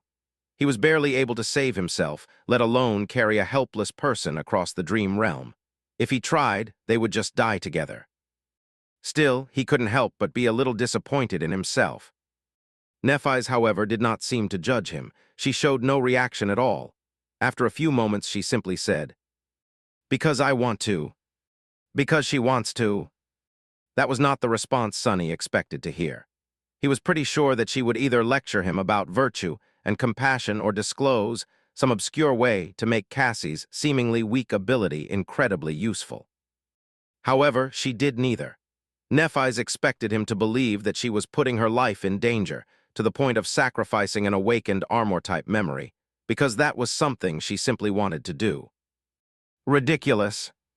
At first, he dismissed her response as a non-answer, but the more he thought about it, the more disturbed he felt. Because maybe it was actually the truth. Due to the circumstances of his life, Sonny had never really done things because he wanted to. Most of the time, he was doing them because he needed to. It was never a question of want, it was always a question of must. For him, this was a basic rule of life. But was it really, or was it just a matter of perspective? Nephis had certain advantages in her upbringing, but they weren't as ample as he had imagined. She had no wealth and no arsenal of relics to empower her. However, she did have a mentality that was different from Sonny's. It wasn't impossible for her to have the audacity to disregard need in favor of something as frivolous as desire, and do things that a normal person like Sonny would never do. Like helping a blind girl simply because that was what Nephis wanted to do. Perhaps that mentality was the greatest advantage of all. Perhaps that was the real barrier that separated legacies from the rest of them. That was a lot to think about. However, before Sonny could gather his thoughts, Nephis suddenly spoke again. My turn. Does she mean it's her turn to ask a question? Indeed, that was what she meant. Changing Star once again turned to Sonny and after a long pause suddenly asked, Do you know the legend of Odysseus? What who? What sort of a weird question is that? Bewildered, Sonny shook his head. Then, remembering that she couldn't see him, he said, No. Nephis sighed and turned away. A few moments later, she softly said, Odysseus was a hero in an ancient war. In the legends, some humans back then had powers akin to the awakened. Achilles with an aspect of indestructible body, Diomedes that was so ferocious even the god of war was wary of him, Ajax who was as strong as a giant. Odysseus was not the strongest and not the bravest. However, he was the most cunning. Sunny blinked, staring at the silver-haired girl. What? Where did this come from? Why is she suddenly so eloquent? Meanwhile, Nephis continued. In the end, Odysseus's cunning ended the war, and he prepared to sail home. However, the gods cursed him to endlessly wander the seas, never to return. Over the years, he survived one horror after another and lost all of his companions. Then, shipwrecked, he found himself on an island where the beautiful fairy, Calypso, lived. Changing Star's ethereal, strangely wistful voice resounded in the darkness, creating an enthralling atmosphere. Sunny couldn't help but listen with the utmost attention. Calypso fell in love with Odysseus and invited him to her palace. For many years, they lived together in harmony. The island was like a paradise, filled with all kinds of wonders, delicacies, and delights. As long as loving Calypso was by his side, Odysseus was even immortal. But the longer he stayed, the more time he spent sitting on the shore, looking at the sea with bleak eyes. Nephis smiled.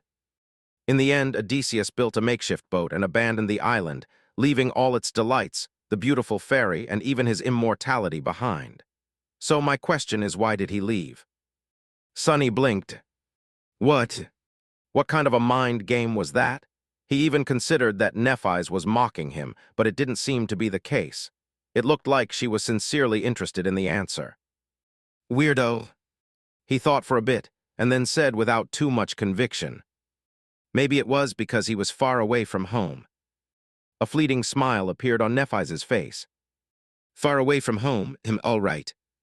After that, she turned away and lowered her head, becoming like a statue again.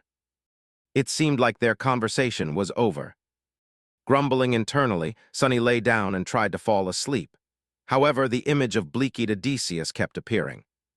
In his mind, after a while he whispered, Well, did he make it back home? Soon Nephis replied, Yes, he returned to his wife and son, and they lived happily ever after. Satisfied, Sunny smiled and turned on his side. When he was already half asleep, he heard Changing Star's quiet voice once again. This time it was barely audible and aimless, as though not directed at anyone. Odysseus was the first human to break the will of gods. In the morning, Sunny and Nephis were the first to get up. While the sun was rising and the sea was retreating, they made a fire and began preparing a simple breakfast. With Cassia still asleep, they did not talk to each other much. It was like the last night's conversation did not happen. However, after some time, they somehow ended up discussing the plan for the next few days. Nephis had some ideas. With what you told us about scavengers crowding to the west, the logical step would be to start moving east as soon as we can. Of course, north and south are also acceptable, but that won't put as much space between us and the enemy. Sunny nodded, agreeing with that logic. We have explored to the east a little, but not enough to confidently make it to the next high point in a day. That's why the best course of action would be to spend today scouting a path to that group of cliffs over there and move the camp tomorrow. He sighed. Do you have any idea where we are? Would there be a human citadel to the east? Nephis shook her head. I've never heard of a region that fits the characteristics of this place. In any case, we have to move to find out more. We'll either find a citadel, encounter an unconquered gateway, or die. East is as good of a direction as any. Plus, it's the safest because there's a horde of monsters to the west. At that point, Cassie suddenly sat up straight. Her eyes were wide open and her face was a little pale. She looked nervous and excited. Nephis frowned. Cassie, what's the matter? The blind girl turned to them and smiled. Oh, a vision, I had a vision. Like a prophetic dream, Sunny thought, trying to come to terms with this new reality of someone being able to see the future, or the past. Meanwhile, Changing Star stretched her hand, as though prepared to summon her sword. Are we in danger? Cassie energetically shook her head. No, it's not that. People, I saw a castle full of people. She smiled and pointed with her finger. I don't know how far it is, but I'm sure that it's in that direction. Sunny and Nephis looked at each other. not knowing whether to be glad or petrified. Cassie's small, delicate finger was confidently pointing west. Chapter 39, Journey to the West. In the ensuing silence, the smile slowly disappeared from Cassie's face, replaced by confusion. Feeling the sudden tension, she asked, what's wrong?" Sunny sighed. "No, nothing is wrong. It's just that that direction is the one we wanted to avoid." After some thought, he added, "That's where I came from yesterday. There's a lot of scavengers down there." The blind girl's face fell. "Oh?"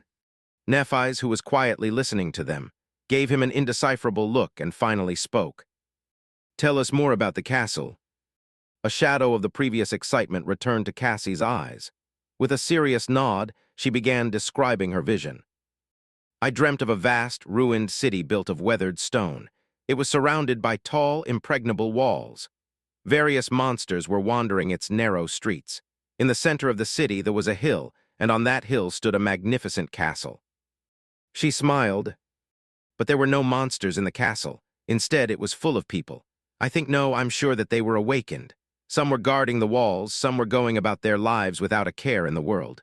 There was food, safety, and laughter. "Well, that sounds great. If this castle really existed, then all of their problems would be solved." Sunny cleared his throat. "Did you see anything else?"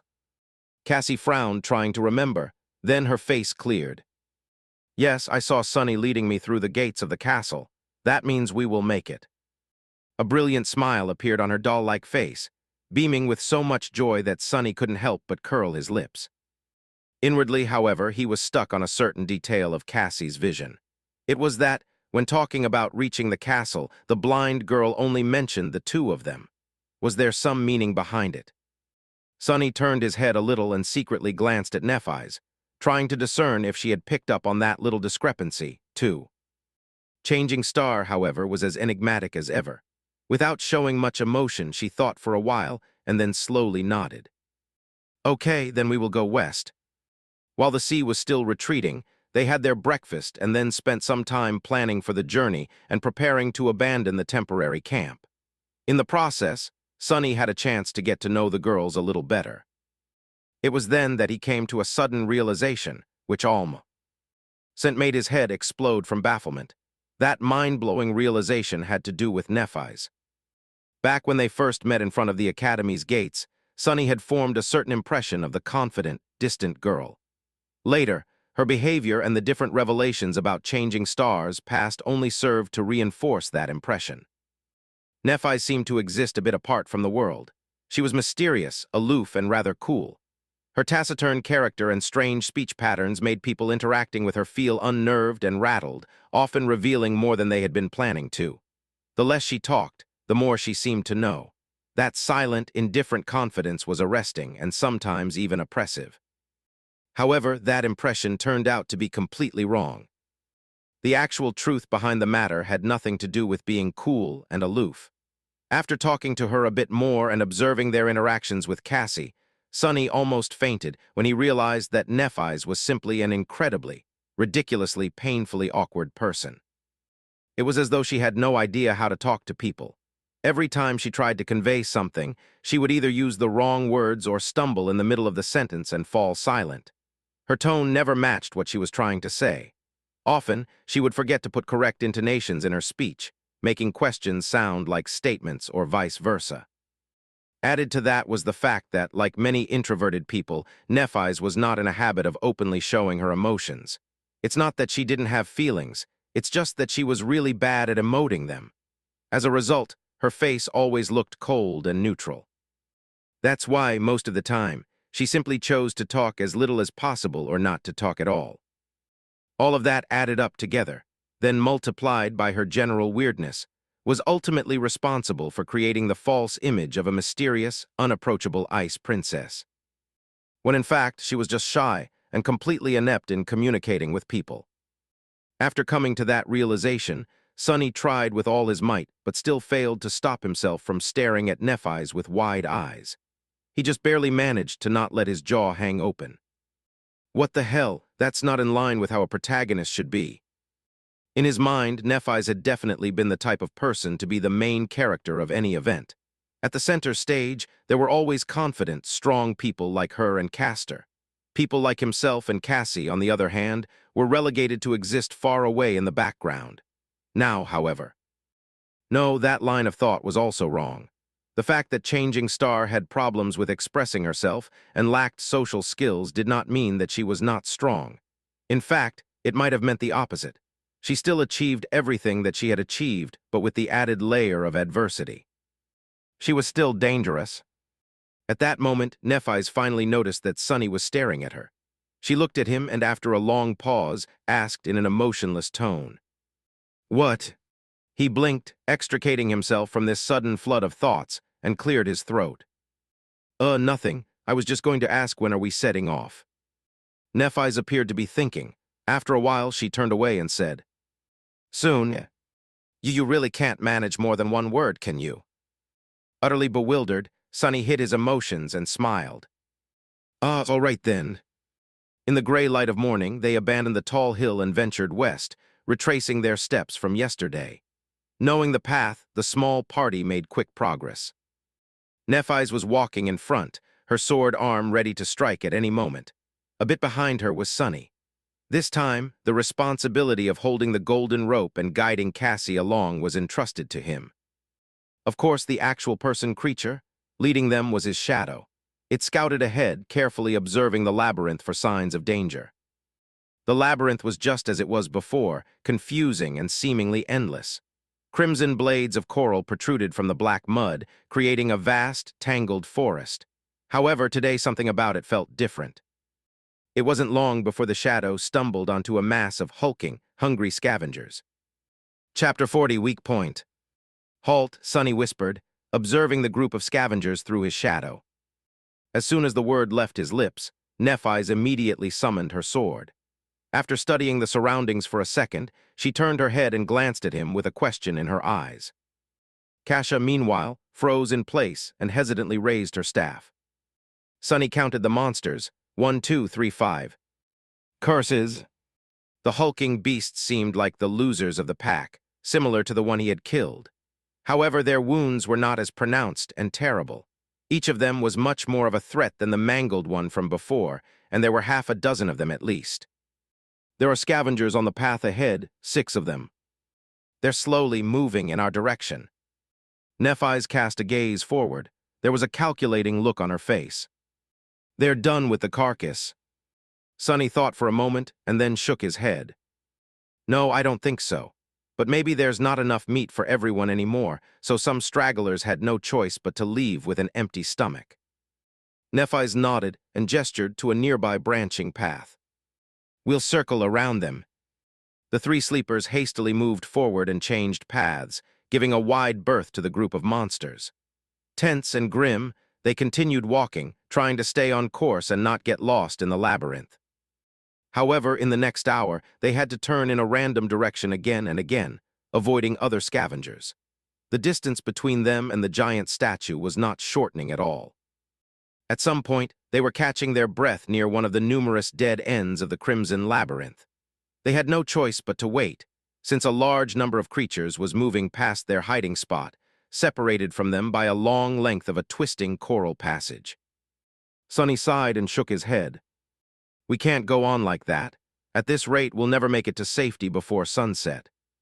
Cassie was the first one to react. Maybe we should turn back." That was a reasonable suggestion. However, Sunny felt reluctant to agree. Nephis shared his thoughts. With a blank expression, she said, "It will only get harder tomorrow." She was right. By tomorrow, there would be even more scavengers flooding the labyrinth. "Then what should we do?" Changing Star tilted her head, thinking.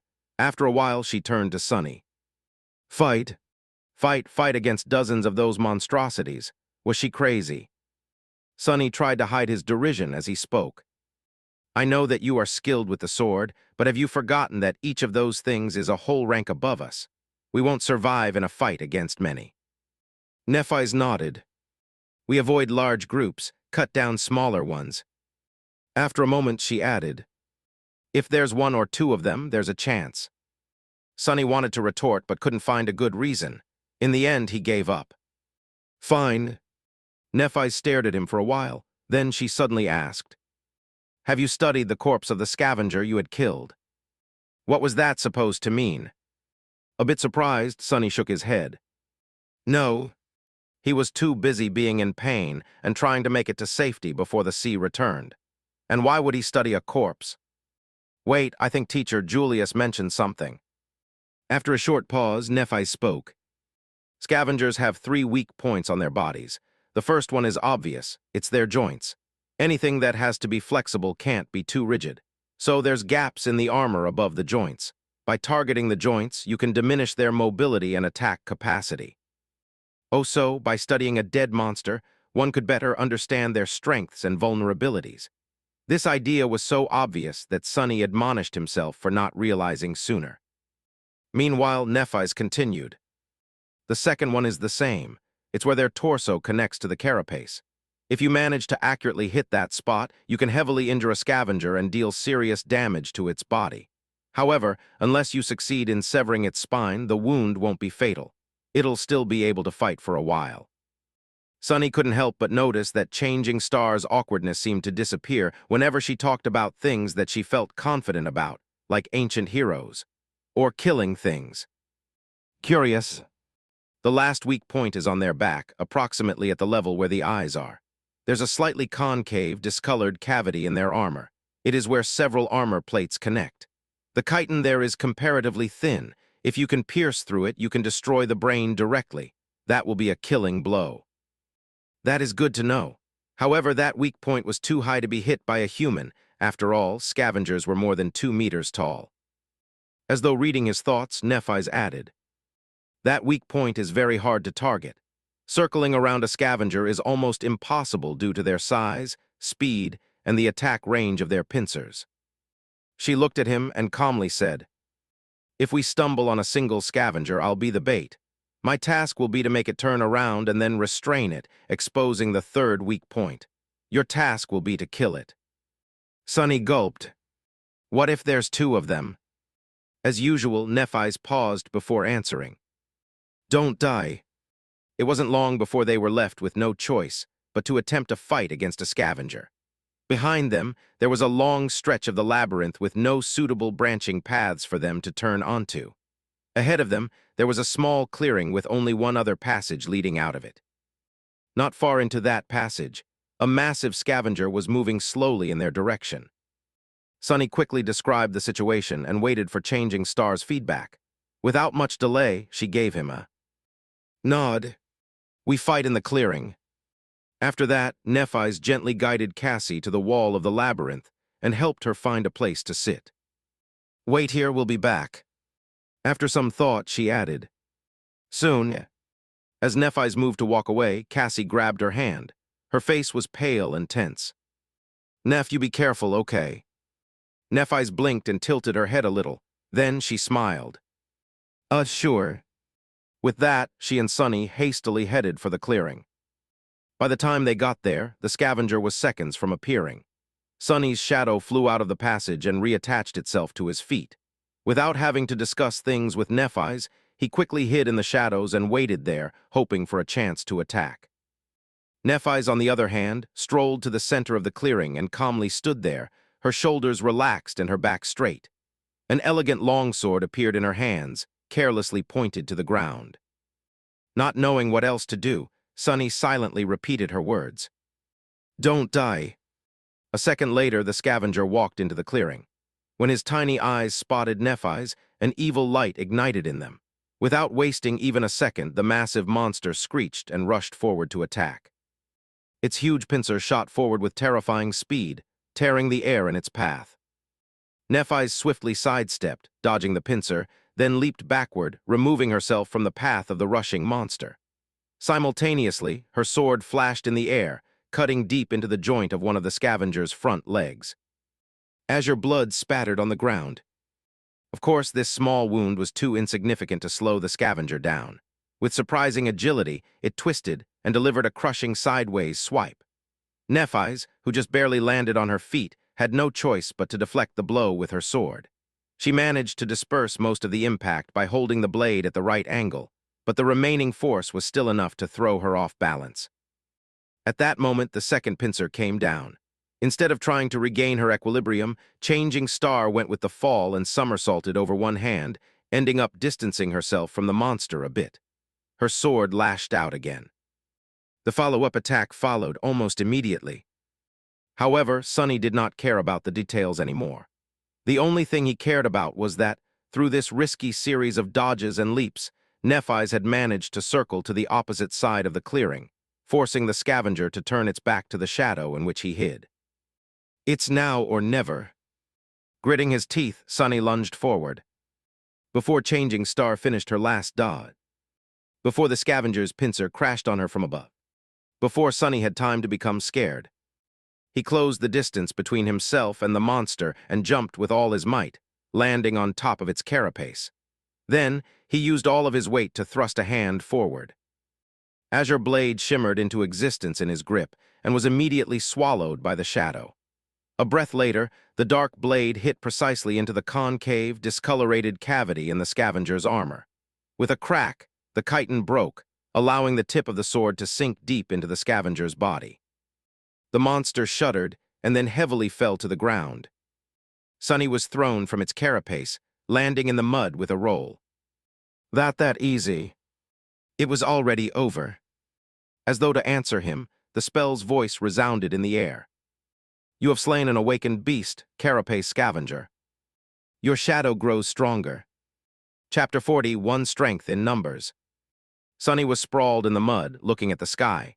He didn't even have to catch his breath since the whole fight took less than 10 seconds from start to finish. No one was dead, wounded, or even bruised well, with the exception of the scavenger. It was completely out of his expectations. He glanced at the monster's corpse to make sure that it was actually dead, then summoned the runes and took a look at the number of shadow fragments in his possession. Shadow fragments, 16,000. It was actually true. The mighty awakened beast perished just like that, and although Nephis did most of the work, he was the one to deal the killing blow. Why can't it always be so easy? Sunny got back on his feet and dismissed the Azure Blade. Then, he remembered the words Master Jet had once told him. No one can survive in the dream realm alone. Back then, he noted her advice but didn't really believe it. After all, he had always strived to be self-sufficient, not allowing himself to depend on anyone. In Sunny's mind, this was the true meaning of strength. However, now he was beginning to suspect that this logic was flawed. Indeed, having someone to share your burdens meant the difference between heaven and hell here in the dream realm. If he was alone, fighting against a single scavenger might have been the end of him. Similarly, even though Nephis was far more skilled than Sunny, it would have been extremely hard for her to defeat the armored monster alone, being that its weakest point was out of her reach. But together they had accomplished it with relative ease. The whole was greater than the sum of the parts. In other words, there was strength in numbers that surpassed individual power. In that sense, being able to depend on a group was not a sign of weakness, but on the contrary, an important facet of personal strength. Lone wolves would always be at a disadvantage. That was another lesson to learn. It's not like I had much of a choice. He walked over to Nephis and checked if she was okay. Apart from slight damage to her makeshift seaweed clothes, everything seemed to be all right. She glanced at Sunny. Memory. He shook his head. Nephis sighed. It seemed that she was a bit impatient to get herself a suit of armor of her own. If Sunny was a gentleman, he would have suggested to loan her the puppeteer's shroud for a while, but alas, he wasn't. That armor was extremely valuable and had cost him a lot. Plus, unlike Changing Star, the picture of Sunny wearing nothing but a seaweed loincloth would have been more disturbing than aesthetically pleasing. So, he said nothing. Meanwhile, Nephis headed for the dead scavenger and said without turning her head, "Bring Cassie." With a sigh, Sunny turned around and left the clearing. Soon, he approached the place where the blind girl was waiting patiently for their return. Hearing his footsteps, she flinched and raised her head. Sunny. How did she recognize me? Must be the way I walk. Yeah, it's me. Everything is over. Come on, I'll bring you to Nephis. Using the wooden staff, Cassie stood up and turned to him. Are you guys all right? Sunny smiled. Of course, we dispatched that critter in no time. Didn't even get a scratch. Cassie smiled with visible relief. Good, that's good. Oh, right, the rope. Sonny took the rope and guided the blind girl back to the clearing. On the way, he felt a bit weird. With the delicate girl walking behind him, he couldn't help but think of his little sister. As a toddler, she used to follow him around too, as though they were glued together. As the familiar pain stabbed him in the heart, Sonny gritted his teeth and tried to think about something else. It was all in the past anyway. Back in the clearing, Nephis was done breaking apart the scavenger's carapace. The shimmering soul shard was already in her hand.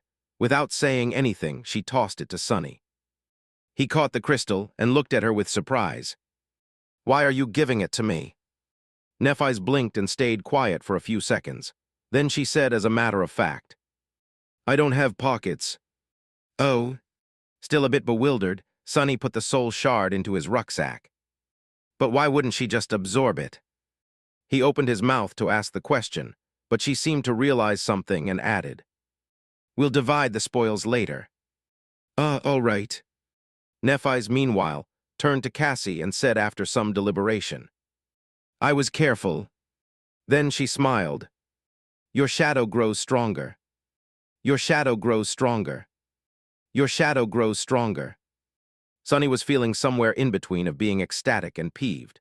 Throughout the day, they managed to kill 3 more scavengers, each time with not much risk to anyone except for Nephis. The process was largely the same. After discovering the monster, he would hide in the shadows, while Nephis would act as bait. Then, when the time was right, Sonny would stealthily approach and finish the fight with a precise strike of the azure blade. He was wondering if that was what being in the main hero's party felt like. To anyone else, maybe with the exception of Castor, dancing around a deadly awakened beast would have been a tall task, most likely ending with the dancer's death. Nephis, however, had managed to do it over and over again seemingly without too much strain. What's more, her performance was based solely on skill, with no aspect ability involved. In that regard, even Castor couldn't have done better. She was swift, calm, and precise. Every move she made was calculated and perfectly timed. She seemed to innately understand the flow and logic of combat, which gave her the ability to roughly predict what actions the mindless beasts would perform in the next seconds. Then it was just the question of physical prowess to evade and even manipulate them to a certain degree. Sonny had always known that skill and experience were more important than raw power, but by watching Nephis, he vividly understood just how vast the difference between them was. Even though his divine aspect allowed Sonny to exert more strength and speed than Changing Star, in an actual fight, he would never stand a chance. Of course, he was also an important part of every encounter. His role as the finisher was not trivial, and not just anybody would have been able to accomplish 4 kills with 4 strikes. Even though Sonny was not taught any elaborate techniques, he was still a somewhat experienced fighter. He had physical coordination, combat intuition, and most importantly, a cool-headed mentality. Not to mention the fact that they were only able to ambush the scavengers so effectively due to his shadow scouting them out in advance. All in all, it was an almost equal cooperation. Still, watching Nephis fight was nothing short of sobering. Trying not to get too dejected, Sonny summoned the runes. Shadow fragments, 22-1000. 8 fragments today, pretty excellent. Currently, they were waiting on the edge of the labyrinth path leading directly to the giant statue of the Headless Knight. There was a group of scavengers between them and the statue, moving past without any haste. The sunset was near, but they still had time. Slowly, minutes flowed by. At some point, Nephis gave the command to move. Helping Cassie along, Sonny followed Changing Star and quickly traversed the open space between the labyrinth and the statue. Now, they only had to get on top of it. However, it wasn't that easy. Scaling the 200-meter-tall monument would have been hard in normal circumstances, but now they also had to somehow pull Cassie up. Leaving her behind until they were at the top would not have been safe. In the end, Nephis and Sonny took turns pulling the rope every 20 meters or so. Cassie would hold onto the rocks and wait until they climbed higher, and then the process would repeat. It was slow and torturous, and by the end, Sonny's muscles were sore and almost on fire. But they managed to get to safety before the dark waters washed them away. As the night began to descend, the 3 sleepers sat in the center of the circular stone platform and rested.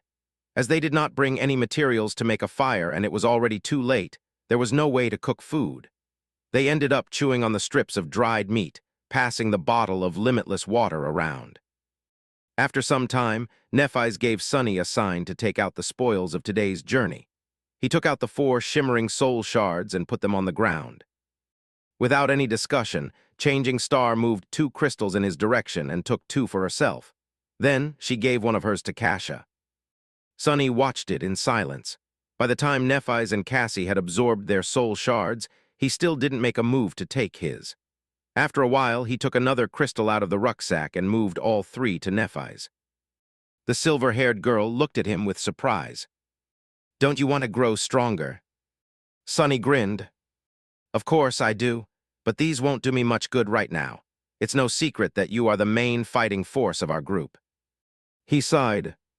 "The stronger you are, the better our chances of survival will get. Plus, it's not a gift, it's a trade." Nephis raised an eyebrow. "A trade, what do you want?" Sunny deliberated for a few seconds before answering. "It's rather simple. I will give you these soul shards, and all other soul shards I earn on the way to that castle." Then he looked her in the eyes and said, "In return, you will teach me how to fight." Chapter 42, Essence of Combat. Nephis looked at him and contemplated. This time, she remained silent longer than usual. Sunny felt a bit nervous under her gaze, knowing that he was being evaluated. With Changing Star's skill and insight, it wasn't hard to imagine just how much she had gleaned from his battle performance. Both his current level and future potential must have been pretty much laid bare in front of her. Were they enough to make teaching him worth her while? After some time, she took the soul shards and nodded. "Okay." Sunny smiled, congratulating himself on a successful deal. Not only did he receive a lot while not losing much, but he had also managed to create a bit of a favorable impression of himself in the eyes of Nephis and Cassie. As far as performances went, this was a great one. "So when do we start?" Nephis shrugged. Now. Sunny glanced at the sun, which was already almost gone. Were they going to train in complete darkness? It wasn't really an obstacle for him. Changing Star, however. "We will start with some words. That will be enough for today." After hesitating a little, she added, "Cassie, you listen too." Sunny and Cassia turned to Nephis, listening to her like 2 obedient students. Despite the fact that their age was more or less similar, both knew that, in terms of martial prowess, their companion had authority that was as beyond theirs as a dragon's might was beyond that of a worm. Nephis thought for a while and then said, "Mastery of combat can be divided into 2 aspects. One is body and the other one is mind. Training the body is not easy, but it is rather simple. All you need is repetition and experience. In a fight, things happen too fast to consider every detail in the moment. That's why your technique must exist in your muscles and bones, so much so that it almost becomes an instinct." She paused. "You can achieve initial results through repetition. Then it must be cemented through experience. The more battle experience you have, the deeper a technique will be assimilated into your body. There is no other way. 1,000 hours of training won't be as impactful as one real fight. Only those who survive countless battles can be truly in command of the body." That simultaneously made a lot of sense and no sense at all. On the one hand, the principle of improving through practice was quite logical. On the other hand, Changing Star's statement made it seem like all those lofty legacies with their years of training were nothing but harmless children. After all, no matter how good their tutors were, they had no real battle experience. But then again, she did wipe the floor with every one of them, excluding Castor, with no apparent difficulty. So maybe her statement was true. That, however, posed a question of its own: just what kind of life had Nephis led to possess rich battle experience at the tender age of 18? "Should I stop calling her princess?" Meanwhile, Nephis continued. "Training the mind, however, is not simple at all. That is because once you reach a certain level of skill, the mind is where the true combat takes place. The outcome is often decided before your body begins to move, and to master the mind, the first step is to understand the essence of combat. However, very few people truly do." She looked at them and asked, "What do you think that essence is?" Sunny hesitated. The essence of combat, what might it be? If it was some other legacy, he would have been tempted to say something stupid like honor, valor, or duty. But he already knew that Nephis did not fit into the image of a noble aristocrat he had in his mind. She wasn't someone who followed empty words. After a minute or so, Cassie finally answered, "Victory." And almost at the same time, Sunny said, "Survival." Changing Star shook her head. "No." Then she rubbed her neck and pierced them with a cold, fierce gaze. "The essence of combat is murder." Cassie flinched and opened her eyes wide. Sunny frowned a little. Nephis, however, did not seem to care. In the same calm tone, she continued, "At the core of it, there is only this. You are trying to kill your opponent, and they are trying to kill you. In the end, one of you will be killed, and the other one will be the killer. Everything else is just noise." Her words sank deep into Sunny's heart and reverberated there, causing something inside of him to resonate and awaken. Style doesn't matter. Weapons don't matter. Reason and intent do not matter. The only thing that matters is to be the last one standing. In this way, anything you do in combat must be viewed as only serving one of two purposes, either to kill your enemy or to prevent the enemy from killing you. Nephis lowered her eyes. If you can understand that, you will have enough clarity to master the mind. After that, Sunny couldn't fall asleep for a long while. He lay on the cold stone, looking into the darkness and thinking about what Nephis had taught them. Repetition, experience, clarity. These were the three keys to becoming a fearsome warrior. All three were important, but the last one was the most vexing. Was it really how Changing Star had said? Was there nothing at the core of being a warrior than a cold will to kill? Intuitively, he felt that it was indeed so. This ruthless truth was, in a sense, an amalgamation of all his life experiences. After all, for someone like him, life was nothing but a constant battle for survival. Someone always won, and someone always lost. The former got to live for a few more days, the latter no one cared what happened to them. Of course, life was life and combat was combat. To most people, they weren't one and the same. But what about the awakened? The sole purpose of their existence was to fight against the nightmare creatures. Very few could escape that fate. After coming to the academy, Sunny allowed himself to think that he had escaped the fate of always having to struggle at the edge of survival.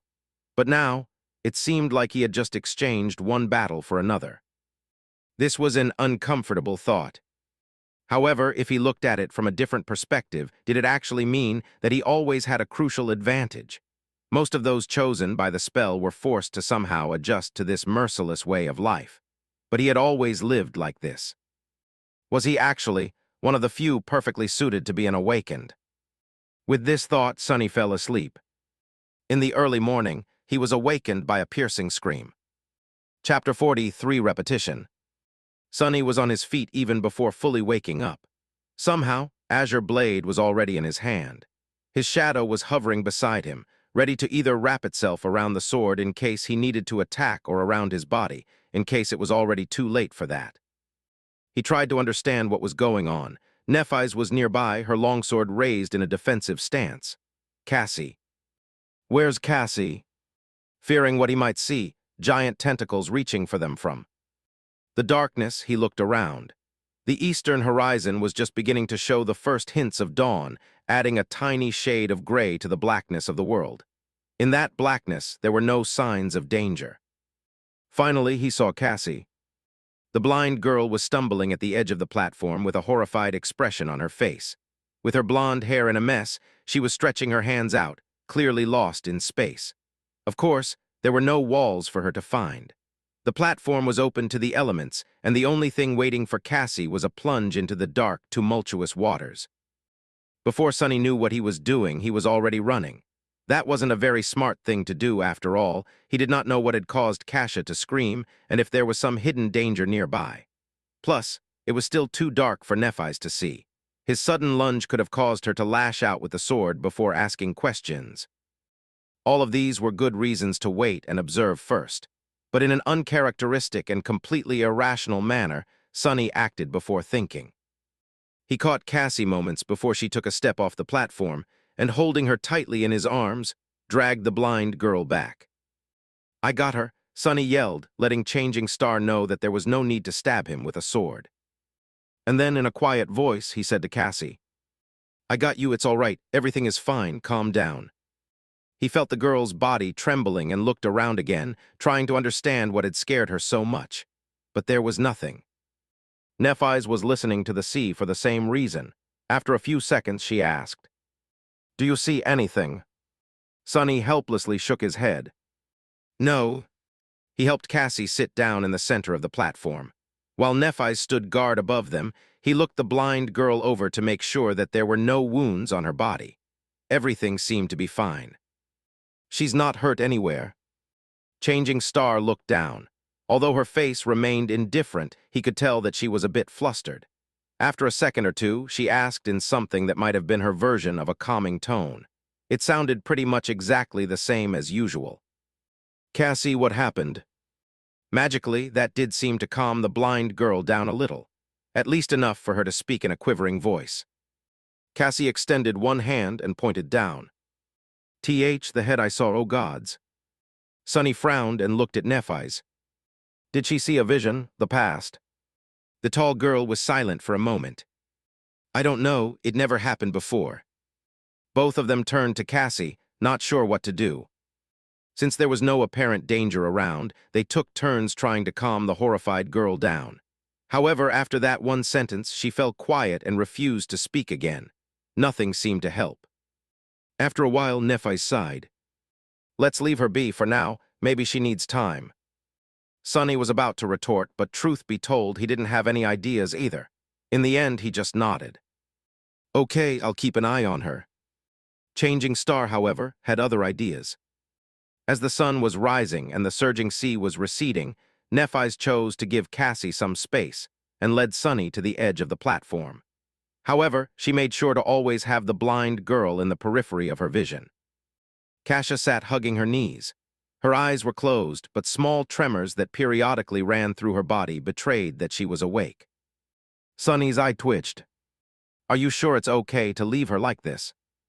Nephis gave him a complicated look. "Yes." Then, after some thought, she added, "Cassie is strong." Sonny wasn't sure how to answer. If Changing Star considered someone to be strong, then they most likely were. However, strong was the last word that came to his mind when he thought about the delicate, beautiful, blind girl. Wasn't she someone who constantly needed their help? But then again, there were different kinds of strength. Cassia was still alive and sane despite her debilitating flaw. How many people could have done the same? "If you say so." Then Nephis made him summon the azure blade. After studying it for a while, she nodded and took her longsword out of the air. Despite its size, it was an elegant weapon. The narrow, double-edged blade was much longer than that of the azure blade, with an incredibly sharp, symmetrical tip. The whole blade, as well as the simple cross-shaped guard and the pommel, seemed to be made out of silver and reflected the pale morning light. The handle was tightly wrapped in black leather. Putting the two swords side by side, Nephis spoke. "Your sword can be used with one hand, but its true potential can only be revealed when held in both. It is created primarily for cutting and severing, hence the higher center of gravity. However, it can thrust as well." Then she gestured to hers. "My sword is a bit more versatile. It is created for both cutting and thrusting, and it has a double edge. However, the principle of wielding these two swords is effectively as the sa. Me." She took the sword in both hands, placing one near the guard and another near the pommel. Then, she performed a downward slash. They are both lever-rage-based weapons. When held with two hands, one hand pushes. She pushed the sword down with the hand near the guard, while the other hand pulls. The hand near the pommel simultaneously pulled the handle up, giving the blade a tremendous boost in speed. "This is how you generate force and perform powerful strikes. Now your turn." Sonny looked at his sword and gripped it with both hands, mimicking Nephis's pose. Then, he raised it and slashed down, making sure to enhance the force of the strike with his lower hand. Changing Star observed him. "You need to understand that a strike doesn't come from the hands. It comes from your whole body. Power comes from your feet, your hips, your core, your shoulders, and is only then transmitted to your hands. Like this." She demonstrated the downward slash again. This time, Sonny paid attention to the overall stance and movements of every part of Changing Star's body, as opposed to only the sword. He wasn't a novice to fighting. Instinctively, he already knew how to deliver a proper punch even if, before, there wasn't a lot of strength in his body. The principles of striking with a sword were largely the same, so Sonny quickly understood the overall concept. He performed the simple downward slash a few more times. After each time, Nephis gave him pointers and corrected his mistakes. Some time later, she was finally satisfied with his form. Good. Sonny smiled, proud of his achievements. Nephis looked at him thoughtfully and nodded. Now do it 1,000 more times. The smile froze on Sonny's face. 1,000? Did she say 1,000? He blinked. Sorry, how many times? Changing Star tilted her head and thought for some time. Well, we don't have much time today, so yes, only 1,000. Ha ha ha, only 1,000, eh? Sonny forced himself to sound polite. I see, all right. As Nephis walked back to sit with Cassie, he turned to the sea and raised his sword. 1. The azure blade whistled as it cut the air. He raised it again. 2. Push and pull, this is how you generate force. 3. Strike with your whole body, not just your hands. 4. As Sonny raised his sword and slashed down, over and over again, only one thought eventually remained in his mind. Repetition, experience, clarity, repetition. By the time he was done performing 1,000 strikes, Cassie was finally ready to speak. Chapter 40, For Cassie's Dream. Chapter 40, For Cassie's Dream. With pretty much every muscle in his body sore, Sonny walked over to the girls and fell on the ground. After catching his breath, he looked at Cassia. Cassie, do you feel better? Several seconds later, the blind girl slowly nodded. That's a relief. He shifted and hesitated for a bit. Cassia didn't look too well. Her face was still very pale with a distant, dazed expression on it. Her body at least was no longer trembling. Sonny wasn't very good at talking to people, let alone placating them. He wasn't sure what to say. He cast a gaze at Nephis and sighed inwardly. Who knew that one day he would turn out to be the most sociable person for as far as the eye could see? What a joke. Can I have some water? Cassie turned to him and scowled as though confused by the question. Then she suddenly gasped and opened her eyes wide. Oh, sorry, yes, of course. She summoned the limitless water bottle and offered it to Sonny. He took it with a grateful smile and greedily drank a few gulps before giving the bottle to Nephis. Eventually, it returned to Cassie. You drink some too. After she did, he awkwardly patted the blind girl on the shoulder. Everything seems to be fine now. Did you dream of another vision? You can tell us if you want. Cassie hesitated for a bit before saying, I don't know, maybe it was just a nightmare. Sonny and Nephis exchanged glances. They both doubted that what Cassie saw was a simple nightmare. After all, people usually did not dream in the dream realm. The blind girl, meanwhile, continued. I don't really remember, it's all in fragments. Sonny carefully considered his words, not wanting to pressure Cassie too much. You can just tell us what you remember. Maybe we'll be able to make sense of it together. Cassia sighed and tentatively nodded. After a long pause, she finally found the courage to speak. At first, I saw a boundless darkness locked behind 7 seals. Something vast was churning in the darkness. I felt like if I directly saw it, I would lose my mind. As I watched, terrified, the seals broke one after another until only one remained. And then that seal broke too. She trembled a little. After that, I don't know. It was as though my mind shattered into 1,000 shards, each shard reflecting its own image. Most of them were dark and scary. Some I have already forgotten. The other. Cassie fell silent, remembering. I saw the human castle again, only this time. It was at night. There was a lonely star burning in the black skies, and under its light the castle was suddenly consumed by fire, with rivers of blood flowing down its halls. I saw a corpse in a golden armor sitting on a throne, a woman with a bronze spear drowning in a tide of monsters, an archer trying to pierce the falling sky with his arrows. Finally, she looked up, her face full of horror. In the end, I saw a colossal, terrifying crimson spire. At its base, 7 severed heads were guarding 7 locks, and at the top, a dying angel was being consumed by hungry shadows. When I saw the angel bleed, I suddenly felt as though something so precious that it can't be described with words was taken from me. Her voice became quieter. Then I felt so much sorrow, pain, and rage that what little remained of my sanity seemed to disappear. That was when I woke up, I think. Nephis and Sunny remained silent for a while, trying to make sense of what Cassie had told them. Even if Nephis had an idea, she didn't show it. Sunny, however, was totally lost. He couldn't even begin to decipher the hidden meaning behind the vision, if it even was one. Previously, Cassia's vision about the castle was pretty much straightforward. It showed her a human fortress and even the direction in which it was situated. This time, however, her dream was disjointed, full of weird symbolism and vague, uncertain images, much more like a charlatan's prophecy than a vision gained through an aspect ability. Finally, he sighed. Maybe it actually was just a nightmare. Your previous visions weren't like this, right? Cassie silently shook her head. Sunny scratched the back of his head.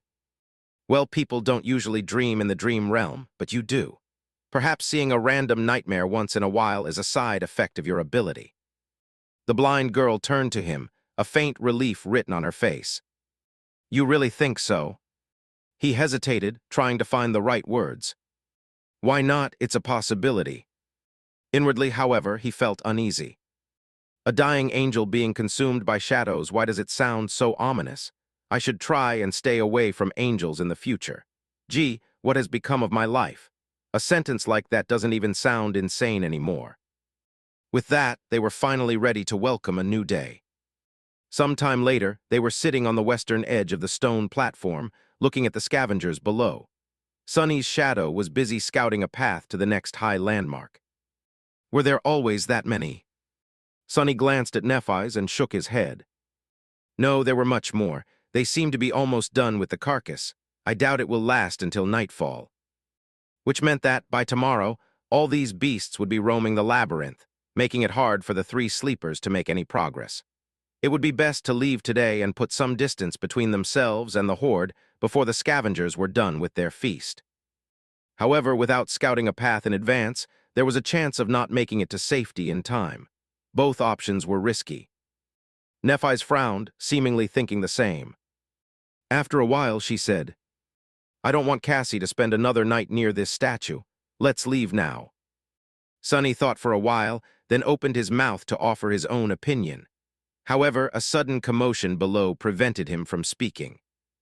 Down at the bottom of the disappearing sea, amidst mounds of broken coral, the carcass of the giant shark-like monster, the remaining half of it, to be precise, was almost stripped of meat. And between its white bones, something was shimmering in the mud. Two extremely large, luminescent crystals. Sunny's eyes widened. Are those? Yes, shards of two transcendent soul cores. Transcendent, two of them. Suddenly, he was simultaneously filled with greed and fear. Greed because of how rare and precious transcendent soul shards were. Fear because the giant shark turned to be a corrupted devil, at least. One corrupted devil, if not stopped by a saint or a large number of awakened, could potentially destroy an entire city. Sunny belatedly realized that he was much closer to death on that first night than he had previously thought. Should we wait and listen? He stared at Nephis and then obediently listened to the distant, barely audible clamor of the scavengers. After a while, he noticed some disharmony in it. Nephis suddenly tensed up. There. She pointed in the direction of the labyrinth. After concentrating on it, Sunny was finally able to notice two massive shadows stepping out of a particularly wide passage. A second later, the creatures casting those shadows appeared in sight. Sunny gulped. Damn. The monsters looked like the scavengers, but not quite. To start with, they were much larger, towering above the surroundings at more than 3 meters of height. Their carapace seemed to be thicker. It was colored in deep black and scarlet, like an ancient armor drenched in blood. Here and there, vicious-looking spikes were growing out of the carapace, making their every move much more dangerous. Additionally, instead of heavy pincers, their upper arms ended with long, curved, terrifying bone scythes. Sunny felt cold sweat running down his spine. What the hell are those things? Nephis tilted her head. Monsters, I guess. Nightmare creatures with one soul core were called beasts. They were dangerous and strong, but mindless. If they were able to develop or were created with a second core, they became monsters. Monsters were much more devastating and possessed some rudimentary, warped form of intelligence. They were the next step in a nightmare beast's evolution. And these two seemed to be bigger, deadlier versions of carapace scavengers. Sunny and Nephis watched as the two monsters approached the carcass. The scavengers were visibly afraid of them, rushing to get out of the way. Those who were too slow were mercilessly thrown to the side or cut apart by the bone scythes.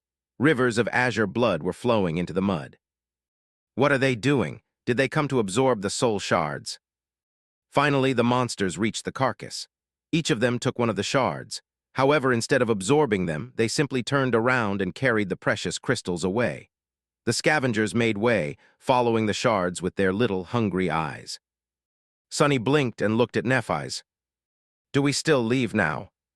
Changing Star frowned and hesitated. A few moments later, she shook her head. "No, we'll go tomorrow." Then she turned west and observed the retreating monsters. "Get your shadow to follow these two back." Chapter 45, Sound of Laughter. Because of the shadow fragments Sunny had absorbed in the last few days, the range of shadow control has increased a little.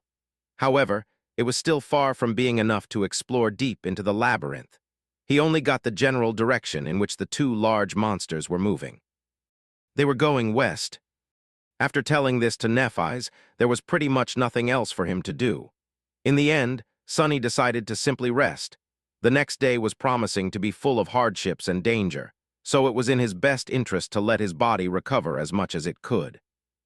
Sometime later, Sunny was lying on his back, staring at the gray sky.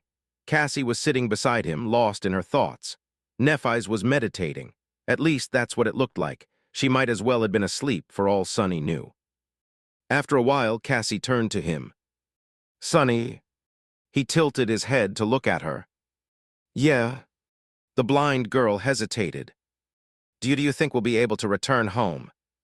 Sunny glanced at her and furrowed his brow. A few seconds later, he turned away and looked at the sky again. "Sure." Cassie smiled. "You really think so? Why? What's with all these questions?" He sighed and tried to find the right words. "Because of her." He pointed at Nephis, knowing that Cassie won't see it. There was no one else on the stone platform, though, so it was pretty obvious who he was referring to. "I'm also not someone to die easily. In fact, I'm willing to bet that you couldn't have found a better duo of sleepers to escort you across the dream realm. If anyone can survive this, it's us. So, yeah, I think that our chances of making it back are pretty high."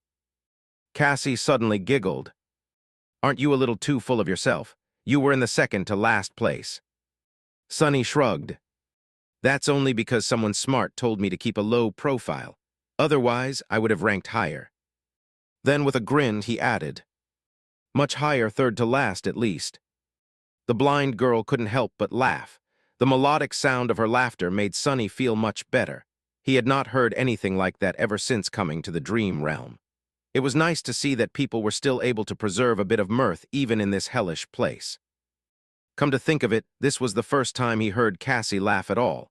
Back in the academy, she was always dull and bleak. After this sudden outburst, Cassia's expression slowly turned wistful. A few seconds later, she asked, "What do you miss the most about home?"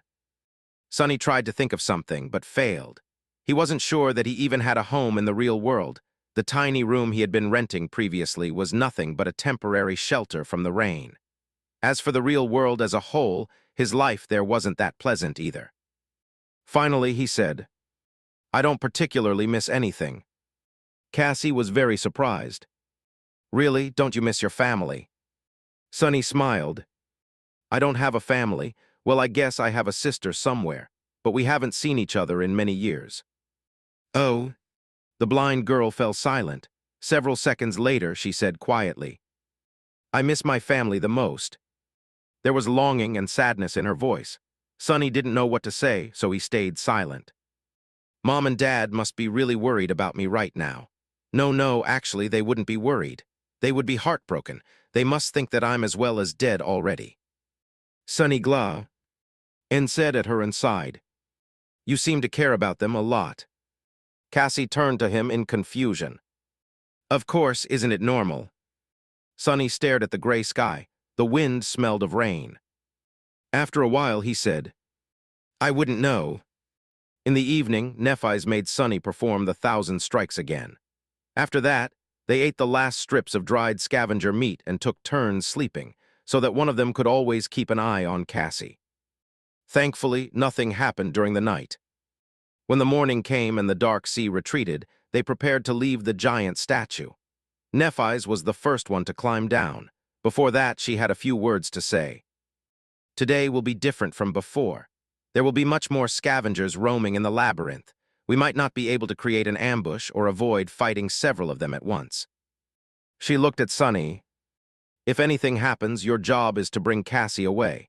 We can retreat by using passages that are too narrow for the scavengers. If we get separated, proceed to the high point by yourselves. Don't wait for me. Do you understand? With a somber expression, he gave her a nod. Nephis returned it.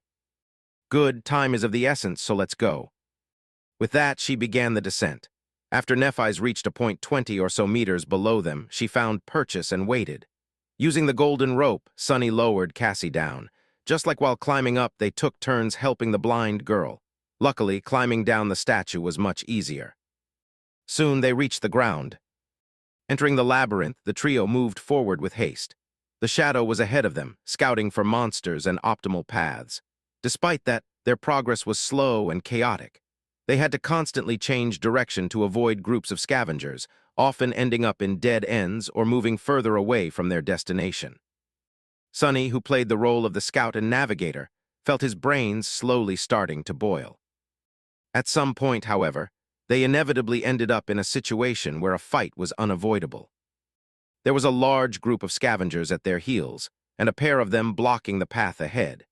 Neither of the two groups had noticed the sleepers yet.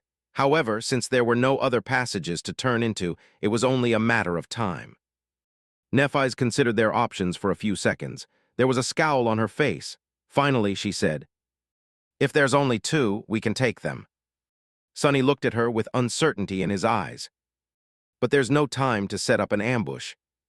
He wasn't quite sure how they could fight two scavengers at once. Despite how good of a teacher Nephis was, he only practiced with the sword for a day. Facing against a scavenger alone was risky. Changing Star shrugged. It's almost the same. I'll attack first. You follow behind in the shadows and finish one off once they turn, then we kill the second one together. The whole plan was based on the assumption that Nephis could survive under the onslaught of two scavengers, both attacking her simultaneously. Sonny was very impressed by her prowess, but he wasn't sure that it was possible. There was a large probability that Nephis would die. He still remembered that she wasn't present in Cassie's first vision. But what else could they do? A bit rattled, Sonny gritted his teeth. All right. After a short pause, Nephis summoned her sword. Then she stepped forward. Chapter 46 Experience. After finding a good hiding spot for Cassie, Sonny and Nephis proceeded forward to face the scavengers. Soon, they saw two hulking silhouettes in the distance. With her lips pursed together, Nephis threw over her shoulder. Keep up. Then, like a runner preparing for a race, she got down on one knee, inhaled deeply, and lunged forward. Damn. Sonny dove into the deep shadow cast by the wall of the labyrinth and followed, running as fast as he could. However, the distance between them kept growing. Suddenly, he remembered walking behind Nephis as they crossed the bridge to the academy. Was it his fate to always follow behind her? Changing Star's running speed was incredibly fast. She was practically flying through the air, like an arrow let loose from a bow. One of her arms was stretched backward, holding the sword with its point to the ground. The other was cutting the air with each stride. It took the two scavengers a couple of seconds to realize what was happening after noticing her. By that time, she was almost upon them. With madness burning in their eyes and viscous saliva dripping from their mandibles, the monsters screeched and charged forward. Nephis did not slow down, as though planning to ram them with her body. Sonny's heart skipped a bit. 4 terrifying pincers shot through the air. At the last moment, Nephis fell backward, falling on her side. The inertia carried her forward as she slid through the mud, passing between the scavengers. Then she twisted her body and stopped herself by plunging the sword into the ground. A bit slower and she would have been impaled. By one of the scavenger's legs. Crazy, she's crazy. By the time Changing Star got back to her feet, one of the scavengers had already turned around. However, Sonny couldn't see what was going on as his sight was blocked by the bulky carapace creatures. He only heard the sound of chitin striking against steel. There was no time to worry about that anyway, since he had his own problems to solve. Due to the insane maneuver that Nephis had pulled off, the second scavenger lagged a little behind the first one. It was just about to turn around when Sonny finally got close enough to launch an attack. Silently cursing, he ran up a narrow protrusion on the coral wall and jumped, aiming to pierce the weak point at the scavenger's back from above. His shadow was already wrapped around the azure blade. But at the last moment, the scavenger suddenly moved, slightly turning its torso to the right. The blade missed the concave spot where the armor plates connected and instead hit one of them square in the center, sliding helplessly across adamantine chitin. Crap! Instead of killing the beast with one decisive blow, Sonny ended up dealing no damage at all. What's worse, he landed right on top of the scavenger, practically hugging it from behind. In the next moment, the scavenger shook its carapace, throwing the irritating human off. Sonny flew sideways and crashed into the labyrinth wall, feeling breath being knocked out of him. Suffocating and disoriented, he fell gracelessly into the mud. Not good. By some instinct, Sonny rolled to the side. Something tore past him and hit the wall, sending pieces of crimson coral flying through the air. Then he was lifted into the air and thrown backward. But by that time, however, he had already come to his senses. Twisting his body, Sonny managed to land on his feet and take a few steps back without falling. In the next second, his sword was in front of him, held in both hands just like Nephis had taught him. The scavenger was already charging at him, with a menacing fire burning in its eyes. Repetition, experience. The shadow flowed from the azure blade to his hand, then spread to his arm, shoulder, and then finally covered his whole body. Sonny instantly felt stronger, faster, more resilient. But was it enough? No. To survive, he would definitely also need some luck. One pincer flew at him from the right, the other from the left. There was no time to retreat or dodge sideways. So instead, Sonny did something that made every instinct in his body scream in protest. He jumped forward, closing the distance to the charging monster. The pincers clashed together with a loud crack behind his back. Instinct or not, it was the only logical step. After all, the attack range of his sword was much shorter than that of the scavenger. He could only fight back by getting close. Before the beast had time to react, Sonny did what he had recently done thousands of times. His muscles moved even before his mind gave the command. With one fluid motion, he raised the sword over his head and slashed downward, pushing with one hand while pulling with the other. His whole body moved in concert to deliver a powerful blow. The azure blade whistled as it cut the air. Then it hit the joint of one of the scavenger's front legs and cleaved right through it, severing the limb entirely. Blue blood sprayed everywhere. Sonny had less than a second to be amazed. I actually did it. But there was no time to be distracted. Due to the loss of its front leg, the scavenger lost balance for a moment, careening forward and down. However, he had 7 other legs. This wasn't going to last long. Coincidentally, though, at this exact moment, his other front leg slid in the mud, bringing the monster even further down. Sonny did not waste this chance. Taking a step forward, he thrust the azure blade up, pushing it into the scavenger's mouth. A severed mandible fell to the ground as the monster impaled itself on the sword with its own weight. The massive body of the nightmare creature convulsed before falling still. It was dead. Sonny slowly exhaled, only now feeling the pain in his chest and at the back of his head. He carefully touched it and grimaced. His hand came back wet with blood. At least I'm alive. You have slain an awakened beast, carapace scavenger. Your shadow grows stronger. You have. With no time to listen to the spell, Sonny tugged on the sword to dislodge it from the monster's head and hurried to help Nephis. However, it was too late. The other scavenger was lying in the mud, clearly dead. His limbs were still twitching, indicating that the fatal blow was delivered just moments ago. It seemed like Nephis had managed to sever its spine by piercing the weak spot at the base of the beast's torso with her longsword. He couldn't see the silver-haired girl behind the bulky carcass. As Sonny approached it, he heard the sound of rugged, strained breathing. Then a shaky voice came from behind the scavenger. "D. Don't come any closer." In the deathly silence of the battle's aftermath, Changing Star's voice sounded strange and subdued. Sonny suddenly felt as though someone had squeezed his heart in a fist. Steeling himself, he took another step forward. Nephis was standing in front of the dead scavenger, trying to catch her breath after the intense fight. There was a bloody gash on her shoulder. However, it didn't look life-threatening. Sonny's attention, though, was instantly drawn to something else. It seemed that at some point during the fight, the tall girl's makeshift seaweed top came apart, leaving her naked above the waist. She was covering her chest with one arm. Behind the arm, squished, the supple fullness of her. Sonny flinched as though someone had stung him and hurriedly turned around. His face was burning. Without thinking about it, he even made his shadow look away. An awkward silence followed. After some time, Sonny forced himself to speak. Are you all right?" Nephis was slow to answer. "Yes." Good. I'll go fetch Cassie then." "All right." Feeling as though an army of monsters was chasing him, he walked forward on stiff legs and then quickened his step, barely holding himself from running.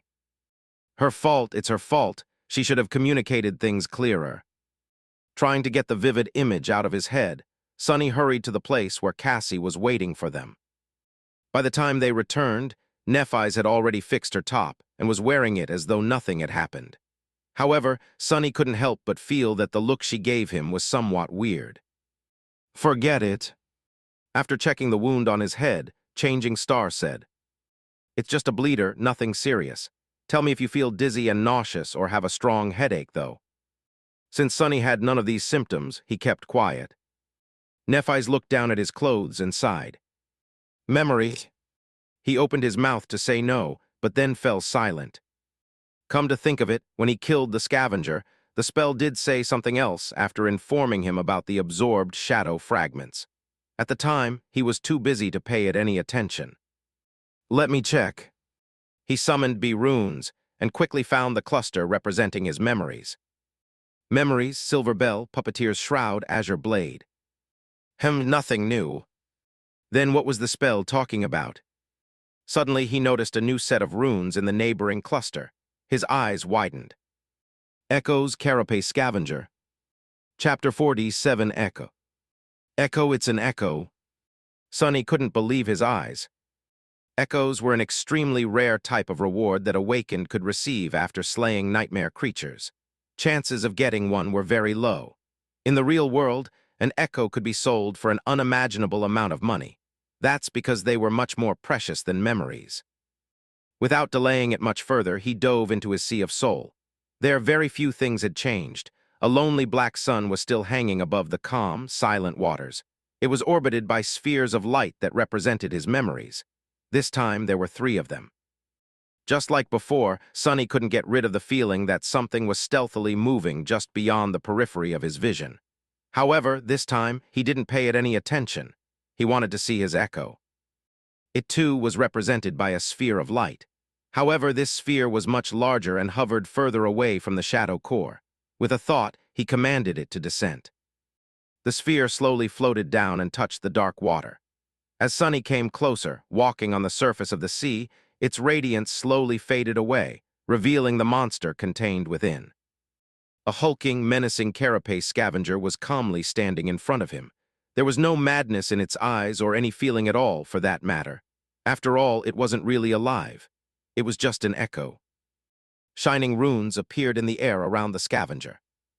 Echo Carapace Scavenger. Echo Type Beast. Echo Core Awakened. Echo Attributes Strong Armored. Echo Description: A cursed soldier of the Fallen Legion. Before Sonny knew it, a wide grin appeared on his face. That scavenger was now his. It could be summoned and used to fight against his enemies, carry heavy cargo, or perform other tasks. What's more, it was a whole rank above its master, which meant that it was much stronger, more resilient and fearsome than a dreamer with a dormant core should normally possess. With this echo by their side, many things would become easier.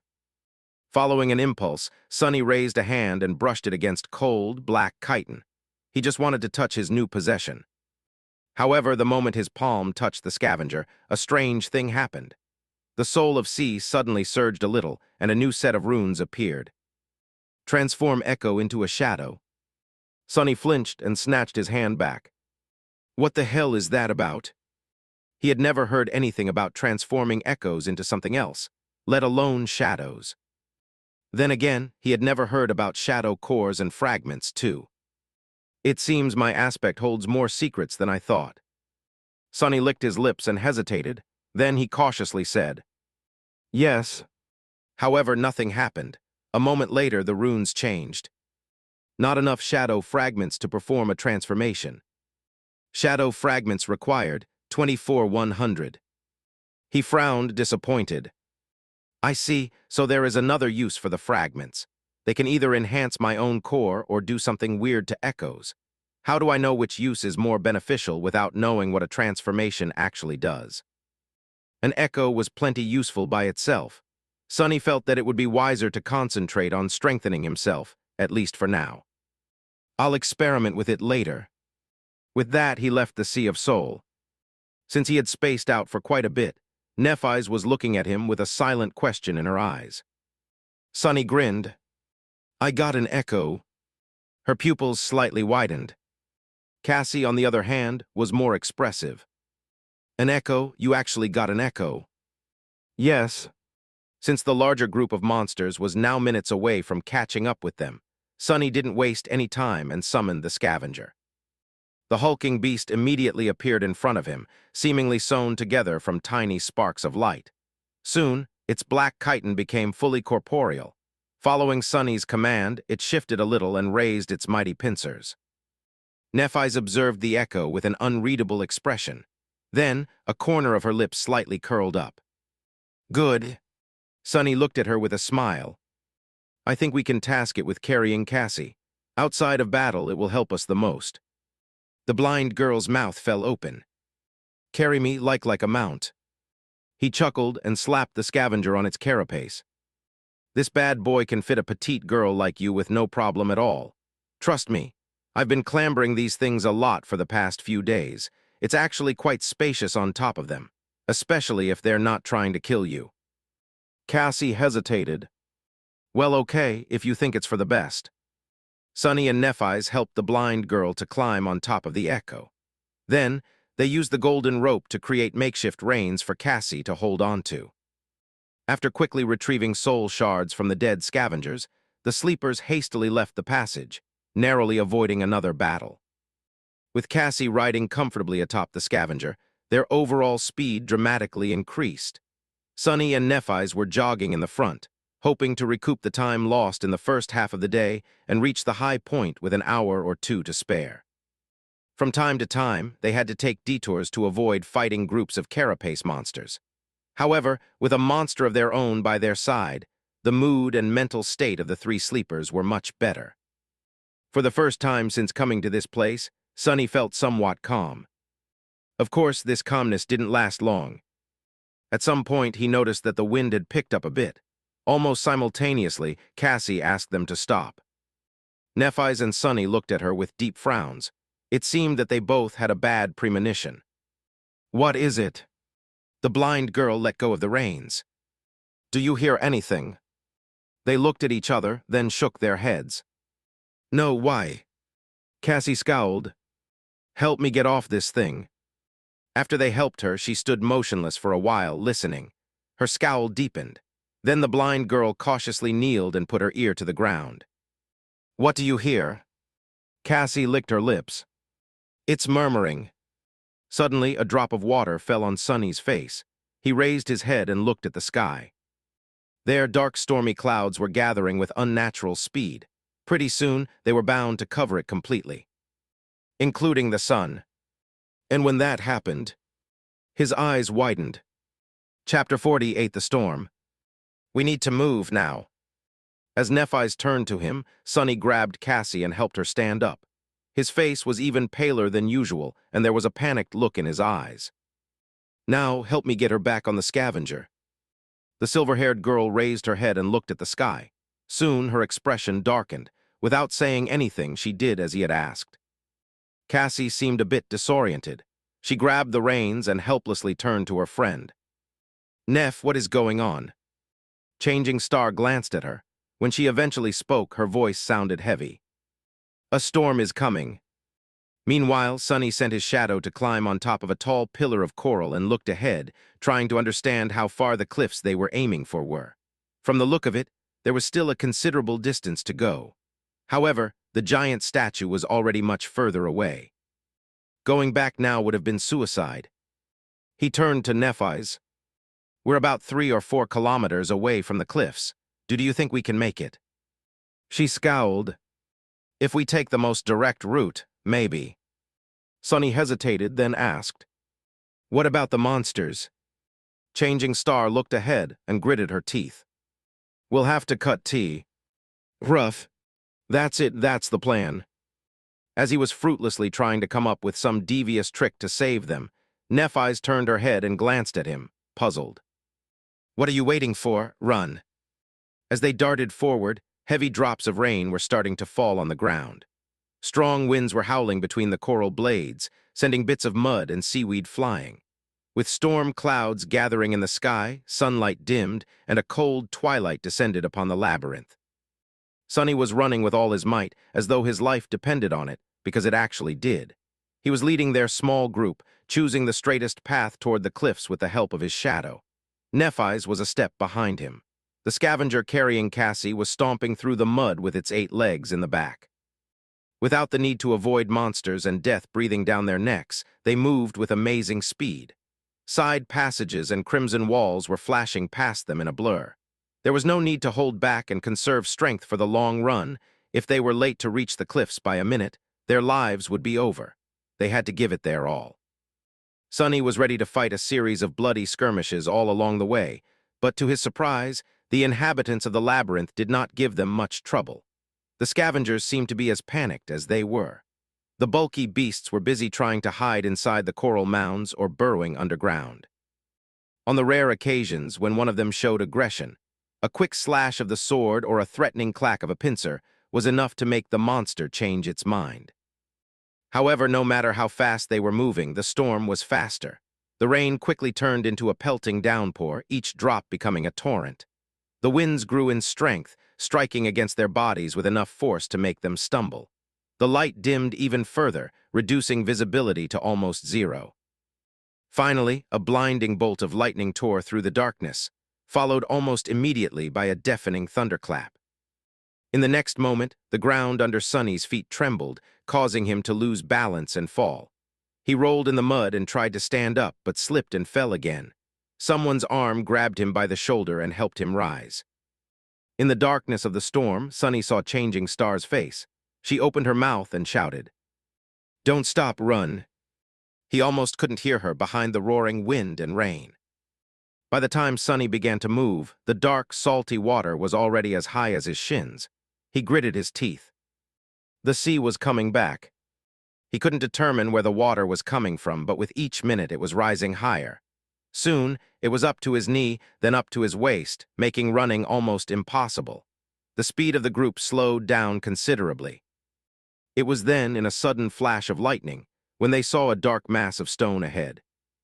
They had made it to the cliffs. Almost at the same time, a terrible rumbling sound came from the depths of the labyrinth. Turning back, Sunny saw a colossal, crushing torrent of black water rushing through the crimson forest. Some distance away, a tardy scavenger was caught by it and thrown against the coral walls. The unbreakable carapace of the mighty creature cracked and burst open like a rotten egg. "Curses!" He turned to Nephis. "Time is up, start climbing." She caught him by the arm. "Dismiss your echo." Sunny didn't know whether the scavenger could scale the cliff. In any case, Cassie wouldn't have been able to hold on if it did. He helped the blind girl get down and then sent the monster back to the Sea of Soul. Nephis lowered herself to let Cassie climb on her back, then tied them together with the golden rope. Not wasting any time, she gritted her teeth and stepped forward to grab onto the wet rocks of the cliff wall. They began the ascent, rushing to get as high as possible before the black torrent hit. Some time later, Sonny screamed, "Brace!" In the next moment, a wall of dark water hit the rocks mere meters beneath their feet. As Sonny held for dear life, the whole cliff shuddered. A few boulders fell from somewhere high above, missing his head only by chance. Somehow, all three of them were still alive. However, things were far from being over. The black water was still rising, now with frightening speed, threatening to swallow them at any second. They had to keep climbing, and they had to be faster than the surging sea. Sonny cursed as he searched for the next hold to grab onto. To survive, he had to scale the face of the cliff with crazy speed. However, hastily climbing wet rocks was a recipe for disaster. One slip of a hand, and he would plunge down to be crushed against the cliffs, drown, or be eaten by some giant monster. The torrential rain and hurricane wind made everything even worse. And yet there was no choice. He frantically kept climbing, tearing his skin on sharp rocks. Every muscle in his body was in agony. Why, if not for the shadow wrapped tightly around his body, Sonny would have been long dead. But even with its help, the surging dark water was getting closer and closer. Damn it all. No matter how hard Sonny tried, he couldn't win back any distance. Soon, the water was at his feet. The sea slowly swallowed his legs, then his torso. He kept climbing, now fighting against the weight of the water and the force of the tide that was trying to tear him away from the cliff. But it was useless in the end. When the water covered his shoulders, he felt his fingers slipping from the wet rocks. Sonny tried to hold on, but the current was too strong. He was pushed away like a weightless toy, losing any purchase. No. In the last second, a golden rope fell into the water beside him. Shaken, Sonny grabbed onto it and held with all his strength. The rope drew tight and lifted him out of the water. His feet touched the cliff wall again. Not wasting any time, he resumed climbing with the help of the rope. Finally, a strong hand grabbed him from above and dragged his body over the edge of the cliff. Sonny fell to the ground, struggling to breathe. After some time, he looked at Nephis, who was lying in a similar position to his right, equally as drained. She was still clutching the golden rope in her hand. Cassie was sitting a few steps away from them. He wanted to laugh, but had no strength for it. They survived. Chapter 49, Natural Element. For a few minutes, Sonny simply lay on the ground, letting the rain hit his face. From time to time, a bolt of lightning arced through the skies, drowning everything in blinding light. Other than that, it was almost completely dark. If not for his attribute, he would have had trouble discerning the shapes of Nephis and Cassie, who were resting nearby. After some time, however, a feeling of uneasiness entered his mind. Something was off. Sonny scowled, trying to understand where that feeling was coming from. Finally, he realized that it was his shadow. It was trying to draw his attention to something. "Please let me rest. I just want to rest." He was too tired to do anything. Both his body and mind were exhausted. However, the shadow was very persistent. It remained adamant. In the end, Sonny moaned and rolled over on his stomach, then slowly stood up. Nephis turned her head and looked at him. "What is it?" He grimaced. "I don't know yet. Something feels wrong." Cassie shivered and got closer to Neph. Following his shadow's warning, Sonny looked around, trying to find any sign of danger in their surroundings. Even with his vision, he couldn't see anything out of place. The upper part of the cliffs was well above the stormy sea, forming a small island. Its surface was rugged and uneven, with several protruding ridges breaking the line of sight. There was a large space between their group and the nearest ridge. That space was littered, seemingly at random, with piles of dirt and tall boulders. Nephis got up and summoned her sword. "Do you see anything?" Sonny frowned. "Not really." At that moment, another lightning flashed, briefly illuminating the small island. His eyes widened. The tall boulders surrounding them were massive and irregularly shaped. They were black in color and motionless. That's why Sonny had not recognized them for what they were at first glance. All around them, scavengers were silently lying on the ground. Sonny froze, suddenly consumed by terror. The hairs on the back of his neck bristled and stood up on ends. 1, 2, 3, he lost count because of panic and gritted his teeth. 7, no, 8 of them. It seemed the 3 humans were not the only ones who thought of taking shelter from the dark sea on these cliffs. He trembled. These cliffs were a death trap. Noticing something on his face, Nephis tensed. "Sonny." He slowly turned his head to her and whispered, Don't speak, don't move, just stay where you are. She followed his instructions without asking for the reason. However, a silent question appeared on her face. Cassie did the same. Sonny closed his eyes and breathed in, trying to calm his panicking mind down. There were no hopeless situations. Every problem had a solution. He just had to think of one. The scavengers did not attack yet. Maybe they were asleep or patiently waiting out the storm, trying not to move in fear of attracting more terrifying monsters. Maybe they simply did not notice the humans. After all, it was unknown how well these creatures could see. Were they able to see in the dark? Probably not, or at least not as well as he could. There was still hope. Sonny opened his eyes and looked at the small island again. But this time, his perspective was different. He saw the deep darkness, the clamor of the storm that drowned out most of the sounds, the large distance between the scavenger. This was his territory. It was perfectly suited for a murderous shadow. Didn't he dream of becoming a silent assassin? Well, here was his chance. He just had to execute step perfectly crawl through the darkness, strike without alerting the enemy, kill each of them with one precise blow. Rinse and repeat. He already knew their strengths and weaknesses. All that was left was to put that knowledge to practice. And even if he makes a mistake, there were other means to fall back onto. Echo and Nephis could do their part if he were to land himself in danger. Yes, that could work. It had to. Sonny looked at Changing Star and Cassie. I'll take care of this. Before they could react, he seemed to dissolve into the shadows. Under the cover of darkness, Sonny sneaked forward. His steps were soft and measured, his breathing controlled. He quickly determined the optimal order of attack to minimize the chance of being discovered and proceeded to the first target, a hulking scavenger that was the furthest away from the pack. Hidden in the shadows, Sonny suddenly felt calm and focused. He felt as though he was finally in his natural element. As the looming silhouette of the scavenger approached, he slowed down and circled around his target. The monster did not move, oblivious to the lurking threat that was drawing closer with each second. Sonny held his breath and prepared to attack. He only had one chance. Do it right. With that thought, he silently lunged forward. One step, two, Sonny jumped and easily landed on the monster's carapace. The azure blade was already in his hand, its steel dark. A moment later, it plunged into the weak point on the scavenger's back, piercing the chitin and destroying its brain. The quiet crack of the breaking carapace was quickly washed away by the rain. It was done. Sonny felt a sense of triumph appear in his heart and quickly suppressed it. This wasn't the right time to celebrate. 7 targets were still waiting for him in the darkness. He retrieved his sword and jumped down from the scavenger's corpse. Then Sonny frowned. Why was the spell silent? It didn't announce his kill, nor the absorption of the shadow fragments. Feeling his skin crawl, Sonny turned around and looked at the scavenger. At first, he was afraid that the beast was still alive, but that wasn't the case. It was as dead as could be. However, on closer inspection, Sonny noticed something that he had missed before. And when he did, his face paled.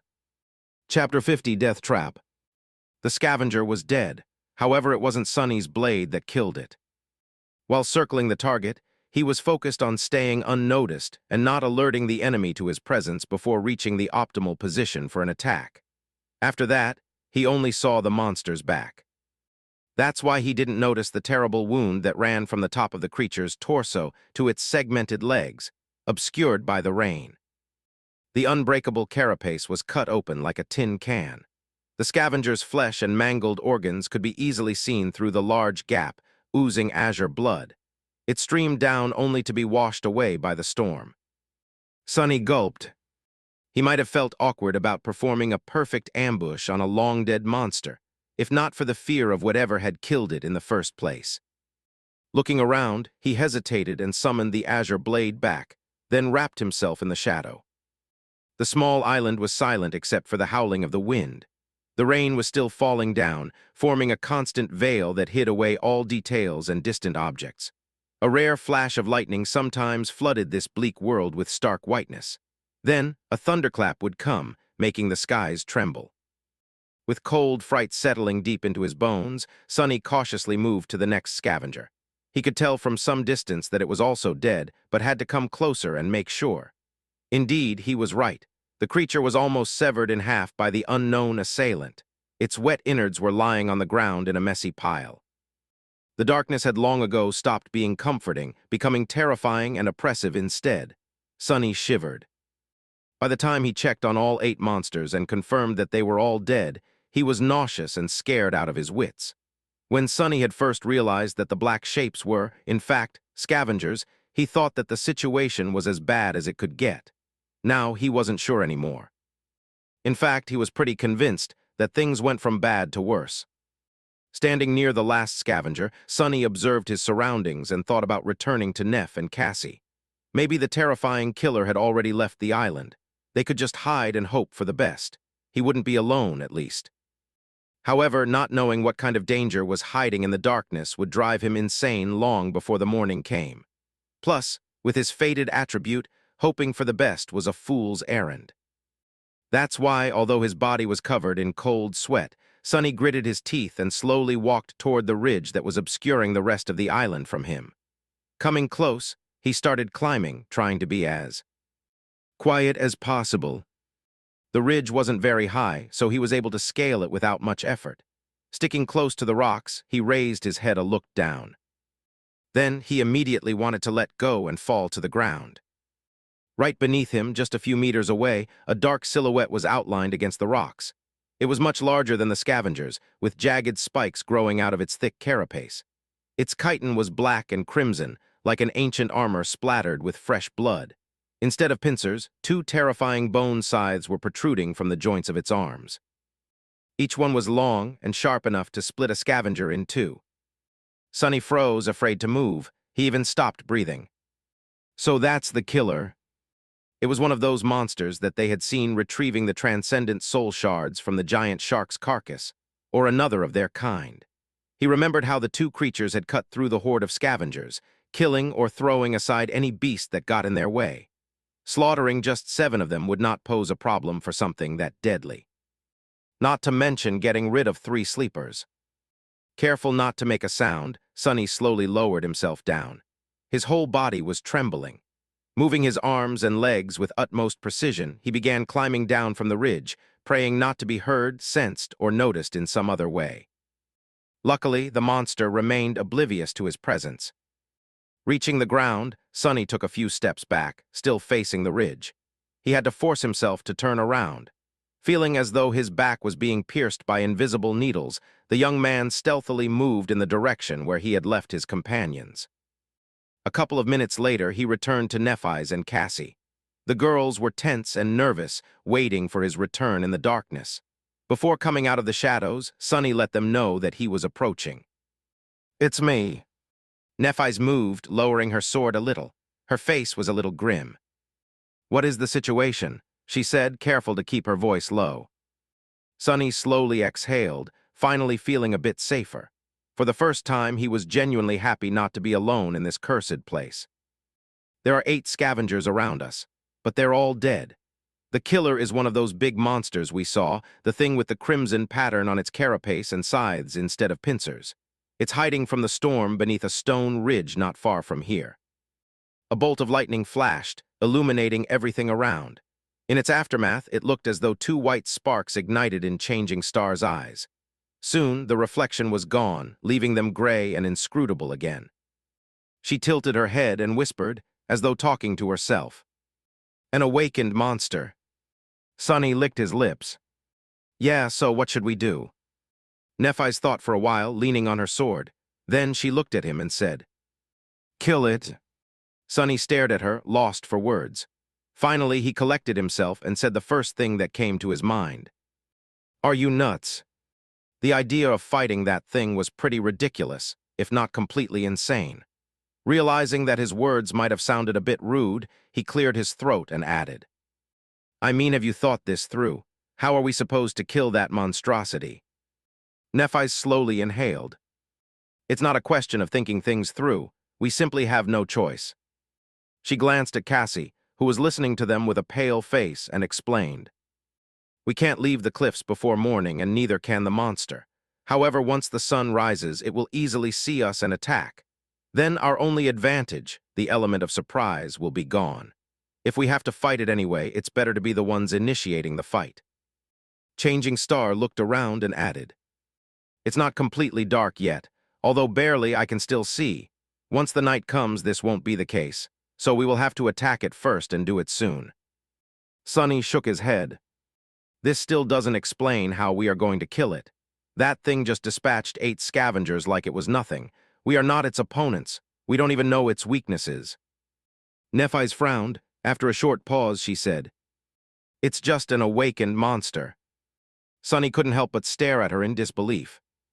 "What do you mean, just an awakened monster? Have you forgotten that all 3 of us are only sleepers? Dormant humans are not supposed to be able to deal with awakened beasts, let alone monsters. The fact that we can reliably kill scavengers is already abnormal." She looked back at him, undisturbed, and simply answered, "But we are abnormal." Sonny stood there with his mouth open, not knowing what to say.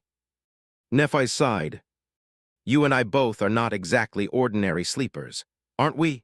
Don't try and deny it. Someone ordinary simply would not have survived in this place." He frowned, not happy about her line of thought. Meanwhile, Changing Star continued.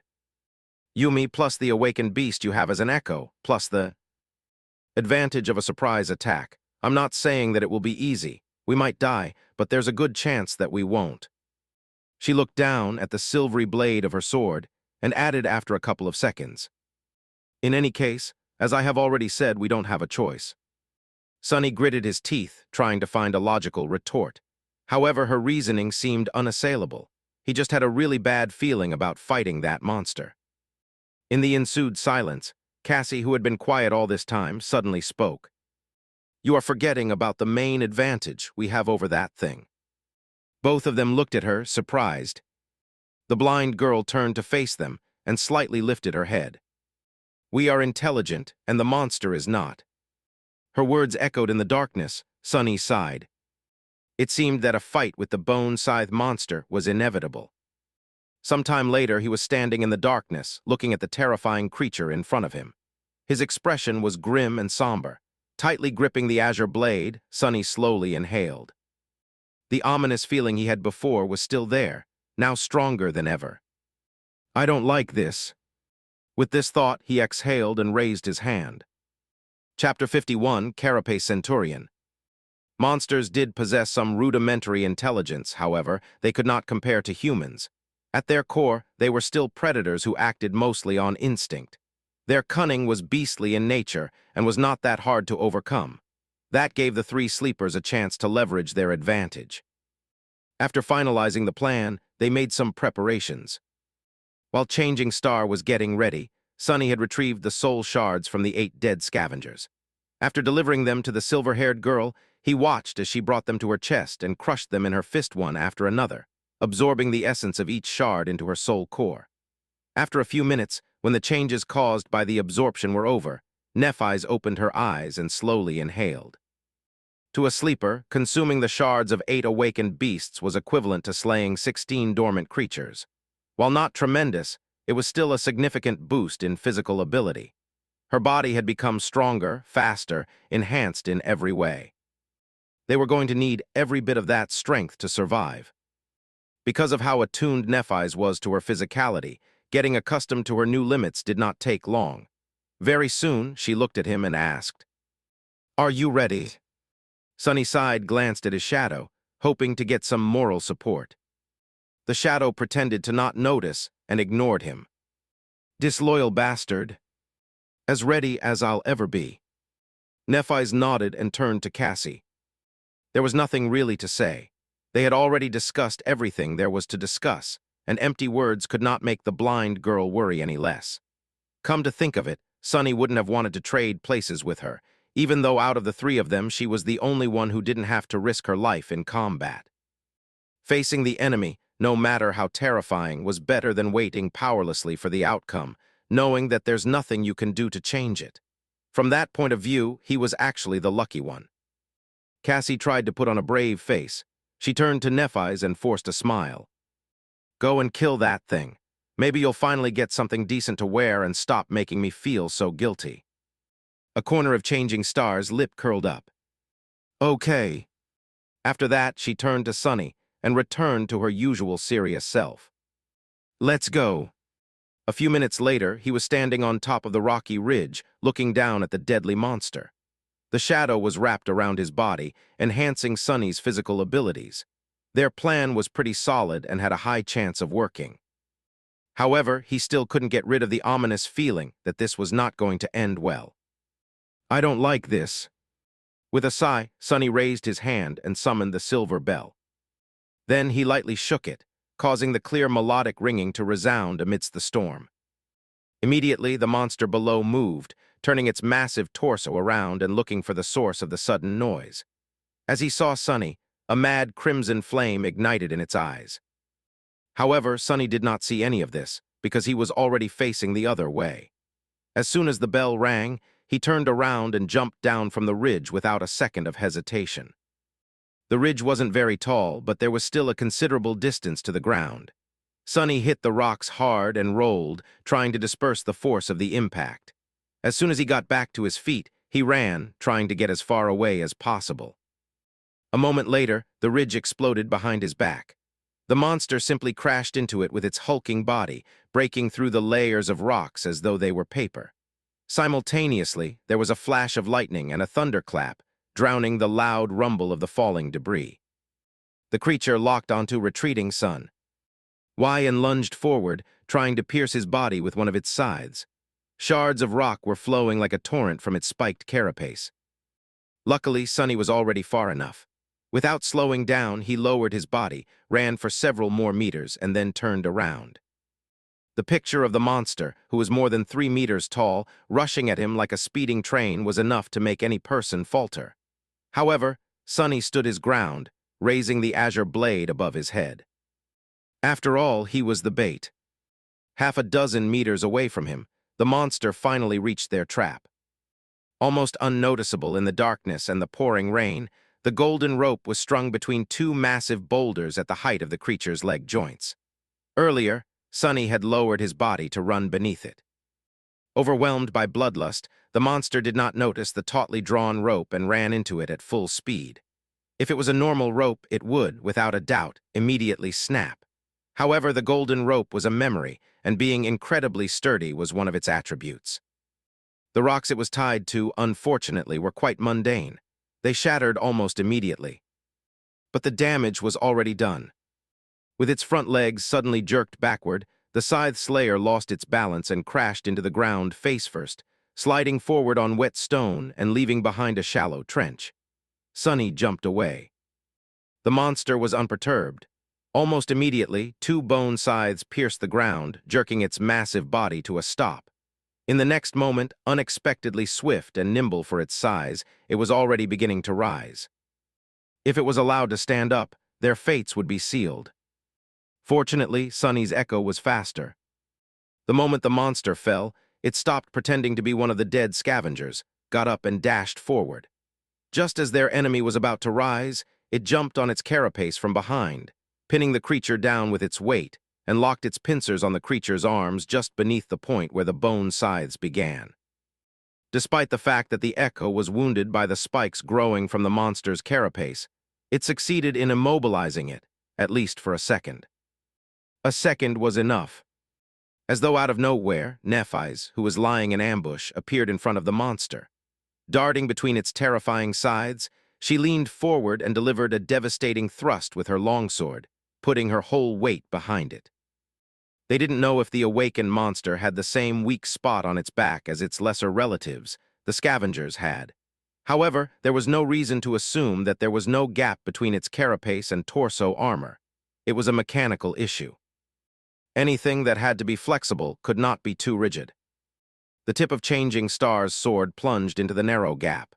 Then, the sword disappeared into the monster's body, penetrating so deep that its hilt ended up brushing against the chitin.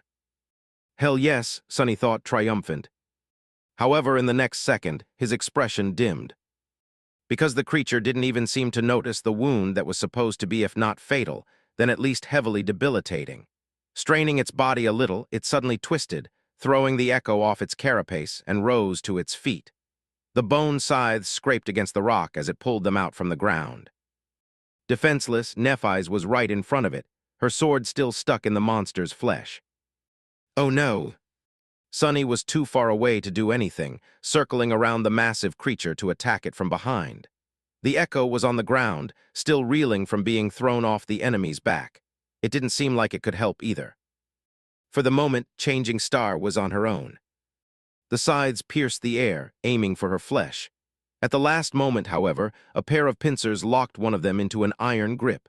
That gave Nephis another fraction of a second to react.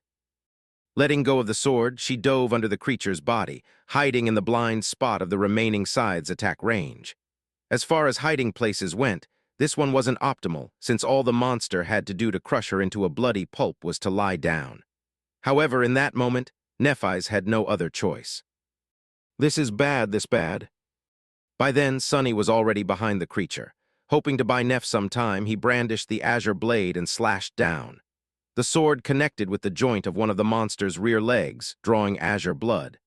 However, unlike how it was in the battle against a scavenger, he failed to completely sever the limb. It was too tough and thick. In the next moment, the leg disappeared from Sunny's field of vision. Crap! As that thought appeared in his mind, Sunny raised his head and looked at the monster. Somehow, it had already turned around and was now facing him, two crimson flames burning with bloodlust in its eyes. Before Sunny could properly react, the sharp tip of a bone scythe hit him in the chest. The force of a siege ram. The only thing he managed to do was to transfer the shadow from his body to the puppeteer's shroud. Because of this lightning-fast decision, the armor held. He wasn't pierced through the heart and impaled on the scythe. However, it was a small consolation. The force of the blow was still enough to make his ribcage cave in and send his body flying through the air like a rag doll. Somehow, Sunny found himself lying on the ground. His body felt weird and he couldn't breathe. Something bitter was flowing from his mouth, making him choke. It was blood. He was drowning in his own blood. Weakly, Sunny tried to move, but his limbs wouldn't listen to him. Only the shadow listened, enveloping his body and delaying the inevitable a little. I'm hurt. With his thoughts moving slower and slower, as though submerged in a dense fog, he looked up, hoping to see the stars. Instead, he saw two burning crimson eyes approaching him from the darkness. Chapter 52, Clarity. In that moment, hovering on the edge of nothingness, Sunny realized that he was about to die. He had to struggle against the fog that permeated his mind, slowing down his thoughts and dampening all emotions. All except for fear. Despite the fact that his body was broken and his mind was paralyzed, some stubborn part of Sunny was still refusing to give up. He wasn't ready to die, at least not without giving his all to survive. He was revolted at the thought of giving the world the satisfaction of the win. That would be so infuriating. Hadn't he told Hero that he was going to survive no matter what to spite them all? That's right, he might be a shameless liar, but a promise was still a promise. But how was he even supposed to survive? No matter how he looked at it, the situation seemed to be hopeless. As the Scythe Slayer approached, its eyes shining menacingly with bloodthirsty crimson light, Sunny tried to pierce through the fog that enveloped his mind. However, his attempts were aimless and weak. It was hard to find purchase in the fog. He needed an anchor. Suddenly, a simple thought caught his attention. It was something that he had repeated 1,000 times, burning it into his mind. Repetition, experience, clarity. Clarity. He remembered what Nephis had taught him. The essence of combat was murder. Any action performed during a battle served only one of two purposes. It was either to kill your enemy or prevent the enemy from killing you. If he could learn that, he would have enough clarity to master the mind. Back then, he didn't really understand the profound meaning behind the simple word clarity that Nephis had used. But now, with his mind in shambles, he was finally able to grasp it. The two truths behind the essence and purpose of combat were simple and solid, almost tangible. Even in his half-conscious state, he was able to use them as a stable foundation in the fog. Then, he reformed his mind around this foundation, building it along the stark lines of that truth. Suddenly, he was able to think again. What's more, his thoughts were clear and incredibly fast, free of all unnecessary distractions. This was clarity. Sunny looked up at the advancing monster, calmly weighing his options. His body was pretty much useless. He couldn't move his limbs at all. The shadow still followed his commands, but it was busy doing an important job, keeping him from dying immediately. Even with its help, he wouldn't be able to last long. But this was a useless thought. He couldn't do anything about it, so there was no sense in wasting time considering it further. With his body immobilized, memories couldn't be used. That left only the echo. The carapace scavenger was going to have to be his only tool to either kill the enemy or prevent the enemy from killing him. The monster was quickly approaching Sonny. Its mandibles moved, viscous saliva flowing down from them in a torrent of transparent mucus. In a flash of lightning, he was able to see and instantly register every spike, every scratch, every abrasion on the creature's carapace. The handle of Changing Star's sword was still protruding from its body, washed in azure blood. What an ugly bastard! Sonny was being hypocritical. Truth be told, with its black carapace painted with crimson patterns and a mighty body specially designed for mayhem and slaughter, the Scythe Slayer looked striking and incredibly menacing. It was almost majestic in a terrifying, murderous kind of way. Unable to move, he had to look helplessly as the monster closed the distance between them and loomed over Sonny's broken, bleeding body. Its scythes rose into the air, ready to strike down. Looking right into the monster's burning eyes, Sonny thought, "Go to hell, you overgrown bug." The scythe shot toward his body. In the last moment, something massive and furious rammed into the monster from the side, throwing it away. It was Sonny's carapace scavenger. Not bothering with its own safety anymore, the echo entwined itself with the enemy in a chaotic mess of limbs as they rolled on the ground. Despite the fact that it was smaller and weaker, its crazy assault and complete disregard for its own life were enough to give the bigger monster some pause. The echo lashed out with its pincers, ramming them against the creature's carapace in a crazy whirlwind of blows. For a moment, the howling of the wind was drowned out by the clamor of chitin striking against chitin. The Slayer's carapace mostly held, but a couple of cracks did appear on its black surface. However, it was still superior to the scavenger in every way.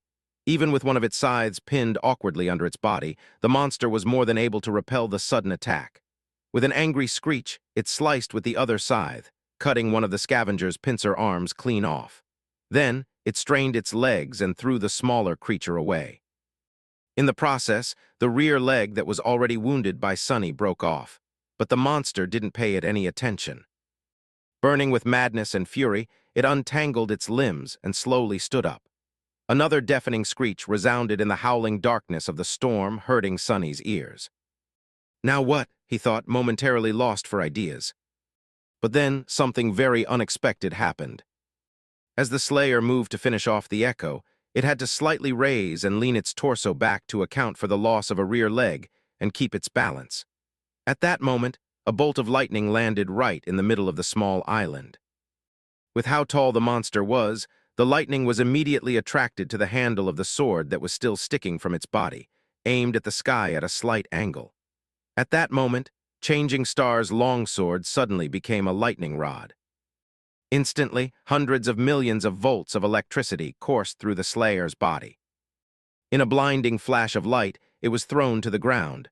Wisps of smoke rose from the cracks in its carapace. In a strange turn of events, arcs of residual electricity danced on the monster's chitin, slowly accumulating on the crimson patterns on it. Under that influence, the crimson pattern changed its color, becoming white and incandescent. Sonny stared at all this in bewilderment. "It's glowing." For a second, he hoped that the monster was dead. But no, a single strike of lightning was not enough to kill a creature like that.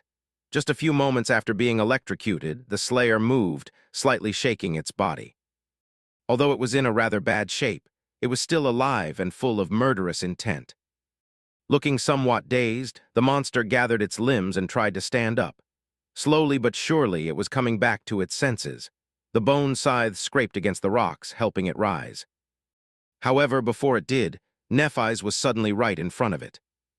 Grabbing the hilt of the longsword, she grimaced as the heat burned her hands. Then, she twisted the blade, making the Slayer's body twitch, and pulled it out, breaking apart a large portion of its lower torso armor. The monster tried to slash at her with a scythe, but Changing Star was quicker. Dashing to the side, she simultaneously lashed out with her sword. The glowing, white-hot blade caught the creature's arm right below the joint and cleaved through it, sending the terrifying bone scythe flying through the air in a rain of azure blood. The slayer screeched and swatted her away with one of its legs. Nephis was thrown back and rolled on the rocks, losing her grip on the sword. Her eyes momentarily lost focus. The monster, on the contrary, was back to its sense. It seemed as though the sudden pain of losing a limb had shaken it wide awake. Raising to its full height, it opened its ugly mouth and let out a deafening, enraged shriek. Then it lunged toward Neph, with all-consuming hatred burning in its eyes. But it didn't get far. Right as the livid monster was beginning its attack, the battered echo appeared in its path. Its one remaining pincer shot forward, plunging into the wide gap in the armor created by Changing Star's sword. Twisting its arm, the scavenger pushed it inside the enemy's body, wreaking havoc on its innards. In the end, it even lifted the whole monster in the air a little, its pincer going in almost up to the shoulder. The slayer lashed out with its scythe, piercing the echo's chest through. Then it twitched a couple of times and fell still. The scavenger screeched angrily and jerked its pincer, tearing the bigger monster's torso clean off its carapace. Proudly giving the eviscerated enemy one last look, it then staggered and collapsed to the ground. Sonny tiredly dismissed the echo, hoping that it can survive. He wasn't feeling too well. In fact, he was pretty much done for. "You have slain an awakened monster, Carapace Centurion." The spell's voice fell uselessly on his deaf ears. It sounded distorted and distant. "You have received a memory, Starlight Legion armor. Your shadow grows stronger." "I won." Sonny closed his eyes, finally allowing pain and exhaustion to flood his mind. The fog was back, making everything feel like it was happening to someone else. He was tired, and he couldn't breathe. Drowning in blood was not very pleasant. As his conscience began to slip, he heard the sound of someone's hurried steps. And then 2 soft hands gently touched his face. Chapter 53, Immortal Flame. Somewhat surprised, Sonny struggled to open his eyes. As his vision slowly focused, he saw Neph's pale face looming above him. Her short silver hair was wet, sticking close to her skin. She was standing on her knees beside his broken body, caressing his face with her hands. In her eyes, there was a strange expression. It was as though she was frightened, but resigned to something. Her pupils were wide and dark. What? Greeting her teeth, Nephis moved her hands to his collapsed chest and pressed them lightly against it, causing a pulse of pain to radiate through Sonny's body. Then a soft, radiant brilliance suddenly ignited beneath the skin of her palms, reflecting in her gray eyes like 2 dancing white sparks. Almost immediately, Changing Star's face contorted in a grimace of excruciating agony, and she let out a terrible, muffled scream. Her skin became white as a sheet of paper, and as she bit her lower lip, drops of blood soon rolled to her chin. As the radiance grew in intensity, Nephis shut her eyes tightly, tears streaming down her tortured, bloodless face. Sonny, on the contrary, felt like he was in heaven. All pain disappeared from his body, replaced by gentle, all-encompassing warmth. He felt as though he was being cleansed by something pure and sacred. By a white, pristine, purifying flame. Under the influence of the flame, his dying body began to repair itself. His shattered bones were reassembled from the shards. His torn flesh regenerated and became whole again. His collapsed lungs and damaged heart were brought back to life and rejuvenated, instantly turning strong and healthy. Suddenly, he could breathe again. As his chest moved, drawing in a new breath, Nephis flinched away with a harrowing moan. The white radiance beneath her skin dimmed and disappeared, letting the darkness return to its rightful place. Crawling away a few steps, Changing Star stopped, standing on her knees and hands, and violently vomited. Her whole body was shivering uncontrollably, as though on the verge of a seizure. As the shivers died down, she slowly lowered herself to the ground and lay there motionlessly, catching the raindrops with her mouth. Sonny, meanwhile, raised his hands and carefully explored his body. To his surprise, nothing really hurt. It was as though he was never wounded in the first place, let alone almost died. With the help of Nephis and her mysterious aspect ability, he was completely healed. It was a miracle. By the time the storm was over, it was already deep into the night. Sonny, Nephis, and Cassie huddled together for warmth and slept as though they were dead, too tired to make someone keep watch. If anything were to happen, the shadow would probably alarm them in advance. If not, so be it. They were just too exhausted to care. Luckily, the rest of the night went without incidents.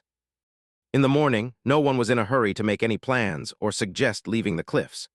They just gathered some meat from the dead carapace centurion and the scavengers, collected the 2 soul shards, and moved to the opposite side of the small island, afraid that the remains would attract some creature's attention. As it turned out, they were right. Not long after the group left the place of the battle, a dark spot appeared in the sky. Soon, it became larger and approached the cliffs, landing near the corpse of the centurion in a whirlwind. Sonny had never seen anything like it. The creature was massive in size, easily weighing twice as much as the carapace monster. Its body was white as a corpse and muscular, like that of a lion. It had 2 mighty paws in the back and 6 in the front, protruding messily out of its wide chest. Each ended with long, sharp talons. The neck of the flying monstrosity was covered in long black feathers, as well as its enormous wings. Its head resembled that of a raven, with large, round eyes and a terrifying black beak. While they hid behind rocks, the creature feasted on the dead centurion, easily breaking its carapace apart with its talons and beak. Then, satisfied, it grabbed a few scavenger carcasses with its paws and rose back into the air, creating a small hurricane with each flap of its black wings. The creature left the cliffs and flew back the way it came. It was moving west. Following the black dot as it disappeared into the distance, Sonny sighed. "Neph, what do you think that thing is?" Nephis was also looking at the sky. After a few seconds, she lowered her gaze. "I have no idea." Sonny simply nodded and went about his business. He still had to perform his 1,000 strikes. After Maki and Gia fire, they roasted the centurion's meat and had a delicious, hefty breakfast. Then, stuffed, the 3 of them lied down and lazily rested. After fighting against 2 scavengers at once, running away and barely surviving the sudden flood, climbing tall cliffs in the middle of a storm and battling an awakened monster, all done in a single day, they deserved some time off. Plus, Sonny needed to sort himself out. Truth be told, he was feeling a bit strange. The reason for this was not his traumatic near-death experience, although it had a lot to do with it.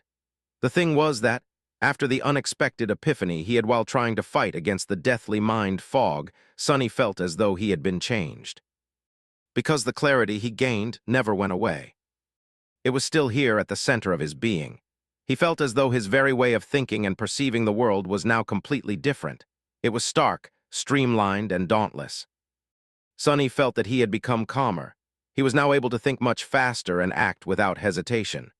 Many things that previously seemed obscure and frightening suddenly became predictable and thus surmountable. It was as though he had discovered an underlying order to the world that wasn't there before. That inner understanding gave him an advantage that was hard to explain with words. In a sense, this change was even more profound than the transformation of his body at the end of the first nightmare. He felt that he had made a big leap in his combat ability and overall power, even though it wasn't tied to the number of consumed shadow fragments or unlocked aspect abilities. Looking at the sky, Sonny wondered if this was how Nephis always felt. Probably mastery of the body, mastery of the mind, right. He was still far away from being a master, but it felt as though he was on the right track.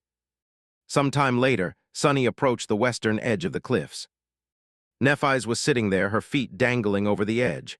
She was looking west, lost in her thoughts. He sat down beside the silver-haired girl and followed her gaze, trying to guess what she was thinking about. Just like always, he failed. Changing star was hard to understand. Sonny shifted, feeling incredibly embarrassed. Finally, he gathered his courage and said, "You saved my life twice yesterday." Nephis glanced at him and turned away again. "I did." He hesitated, trying to find the correct words. In the end, he couldn't come up with anything and simply said, "Thank you."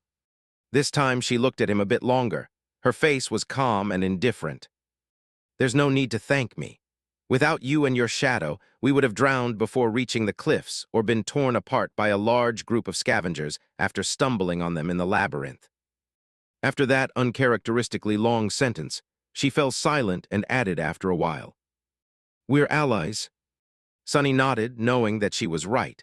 Still, Nephis went above and beyond to keep him alive. Even if he had also done his part, not everyone would have gone to such lengths to return the favor. However, he didn't say anything about it, mostly because he could already imagine her answer. Staring right at him, she would stay quiet for some time and then say something like "I just wanted to" or "it is what it is" in a flat tone. And then there would be an awkward silence. With a subtle smile, Sunny looked away. A minute or two later, he said, "It's you flaw, isn't it? The pain you feel every time you use your ability."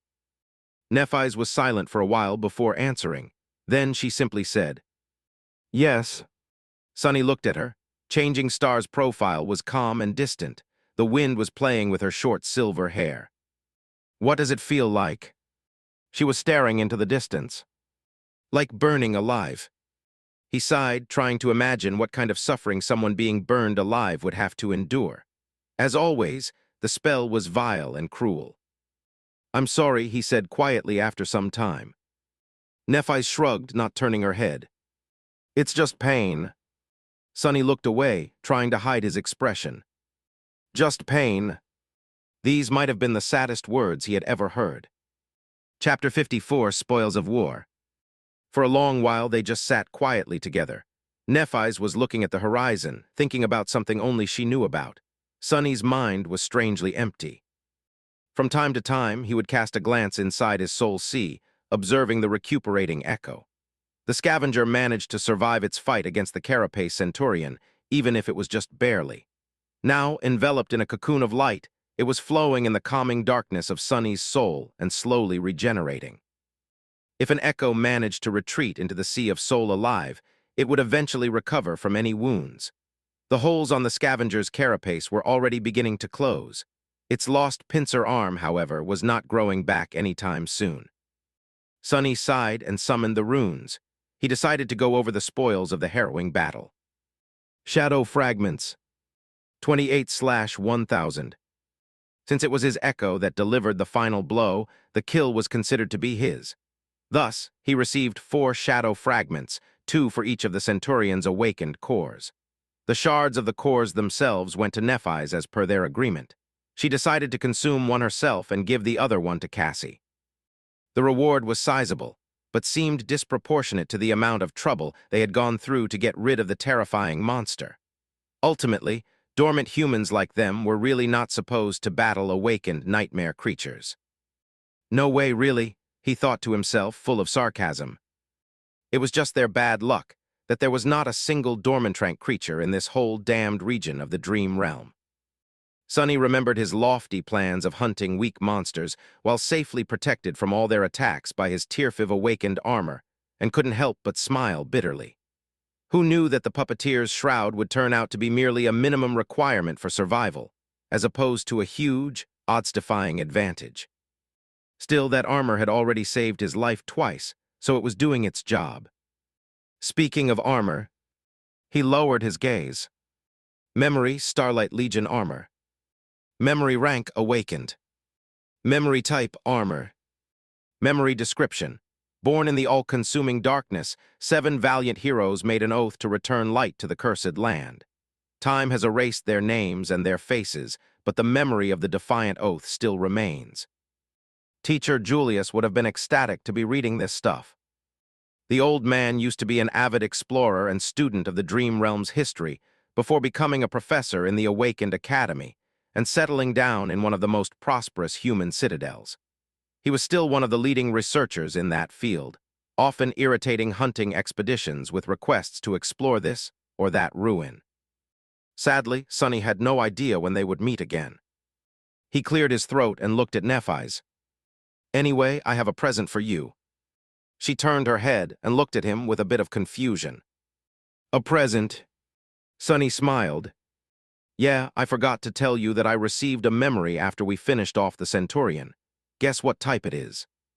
He glanced at her expectedly. However, Changing Star did not guess. In fact, her expression did not even show a hint of curiosity. After an awkward pause, Sonny had to look away. It's an armor, so give me your hand." Physical contact was required to transfer a memory. Otherwise, he would have preferred to avoid it for as long as possible.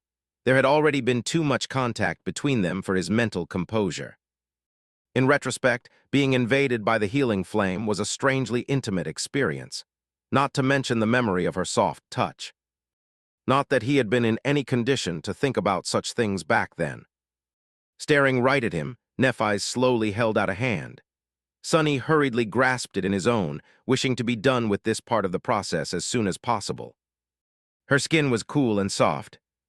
Trying not to get distracted, he willed the Starlight Legion armor to be expelled from his soul sea.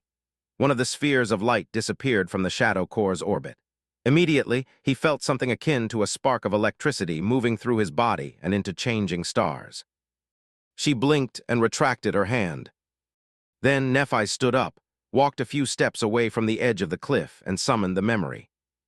Spinning sparks of light appeared around her. A moment later, they covered her porcelain body and turned into a black, skin-tight bodysuit made out of an unknown, durable material. It looked quite similar to the rubbery seaweed that permeated the area. Then intricate pieces of pristine white plate armor materialized over the black bodysuit. First the greaves and vambraces, then articulated pauldrons and rerebraces, then cuisses and sabatons. Finally, a breastplate engraved with 7 shining stars appeared to protect Neph's torso, short enough to pose no hindrance to her mobility. It was followed by a helmet with a white plume. The engraving of the 7 stars was identical to those carved into the giant knight statue's cuirass. The armor looked light and elegant. It was simultaneously functional and flattering, both providing high levels of protection and accentuating the graceful lines of changing Star's body. A stark contrast of black and white made for quite a striking sight. Nephis dismissed the helmet, letting her silver hair move in the wind. Then, she summoned her sword and performed a few tentative pirouettes, testing out the weight and flexibility of the armor. Seemingly satisfied, she then let the sword disappear into the air. Sonny observed all this in silence. When Neph was finally done, he asked, "Well, how is it?" She turned to him. Soon, a wide smile appeared on her face. Beaming with delight, Nephis hesitated and finally said with a bit of embarrassment, "Much better." Sonny heaved a sigh of relief. At least now all 3 of them were properly clothed. That was good. Really good. Not only because changing Star's combat effectiveness would dramatically increase due to the acquisition of a reliable armor, but also because now he wouldn't have to be distracted every time he saw her. Chapter 55, Lucky People. When they returned to the makeshift camp, the first thing that Nephis did was come up to Cassie. "Hey, Cass, guess what?" The blind girl turned to her and smiled. "You've finally received an armor-type memory." Simultaneously, Nephis said, "I found something decent to wear." Then she fell silent and stared at her smiling friend. Cassie laughed. "The sound of your footsteps changed." Changing Star blinked. "Ah, I see. Well, it's from the Carapace Centurion." While she was describing the armor to Cassia and letting her touch the mysterious white metal it was forged out of, Sonny relaxed and rested by the fire. Some time later, Nephis was busy preparing dinner. Sonny was once again lying lazily on the stones and staring into the sky. The sky, like always, was gray and unfriendly. With all 3 of them equipped with decent armor, they were finally starting to resemble a real awakened cohort. In fact, Sonny thought that their group was rather eye-catching even by awakened standards. In her light tunic and sea-wave cloak, beautiful and delicate Cassie looked like a princess. Lithe and poised, Nephis was like a noble knight tasked with protecting her. Sonny, however, if he was generous to himself, he would say that he looked like a young squire. But truthfully, he resembled a page boy a lot more, at best.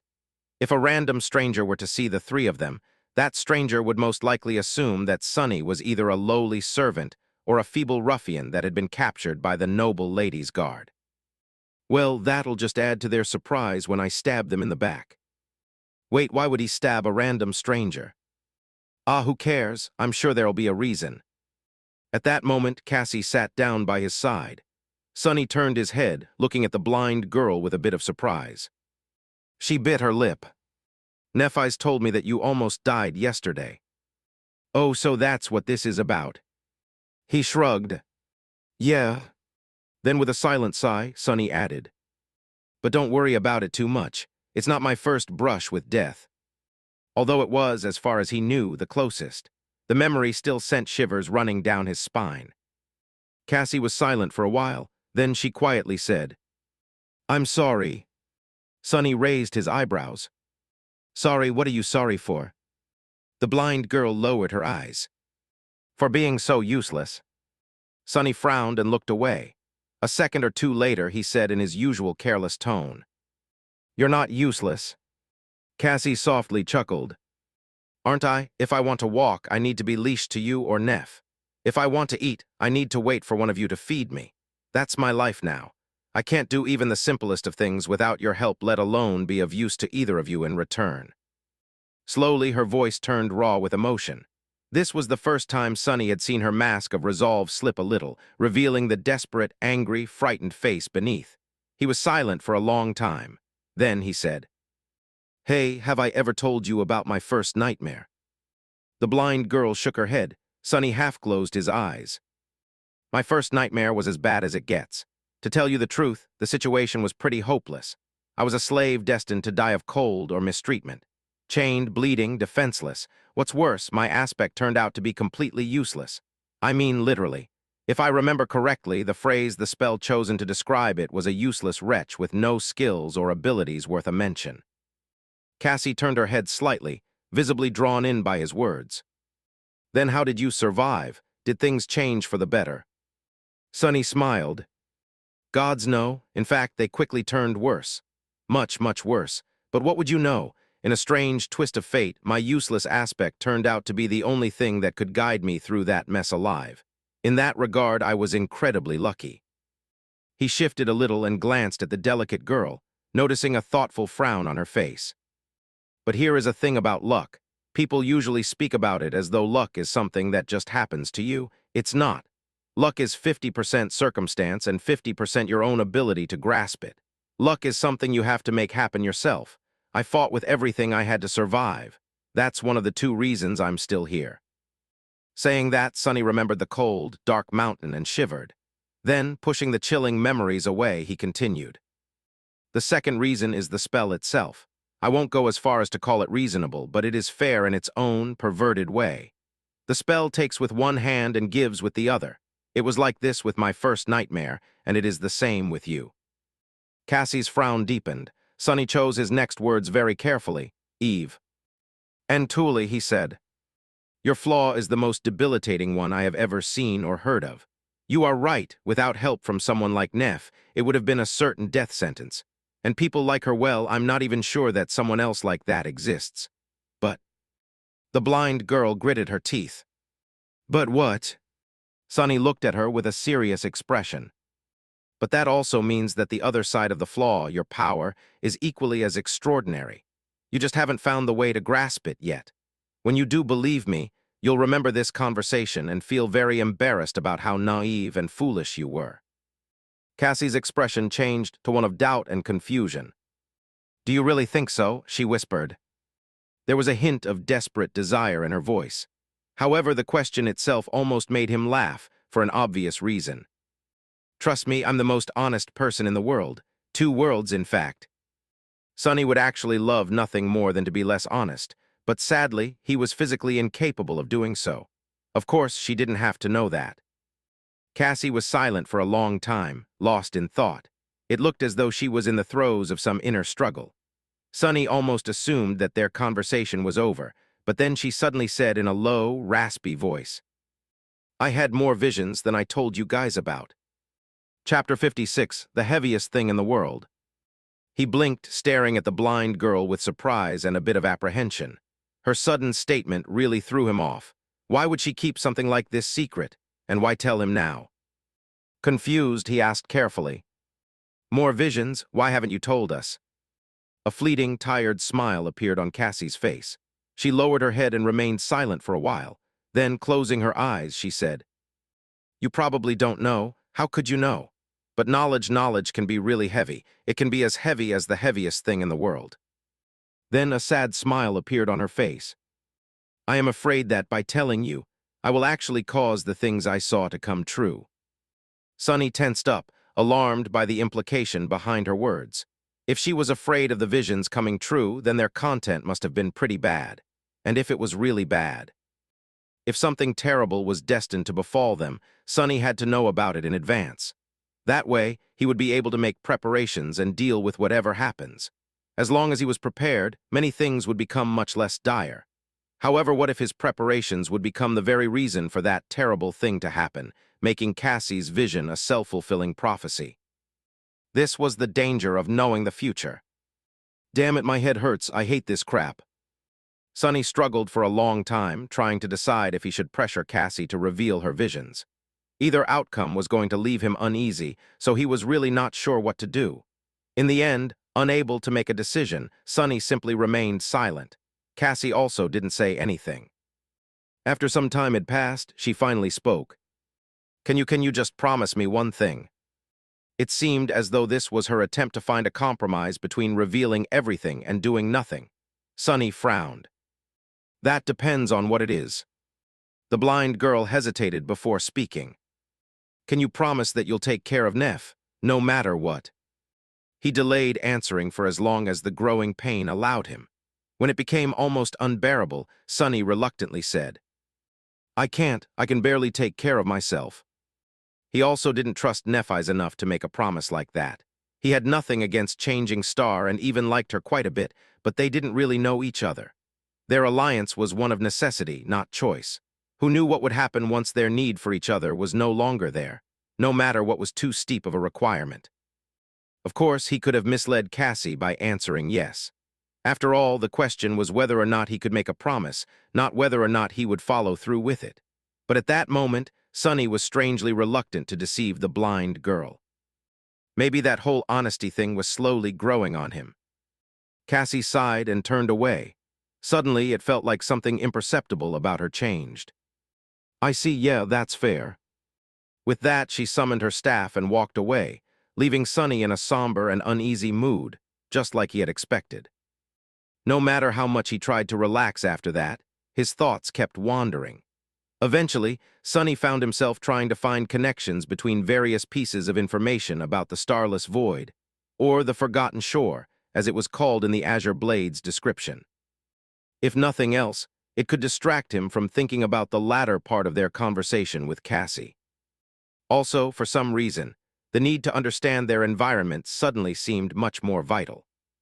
His sword, the Starlight Legion armor, the carapace monsters, and the giant headless statue seemed to be connected in some way, but he couldn't quite understand how. Was the statue a monument to one of the 7 founders of the Starlight Legion? The line of runes describing the armor said that their names and faces were lost to time. The statue's missing head would certainly fit that description. The Scavenger's echo suggested that the carapace monsters were cursed soldiers of the Fallen Legion. Was that Fallen Legion the Starlight Legion? The fact that he had received the Starlight armor after slaying a carapace centurion was almost a certain confirmation of that theory. If so, why were they cursed? Starless Void, Starlight Legion, what did all of it mean? The 7 heroes were described as being born in the all-consuming darkness. Their oath was to return light to the cursed land. What light did they seek? Starlight? And what was the nature of the all-consuming darkness? Was it the manifestation of the curse that befell their land? And if so, was it the same curse that eventually turned soldiers of the Starlight Legion into carapace monsters? If the curse was still around, was Sunny going to wake up one day with patches of chitin growing over his skin? What a creepy thought. The 7 heroes were forgotten, but the memory of their oath, apparently, still remained. On this forgotten shore, only Stell remembers that was the Azure Blade's description. Was there a hidden meaning behind these words? Were the memories received on the forgotten shore hiding a secret? Inwardly, Sunny groaned. So many questions and not a single answer. And then there was the main mystery, Cassie's vision, the one she chose to reveal to them. She dreamt of a boundless darkness locked behind 7 seals. Once the seals were broken, the darkness escaped. She also saw a crimson spire with 7 severed heads guarding 7 locks. Were these locks connected to the seals? And was the giant knight's missing head one of the 7 guarding them? Or was he completely wrong about everything, leaping to conclusions and forcing connections where none existed? Sonny sighed, knowing that his curiosity would not be quenched any time soon. He had too little information to make a proper theory. If so, there was no point in torturing himself right now. Maybe things would become clearer in the future. The word future made him frown. Chapter 57, Use of Weapons. In the evening, Sonny continued to practice with the sword under Neph's watchful eye. With his new insight, every movement felt different from before. After the 1,000 strikes were finished, he sat down to rest and studied the azure blade, tempted to continue obsessing over the abundant mysteries of the forgotten shore. After a while, Sonny asked, "Do you think I'm well-suited to use a sword? Should I consider switching weapons in the future?" Nephis shrugged. "That depends on your goals. However, the sword is considered to be the king of weapons for a reason." Sonny smiled. "And why is that?" She tilted her head and deliberated for a few seconds. Then she asked, "Do you know how natural selection works?" He raised an eyebrow. "Survival of the fittest, the strongest species survives." Changing Star glanced at him. "Somewhat correct, but actually it's not the strongest species that survive, it's the most adaptable. Otherwise, lions and tigers and bears would have been the ones ruling the world instead of humans." Sonny knew about lions and bears from archival footage, but he had no idea what a tiger was. Probably another extinct predator. Meanwhile, Neph continued, not at all like her usual taciturn self. She seemed to be much more eloquent when talking about subjects she was confident in. The same logic can be applied to combat. A sword is not the most effective tool in every situation. A spear is more useful against enemies with long reach. A war hammer is much better against armor. A mace is easier to maintain. However, swords are the most versatile. She cast a gaze at the azure blade. A sword can pierce, it can cut, it can bash. It can be used effectively at a variety of ranges. It is swift and maneuverable. Every part of the sword, from tip to pommel, can be used to attack. While wielding a sword, you won't be the best at everything, but you'll be the most adaptable. Nephis turned to him. "Do you understand?" Sonny thought for a bit before answering. "I think I do." She gave him a nod and looked away. "But in the end, you must remember one thing. It doesn't matter that much what's in your hands. A sword, a spear, a club, that's just tools. You are the weapon." He sighed and dismissed the azure blade. As always, Changing Star's lesson gave him a lot to think about. "You are the weapon." He repeated it in his mind, feeling as though another piece of the puzzle had fallen into place. Together, they watched the sun set in comfortable silence. As the night approached, the sea was coming back, flooding the crimson labyrinth like a rush of darkness. Far below them, scavengers were scurrying to find a hiding PL. A few of them were climbing the cliffs, hoping to spend the night on the small island. Sonny's shadow was keeping an eye on them. "We're going to have guests soon," he said, disheartened at the thought that their short respite was about to end. Nephis sighed. "That's all right. With the higher ground advantage, dealing with them won't be too hard." Sonny nodded and looked at the disappearing sun. Suddenly, his mood turned solemn. Doubt raised its ugly head, plunging his mind into the gloomy embrace of anxiety. Staring into the distance, Sonny hesitated and asked, "Do you think we'll be able to reach that castle?" She glanced at him with no particular expression on her face. "Yes." He turned to her and forced a smile. "Why are you so sure?" In the blood-red blaze of the sunset, Changing Star's calm eyes seemed to burn with heavenly fire. Looking west, she summoned her sword and answered, "If that is our will, who dares to stop us?" Dealing with the climbing scavengers, indeed, turned out to be comparatively easy. Sonny and Nephis just had to ambush and push the bulky creatures off the cliff before they could find stable purchase. He received 4 shadow fragments practically for free, increasing the overall number to 32. Sadly, the soul shards couldn't be retrieved. They spent another day on the cliffs, resting and training. Sonny practiced with the sword while his shadow explored the nearby paths of the labyrinth. With the echo still recovering, their group was not in its optimal condition. That's why there was no point in hastily abandoning their current camp.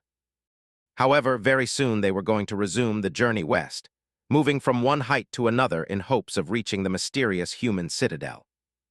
This time they were not going to travel without sufficient preparations.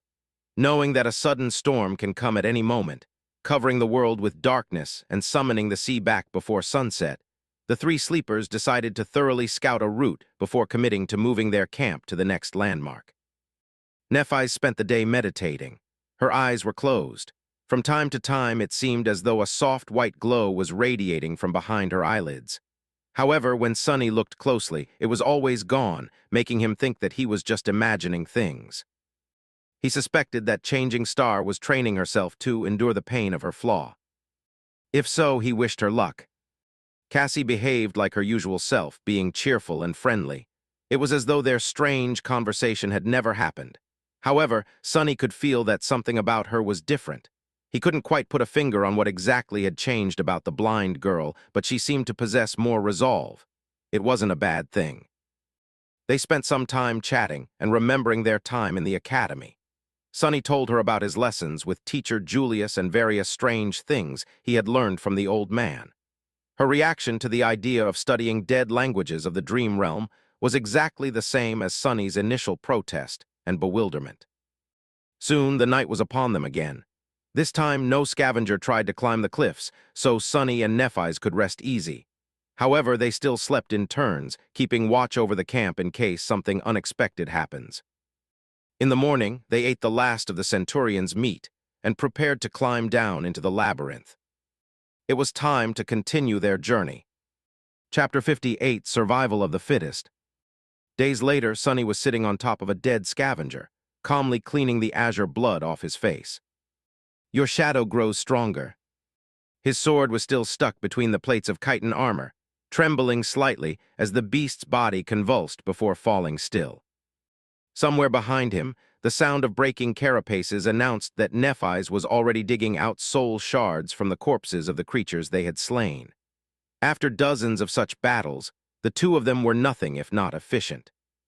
Glancing back, he evaluated the scene of carnage. The path between two crimson walls was littered with corpses. Initially, they were simply planning to lure the carapace centurion that had been tracking them for the past few days into this narrow passage to turn its size against the monster. However, things quickly took a turn.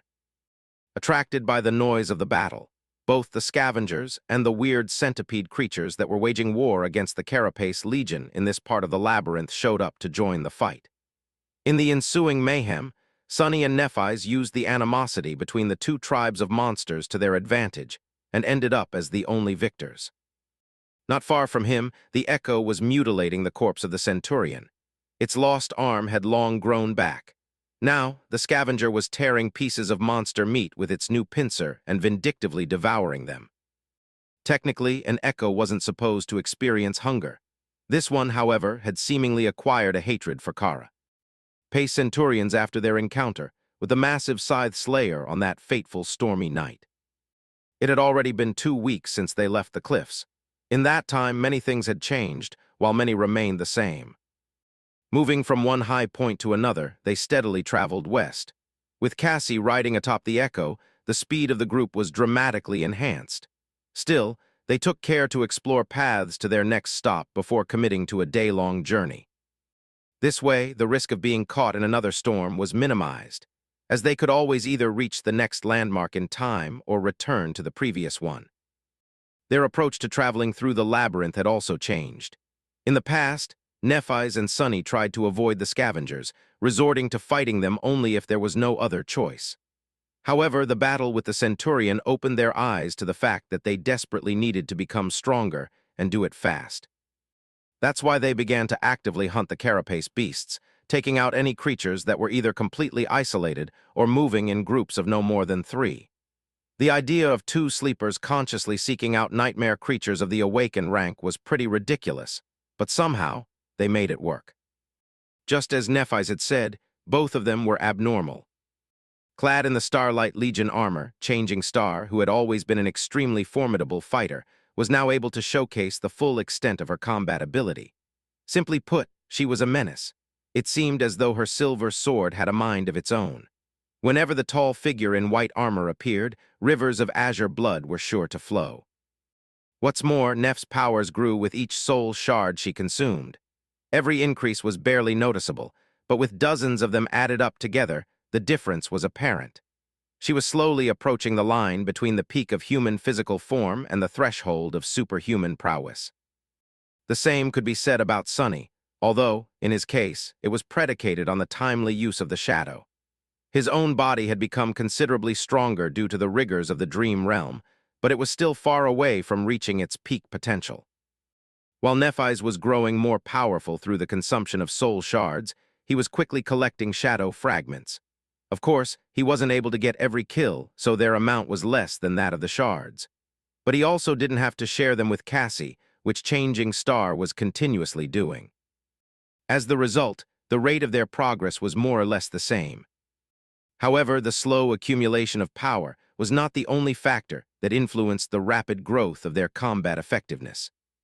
Sonny's skill level and battle sense were also improving by leaps and bounds. Under the tutelage of sword goddess Nephis herself, he was quickly learning the ins and outs of wielding the blade.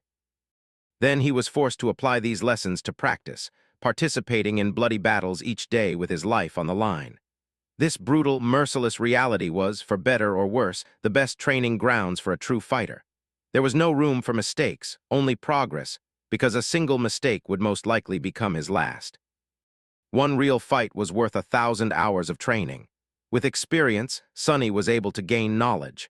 With clarity, he was able to turn this knowledge into a seed of understanding.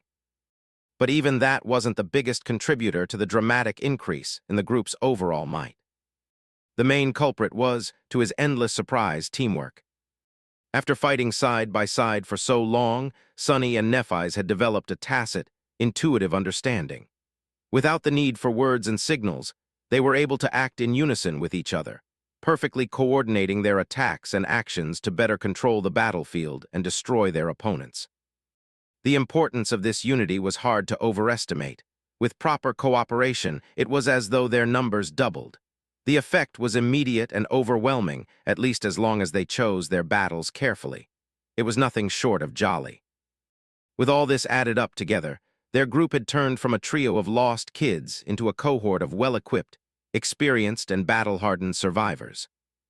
Even Cassie was becoming stronger. Apart from the boost she had received from absorbing the soul shards, the blind girl was also slowly learning to live and function with her disability. After all, it was less than 2 months since she lost her sight. Cassie was still adapting to her condition, and she was doing an incredible job, considering the circumstances. She was still unable to help them fight against the monsters, but the burden of taking care of her was becoming less and less heavy.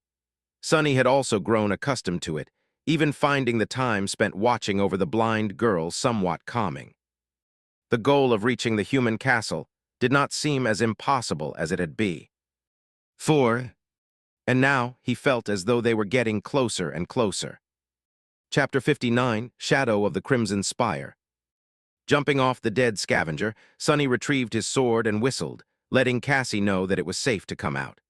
Soon, she crawled out of a small opening in the coral wall and carefully put her feet on the ground. Leaning on her staff, the blind girl stood up and slightly turned her head, listening to the light sound of his footsteps. Sonny approached Cassie and took her hand, gently placing it on his shoulder. Then, carefully avoiding puddles of blood, he guided the blind girl to the echo. They talked on the way. Did those centipedes show up? During their journey through the labyrinth, they discovered that the scavengers were not the only creatures populating it. Different types of monsters lived in the Crimson Forest, hiding inside the reefs during the night and coming out to hunt once the sun was up.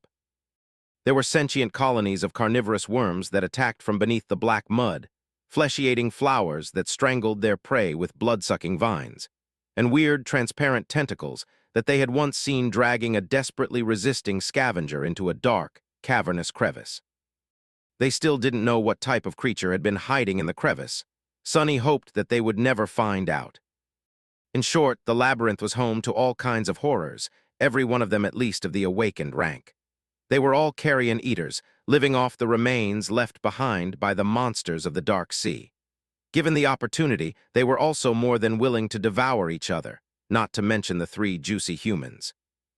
Luckily, the Carapace Legion turned out to be extremely territorial and seemed to have the upper hand in this region of the Crimson Reef.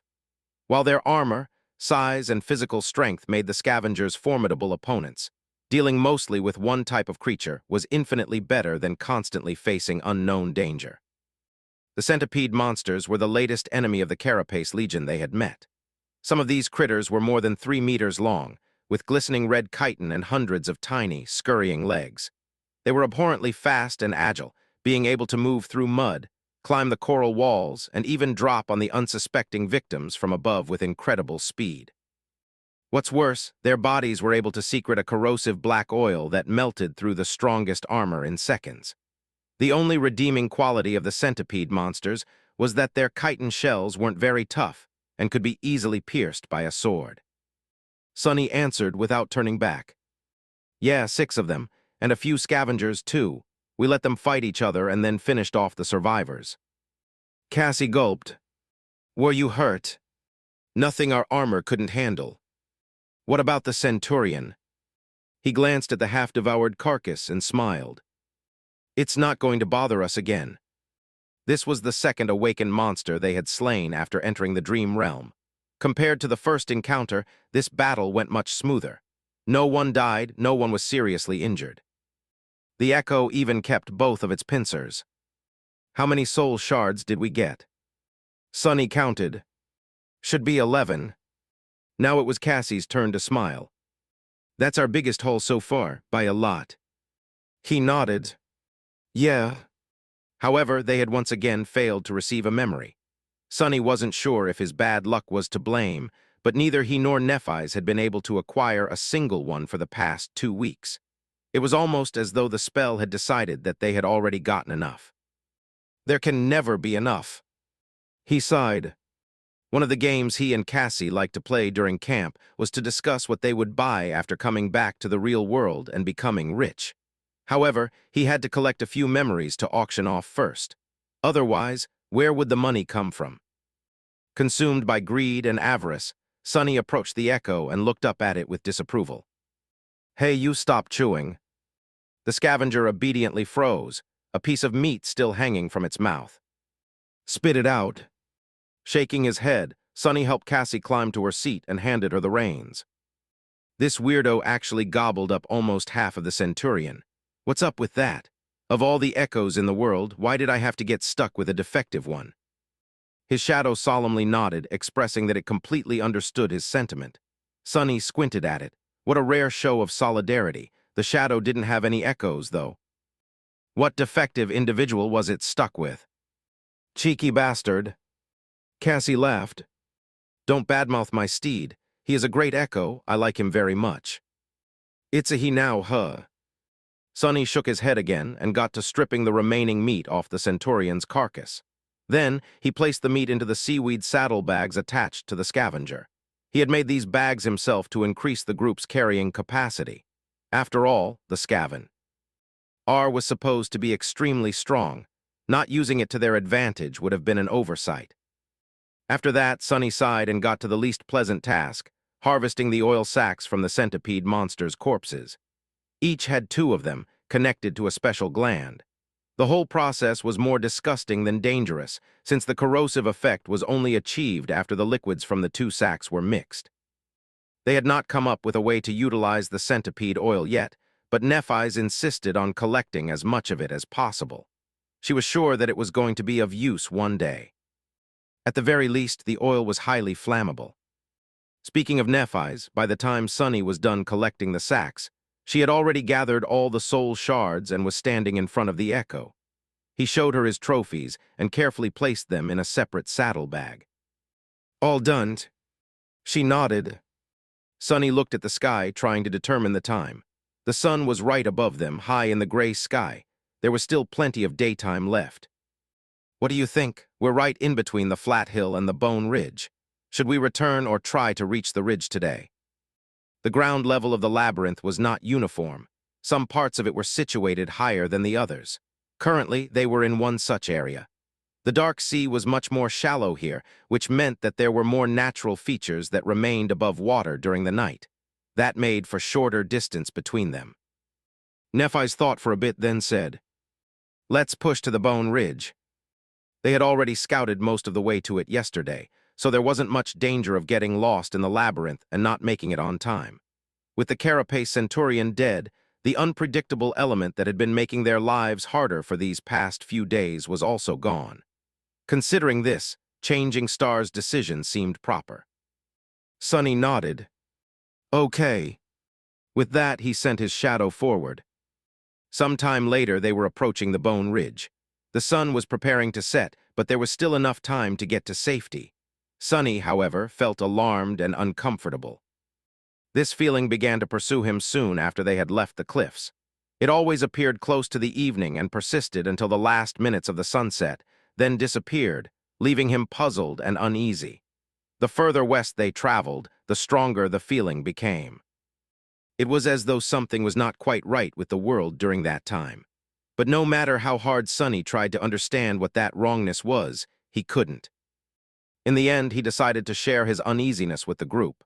After listening to him, the girls were surprised. It seemed that they did not notice anything strange. Even Cassie, whose affinity to revelations provided her with an incredible intuition, didn't experience the strange feeling. However, she did suggest a theory. Since Sonny was the only one susceptible to the feeling, it was logical to assume that there was something unique about him that made it possible. And the only difference he had from the girls in terms of perception was his shadow sense. Which meant that the source of the wrongness, most likely, had something to do with the behavior of shadows. Guided by her advice, Sonny was finally able to understand the reason for his discomfort. As it turns out, Cassie was right in the hours closest to sunset, when the sun was hanging low in the western skies. A vast shadow moved through the labyrinth, affecting his senses and making his skin crawl. The shadow was too distant and colossal to be seen, but he could still feel its presence. When he told Cassie about the immense shadow, she nodded, as though it explained everything. Then she said, "That is the shadow of the Crimson Spire." Chapter 60, Bone Ridge. Back then, it took him a couple of seconds to realize what she was talking about. "The spire from your vision, the one with 7 seals." Cassie nodded. "Yes, in my dream, it seemed to be as tall as a mountain. I could even see it from the walls of the human castle, looming in the distance like a crimson spear piercing the skies. When the sun sets, the spire's vast shadow falls over the castle and stretches east, as far as you can see." She was silent for a moment, then added, "The feeling I got when looking at the Crimson Spire was very similar to what you had described, only much more intense." Sonny frowned, trying to remember the exact words Cassie had used to describe her vision. 7 severed heads guarding 7 seals, a dying angel being devoured by hungry shadows, feeling of extreme terror and loss. What was the deal with that spire exactly? Is it crimson because it's made out of the same stuff as the labyrinth? The crimson coral surrounding them was not, in fact, coral. It's just what they called it based on some resemblance, for the sake of simplicity. The actual nature of the strange material remained a mystery. Cassie hesitated. "Maybe it's tea." The other way around. Maybe the labyrinth is made from the same stuff as the spire. In other words, the Crimson Spire might have been the source of all this madness. Still, it was just a theory. There was too little information to confirm it. However, Sonny did feel that the spire was, in one way or another, at the center of all things that they had encountered. He just hoped that it wouldn't be their final destination. Knowing the reason behind his restlessness, Sonny was able to endure it much better. He even found a hidden benefit to this situation. As long as he sensed the shadow of the Crimson Spire, he could pinpoint the direction to the human castle, since it was situated somewhere between their location and the source of the shadow. In a sense, the Crimson Spire had become his inner compass. "Get ready." Neff's voice took Sonny out of his reverie. Shaking off the distracting thoughts, he focused on the task at hand. They were getting close to the Bone Ridge.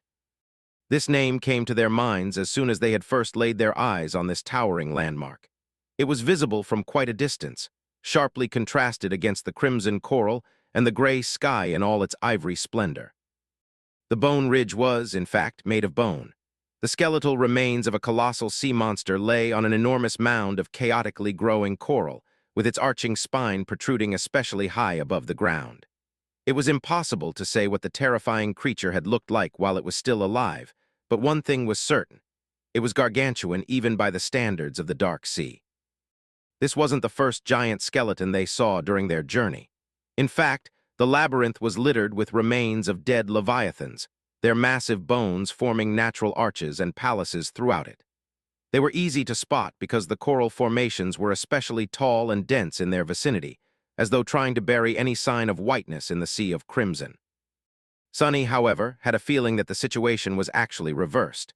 To him, it seemed as though the coral was actually growing out of the old bones and spreading in every direction, slowly consuming the world. When he looked at the crimson mounds surrounding the colossal remains, he couldn't help but see them as rivers of ancient, solidified blood. He was almost sure that if they were to dig deep enough into the black mud to find the roots of the crimson forest, they would find nothing but endless layers of bones. What a scary image. Regardless of what Sonny thought about the nature of the labyrinth, the beast whose remains formed the bone ridge was especially large. Thanks to that, a portion of its long spine was tall enough to remain above the water during the night. That's why they had chosen it as the next stop on their journey. With the evening approaching, the next task was crucial. They had to scale the dead Leviathan and make sure that no other creature had decided to take shelter in its remains. If something did, they had no choice but to try and kill it, since there was no time to retreat to their previous safe haven. The last step was often the riskiest. Coming to the base of the coral mound, the group moved around it, searching for a convenient path up. Eventually, they arrived in front of the creature's cracked, misshapen skull. With its lower jaw missing or buried under the mud, the upper formed a vast, cavernous cave. Feeling shivers running down his spine, Sonny passed beneath the terrifying palisade of teeth and entered the cave. With his shadow leading the way, they made way to the back of the creature's skull and soon entered the hollow expanse of its spine. Inside the spine, the bone surface under their feet was as wide as a road. Actually, it looked a lot like a highway running through a long tunnel, with stark beams of light falling through the gaps between the massive vertebrae. The tunnel was inclined upward, most of its length hidden behind the bend of the ceiling. When the echo entered the spine, its chitin legs produced a loud, echoing clatter. Nephis grimaced. Any movement? Sonny checked with the shadow and shook his head. Changing Star looked forward and slightly lowered her chin. Let's proceed. Despite the fact that the shadow had not noticed any danger, they still summoned their swords before moving forward. It was not their first time being ambushed at the edge of safety. Luckily, their precautions turned out to be unnecessary. Nothing was hiding inside the gargantuan remains, so they were able to reach the highest point of the spine without having to cut their way through an unknown number of monsters. By the time they got to safety, the sun was already setting. The dark sea was returning, filling the inside of the sea monster's spine with the echoing sound of rushing water. Sonny took the saddlebags off the echo and dismissed it, making their camp instantly feel much roomier. All three of them were in desperate need of a bath. Obeying the girls alone to give them an opportunity to wash themselves, Sonny walked some distance away and sat down, letting his tired body rest. His shadow returned to the lower parts of the spine, watching the black, dim water slowly rise and devour the ivory whiteness. He had to make sure that nothing would crawl out of the water at the last minute. With half of his mind preoccupied with observing the rising tide, the other half was free to wander.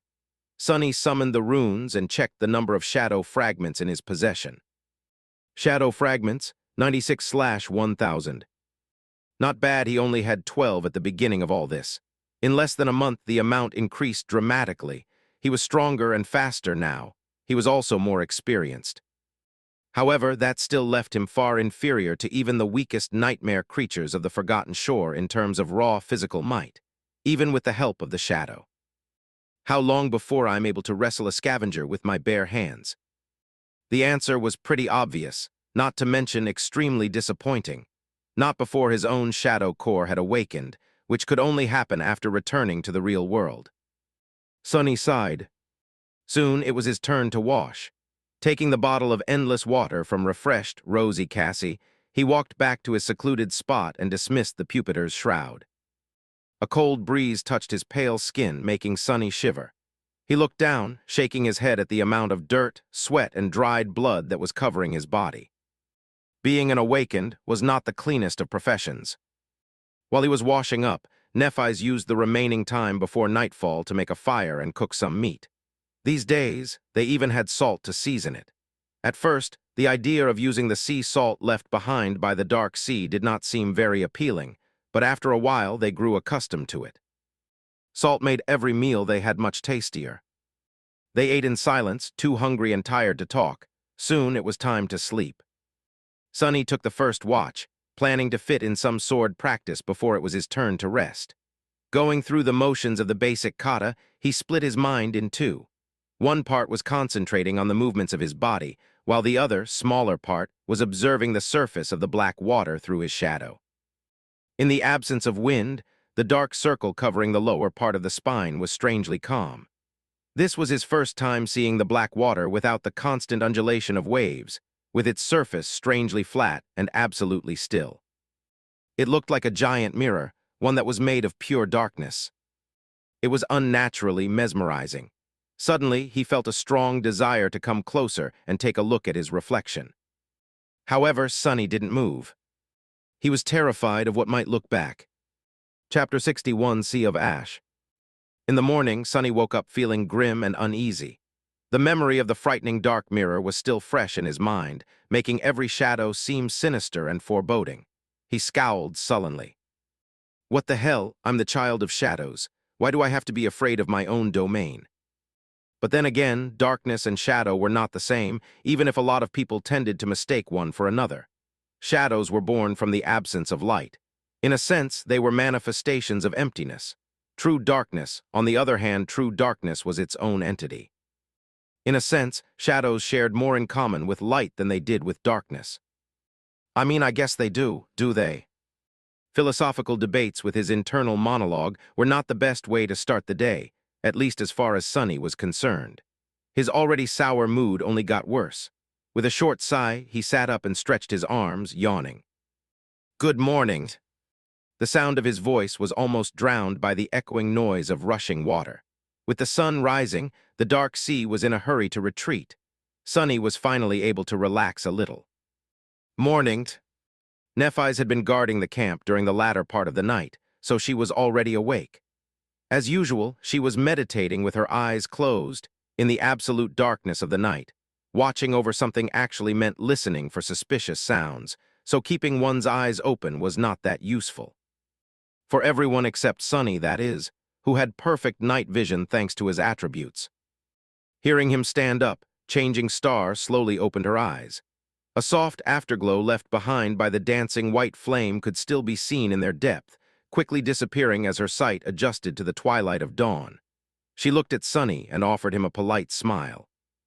In the past 2 weeks, Nephis had also been training, perhaps even more diligently than him. However, she wasn't trying to improve her swordsmanship. She was actually trying to learn how to behave like a normal human. As the result, their interactions had become slightly less awkward for the most part. Sunny was able to recognize Changing Star's efforts because they were very similar to a phase he himself had gone through many years ago. On several occasions, he had caught her intently observing how Cassie talked and behaved around them. Sometime later, Neph would randomly try to mimic small details of her friend's behavior. The results were a mixed bag, to say the least. The first time she tried to greet him with a smile in the morning, Sunny panicked and almost summoned the Azure Blade. However, Nephis was very smart and persistent. Today, her polite smile looked almost natural. He had no idea why Changing Star decided to work on her social skills, of all things, during their perilous journey through the monster-infested hellscape that was the Forgotten Shore. But he didn't mind. It was actually rather entertaining to watch. Watching her torture herself every day, enduring terrible pain in hopes of learning to better control her aspect ability, on the contrary, was not fun at all. They never talked about it, but Sunny knew that every time Nephis pretended to meditate, she was actually subjecting herself to the excruciating agony of her flaw. When he thought about it, his heart ached. Sunny wasn't used to feeling such things, but he suspected that this was what other people called compassion. At least it was similar to how it was described in books and dramas. Not that he knew a lot about that stuff.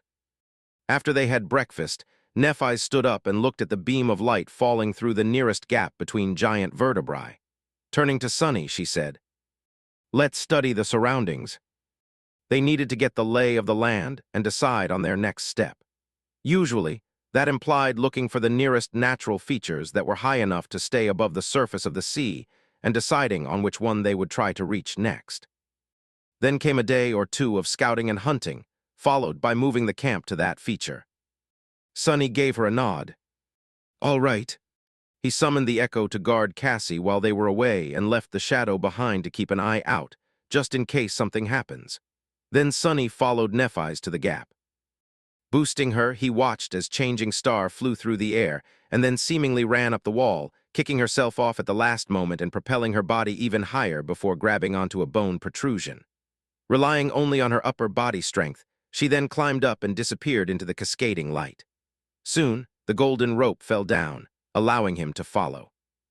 Nephis helped him climb atop the gargantuan's spine and then straightened, turning to take a look west. Sunny shook his hands and did the same, expecting to see the usual picture, an endless expanse of the crimson labyrinth, dotted here and there with rare high points. However, what they saw left them both speechless. Some distance away, the labyrinth seemed to lose color. The crimson blades of coral stood gray and misshapen, as though struck by some unknown disease and drained of all life. The stone-like material looked brittle and fragile, ready to crumble to dust at any moment. The patch of dead coral spread for as far as the eye could see. Further away, the walls of the labyrinth seemed to have collapsed into a sea of ash-gray sand. This ashen wasteland looked so alien and strange after weeks of seeing only the endless crimson pathways that Sunny felt a shiver run down his spine. The fact that they didn't notice even a single monster moving through the mud beneath made him feel even more disturbed. There was only one visible high point to the west of them. Far away into the distance, the ground rose, forming a tall hill. The hill was probably the largest they had seen, easily capable of becoming a real island once the water rose in the night. Its shape reminded Sunny of a colossal barrow. Covered in the gray sand left behind by dead coral, the hill resembled a mountain of ash. That mountain was crowned by a giant tree. The tree rose into the sky like a tower, its branches wide enough to cover the whole island in their shade. The bark of the giant tree was as black as the water of the dark sea, while its leaves were red as blood. Contrasted against the gray sky, the crimson crown of the majestic tree looked incredibly vibrant and magnificent. Sunny gulped. "What the hell is that?" Nephis was either thinking or had nothing to say. She just stared into the distance, a slight frown on her face. At that moment, something glistened brightly from beneath the tree. The glimmer was clear and easily visible even from their position, like a beam of sunlight reflected by a large mirror. A moment later, it was gone, only to appear again after a few seconds. "A mirror." Sunny shivered, remembering the previous night. For some reason, the bright glimmer suddenly seemed to become menacing. After some time had passed, he addressed Neph again. "What do you think?" She lingered a bit before turning to him. While Changing Star was deliberating on what to say, he glanced at the ashen wasteland again. Finally, she spoke. "This is the only way west." Sunny grimaced and looked away. He didn't like this turn of events one bit. "So we are going." Nephis turned to face the giant tree, and as though affected by its grandeur, hesitantly shrugged. "Do we have a choice?" Some time later, they abandoned the remains of the giant sea monster and moved west, planning to check the situation inside the wasteland that lay between them and the ashen barrow. Initially, they weren't planning to approach the strange island. However, things turned out to be rather unusual once they entered the wasteland. With gray sand under their feet and dead coral walls surrounding them, the group was fully prepared to face unknown danger. Despite the fact that they had not seen any monster moving through this area from the top of the Leviathan's spine, neither Sunny nor Nephis truly believed that no one was going to attack them in this strange region of the labyrinth.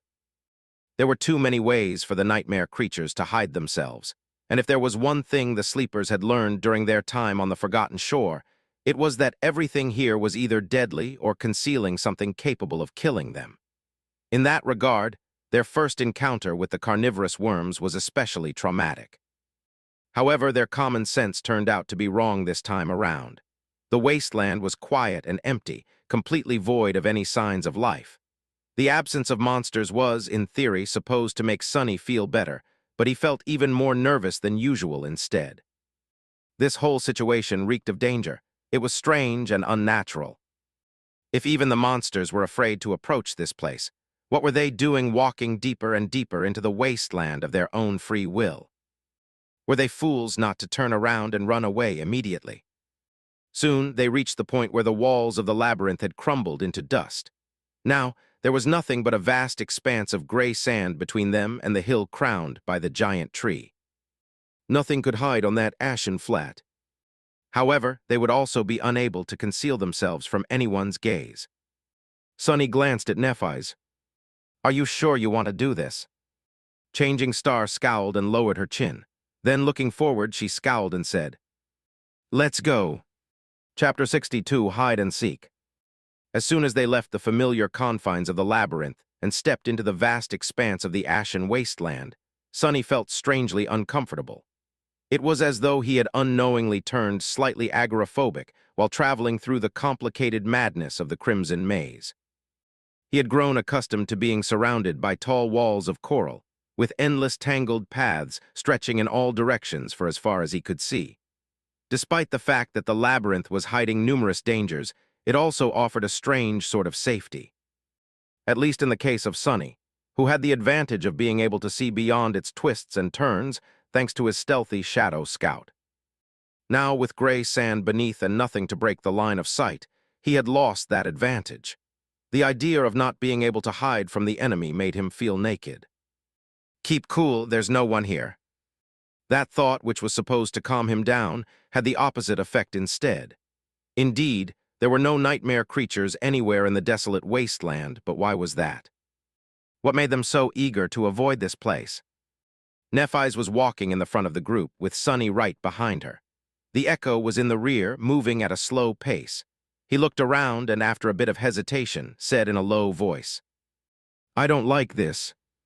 Nephis glanced at him with her usual indifferent expression. Turning away, she simply said, "Stay alert." They continued forward in silence, sand squeaking under their feet. A dozen or so minutes later, Changing Star raised her hand, gesturing them to stop. Turning to Sonny, she asked, "Has your shadow noticed anything?" He shook his head. "No, there are some irregularities here and there, like small knolls or shallow pits, but nothing is moving. Mostly it just seems flat and lifeless." He turned to Cassie and asked hesitantly, "Do you hear anything?" In some cases, her keen hearing was more effective than his shadow sense. When they were caught by the Strom, Cassie had been able to sense that something was wrong long before her seeing companions noticed anything. However, this time it was of no use. She simply shook her head, indicating that there were no unusual sounds around them. Nephis sighed and lowered her head, thinking. Then she cast a gaze at the distant ashen barrow. "Let's continue." However, she did change the direction of the group slightly, aiming to approach one of the knolls that Sonny had noticed. By the time they approached it, it was already noon. The sun was right above their heads, making their shadows small and shapeless. Sonny's own shadow had returned and was now hiding beneath his feet, looking like a formless blob of darkness. This time of day was its least favorite. Nephis summoned her sword and slowly approached the knoll, trying to determine its nature. There was nothing remarkable about it except for the fact that everything around was flat, and it was not. The knoll was about as tall as Sonny, somewhat oblong and covered in the same gray sand as the rest of the wasteland. It didn't seem dangerous, but there was no harm in checking well, most likely. Maybe it could provide them with some useful information. Just as Changing Star was about to stretch her hand and touch the surface of the knoll, Sonny's shadow suddenly noticed something moving in the distance, back at the edges of the labyrinth where they had come from. Acting on instinct, Sonny jumped toward the Echo and hissed to Neph, "Hide." At the same time, he dismissed the hulking scavenger. Suddenly losing her mount, Cassie flung her hands up and fell. Catching her in the princess carry, Sonny darted toward the knoll and lowered himself to the ground, placing the blind girl between himself and crouching Nephis. Changing Star put one hand on Cassie's shoulder and looked at him with a silent question in her eyes. Danger. Sonny raised one hand with his palm open, telling her to wait. His shadow was already peeking from behind the knoll, carefully observing the source of the movement. Already some distance away, the dead walls of the labyrinth rose from the gray sand. Suddenly, one of them collapsed, knocked over by a massive figure. Surrounded by the cloud of ashen sand, the figure moved forward, stepping onto the flat surface of the wasteland. 8 legs, 2 terrifying bone scythes, black and crimson carapace that looked like ancient armor that had been splattered with blood another centurion. Sonny silently cursed. They fought these monsters twice before, and won both times. However, that was because each battlefield had been carefully prepared to stack advantages in their favor, with plenty of planning and devious scheming on their part. He wasn't sure that they would be able to kill one in a direct confrontation, at least not without suffering serious damage. Turning to Nephis, Sonny whispered. A carapace centurion had just walked out of the labyrinth. She scowled. Cassie, meanwhile, lightly touched his hand and asked, "Where is it heading?" Sonny blinked, then concentrated on the shadow's vision. Soon, he exhaled with some relief. Looks like it's heading for the Ashen Barrow. If we stay hidden behind this knoll and it doesn't change course, there's a high chance that it won't notice us. Changing Star thought for a second and then nodded. Keep an eye on it and tell me as soon as something changes. Trying to become as small and silent as possible, the 3 of them pressed their bodies to the knoll. There wasn't a lot of space to hide, so they had to endure being cramped against each other. Well, maybe endure was not the right word. Sonny might have even enjoyed the situation in other circumstances. What are you thinking about, fool? Concentrate on the deadly monster, he thought angrily, berating himself. But it was so hard to concentrate with Cassie's soft body pressed against his. Deadly monster. Finally able to get his mind out of the gutter, Sonny sighed and focused on observing the centurion. The hulking creature was moving through the wasteland, slowly drawing closer. Soon, he was able to see every crimson line and every spike on its weathered carapace. However, his eyes were glued to something else. Cautiously held between the centurion's scythes, a beautiful crystal was gleaming with hypnotic inner light. It was bright and strangely alluring. A transcendent soul shard. They had already seen a similar scene, back when a pair of centurions were retrieving 2 of such crystals from the remains of the giant shark-like creature. So that was their destination. Sonny glanced at the magnificent tree standing atop the Ashen Barrow. With its onyx branches and vibrant scarlet leaves, it looked striking and majestic, like something wholly hidden in the depths of hell. He shared his findings with the group, careful to keep his whisper as quiet as possible. The centurion was about to walk past their hiding spot. Despite the fact that there was some distance between its path and the knoll, Sonny was still nervous. This was the most dangerous moment. The monster came level with the knoll, then proceeded forward without blinking an eye. He exhaled. It's walking toward the barrow. Nephis did not relax, still ready for things to go south at any moment. Follow it. Sonny nodded. A moment later, his shadow slid from behind the knoll, sneakily pursuing the nightmare creature. With how much the range of shadow control had improved, he was pretty sure of his ability to tail it to the footsteps of the Ashen Hill. The centurion crossed the wasteland with the transcended shard clasped tightly between its scythes. Its bearing was somewhat strange, seeming almost pious. It looked like a pilgrim. I am walking toward a mysterious, sacred site. Soon it approached the Ashen Barrow and suddenly stopped, as though afraid to cross some invisible line. Then the centurion carefully placed the shard on the sand and backed away from it, its eyes turned to the ground. After distancing itself from the gleaming crystal, the massive creature kneeled. Sonny had to rub his eyes to make sure that he wasn't seeing things. He wasn't. The carapace centurion bent its 8 legs and lowered itself to the ground, submissively placing its terrifying scythes in front of its bowing torso. Noticing Sonny's strange behavior, Nephis raised an eyebrow. What is it? He hesitated. Wait. At this moment, his shadow, which was safely hidden some distance away from the kneeling monster, noticed a slight change on the surface of the Ashen Barrow. The bright glimmer they had seen from the top of the Leviathan's spine was back. Only this time it was even more blinding. The glimmer rose into the air from the shadows cast by the branches of the towering tree and moved, slowly approaching the footsteps of the hill. When Sonny was finally able to discern the source of the shining, his eyes widened. Feeling a cold shiver running down his spine, he forgot to breathe. Chapter 63, Lord of Ashes. Moving through the ashen sand and piles of fallen leaves, a giant monster was coming down the hill. Sonny gulped, his expression turning dark. The creature was as large as a house, with its 8 segmented legs resembling tall pillars. Its form was similar to that of scavengers and centurions, comprised of a crab-like carapace and a protruding, somewhat humanoid torso. However, this was where the similarities between them ended.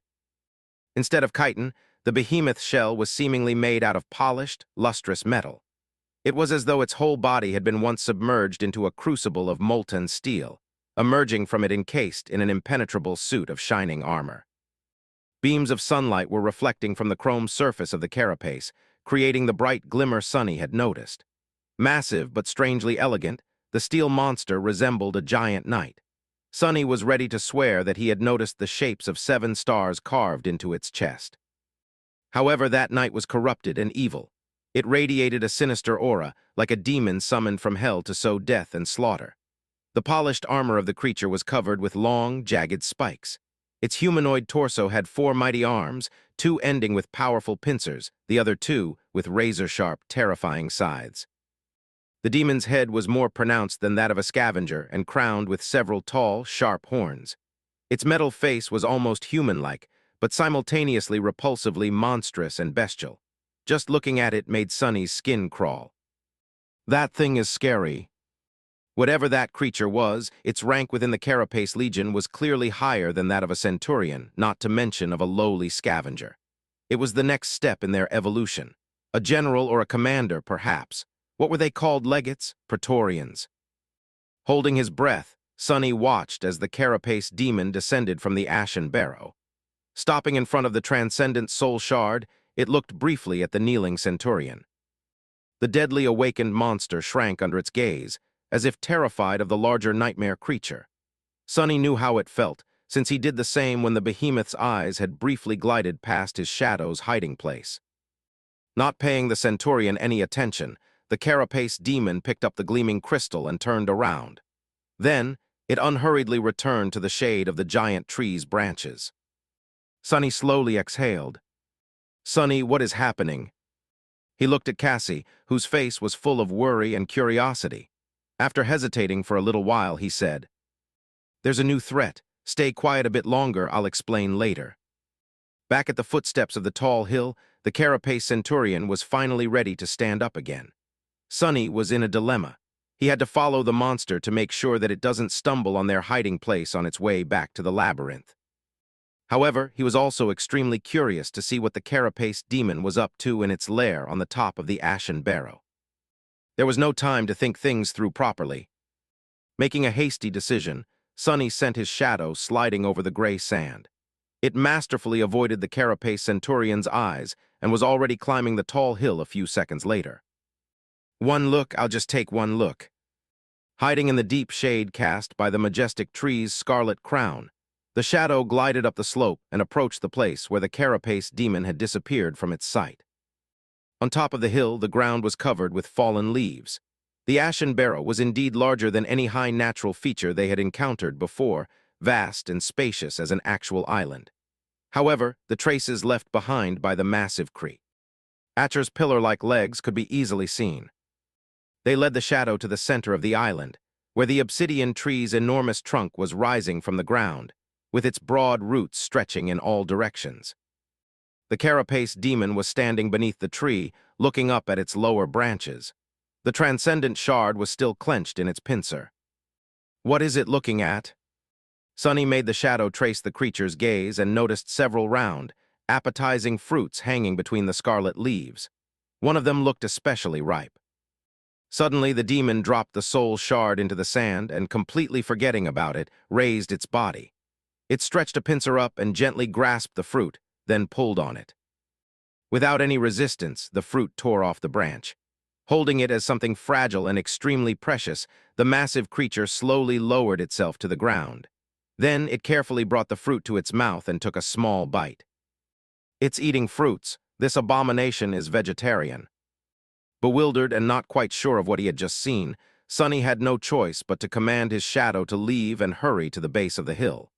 The time was up, and if he wanted to catch up with the carapace centurion, he had to act with haste.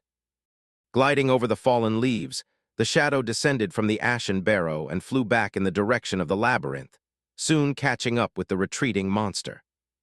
Phew! Feeling a lot of relief, Sonny made sure that the centurion's route would not put him on the collision course with the knoll they had been hiding behind, and finally allowed himself to relax slightly. He waited until the scythe-wielding monster was completely gone, before slowly rising back to his feet. It's safe to come out now. Nephis and Cassie stood up, stretching and massaging their limbs. Suddenly remembering how tightly they were pressed against each other while hiding behind the knoll, Sonny just barely avoided turning red with embarrassment. That was a necessary measure. He was almost glad that the carapace demon had appeared at the perfect moment to take his thought away from that situation. What happened? Nephis looked at him and raised an eyebrow. For once, her expression of indifference did not look very convincing. Sonny glanced at the not-so-distant ashen barrow and shivered. There's danger ahead. We need to return to the Bone Ridge. I'll explain everything once we're safe and sound back at the camp. She opened her mouth to say something, but then thought better of it and remained silent, simply giving him a nod. The trust they had built was enough for that much, at least.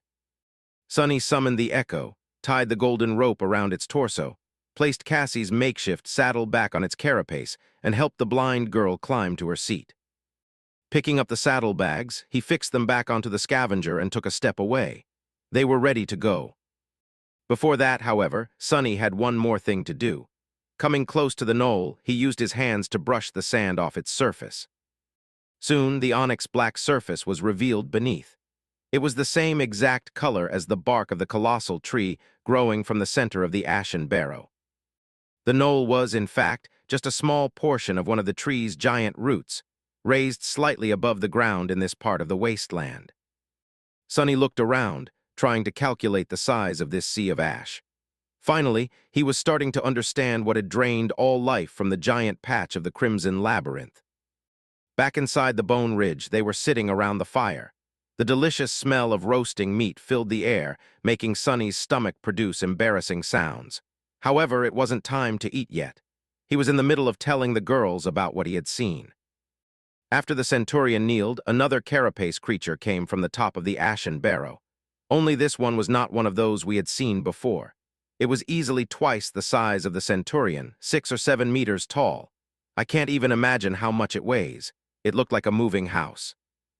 Nephis frowned, clearly not happy to know that there was such a behemoth barring their way.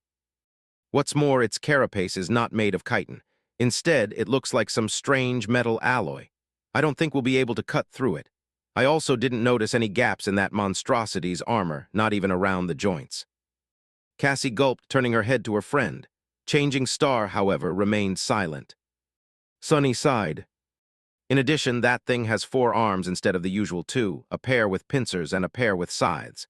They're even bigger than the centurion's. Its carapace is littered with spikes and it has long horns on its head. It also looks more human-like. It almost got a face, albeit an extremely ugly one. And its eyes, well, I think that it is more sentient than anything we had faced before. Nephis was thoughtful. After a while she said, "It is probably an awakened demon. Nightmare creatures with 1 soul core were called beasts. The ones with 2 cores were called monsters. 3 cores belonged to a class of creatures known as demons, with devils right above them with 4 cores. Sonny gave her a nod, indicating that he was in agreement with her conclusion. Or maybe a devil. In any case, I think we should avoid that scary bastard at all cost. Changing Star stared at him, tilting her head a little. For a minute or so, there was only silence. Sonny gritted his teeth, then sighed, then blinked a couple of times. Finally, he gave her a doomed, crooked smile. Let me guess, you want to kill it. Chapter 64, Pursued by Demons. Let me guess, you want to kill it. Nephis continued to stare at him with her usual unreadable expression. After a while, Sonny chuckled and shook his head in disbelief. You really are crazy. That's an awakened demon we're talking about, remember? Have you forgotten that we're just sleepers? Then he frowned and scratched his head. Wait a second. I feel like we already had this conversation before. Doesn't it feel familiar?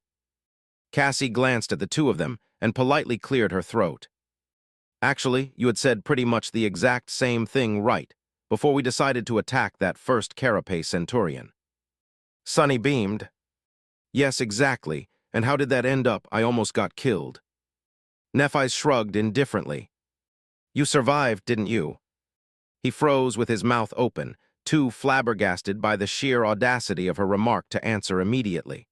A few seconds later, Sonny was finally able to speak again. That's not the point. Cassie gently touched her friend on the shoulder and whispered. Neph, that's not a very nice thing to say. Changing Star's face flushed a little. Glancing aside, she hesitated and said, What I meant to say is, we've won in the end, didn't we? It was a risk we had to take, and it paid off. We've grown stronger since then. Sonny had a feeling that the fight against the carapace demon was already inevitable, but couldn't bring himself to stop protesting, solely out of principle. But that thing, it's huge. It's so tall you won't even be able to poke it with your sword. What are we going to do? Asked the bastard politely to lower itself to our level. Neph frowned and looked at him with displeasure. It's just an awakened demon, I know. Sonny sighed and shook his head again, feeling like he was talking to a stone wall. Changing Star's mind was still a mystery to him. He had realized a long time ago that there was a deep, dark well hidden behind her seemingly radiant exterior. No one pushed themselves that hard, endured that much, went that far unless they were being pursued by demons of their own. He knew that from experience. And judging by how far ahead of everyone he had ever known Nephis was, her personal demons were especially dreadful. Much more dreadful than the terrifying carapace demon, at least. But although Sonny understood that she was running from something, he had no idea what destination she was so desperate to reach. Just why was she so hellbent on finding that damned human castle, even more so than Sonny himself? His burning desire to come back to reality and rip all the rewards that the world owed him was so intense that it would frighten most people to death. There were very few things that he wasn't willing to do to achieve his dream. However, it only had meaning for as long as he stayed alive. Nephis, on the other hand, seemed to pursue a goal that held more meaning than her life. Why else would she be so willing to risk it? Sonny just couldn't understand that logic. It was irrational and paradoxical. What can be more important than your life? If you die, you won't be able to enjoy the fruits of your labor anyway. He looked Nephis in the eyes and said, Back when we agreed to fight the carapace centurion, we did so because there was no other choice. We were literally stuck on a rock with it. What about now? Don't we have a choice to avoid the ashen barrow? She stared at him for a while and then simply said, That's the only way west. Sonny laughed. That is the truth, I'll give you that. When his laughter died down, he wiped the corner of his eye and said, all right, that makes sense. But believe me when I say it, as the only one who actually saw the carapace demon, we won't be able to defeat it in a fight. Nephis scowled. Your point? Sonny spread his hands. Don't misunderstand. Yes, we can't defeat it, but... A dark smile appeared on his face. That doesn't mean that we can't kill it. Changing Star thought about it, then raised an eyebrow and asked, You have a plan? Sonny shook his head. Not yet, not entirely. Let me sleep on it. However, there's one thing I know for sure. He looked west, remembering the carapace demon's disturbing, bestial face. In the ensuing silence, Cassie turned her head to face him and asked with curiosity, What is it? Sonny blinked. Oh yes, it's pretty simple, really, unlike scavengers and centaurians, that thing appears to be rather intelligent, which means that it can be deceived. They spent another uneventful night inside the dead Leviathan's spine. As far as their camps went, this one was probably the safest. There was a certain comfort in being surrounded by walls from all sides, even if they were made out of bone. Sleeping on top of cliffs and coral mounds, just meters away from the surface of the dark sea, exposed to elements, was not very restful. Sunny even entertained the thought of suggesting to Nephis that they should stay here for a while, a few weeks, or even months if needed. They could slowly explore the surrounding areas, hunt monsters, and grow stronger. Then, after absorbing hundreds of soul shards and shadow fragments, armed with dozens of memories, and even a few more echoes, perhaps, they could attack the carapace demon and be more sure of success. However, he quickly realized that it was a bad idea. The Forgotten Shore was perilous and unpredictable. They were rather successful in conquering its dangers so far, but it was too easy for the situation to change. One moment of bad luck was enough to doom them. One wrong turn, one unfortunate encounter, one more enemy than they were able to handle, and their lives would be over. And that was only in regard to the usual menagerie of abominable horrors they had to fight on the daily basis. The labyrinth hid much more terrifying secrets and existences, not to mention the unimaginable terrors of the deep, dark sea. Every additional day they spent here gave a chance for something fatal and unavoidable to happen. Their best hope of survival was to face the carapace demon as soon as possible. Maybe after defeating it, they would finally be able to see the tall walls of the promised castle. Sunny tossed and turned the whole night, thinking about the giant creature and trying to give shape to the nascent seed of the idea of how to kill it. Close to the morning, he was finally able to fall asleep, only to be awakened by Cassie carefully shaking his shoulder half an hour later. Sunny blinked, looking at the blind girl in confusion. "What is it?" She gestured to Nephis, asking her to come closer. Then, a little pale, she gathered her courage and said, "I had another vision, a vision about the carapace demon." Chapter 65, Lights in the Darkness. Sunny was instantly wide awake. Sitting up, he hurriedly rubbed his eyes and then glanced at the blind girl, ready to listen. Nephis approached them and sat down, her face barely visible in the dim light of the early dawn. "Past or future?" Sunny blinked. "Right, I should have asked myself." Cassie thought for a bit, and then hesitantly answered. "Past, I think." After a short pause, her expression changed to that of certainty. "No, I'm sure of it." Changing Star slightly tilted her head. "That's good, so what did you see?" Cassie deeply inhaled and fell silent for several seconds, remembering. Her face paled a little, but this time she was ready to face her fear. "I saw the ashen barrow deep at night, enveloped in a raging storm. The winds were bending the branches of the great tree as if desperate to break them. The island was illuminated by the constant barrage of thundering lightning bolts, with rain falling from the skies like a flood." She paused, catching her breath, and continued. "The carapace demon was there, standing in the middle of the storm like an unshakable fortress made of polished steel.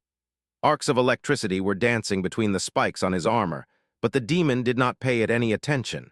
He was just as Sunny described, prideful, sinister, and terrifying." Cassie closed her eyes. "When I looked into his eyes, I felt a sense of emptiness and corruption.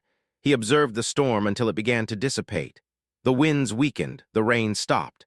The great tree stood unbroken, just as magnificent as it was before. But then, the last bolt of lightning fell from the sky and struck the ground beside it."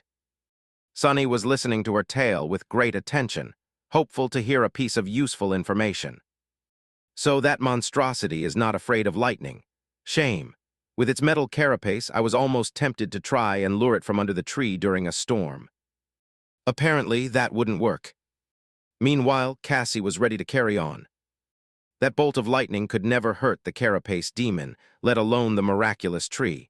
However, when it hit the ground, it ignited the fallen leaves that cover the ashen barrow's surface. Soon, a large part of the island was engulfed in fire. In the absolute darkness of the night, it shone like a beacon." Sunny perked up, remembering something.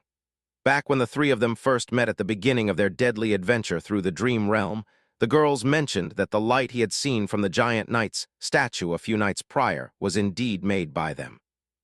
However, making that fire had turned out to be a big mistake.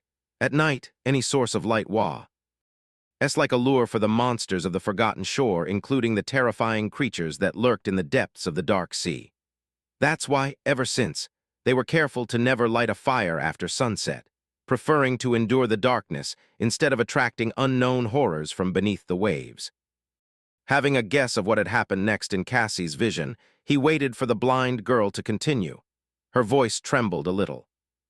Before the flames died down, the dark sea surged, and a thing crawled out of it, covering almost the entire slope of the ashen barrow with its body. It looked like a mass of bones and rotten flesh connected by black seaweed, with thousands of horrible eyes staring at me hungrily from beneath, coiling tentacles seething as it pushed itself toward the great tree. Her face turned slightly green. Just remembering the abomination made Cassie feel nauseated, but she gritted her teeth and did not stop speaking. That was the most repulsive creature I've ever seen. However, it seemed slow and clumsy, as though being ashore, outside of the black water, was weakening it. The carapace demon did not hesitate to lunge at the creature, completely ignoring the fact that it was at least 10 times his size. It was like he completely lost his mind, enraged by the intrusion on the island. Nephis suddenly spoke. How did the demon survive? The blind girl hesitated. I don't know. I didn't see the battle itself, only its beginning and its end. At the break of dawn, the carapace demon crawled back into the shade of the great T. He was severely wounded, with several of his legs missing and his sides covered by a spiderweb of cracks. The fire was gone, and there was no sign of the sea creature anywhere in sight. She paused for a moment, and then said in a quiet voice, the most terrible wound was on his chest. The steel armor of the demon was fractured and split apart, revealing the beating heart inside. Rivers of azure blood were flowing from the wound, mixing with the ashen sand. The demon crawled to the base of the tree and laid his broken body between its roots. Cassie sighed. The last thing I saw was the passage of time. I don't know how long it took, but eventually the carapace demon was able to recover from his wounds. His scythes restored themselves, his legs grew back. The fracture on his chest was the last to heal. However, it wasn't healed completely. Hidden from sight, there's still a weakness in his armor. Both Sunny and Nephis were silent for a long time, thinking. Changing Star was the first to break the silence. So it's not impenetrable after all. Then she looked at Sunny and asked, how's your plan coming along? He blinked, extricating himself from the swarm of thoughts. Glancing at his companions, Sunny smiled. Pretty well. I already had an inkling of how we should proceed, but Cassie's vision gave me additional inspiration. Nephis raised an eyebrow. Is that so? He gave her a confident nod. Yeah, it's a wild idea, but it might just work. Well, maybe. In any case, it's going to be risky, and we'll have to make some preparations. Both Cassie and Nephis looked at him expectantly. The blind girl cautiously asked, so what's your plan? How are we going to deceive the demon? Sunny crossed his arms. It's not very complicated. Actually, I got the idea from that ancient fellow Neph likes to talk about. We're going to build. He took a dramatic pause, and then said with a mysterious smile, a Trojan ass. However, their reaction was not what he had expected. Both girls blinked, then stared at him with complicated expressions. Well, Cassie did not stare since she was blind, but her face was exactly the same as Changing Star's. Strange. What now? Sunny scratched the back of his head, somewhat embarrassed, and cleared his throat. Did I use the wrong word? I thought that Odysseus guy built a wooden animal, a donkey. Nephis raised a hand and put it on her forehead, closing her eyes. Weird, does she have a headache? Are you all right? She sighed deeply, then said in a flat tone, a horse, it was a horse. The next day, they returned to the place of the battle between the Carapace Legion and the centipede monsters. A few days earlier, they had lured a Carapace centurion here to ambush it, but ended up causing a massive confrontation between the two tribes of nightmare creatures. The carcasses of some of the monsters were still there, buried slightly in the mud. Of course, there was no meat left on their skeletons. The inhabitants of the labyrinth were for the most part carrion eaters after all. However, the three sleepers were not interested in meat. They came for something else. Stopping in front of the centurion's empty shell, cleaned of any flesh by some unknown beasts, he looked at the black and crimson carapace in satisfaction. Nephis walked over and stood by his side, an unreadable expression on her face. Is this what you wanted? Sunny smiled. Yeah, exactly, I knew that not. Hing would be insane enough to chew on the chitin, but in this place, you never know. I wasn't sure about its condition. but the condition was good. In fact, it was perfect. Chapter 66, first part of the plan. Close to the evening, with the sun tiredly descending toward the horizon, a strange creature walked out of the colorless remains of the labyrinth, if walking was even the right word. Dragging its legs in the sand, the creature somehow floated forward without moving them. It looked like a carapace centurion, or at least a close approximation of one. All the necessary parts were in place. The creature had a black carapace with a menacing crimson pattern on it, a humanoid torso, 8 segmented legs, and 2 arms ending with formidable bone scythes. However, all these parts looked mismatched and strange, as though put together by some clumsy sculptor. Additionally, the Centaurian moved as if it was seriously drunk. The carapace was careening to one side, sometimes scraping against the sand. The torso was swinging back and forth for no apparent reason. The sides were awkwardly lodged behind the creature's back, crossed against each other at a strange angle. At some point, one of them simply dropped to the ground. The Centurion stopped and hesitated for a few seconds, as though unsure what to do. Then it left its scythe arm behind and continued on its way as if nothing had happened. A perceptive observer would have noticed that the creature seemed to possess 2 shadows.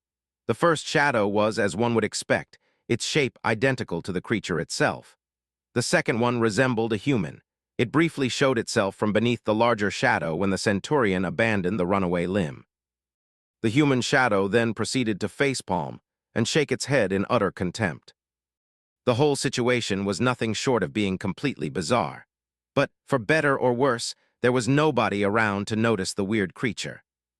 Unobstructed, it traversed the wasteland, moving in the direction of the Ashen Barrow. Soon, it was almost at the footstep of the tall hill. The sunset was approaching.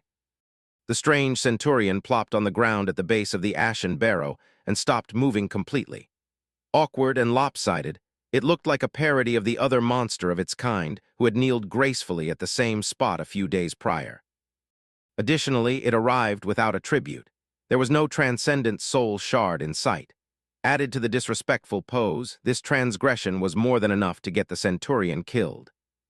Perhaps it was suicidal. On top of the barrow, the carapace demon moved and rose from the ashen sand. His shining armor glistened, reflecting the light of the setting sun. Encased in bright metal with a crown of horns adorning his head, the demon looked fearsome and sinister. Gazing down, he lingered for a few moments. 2 dark scarlet embers ignited in the depths of the demon's eyes. Shifting his terrifying scythes, the giant monster walked forward, slowly descending from the hill to face the strange visitor. The ground shook as he approached. However, the bizarre Centurion did not even flinch. In fact, it remained completely motionless. The carapace demon stopped some distance away from the suspicious creature. He observed it, clearly understanding that its pathetic appearance might be a trap. The labyrinth was full of unimaginable dangers. Rashly approaching an unknown foe was not something an awakened demon, who possessed his own form of intelligence, would do. At least that was what the 3 sleepers had assumed. However, they were wrong. Just a second later, the carapace demon lunged forward. Its scythe flashed through the air, severing the Centurion's torso in half. The adamantine chitin was cut apart as though it was made of butter. The upper half of the monster's torso flew off, revealing only emptiness inside. On the other side of the Ashen Barrow, Sonny, who was running up the slope with all his might, cursed under his breath. That was too soon. He thought that they would have more time. Who knew that the carapace demon would turn out to be such a daredevil? He didn't even hesitate before going all out. With Cassie riding piggyback on his back, Sonny gritted his teeth and tried to run even faster. It was time to switch to Plan B. A moment later, the weird Centurion's carapace came apart, setting the echo that had been hiding underneath it free. Pushing the pieces of chitin away with its powerful pincers, the scavenger rushed toward the towering demon. It was aiming to duck underneath it and hopefully mess up the giant's legs. The first part of Sonny's plan was rather simple. They were going to use the remains of a dead carapace centurion to disguise the echo, which was much smaller in comparison, as one of the officers of the Carapace Legion. Then they would send it to the base of the Ashen Barrow to lure the demon away. The 3 of them were going to circle the hill and hide themselves. Ease under the gray sand in advance, then run up the slope and to the center of the island as soon as the demon had left. The echo was supposed to buy them enough time to climb the great tree and conceal themselves in its branches. Then, Sonny would dismiss the echo, thus finishing the first stage of the plan. He never intended for the scavenger to actually fight the fearsome demon.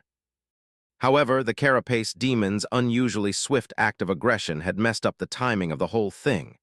The decoy was already destroyed, yet they weren't even halfway to the tree. In this situation, there was no choice but to order the echo to attack, hoping that it could stall the giant monster. That way, of course, Sonny was putting his scavenger at risk. But there was no other choice. Just as he was about to reach the crest of the hill, the echo tried to hide itself beneath the carapace demon's massive body. It was doing the same thing that Nephis had done when fighting the first carapace centurion, intending to use the size of the enemy against it. The difference was that this time, the smaller participant of the fight was clad in a sturdy carapace, as opposed to a squishy human girl who had no protection. Even if the demon tried to crush the scavenger with its weight, it wouldn't be able to kill it. However, the demon understood it too. Moving with incredible speed, he shifted his torso and struck out with a pincer. The scavenger was swatted away like an irritating insect, flying through the air and heavily crashing onto the ground. Its carapace had almost cracked. Running toward the great tree, Sonny grimaced. He wanted to dismiss the echo, but knew that it was too soon. They needed more time. Ahead of him, Nephis was already approaching the enormous black trunk. Not wasting any time, she removed the seaweed rucksack from her back, gently laid it on the ground, and began climbing, grabbing onto the cracks of the onyx bark. Meanwhile, the echo was shakily rising to its legs. A stubborn light was burning in its eyes. Producing a loud screech, it clacked its pincers in the air and once again rushed toward the demon. "Go get him, buddy," Sonny screamed inwardly, wishing his scavenger luck with all his heart. The smaller creature bravely ran toward the steel behemoth, raising its pincers to attack. It was followed by two shadows, one bestial, the other one human. Sonny was quickly shortening the distance to the great tree. Below the hill, the carapace demon calmly stepped toward the rushing enemy. Its four arms moved in unison. Suddenly, the scavenger's arms were sliced off. Its body was gripped in two giant pincers and raised into the air. Sonny didn't even have time to react. A fraction of a second later, the demon slightly strained its arms and tore the echo in two, separating its torso from the carapace and crushing both halves into a bloody pulp. On top of the hill, Sonny stumbled. The familiar voice resounded like a tolling bell in his ears. "Your echo has been destroyed." Chapter 67, Racing Against Time. "Your echo has been destroyed." Sonny stumbled and almost fell. Cassie gripped his shoulders tightly and leaned back a little, trying to help him keep balance. With fallen leaves flying from under his feet, Sonny somehow managed to catch himself in time. No. Anger and regret clouded his mind, but it was too late to do anything. His trusty scavenger was dead, sliced and torn apart by the giant creature. The ease and brutality with which the carapace demon had decimated the poor, brave beast would have been insulting if it wasn't so terrifying. It only took him a split second. The echo was gone. Not only had Sonny seen its tragic end through the eyes of his shadow, he also felt the subtle connection between them disappear. In his soul's sea, one of the spheres of light shimmered and vanished, leaving the silent surface of the water a little bit darker. He had lost his most valuable possession. But the bitterness Sonny felt was not only because of how useful the echo had been, or how much money it could have brought him in the real world. He had actually grown to like the mindless scavenger quite a bit. It was big, loyal, and reliable. It even seemed to possess a strange sort of stubborn, off-putting personality. And now it was dead. Gritting his teeth, Sonny ran like a madman. There would be time to mourn the loss of the loyal echo later. Right now, they had bigger problems. "Sonny, what happened?" Cassie's whisper sounded worried and tense. She must have felt the change in his mood through his posture and body language. To be completely honest, Sonny was in no shape to talk. Running up the hill at top speed with the blind girl on his back, no matter how delicate and light she was, had been a tall task for him without the support of the shadow. He was struggling to breathe, and there was still a considerable distance to the great tree. However, Sonny had to answer, his voice hoarse and rugged. "He killed the echo." "Then there was." No time for words anymore, because things were turning from bad to worse.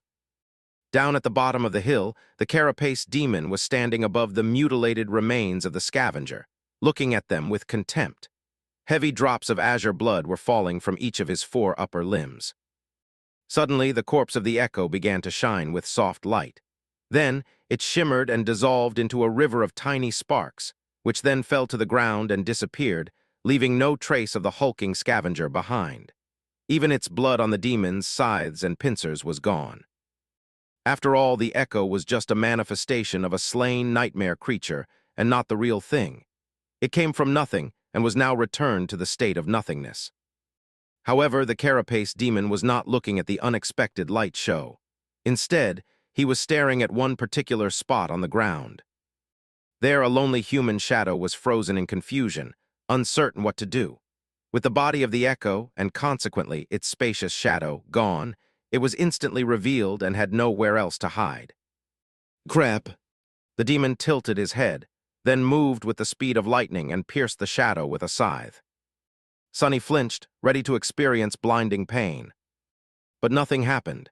The shadow, which had raised its hands in fright, looked down at the massive blade protruding from its chest and scratched its head. It was completely fine. Well, of course it was just a shadow, after all. One had to have a body to be susceptible to such attacks. Right, what else did I think would happen? Meanwhile, the demon was staring at the nonchalant shadow. The menacing scarlet light in his eyes blazed brighter. Sonny was getting closer to the trunk of the tree, temporarily fueled by adrenaline. Otherwise, he might have fainted from the strain already. Just a little more. They had every chance of making it. The shadow just had to distract the giant monster for a bit. But it seemed as though luck was not on his side today. Down below, the carapace demon retrieved his scythe. However, instead of attacking the human shadow again, it suddenly turned around and cast a dark look at the top of the ashen barrow, where the giant tree stood in all its magnificent beauty. The bastard was smart after all. Curse it all. Forgetting about the shadow, the behemoth lunged forward, rushing back up the tall hill's slope. It moved with frightening speed, covering a dozen meters with each second. Get back here, Sonny screamed to his shadow as he approached the trunk of the tree. Helping Cassie climb down from his back, Sonny picked up the rucksack that Nephis had left behind and handed it to the blind girl. Be gentle with that. Cassie nodded, well aware of the contents of the rucksack, and carefully hung it on her shoulder. At that time, Changing Star had already reached the lowest branches of the great tree. Not wasting any time, she moved to a spot above her companions, summoned the golden rope, and threw one of its ends down. Catching the rope, Sonny quickly tied a loop and handed it to Cassie. You go up first. The blind girl hesitated for a moment, then accepted it. Just as she was about to put her foot inside the loop, Sonny suddenly stopped her. Wait, summon your staff. The wooden staff that Cassie used to walk was actually a magical item capable of summoning strong winds. In their travels, they rarely had a cause to use it, but now it could come in handy. Surprised and unsure of the reason, she nevertheless did as he had asked, summoning the memory from her sea of soul. The wooden staff appeared in her hand. Sonny lightly hugged the blind girl from behind and turned her body, guiding the hand holding the staff in the necessary direction. Then, he said, Now summon the wind. In the next moment, a strong gale rose around them, blasting fallen leaves and ashen sand into the air. Instantly, a large portion of the island's surface was stripped bare. More sand was revealed beneath. Meanwhile, the shadow was racing against the carapace demon. The massive creature was already halfway up the hill, moving with the speed of a rushing train. The nimble shadow, however, was even faster. It had already overtaken the behemoth and was now flying forward, hurrying to return to its master. Good, now go.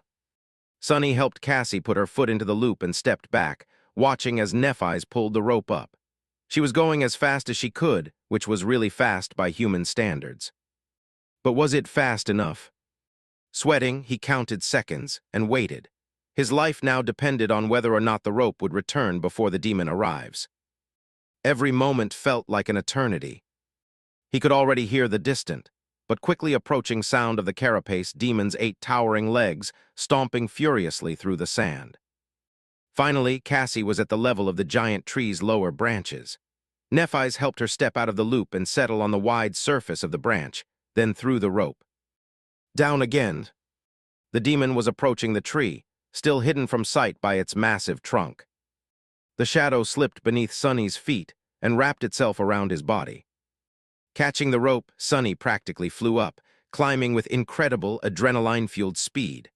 Landing on the branch beside the girls, he quickly turned around and tried to pull the rope up. The monster could not notice the golden shine of it otherwise. It all would have been for nothing. But there was less than a second left. Oh no, Sunny thought, his heart skipping a beat. But then Nephis simply dismissed the memory, making the golden rope disappear into thin air. The three of them crouched, hiding from sight, and held their breaths. A moment later, the furious mass of spikes and polished metal appeared beneath them. The carapace demon abruptly stopped, gazing around with his burning scarlet eyes. His pincers clicked, as if thirsty to tear flesh apart. The terrifying scythes were raised into the air, ready to slash and sever. But there was nothing to kill underneath the great tree. The demon lingered, looking right and left. Then he raised his head and looked up. Thankfully, the branch the three sleepers were hiding on was very wide, more than enough to hide them from his sight. They remained motionless and silent, afraid to produce even the smallest of sounds. After a while, the behemoth finally lowered his gaze and carefully observed the ground, looking for the traces of possible intruders. However, the ground was clean and bare, all signs of their passage erased by Sunny with the help of Cassie's staff in advance. Not finding anything, the carapace demon had no choice but to walk away, moving on to explore other parts of the island. Sunny was finally able to exhale. Some distance away, the demon reached the edges of the area affected by the magical gale. There, he finally found two sets of footprints, one left behind by Nephis, the other one by Sunny. With an angry roar that sounded like the clamor of tearing metal, the giant creature rushed down the slope of the ashen barrow, following the footprints to the wasteland beneath. However, the gray desert was desolate and empty, with no living creature in sight. It was colored crimson by the setting sun. At that moment, the ground shook slightly, and a thunderous rumble resounded throughout the labyrinth, bringing with it chilling wind and the smell of salt. The dark sea was returning. Throwing one last hateful gaze toward the wasteland, the carapace demon turned around and slowly headed back to the top of his barrow. Chapter 68, Beacon of Death. Sunny, Nephis, and Cassie sat on a branch of the great tree, waiting for the sun to set. The branch was wide enough to accommodate twice as many people, so they weren't worried about being spotted from the ground. Still, they remained silent and motionless, wary of the giant monster that sometimes appeared beneath their hiding place. The sound of his footsteps sent shivers through the tense bodies of the three sleepers. Not once since coming to the forgotten shore had Sunny hoped for the night to come faster, but there was a first time for everything. They could only proceed with the next step of the plan after darkness had fallen, so there was nothing to do now but wait. Sitting with his back against Neph and Cassie, Sunny stared into the distance and tried not to think about anything. Obsessing over past mistakes and future risks was only going to dampen his resolve, and it was already in short supply. Meeting a setback so early into the plan really threw Sunny off his game. He still couldn't recover from the sudden loss of the precious echo. Of course, he knew beforehand that many things could go wrong. In fact, he had even warned the girls that there were too many unpredictable elements, and thus it was impossible to reliably predict their chances of success. Nevertheless, he had not expected to lose the strongest member of their group at the very beginning. The first stage of the plan was supposed to be the safest. Things to come were going to be much more dangerous. Sunny looked at the darkening skies, barely visible through the thick canopy of the great tree's crown, and listened to the noise of the rising sea. In the dim twilight, Cassie shifted a little and then gently squeezed his hand. Her warm touch made Sunny tense up, but then, realizing that the blind girl was just trying to console him, he allowed himself to relax. Stupid, what am I, a kid? Holding hands will not solve anything. But despite these grumbling thoughts, Sunny reluctantly realized that he did feel a bit reassured, with no logical reason at all. Maybe they were going to pull this off after all. If this was their will, who dared to stop them? Soon the night descended, drowning the world in absolute darkness. The Ashen Barrow had become an island in the black, undulating void of the dark sea. The brakes of the great tree swayed gently in the darkness, their vibrant, scarlet leaves now indistinguishable from the obsidian surface of the wood. The leaves whispered and rustled, creating a calming melody in the threatening murmur of the surging waves. Sonny sighed, knowing that the moment of truth was approaching. He was sure of his plan as far as it was possible to be sure of anything in this cursed place. But he also knew all the risks and all the things that could go wrong. At the end of it all, they were still tossing a coin, hoping that its fall was not going to spell their doom. He felt Neff's position shift. She turned her head and glanced in his direction, a calm expression on her face. Today, her inexplicable ability to remain composed in any situation, no matter how dire, was especially frustrating. Even though Changing Star could not see anything in the pitch-black darkness of the starless void, she knew that he would notice her questioning look. Sonny closed his eyes, then opened them again and slowly exhaled. "Let's begin." The three of them moved, performing a rehearsed set of motions. Cassie carefully shifted to the side, giving Sonny and Nephis space to do what needed to be done. Sonny gently placed the seaweed rucksack between himself and Neph, then opened it. His motions were slow and cautious. Inside the rucksack, two large clay containers lay surrounded by several layers of soft seaweed fiber. These jars were made by Sonny himself, and as such were not particularly sturdy. After all, he wasn't a craftsman.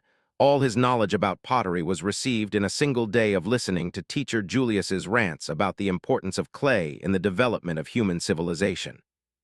Still, he at least remembered the basics. Inside the jars, all the oil they had gathered from the centipede monsters splashed around, making Sonny's heartbeat unsteady. A centipede monster had 2 sacs in its body, each containing a different oily substance. When mixed, these substances produced an incredibly corrosive, deadly oil that could eat through a scavenger's carapace in seconds. It was also highly flammable. The jars contained the 2 components of the centipede oil. If they were to break during their run to the great tree, allowing the components to mix well, there was a reason why the rucksack was entrusted to Nephis, while Sonny carried Cassie despite his inferior physical endurance.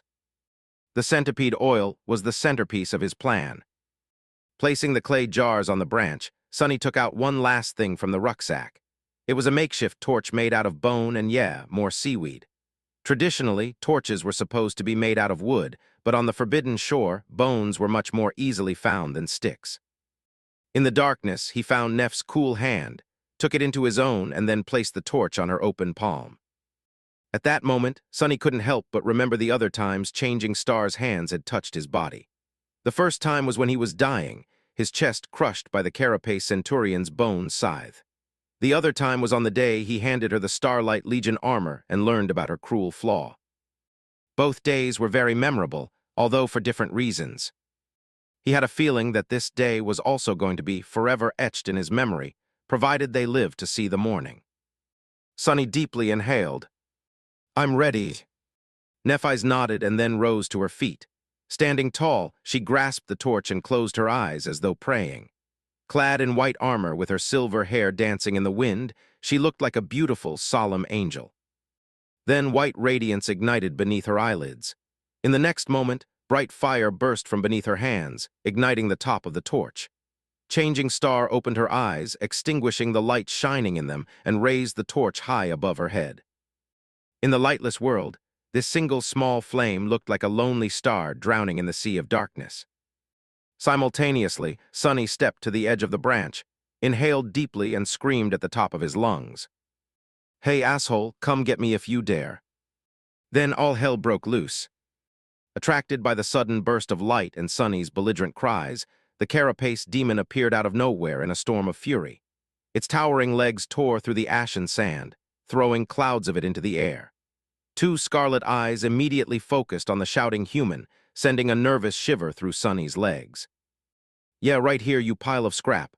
Come and get it, fat lobster. This is my island now," he shouted, pretending to not be scared out of his wits. The demon dashed toward him. This behemoth was as tall as a house, but still not tall enough to reach the branches of the great tree with his scythes. So, for the moment, Sonny was still safe. He was pretty sure that this won't be the case for long, but it was enough time to bring the plan to fruition. if he doesn't miss. Just as the carapace demon was about to appear right beneath the branch Sonny was standing on, he took a deep breath, aimed, and tossed both of the jars down. The creature reacted with lightning speed, slicing both jars into pieces with his horrible scythes. However, it was of no use. The oily liquids contained inside still rained on its carapace in a torrent, followed by a scattering of clay shards. If anything, it only made the surface of the impact larger, covering most of the demon's metal carapace in a layer of liquid. The two components mixed, producing the deadly corrosive oil, which then burned into the lustrous armor. Sonny held his breath. However, the centipede monster's oil, which was capable of destroying the unbreakable chitin of both scavengers and centurions, turned out to be completely ineffective against the strange alloy covering the carapace demon's body. It didn't even leave a scratch on it. Sonny's face darkened. That's... Nephis silently appeared by his side, raising an arm. Just as I expected. Luckily, Sonny did not put a lot of value on the oil's corrosive qualities, to begin with. He needed the oil for its other quality, its flammability. Guided by the loud sounds produced by the massive monster, Nephis moved and threw the torch down with a powerful swing of her arm. Spinning, the torch streaked through the air like a meteor and landed right in the middle of the demon's carapace. In the next second, the giant creature was engulfed in flames. Sonny did not really expect the fire to be able to damage the demon. He was sure that the behemoth could withstand much more than just simple heat. But now, covered in the burning oil, the carapace demon shined brightly in the pitch-black night of the forgotten shore. He had turned into a fiery beacon, calling all the monsters of the cursed dark sea to come crawling from its black depths. Chapter 69, The Guest. The giant demon was engulfed in flames, shining like a bright beacon in the hungry darkness of the night. His polished armor blazed with reflected light, sending radiant glints in all directions. Drops of burning oil were falling to the ground, flaring up as they hit the ashen sand. For a second, it seemed as though time had stopped. Sonny was staring at the incandescent glow of the fire, his eyes wide, almost failing to believe that they had actually pulled this insanity off. Nephis was frozen by his side, her hand still outstretched after the throw. But they really did. They pulled it off. Sonny never seriously considered facing the carapace demon in an honest battle if a battle between a giant death machine and three powerless humans could even be called honest. However, their lacking strength did not mean that they could not murder the evil creature. They just had to be smart about how to do it. For example, they could find something stronger to do the dirty work for them. That's why he had concocted a plan to sneak onto the ashen barrow, wait for the night to come, lit the behemoth aflame, and watch it be torn apart by the terrifying monsters of the dark sea. And now they were halfway to making that plan a reality. Of course, the most dangerous part was yet to come. They still had to survive the attack of the creatures of the black water themselves. And before that, the carapace demon roared with fury, making Sonny feel like his ears were going to bleed.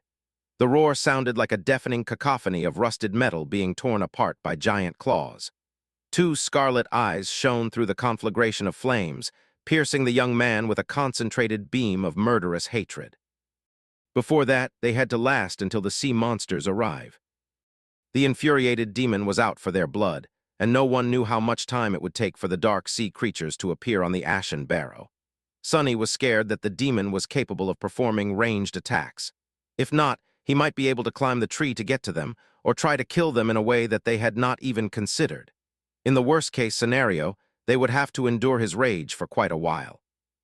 Looking into the giant's hateful eyes, he sensed that the creature was thinking in the same direction. When the demon glanced in the direction of the great tree's obsidian trunk, Sonny's heart suddenly skipped a bit.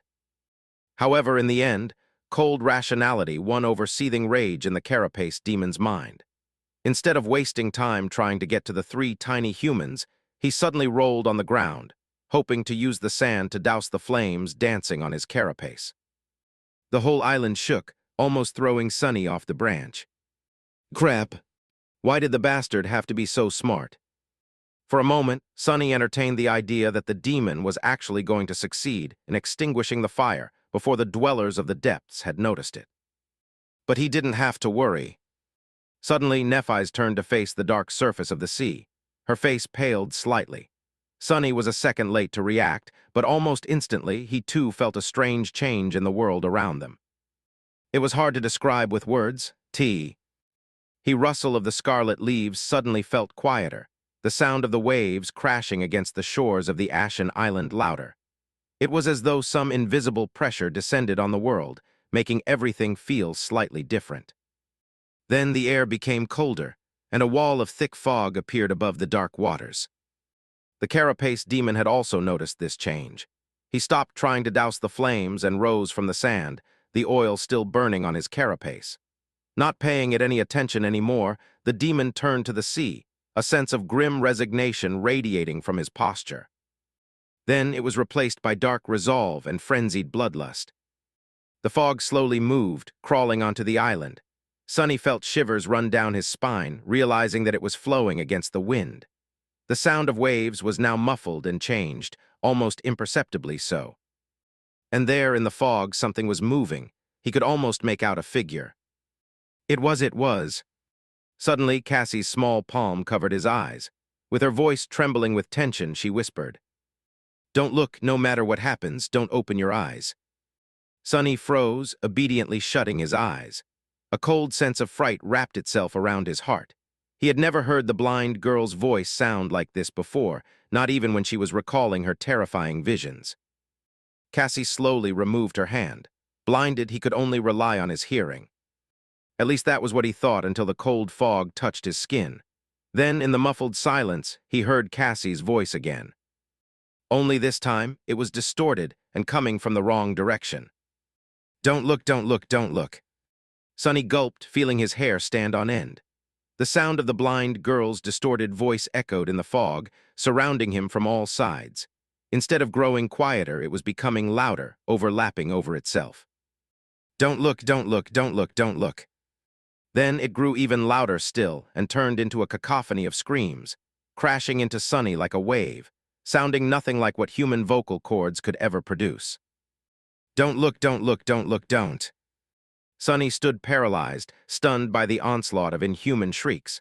All he could do was try not to fall to his knees, and then when his resilience was almost broken. Everything suddenly stopped. The abrupt silence enveloped the world, making him exhale with relief.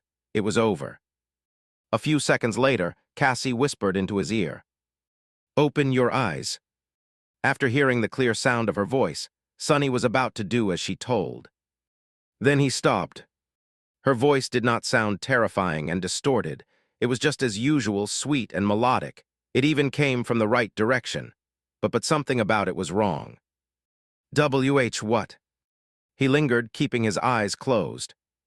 Why was it so calm? Why didn't he feel the warmth of her breath as she leaned close to whisper into his ear?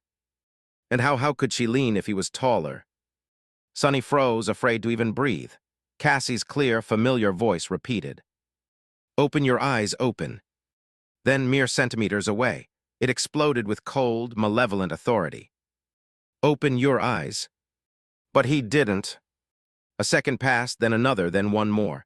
Each of them felt like an eternity. Sonny trembled, practically feeling his body aging. Finally, the voice returned. But this time it felt as though it was further away, withdrawing. "No matter, no matter." Soon, he was able to hear the rustling of leaves and the sound of waves again. He could also hear Cassie and Neph breathing ruggedly beside him. It seemed that they were also assaulted by the terrifying mimic. And also, somewhere beneath them, the carapace demon roared and hit his sides against each other. The loud clamor of steel resounded beneath the great tree, sending an almost palpable wave in all directions. This wave seemed to expel the unnatural fog, creating an enormous sphere of clean air. Sonny still kept his eyes shut. In the next moment, the whole island trembled as the demon clashed with the unknown horror that had been hiding in the fog. Something shattered with a deafening thunder, and the ground shook again, causing the branches of the great tree to sway. With his hands trembling, Sonny outstretched them and grabbed onto his companions, drawing them close. Holding each other, they listened to the sounds of the furious battle and waited. An eternity later, the fight between the carapace demon and the guest from the depths was over. Silence had returned to the ashen barrow once again. Sonny had long ago lost the track of time and grew desensitized to the tremors running through the great tree each time the two monsters clashed. Sudden stillness gave him a start. With a slight shudder, he turned his head and listened, trying to discern what was happening. In the quiet aftermath of the terrible battle, Nephis hesitated and then said in a raspy voice, "We can open our eyes now." Sonny lingered before following her advice. He opened his eyes and blinked a couple of times, his vision slowly returning. The pale light of dawn was creeping from the east, enveloping the island in the dim twilight. Beneath them, the surface of the island was torn apart and upturned, almost unrecognizable. It was as though the Ashen Barrow was pummeled by several rounds of heavy artillery fire. And on that surface, damn it, the carapace demon was slowly limping back from the edges of the island, leaving a trail of azure blood behind. He was heavily wounded and in a terrible shape, with several limbs missing and a spiderweb of cracks covering his once pristine carapace. Two of his arms were gone, leaving him with a single scythe and a single pincer. Most of his rear legs were either broken or severed, forcing the behemoth to walk in a strange, unsteady gait. However, he was still alive. More than that, none of the armor plates covering his vital organs were seriously damaged, his metal shell still strong and impenetrable. Sonny clenched his fists and glanced at Neph, a dark expression on his face. What do we do?" Changing Star looked down. There was a cold glint in her calm, gray eyes. Stretching her arm to the side, she summoned her sword and said, "Finish him off." Chapter 70, Judgment of the Blade. Sonny looked at the wounded demon, a grim look of resolve on his face. At this point, there was no reason to argue. They had no other choice but to face the guardian of the island themselves. Sonny's bag of tricks was all empty anyway. In the end, their fates were still going to be decided by sharp blades. Someone was going to get killed, and someone was going to be the killer. How are we going to deal with his armor? Nephis weighed the sword in her hand and glanced down. "I will break through the armor. Can you create an opening?" Sonny nodded, not wasting time on unnecessary questions. If Changing Star was certain of her ability to cut through the demon's carapace, he had no reason to doubt it. Creating an opening that was not going to be easy. Even though the monster had suffered terrible injuries, he was still a force to be reckoned with. His size alone was going to pose difficulties. They would have to bring the behemoth down to his knees before even thinking of carrying out any sort of an effective attack. And he was not just going to stand still under their assault, either. But what else was there to do? While Nephis was tying the golden rope to the branch, Sonny walked over to Cassie and lightly squeezed her shoulder. She tried to force a smile. "I take it that the carapace demon is still alive." Despite the heavy, cold, dark feeling gripping his heart, Sonny tried to make his voice sound relaxed and carefree. "Yeah, but just barely. Don't worry too much. This whole thing will be over in no time." "One way or another," he added inwardly. Cassie's smile weakened. She was clearly not convinced by his clumsy attempt to reassure her. Sonny hesitated. "Hey, have you ever eaten demon meat?" The blind girl was clearly surprised by his question. "What, no?" Sonny grinned. "How about a demon steak? I'm an excellent cook, I'll have you know." I think. Neph had sort of monopolized the preparation of food, so I had no chance to put all the knowledge from the wilderness survival course to practice. Teacher Julius had indeed spent a lot of time teaching him how to cook all kinds of seemingly inedible things, as well as meats of all sorts of nightmare creatures, in preparation for his journey into the dream realm. Here, hunger was as much of an enemy as the fiercest of monsters. "As soon as we get our hands on some demon meat, I'll make you a steak. It'll be the most delicious demon steak you had ever eaten, I promise." Finally, a real smile appeared on Cassie's face. She gave him a courteous nod. "All right, that's a promise then." Meanwhile, Nephis was done with the rope. She threw it down without hesitation and glanced at him. "Are you ready?" Sonny sighed and closed his eyes for a second, feeling the strength of his body being enhanced by the shadow. "Yes, let's do this." As soon as their feet touched the ground, Sonny felt a heavy gaze burning a hole in his chest. Glancing up, he saw the crippled carapace demon staring right at him, a dark glint shining in his one remaining eye. The other one was gone, leaving only a bleeding black gap behind. At this distance, the damage dealt to the demon's body seemed even more debilitating. Its carapace was fractured in several places and covered in cracks, each seeping with azure blood sadly. None of the cracks were near the vital organs. His horns were shattered, as was one of his front legs, in addition to several rear ones that were either broken or torn off completely. The stumps of his two severed arms were pressed tight against his torso to stem the heavy bleeding. The other two were hanging to the ground, almost brushing against the ashen sand. The giant monster looked broken and tired. However, it was still terrifying, perhaps even more so than before, because, despite the horrible wounds, his gaze was still firm and full of evil intelligence. It was still radiating madness and bloodlust, which was now concentrated on Sonny and Nephis, the architects of his sorry state.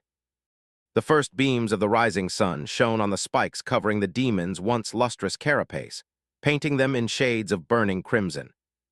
Sonny summoned the azure blade and glanced at Nephis. "Be careful, he's lightning fast." He was the only one who had seen the terrible creature in action. As such, only he knew how dangerous the demon really was. Nephis nodded, not taking her eyes off the enemy, and stepped forward. The two of them walked toward the waiting carapace demon. Sonny was slightly ahead and aiming to circle the behemoth from the right, the side where the demon had both his last remaining scythe and eye. Changing Star was a step or two behind him, aiming to circle the creature from the left, the side where his pincer arm was slowly rising into the air. In this battle, Sonny's role was to take the brunt of the enemy's attacks, letting his partner deal the lethal blow when the time was right. Through the tacit understanding that they had developed through surviving dozens of life or death situations, the two of them were able to cooperate without speaking a single word, fighting almost as one. This was their main advantage. As they were closing in, Sonny felt a slight shift in the demon's posture. Instantly, he knew that hell was about to break loose. He had warned Nephis about the speed of their enemy, but he also had to deal with it himself. Sonny knew that he was much slower than the giant creature, but he still had to find a way to dodge the massive, terrifying scythe. That wasn't as bad as it seemed. Speed wasn't everything in a fight. Take, for example, Changing Star's training fight against the proud scion of the Han Li clan. Castor possessed an aspect ability that made him 10 times faster than the silver-haired girl, at least. However, in the end, he only won by a hair's breadth. Nephis had almost smashed his face with an unexpected elbow strike.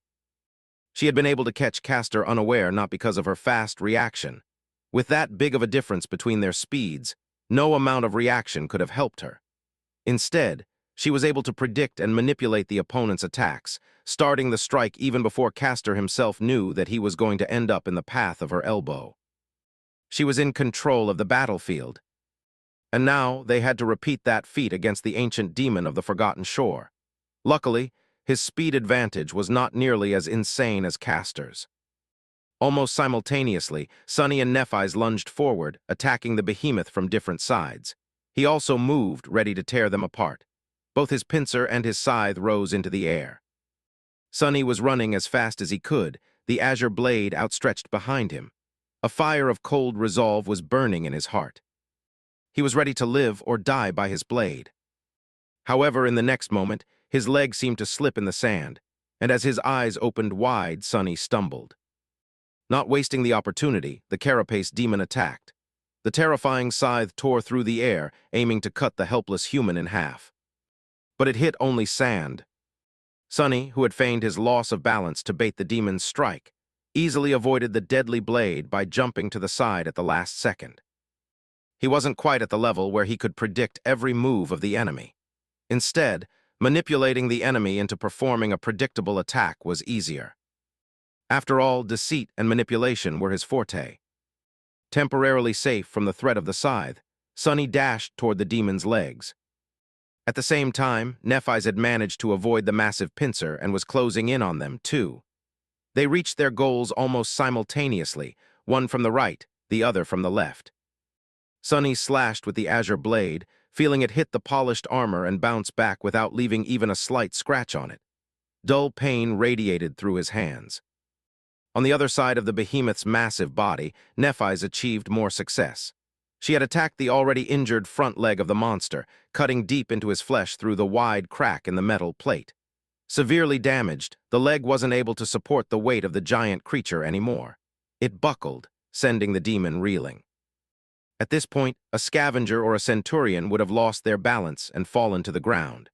However, the carapace demon was too smart and experienced.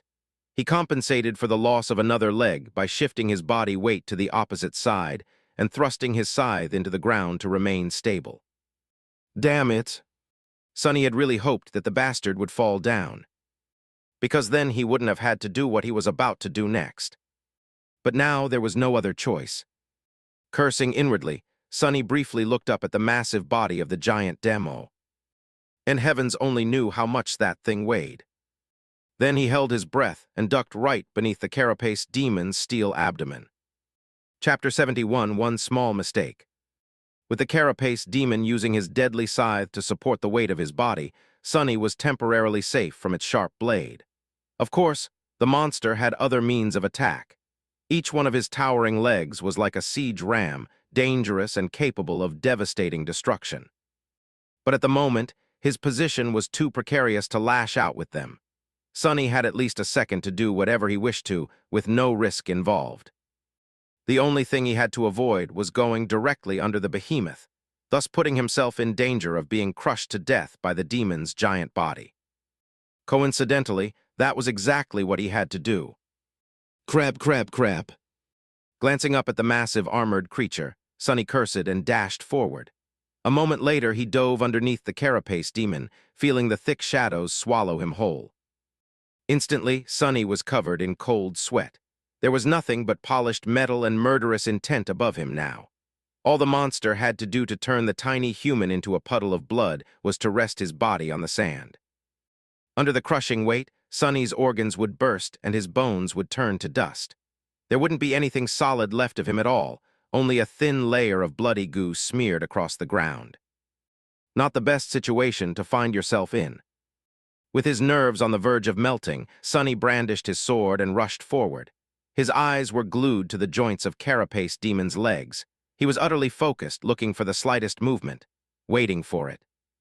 With no room for error, Sonny pushed every unnecessary thought and emotion into the farthest corner of his mind, not allowing dread, doubt, and his tendency to overthink things to slow him down even by a fraction of a second. Time moved excruciatingly slowly. It felt as though hours had passed, but in reality, it was only a couple of moments. Sonny was only at the second pair of the giant monster's legs. It was then that he finally noticed the almost imperceptible change in the demon's posture. The tension in his joint changed slightly, indicating that the behemoth was about to move. This was the sign that Sonny was both hoping for and terrified of. Now, his survival was wholly dependent on whether or not he was fast enough. As soon as his eyes had registered the change in the creature's posture, Sonny pivoted on one leg and dashed to the side, trying to get away from underneath the armored giant. A small cloud of sand was sent flying by his sudden turn. But the demon was incredibly fast. He threw his body down, determined to squash the odious invader like a bug. With inertia and the limits of his human body slowing Sonny down, he felt the metal surface of the carapace begin to fall down on his head long before reaching the safe zone. Death was approaching with abhorrent speed. One step, too, was he going to make it in time? The carapace demon fell to the ground with a thunderous crash, sending large clouds of sand into the air. The impact was so strong that the whole island trembled. The furious mass of falling metal and spikes missed Sonny by just a few centimeters. He flew from underneath the demon's body at the last possible moment by performing a desperate dive. Crushing into the sand, Sonny rolled away and jumped back to his feet, slightly disoriented by the shockwave of the giant's fall. How I actually managed to survive. Sometimes life was full of surprises. But all jokes aside, he was not really astonished. His actions, while potentially fatal, had been deliberate and calculated. He was not in the habit of putting his life at risk without being sure that there would be at least a moderate chance of making it out alive. His actions were also always purposeful and pursued a specific goal. In this case, it was to bring the carapace demon down. Only by forcing the giant creature down to the ground, In reach of their blades, could they hope to kill it? In that sense, this dangerous gamble ended in resounding success. The bastard was now lying on his abdomen, his carapace and humanoid torso, where all the vital organs were situated, well in the changing star's attack range. Now Sonny just had to create an opening for her to deal the fatal blow, although he still had no idea about how she was planning to bypass the impenetrable barrier of the demon's armor. However, creating that opening was not going to be a trivial task. Despite the fact that the monster's mobility was now severely reduced, the distance between him and the two sleepers was also much smaller, which made dodging his attacks that much harder. Sonny was about to experience that hardship for himself. He was barely back on his feet when the terrifying scythe flashed through the air, threatening to slice his body in half. Sonny had no idea how Nephis was doing on the other Sid. Of the creature's enormous body against the pincer, but dealing with the scythe was almost beyond his abilities. The burning eye of the demon that followed his every move was not helping the situation at all. With very little time to react, Sonny did the only thing he could think of. He jumped as high as he could and pulled his legs up to his chest, performing a very awkward forward somersault. Because of the number of shadow fragments he had consumed and the physical enhancement brought by the shadow, the height of his jump was nothing short of impressive by human standards. The scythe's blade whistled beneath Sonny, so close that he could feel the wind brushing against his face. Landing on the ground, he dashed forward. Sonny knew that the scythe would come back, but he had a second or two to change his position, getting in front of the behemoth. He had to make the giant creature forget about Nephis completely and concentrate fully on dealing with him, and him alone. To do that, he had to get in range of both the scythe and the pincer. What a lovely task. Feeling that his time was running out, Sonny spun around and raised the azure blade. Just as he thought, the carapace demon was already bringing the scythe down at him again, this time in a ruthless horizontal thrust. The sharp tip of the scythe was flying through the air, aimed at his chest. However, he had slightly underestimated the demon's reaction time. As the result, there was already no time to dodge. One small mistake was the difference between life and death on the Forgotten Shore. The scene of their first fight against a carapace centurion flashed in Sonny's mind. The situation was eerily similar to this one, with the inescapable doom approaching him at the speed of lightning, too swift and close to be avoided. Brought by the blade of a carapace creature's scythe. But Sonny wasn't the same as he was before. Since that fateful battle, he had spent every day training, gaining experience, and gathering power. He had fought his way through this hell, paying a price of blood for every step. He wasn't that easy to kill anymore. Instead of soft flesh, the scythe was met by the hard steel of the azure blade. Not only did Sonny block the blow, he even managed to angle the sword in a way that would deflect most of the impact instead of absorbing the full force of it. One of his hands was placed on the hilt. The other gripped the tip of the blade with enough strength to prevent the edge from cutting his fingers off. The residual force was still enough to send him flying back, but it was not enough to break the bones in his hands, not with the shadow enhancing the resilience of his body. The azure blade, however, was not as lucky. With a sorrowful ring, the blade shattered, breaking off near the crossguard. Beautiful shards of blue steel fell to the ground. Sonny gritted his teeth, knowing what would happen next. The spell spoke, announcing the destruction of his trusty sword. "Your memory has been..." He didn't get to hear the rest of the sentence, because in the next moment his body collided with the ground. Sonny bounced a couple of times, feeling flashes of pain radiating through his bones, rolled, and finally came to a stop. He was comparatively fine. Standing up, Sonny stumbled and barely managed to remain on his feet. He glanced around and noticed that the trunk of the great tree was not that far away. 24 meters away, the carapace demon was slowly turning his head, planning to concentrate his murderous rage on Nephis. This was the exact opposite of what Sonny had to achieve. He had to attract the monster's attention somehow. But what could he do? As the remains of the azure blade began to shine with soft light in his hand, ready to disintegrate into a rain of sparks, Sonny raised his hand and threw the broken sword with as much force as he could gather. However, he didn't throw it at the demon. Instead, he threw it at the miraculous tree, as though trying to harm it.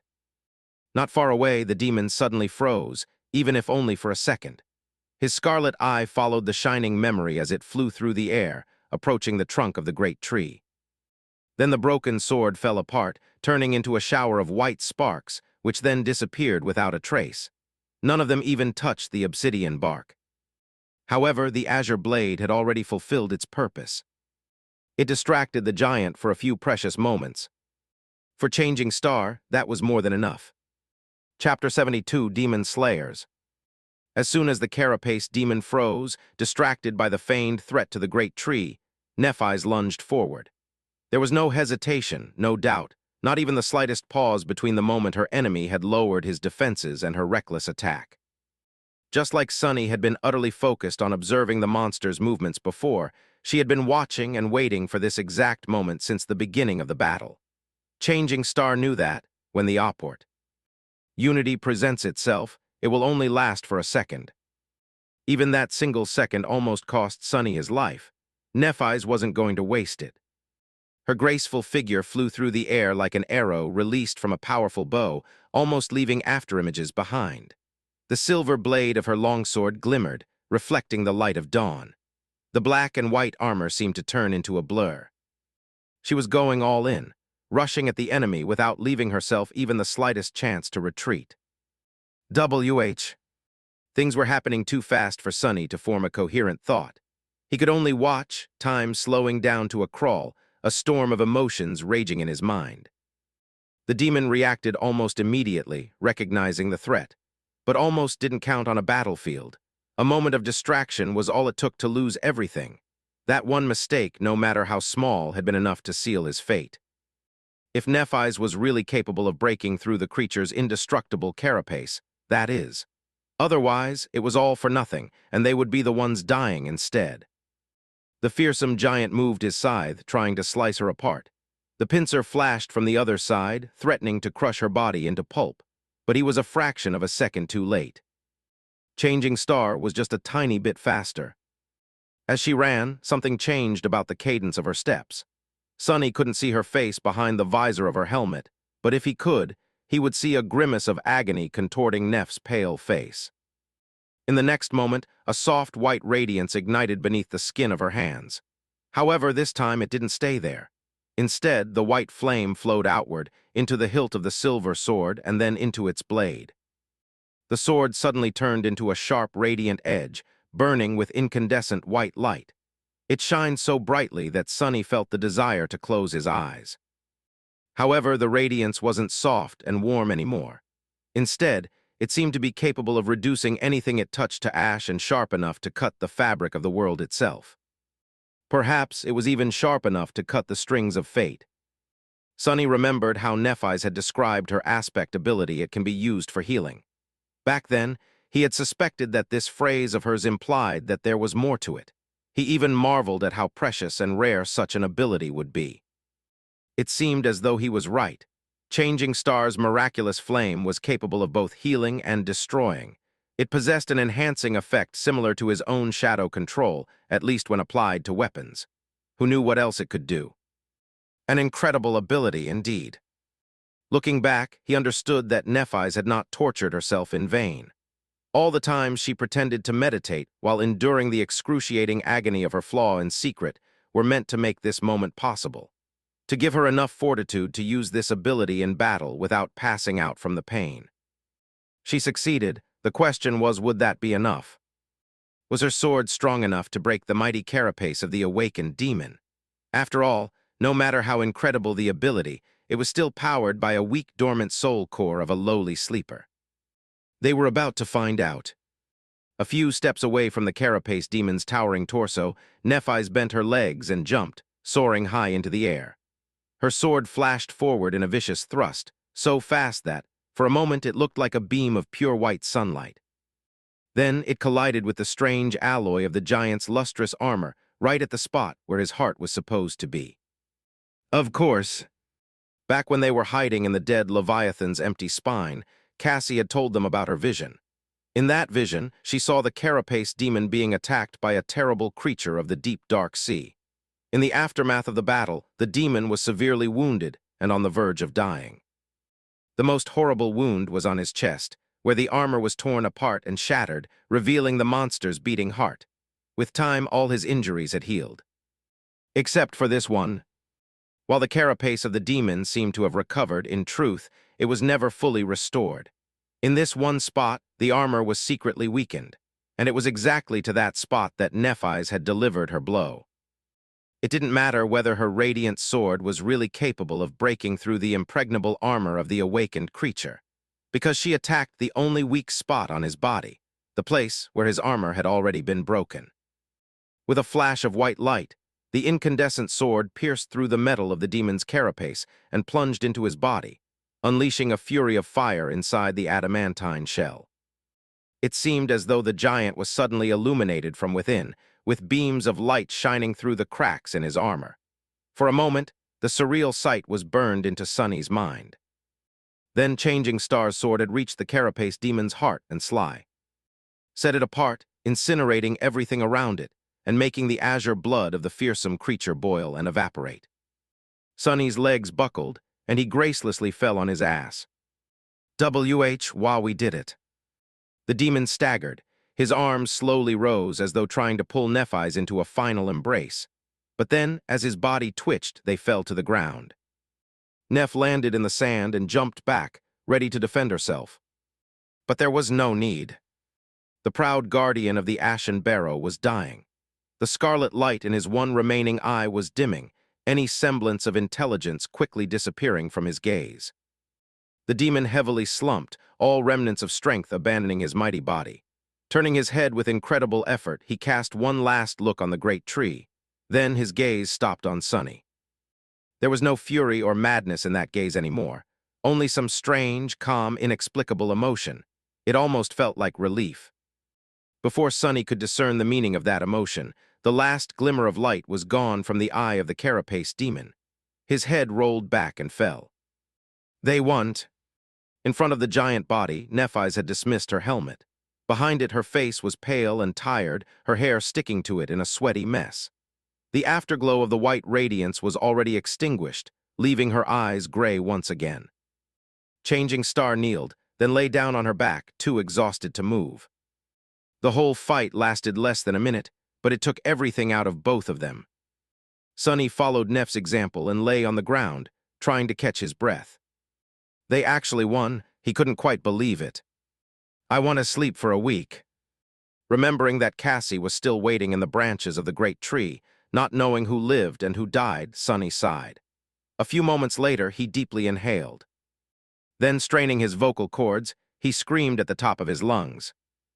In the silence of the morning, in the center of the tall hill covered with ashen sand, under the branches of a beautiful giant tree, a strange shout could be heard. One demon stake coming right up. Chapter 73, The Circle of Death. A few minutes later, Sunny heard a noise coming from somewhere above. Looking in that direction, he noticed that Cassie was standing at the edge of the wide branch, gripping the golden rope in her hands. Before he could react, the blind girl was already climbing down. She was very cautious, but also quite nimble for someone without sight. He blinked. Is she crazy? That's dangerous. But he was worried for nothing. Cassie quickly reached the ground and let go of the rope, safe and sound. She then summoned her staff and took a hesitant step, trying to remember where his shout had come from. Sunny made his presence known and guided her by saying, I'm here. The blind girl turned her head in his direction and walked forward, carefully feeling the ground in front of her with the staff. Because of how uneven the surface of the island had become, it took her longer than usual to reach him. Just as she was about to walk past, Sunny spoke again. Hey, Cass. Cassie stopped and lowered her head with a surprised expression. Then she asked, Why are you lying on the ground? He smiled weakly. It's very comfortable. Suddenly, the blind girl frowned and asked in a worried tone, Are you hurt? Sunny shook his head with a sigh. His sense of humor was not always appreciated. In fact, it had often landed him in hot water in the past. Just bruised all over, nothing serious. I'm just really tired. That one was really intense. Since Cassie was still frowning, he thought for a moment and added, Neph is also fine. She's resting a bit further away. Finally, the delicate girl relaxed. Her face cleared, and she offered him a hesitant smile. "You really killed that demon." Sonny cast a gaze at the giant corpse and closed his eyes. "Yeah, he's very dead." Both of them were silent for some time. Sonny was on the verge of falling asleep when Cassie carefully asked, "So you're just going to continue lying here?" He opened his eyes and blinked, trying to remember what was going on. "Oh, right, it's morning. There are things we have to do." The last day was excruciatingly long and exhausting. They had to make preparations to execute the plan, race to the top of the hill, climb the great tree, hide themselves in its branches, risk their lives to set the demon on fire, not to mention all the stuff that happened after. All culminating in the short but terrifying battle against the creature itself. And yet it was not time to rest yet. They had to take basic precautions at least. Straining his exhausted body, Sonny stood up and offered Cassie his shoulder. After she placed her hand on it, he walked over to the carapace demon's corpse, stopping at the spot where Nephis was sprawled in the sand. She greeted them with a tired glance. "Good morning." Out of habit, Changing Star tried to force a polite smile. However, today it did not look very convincing. I gi. V at 3.6 out of 10. Not great, not terrible. Soon, the three of them were sitting in a circle, passing around the glass bottle full of cold, refreshing water. Sonny was in the middle of describing their fight with the carapace demon. So he got distracted for a few moments. That's when Neph attacked. She used her aspect ability to ignite her sword and struck at the weakened patch of armor on the demon's chest, the one you told us about. It really was not as strong as the rest of his carapace, so the sword went through and pierced the bastard's heart. Sonny noted that Cassie did not seem surprised at the mention of Changing Star's new trick. Either she knew all along because Nephis had told her, or she saw something in one of her visions. Regardless, he decided not to press the topic. The demon was already severely wounded from his fight with the thing from the sea, so it was enough to finish him off. A few seconds later, he was dead. Cassie shook her head in astonishment. "That is incredible. 2 sleepers killing an awakened demon. I thought that stuff like that only happens in webtoons." Nephis corrected her. 3 sleepers. Without your vision and advice, we wouldn't have been able to do anything." The blind girl lowered her face, a little embarrassed. "Still, 2 or 3, it doesn't really change a lot, does it?" Sonny looked from one girl to another, then finally turned to Cassie. "You're right, it's not something one would expect to happen. But anyway, I promised to cook demon meat for you after this is over, didn't I? Are you ready to witness my incredible culinary talent?" He smiled, already tasting the juicy, tender meat in his mouth. However, Cassie suddenly frowned, a hesitant expression appearing on her face. I don't know about that." He raised his eyebrows. "What, why?" She lingered before answering. "Well, it just seems weird to eat the meat of an intelligent creature, even if it was evil. I didn't think about it before, but now, it just doesn't seem right, I guess." Sonny blinked. Actually, he did not think about it either. In retrospect, the idea of making steaks out of a creature whose intelligence was comparable to theirs did seem a little wrong, even if that creature was a bloodthirsty demon who would have swallowed them whole without a second thought. It was just how things worked in the dream realm. Monsters devoured humans, and humans devoured monsters. It was the circle of life-death, the circle of death. But the carapace demon was not only smart. He had his own thoughts and personality.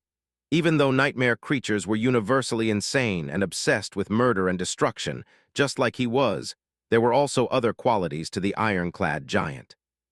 He was proud and fearless, even valiant. When fighting against the terrifying monsters of the dark sea, he did not hesitate to stand his ground, refusing to surrender. Cooking the meat of someone like that could indeed be considered strange. "How come Teacher Julius did not educate me on the ethics of eating your enemies? What an oversight." Misunderstanding Sonny's silence, Cassie blushed and said, "Sorry, I know it seems ridiculous, but that's just how I feel. You and Neph don't have to do the same." Sonny shook his head. "No, you might be right. I understand, sort of. It's just that we didn't bring any supplies with us, so we won't be able to eat anything unless we go hunting."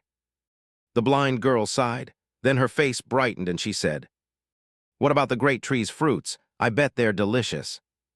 Sonny looked at her in amazement. Are you serious? Cassie was visibly confused by his question. Yes, why? He blinked a couple of times before answering. That tree is magnificent and pretty, but it's also very strange and suspicious. Why is it able to grow here when nothing else can? I'm pretty sure that it's the reason why all the coral around the Ashen Barrow is dead. Have you seen anything else capable of damaging the labyrinth itself? Sonny looked at Cassie, then at Nephis, trying to show how serious he was about this. In any case, it's too creepy. I don't think that we should eat these fruits. Who knows what they'll do to us? The blind girl smiled. You're being a little paranoid, don't you think? A tree is a tree. Actually, I think it's a wonderful example of how life can prevail against all odds, even in this terrible place. I'm willing to bet that its fruits are perfectly fine. He stared at her, not knowing what to say. How could Cassie be so dismissive of his completely valid concern? That wasn't like her at all. Unpleasantly surprised, Sonny turned to Neph, hoping that she would support him. Changing Star thought things through before speaking. Then she said in a measured voice, Sonny is right. There are too many strange things about that tree. Eating its fruits would be too risky. Finally, a voice of reason. He exhaled, relieved. However, his heart was still inexplicably gripped with worry. As Cassie sighed with disappointment, Changing Star turned to him and asked. The echo was destroyed. Sonny's face darkened. He was still pained by the loss of his loyal scavenger. Yeah, the demon acted faster than I had expected. He killed it before I could do anything. Nephis frowned. Too bad, our speed will be severely reduced. Have you no heart, woman? At least pretend to be sad, my poor echo is gone. His shadow shook its head, amazed at the childishness of its master. Sonny was also surprised by his reaction, considering that his own first thought after the echo had died was about how much money he wouldn't be able to make by selling it. Yeah, it's a pity. Changing Star gave him a nod and then asked, You also lost your sword? Sonny sighed and gritted his teeth. Yes, it shattered when I blocked the demon's scythe, which hurt even more than the death of his scavenger. Azure Blade was his first sword. He fought and trained with it for a long time. It was already like a part of him. And now it was gone. Nephis raised a hand. Well, you're in luck. I received a memory after killing the carapace demon. It's a weapon. Chapter 74, Midnight Shard. Sonny's heart skipped a bit. Instantly, he forgot all about the Azure Blade. Yes, that sword held a certain sentimental value, but who the hell cares about sentimentality? It came from a carapace scavenger, which wasn't bad at all for his current rank. Few sleepers got to wield awakened weapons. But this new memory came from an actual awakened demon, a demon. That made it an awakened memory of the third tier, 2 whole tiers above the Azure Blade. There were 7 tiers in total, corresponding to the 7 classes of nightmare creatures, from beasts to titans. Strictly speaking, a higher tier did not always mean that a memory will be more powerful, but generally the more advanced a creature was, the more unique and formidable memories it left behind. That's why the puppeteer's shroud, which came from an awakened tyrant and was thus considered to be a Tier 5 awakened armor, was so precious. Please be awesome. Sonny tried very hard to not let his excitement show on his face. Pretending to be nonchalant, he kept his voice even and said, Really, that's good. Nephis took his hand, ruining all Sonny's attempts to appear calm, and closed her eyes. Hiding the startled expression on his face, Sonny felt a spark of energy travel from her body to his. It was just like that time he transferred the Starlight Legion armor to her, only in reverse. You have received a memory, Midnight Shard. Cool name. He summoned the runes and impatiently searched for the description of his new weapon. Memory, Midnight Shard. Memory rank, awakened. Memory type, weapon. Memory description. Forged from the shard of a fallen star, this stalwart blade is firm and unyielding. It favors those who are willing to fight to the last drop of blood and knows no surrender. Interesting. Not wasting any time, Sonny summoned the Midnight Shard. Immediately, an elegant sword appeared in his hand. The sword looked a bit like the Azure Blade, but only in the sense that it was single-edged and had a long hilt suitable for 2 hands.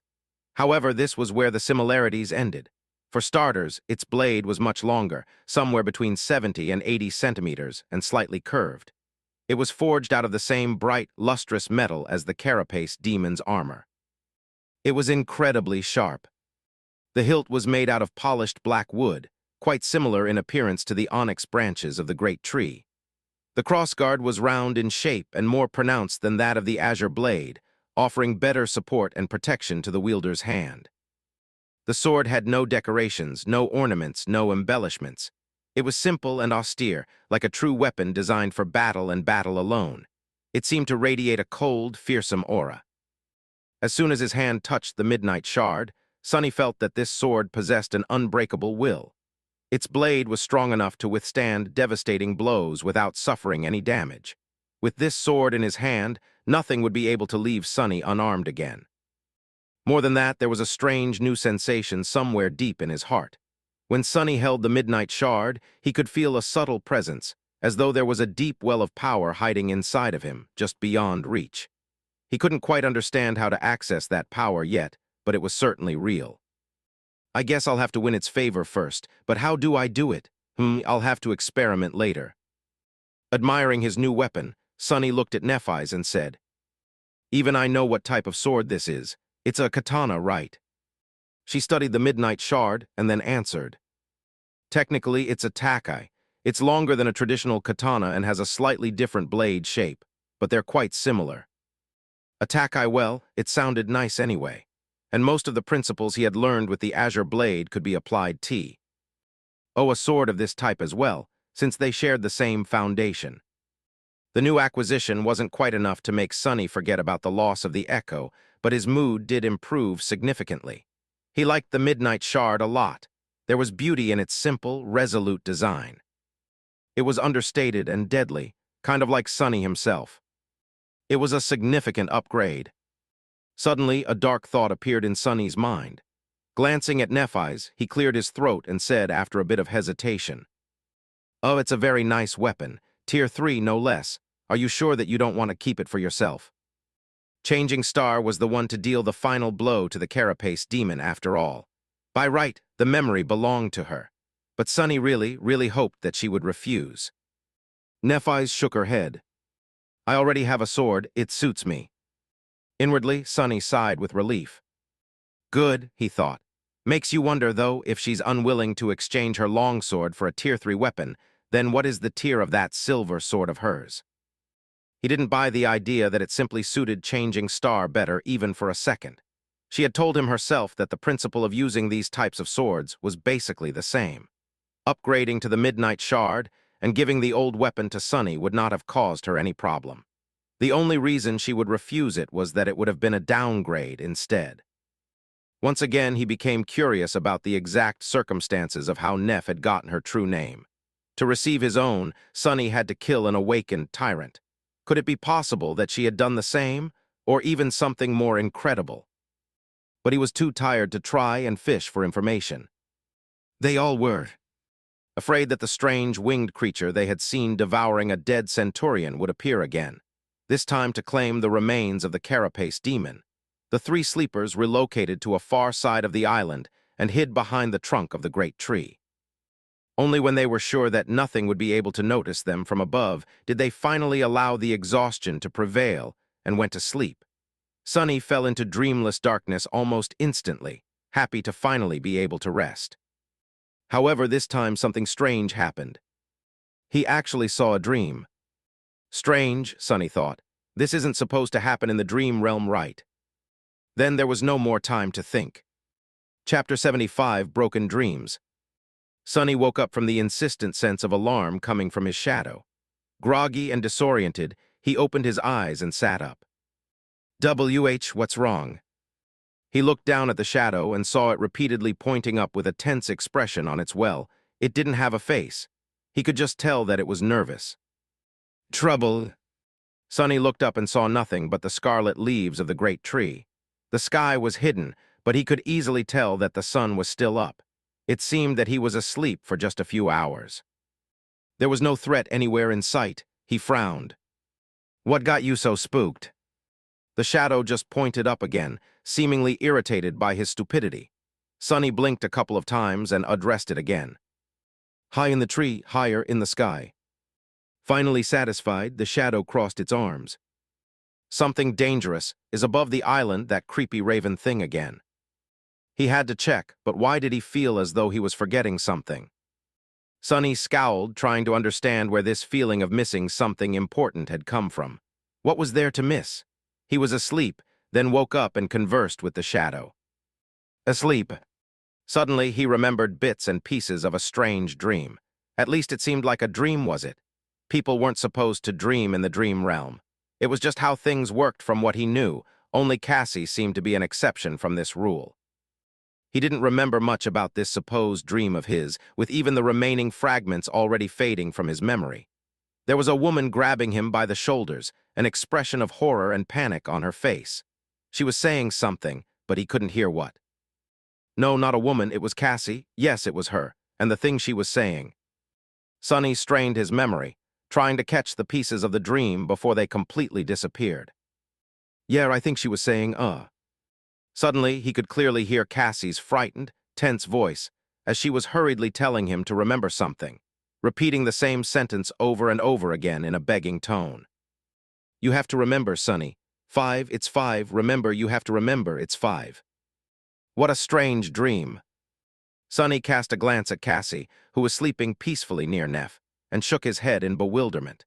He wasn't sure if this memory of his was really a dream or some strange scene he had imagined right before falling asleep. With how the dream realm worked, he was leaning toward the latter possibility. Still, I better tell the girls when.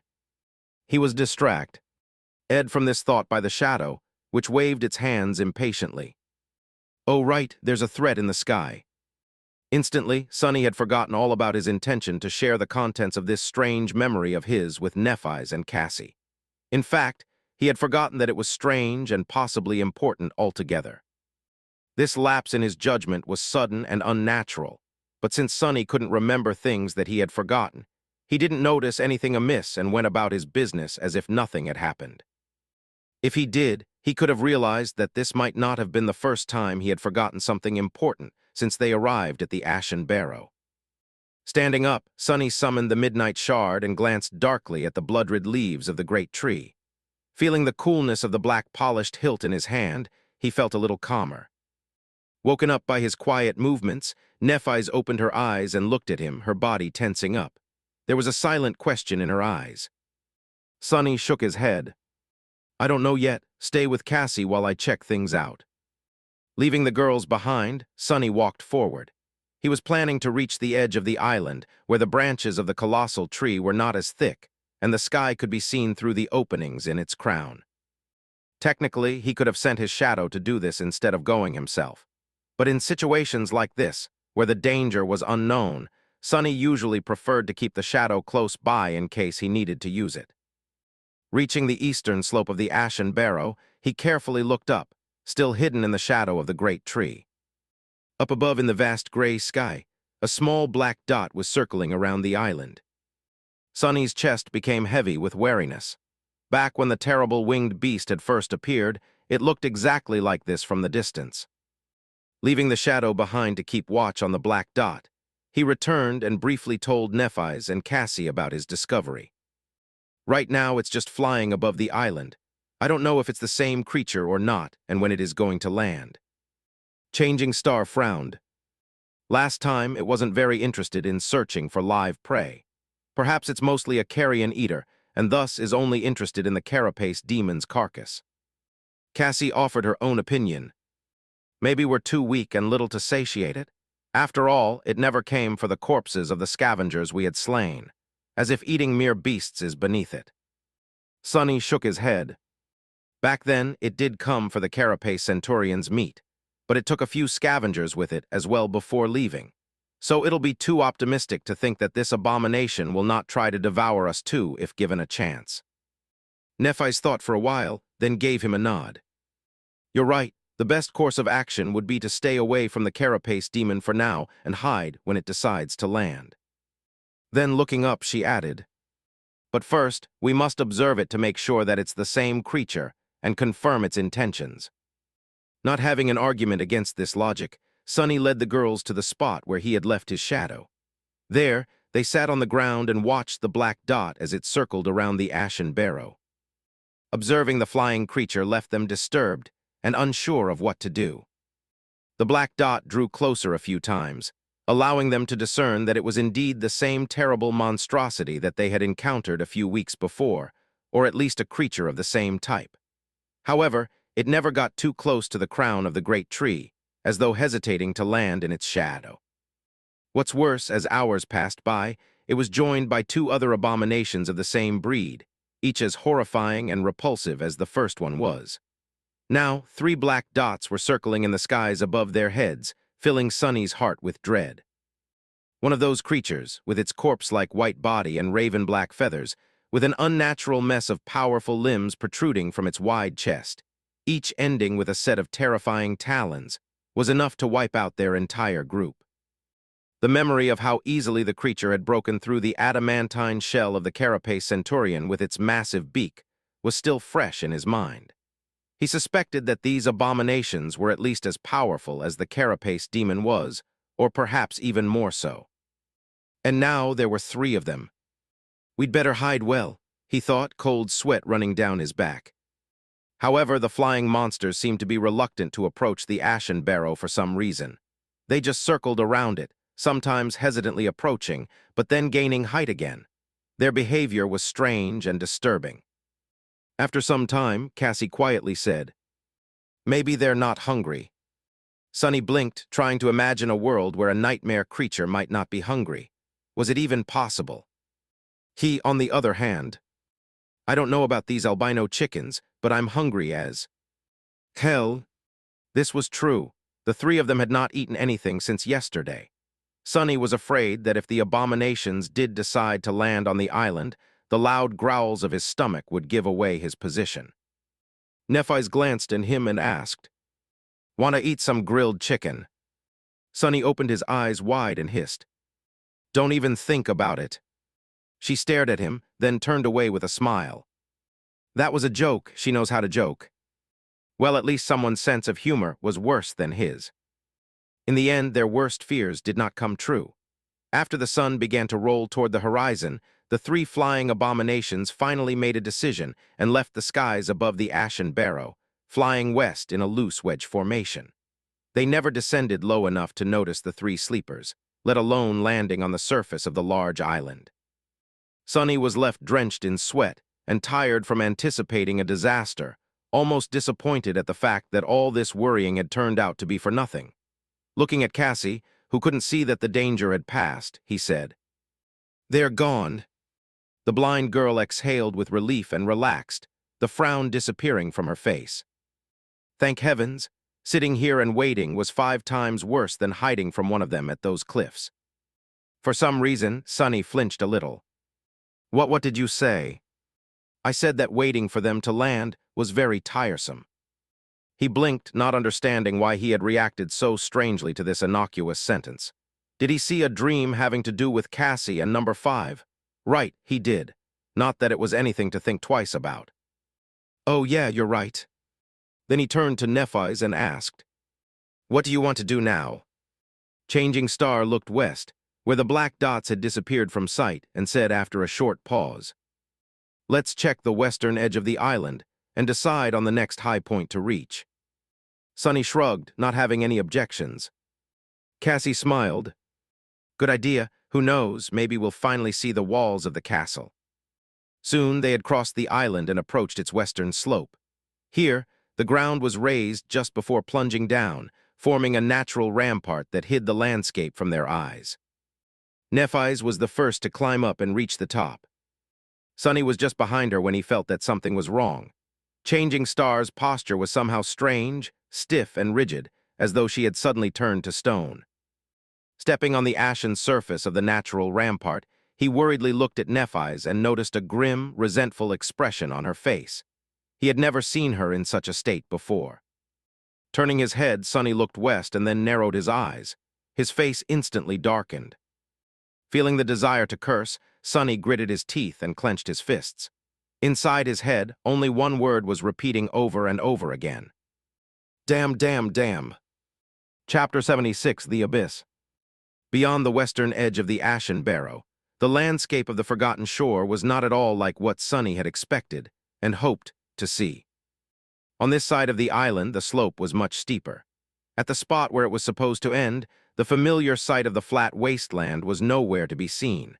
Instead, the ground continued to slope downward at a less drastic, but still considerably sharp angle. It continued far into the distance.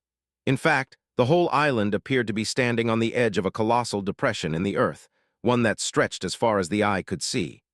With its edges slightly curved, it resembled a giant crater left behind by an unimaginable impact.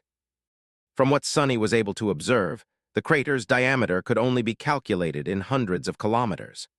The roots of the giant tree, which could be seen protruding from the soil far below, seemed like tiny blades of grass in comparison to the sheer size of the abyssal chasm's wall. It was like the whole world was tilted on its side, making Sunny's head spin. In short, there were no more high natural features to the west of them. The only way forward was to go down, with no hope of finding shelter from the crushing torrents of the dark sea. Which meant that there was no way forward at all. Their journey to the west had come to an end. And with it, all hope of finding a gateway to the real world was lost. Sunny stared at the desolate landscape, feeling rage and disbelief clawing at his heart. He just couldn't believe that all their struggles were for nothing. But the proof was right in front of him, real and undeniable. Damn it all. He tried to think of some cunning way to solve the situation, but there was nothing his imagination could come up with. The dark sea with all its horrors drowned the world every night, and the only way to escape it was to climb high enough before the sunset. With no heights anywhere in sight, what could he do? Sunny glanced at Nephis, who seemed to be even more crestfallen than him. Her face had turned into an icy mask, Archay looked full of bitterness and resentment in her eyes. He opened his mouth, trying to come up with something to say, but no words came to his mind. In the end, they both remained silent until the distant rumble announced the return of the dark sea. Deep in the colossal crater, dark torrents appeared from beyond the horizon, rushing to fill it to the brim. A little bit stunned, Sunny watched as the water level rapidly rose, finally turning the endless chasm into a vast sea of black. Then it began to overflow, sending an unstoppable flood of water into the wasteland. Flowing past the Ashen Barrow, it rushed inland, crushing against the coral of the crimson labyrinth. Soon, the whole world was covered in seething black water. Sunny licked his dry lips and turned to Nephis. After a short pause, he said in a raspy voice, "I think we found the source of the dark sea." She lingered, watching the last rays of sunshine slowly disappear from the sky, then turned to him with a grim expression on her face. "Let's head back." All three of them felt lost and heartbroken because of the terrible discovery. Cassie, in particular, seemed to be utterly shocked. "It doesn't make sense, it just doesn't," she mumbled on their way to camp. "How could it be?" Gripping Sunny's shoulder, she quickened her step and asked, "Are you sure that there's nothing higher than the sea level out there? Are you absolutely sure?" He sighed, feeling his mood turning even darker than before. "Yes, we looked quite thoroughly. The whole land just goes down, down, and down. It stretches to the horizon as far as we could see in all directions except for the east. The Ashen Barrow is right on the edge." The blind girl shook her head. "But how could it be? I've seen that we had reached the castle. There must be a way." Sunny remained silent, not knowing how to answer. If there really was a way, he had no idea about it. After a few seconds, Nephis answered instead of him. "We will try to come up with something tomorrow. Worst case scenario, we'll have to go around the whole thing." Sunny trembled at the thought. A journey like that would take months. To circle around the colossal crater, they would have to cover many times more distance than they had in the prior weeks, each day bringing the risk of stumbling onto something beyond their ability to resist. And each night bringing the risk of something stumbling onto them. The chances of surviving several months in this hellish place were nothing if not abyssal. Ha ha, abyssal. With a grimace, he tried to not think of the worst-case scenario. The darkness of the falling night was not the best environment for scary thoughts. "Tomorrow, we'll rest, recharge, and think of something tomorrow. It is just like Cassie said since she saw us entering the castle, there must be a way." They reached their temporary camp just before the sun had completely disappeared. Lying on the makeshift bed of fallen leaves, Sonny tiredly closed his eyes and thought, I hope I won't see any dreams today. Then he slightly frowned. Dreams? Since when am I capable of dreaming in this place? Oh, right, there was that one dream, or was it a memory? What was it about again, huh? I can't seem to remember. With that thought disappearing from his mind, he fell asleep. In the morning, the mood between the three of them was pretty somber. No one seemed to want to talk or do anything, aimlessly staring at the ground or the rustling leaves of the great tree. In addition to the blow of yesterday's revelation, they were also hungry. The corpse of the carapace demon was starting to look more and more appealing, at least to Sonny. However, he was still not at the point of breaking his promise to Cassie. Finally, Nephis broke the silence. Standing up, she looked up with grim resolution and said, I'm going to climb to the top of the tree and take a look around. Maybe I'll notice something that we missed from up high. Sonny stared at the giant tree, suddenly feeling incredibly small. It was truly enormous. The ashen barrow itself was already much taller than the giant knight's statue and every other shelter they had seen, and the tree almost dwarfed it in size. Climbing all the way up would take a lot of time and effort. But maybe she would really be able to notice something from that incredible height. He scratched the back of his head and said, All right, but be careful. Keep an eye on the sky. If you notice those winged abominations again, come back down. Changing Star gave him a nod and headed for the tree. Without turning her head, she calmly said as a farewell, Take care of Cassie while I'm gone. It shouldn't be more than a few hours. Sonny waved a hand and watched her walk away. Then he tried to think of something to do. On a usual day, he would have already started his morning training. But today, he was too hungry. Come on, hunger is not an excuse. Do you think you'll always have a full stomach before a battle? No, so get up and train, don't you want to? Try how the midnight shard feels in your hand. With a sigh, Sonny got up. He trained for an hour, enjoying the swift and reliable feeling of his new sword. The long takai was truly incredible. It was light, maneuverable, and unrelenting. Its edge sang as it cut the air. Sonny already felt as though it was a part of him. His movements were fluid and measured, almost elegant. After the training session was over, he decided to do something useful. Walking over to the carapace demon's corpse, Sonny spent some time prying the soul shard out of it. In the end, he gathered all three of the crystals with some effort and stashed them into the seaweed rucksack. What to do now? After a bit of pondering, he suddenly got an idea and tried to find the place from his memory, the one where the carapace demon had dropped the transcendent soul shard into the sand. That shard had been brought to the ashen barrow by the subservient centurion and would be a real treat for Neph or Cassie. He quickly found the right spot. However, no matter how hard Sonny looked, he couldn't find the alluring crystal. In the process, a couple more hours had passed by. Stange, it was quite large. Where could it be? He was determined to continue the search. But at that moment, the shadow that he had left with Cassie noticed movement in the branches of the great tree. Nephis was back. Sonny walked back to the camp, thinking about what she had found. Was there hope for them after all, or was there only more bad news? By the time he returned, Neph and Cassie were sitting on the ground with relaxed expressions on their faces. She saw something, Sonny thought, suddenly excited. But in the next second, his eyes widened. The two girls were holding something in their hands, their lips painted red. They were eating. They were eating the fruits of the great tree. Chapter 77 enthralled. Sonny stumbled and looked at his companions in utter shock. Nephis and Cassie were each holding a large, round, glistening fruit. The skin of these fruits was smooth and black as onyx, while the succulent insides were red as ruby. Their hands, chins, and lips were smeared with red juice, making it look as though they were feasting on blood. The air was filled with an alluring, sweet aroma. Sonny recoiled, but his stomach involuntarily growled, reminding him how hungry he was. Nephis looked at Sonny and offered him a relaxed smile.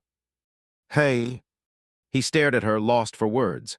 Finally, after a few seconds had passed, Sonny collected himself and screamed. What do you mean, hey? What the hell are you doing?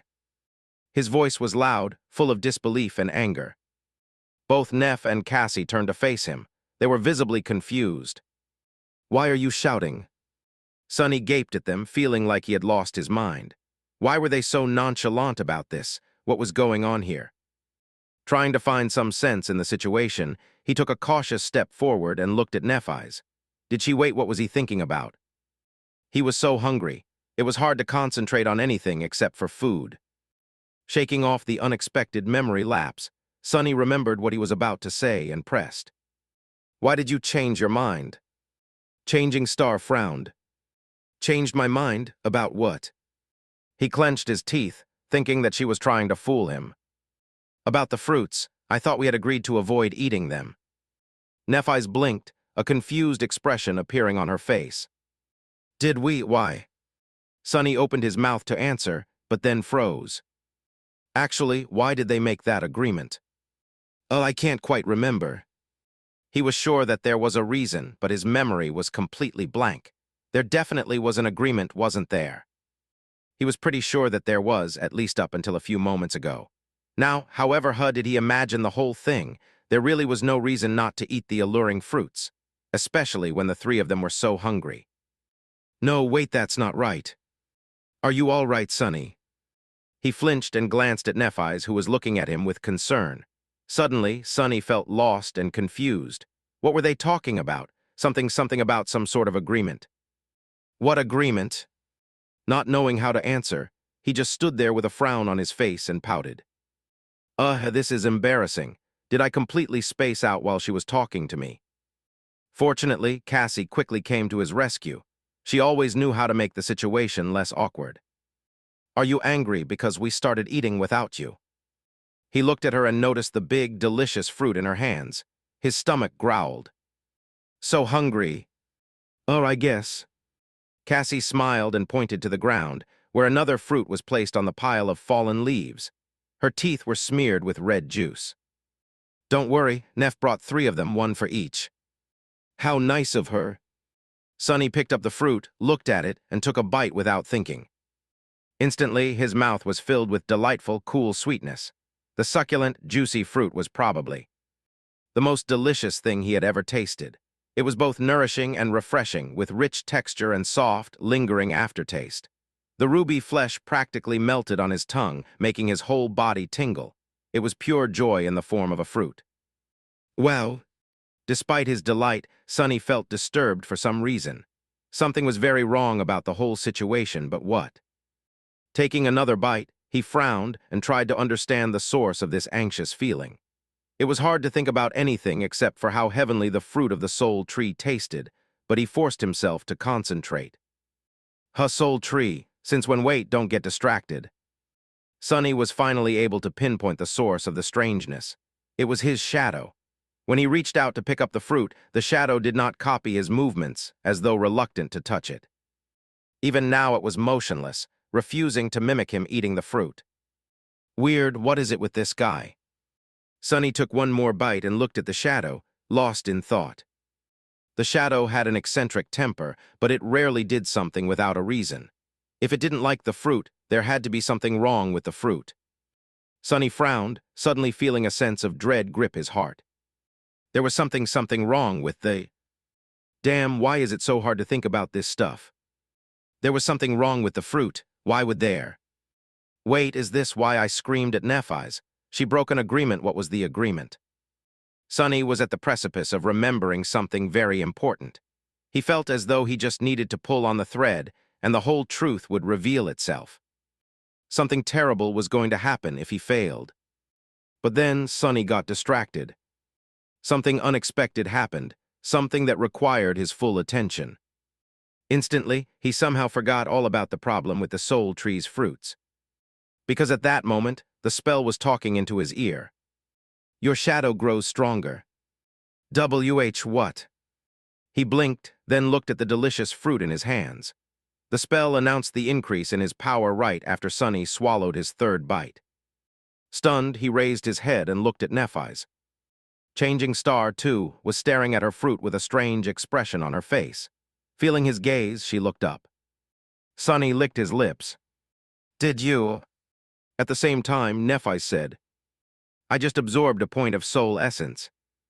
Without saying anything, they both turned to Cassie. The blind girl was enthusiastically devouring the fruit. Red juice was flowing down her chin and dripping to the ground. Stopping for a moment, she smiled. Actually, I received mine a few bites ago. Sonny's eyes widened. Excitedly, he summoned the runes and found the right cluster. Shadow fragments, 97/1000. He really received a fragment. He received a shadow fragment without risking his life in a battle against deadly monsters. Finally, Sonny was able to realize why the carapace demon had been so fixated on the soul tree and its fruits. These fruits were pure magic. Forgetting all about the uneasy feeling, he raised his hand and greedily bit into the succulent, delicious, nourishing flesh. Late in the evening, when the sun was already hidden behind the horizon and the dark sea had once again turned the Ashen Barrow into a lonely island, the three of them were preparing for the night. They had moved their camp to rest between the roots of the great tree. With newfound energy received from consuming miraculous fruits, all their worries seemed to fade. With no way to move further west, Nephis, Sonny, and Cassie had decided to rest for a few days before making any decisions. They deserved a short vacation. The Ashen Barrows was a perfect place to recuperate. There were no monsters in the surrounding wasteland. It was large enough to protect them from the horrors of the sea, and they had plenty of food thanks to the soul tree. What's more, that food could even provide them with power. Where else would they be able to grow stronger without risking their lives? As far as hell goes, this place was almost a paradise. Sonny lay on the makeshift mattress of fallen leaves, feeling relaxed and optimistic for the first time in many, many days. Things seemed to be getting better. Before falling asleep, he glanced at the mighty branches of the great tree and thought with a bit of regret. With the carapace demon gone, there's no one to protect this magnificent tree anymore. When we continue our journey, it will be completely defenseless. What a shame. His consciousness was already half asleep. However, one last thought entered Sonny's mind right before he completely slipped into the embrace of darkness. What a shame that no one will be here to serve it, and feed it and help it spread its seeds. Chapter 78 Bliss. In the morning, Sonny was woken up by the gentle rustling of leaves. Opening his eyes, he saw rays of sunshine falling through the scarlet crown of the soul tree, painting the world in soft shades of pink. The sight was beautiful and tranquil. It felt as though none of the dangers and terrors of the dream realm could reach him here. A soft breeze touched his skin, bringing with it coolness and the smell of fallen leaves. For the first time in a long while, Sonny felt at peace. Is this what a vacation feels like? If so, their decision to have one was the best decision ever. He sat up with a yawn and lazily looked around. Cassie and Nephis were already awake. Seeing them put a smile on Sonny's face. Why the hell am I grinning? Shaking his head, Sonny put on a serious expression and said, Good morning. The girls greeted him. Then Nephis slightly tilted her head and asked, Hey, do you remember why we didn't leave anyone to keep watch last night? Sonny blinked. Indeed, why hadn't anyone guarded the camp? No, I guess we were too tired. Plus, it's so safe here. Why deprive ourselves of sleep? She frowned. Sonny expected Changing Star to berate them, but unexpectedly she just shrugged. I guess. That's not like her. Am I not the only one in a great mood? To make Neff feel better, he pointed down and said, Don't worry, my shadow would have warned us if anything had happened. She seemed to have forgotten about her question already, returning to whatever she had been doing before. All three of them were easily distracted these days. Sonny sighed. So what are you guys going to do today? Cassie turned to him with a smile and answered in a teasing tone. Nothing, we're on vacation, remember? So we're just going to rest and relax. Sounds like a plan, speaking about plans. At that moment, Cassie scowled and said with a comically strict expression, You too, Sonny, you are not allowed to plan, plot, and scheme. Just sit back and enjoy the day. All right. Sonny scratched the back of his head. All right. He felt as though he was forgetting something. But what? Looking at Nephis, Sonny hesitated and asked, Remind me, why did you climb the soul tree yesterday? She glanced at him in confusion. I don't really remember, to get the fruits. Sonny smiled at the mention of the miraculous fruits and nodded. Yeah, that makes sense. A few days passed by. Sunny, Nephis, and Cassie spent them idling away, not concerned with anything in the world. Their tired bodies and minds needed time to rest. They slept until noon, ate the delightful fruits, and sat around the fire, talking or simply soaking in the warmth. Sometimes they would play games or engage in other forms of entertainment. Other times they would keep to themselves, enjoying the almost forgotten feeling of privacy. Sunny had been a loner for most of his life, so these past few weeks that he had spent side by side with other people, without even a minute to himself, were a taxing experience. He relished the opportunity to be alone with his thoughts once again. Luckily, the island was large enough for the three of them to stay apart if they didn't wish to be disturbed. Not that it happened often. At first, he had expected that lazing around doing nothing would very quickly grow boring, but surprisingly, it did not. He felt perfectly fine simply laying on the ground and staring at the gently swaying branches of the sole tree, caught in a blissful reverie. In moments like these, he would lose track of time, often realizing that entire hours had passed only when the sun was about to set. The concept of time, in general, had become strangely hard to grasp. Sunny wasn't entirely sure how many days they had spent on the peaceful island. He was pretty sure that it was less than a week, but couldn't remember the exact amount. Not being able to remember something had become a common occurrence. All three of them were turning increasingly absent-minded and forgetful.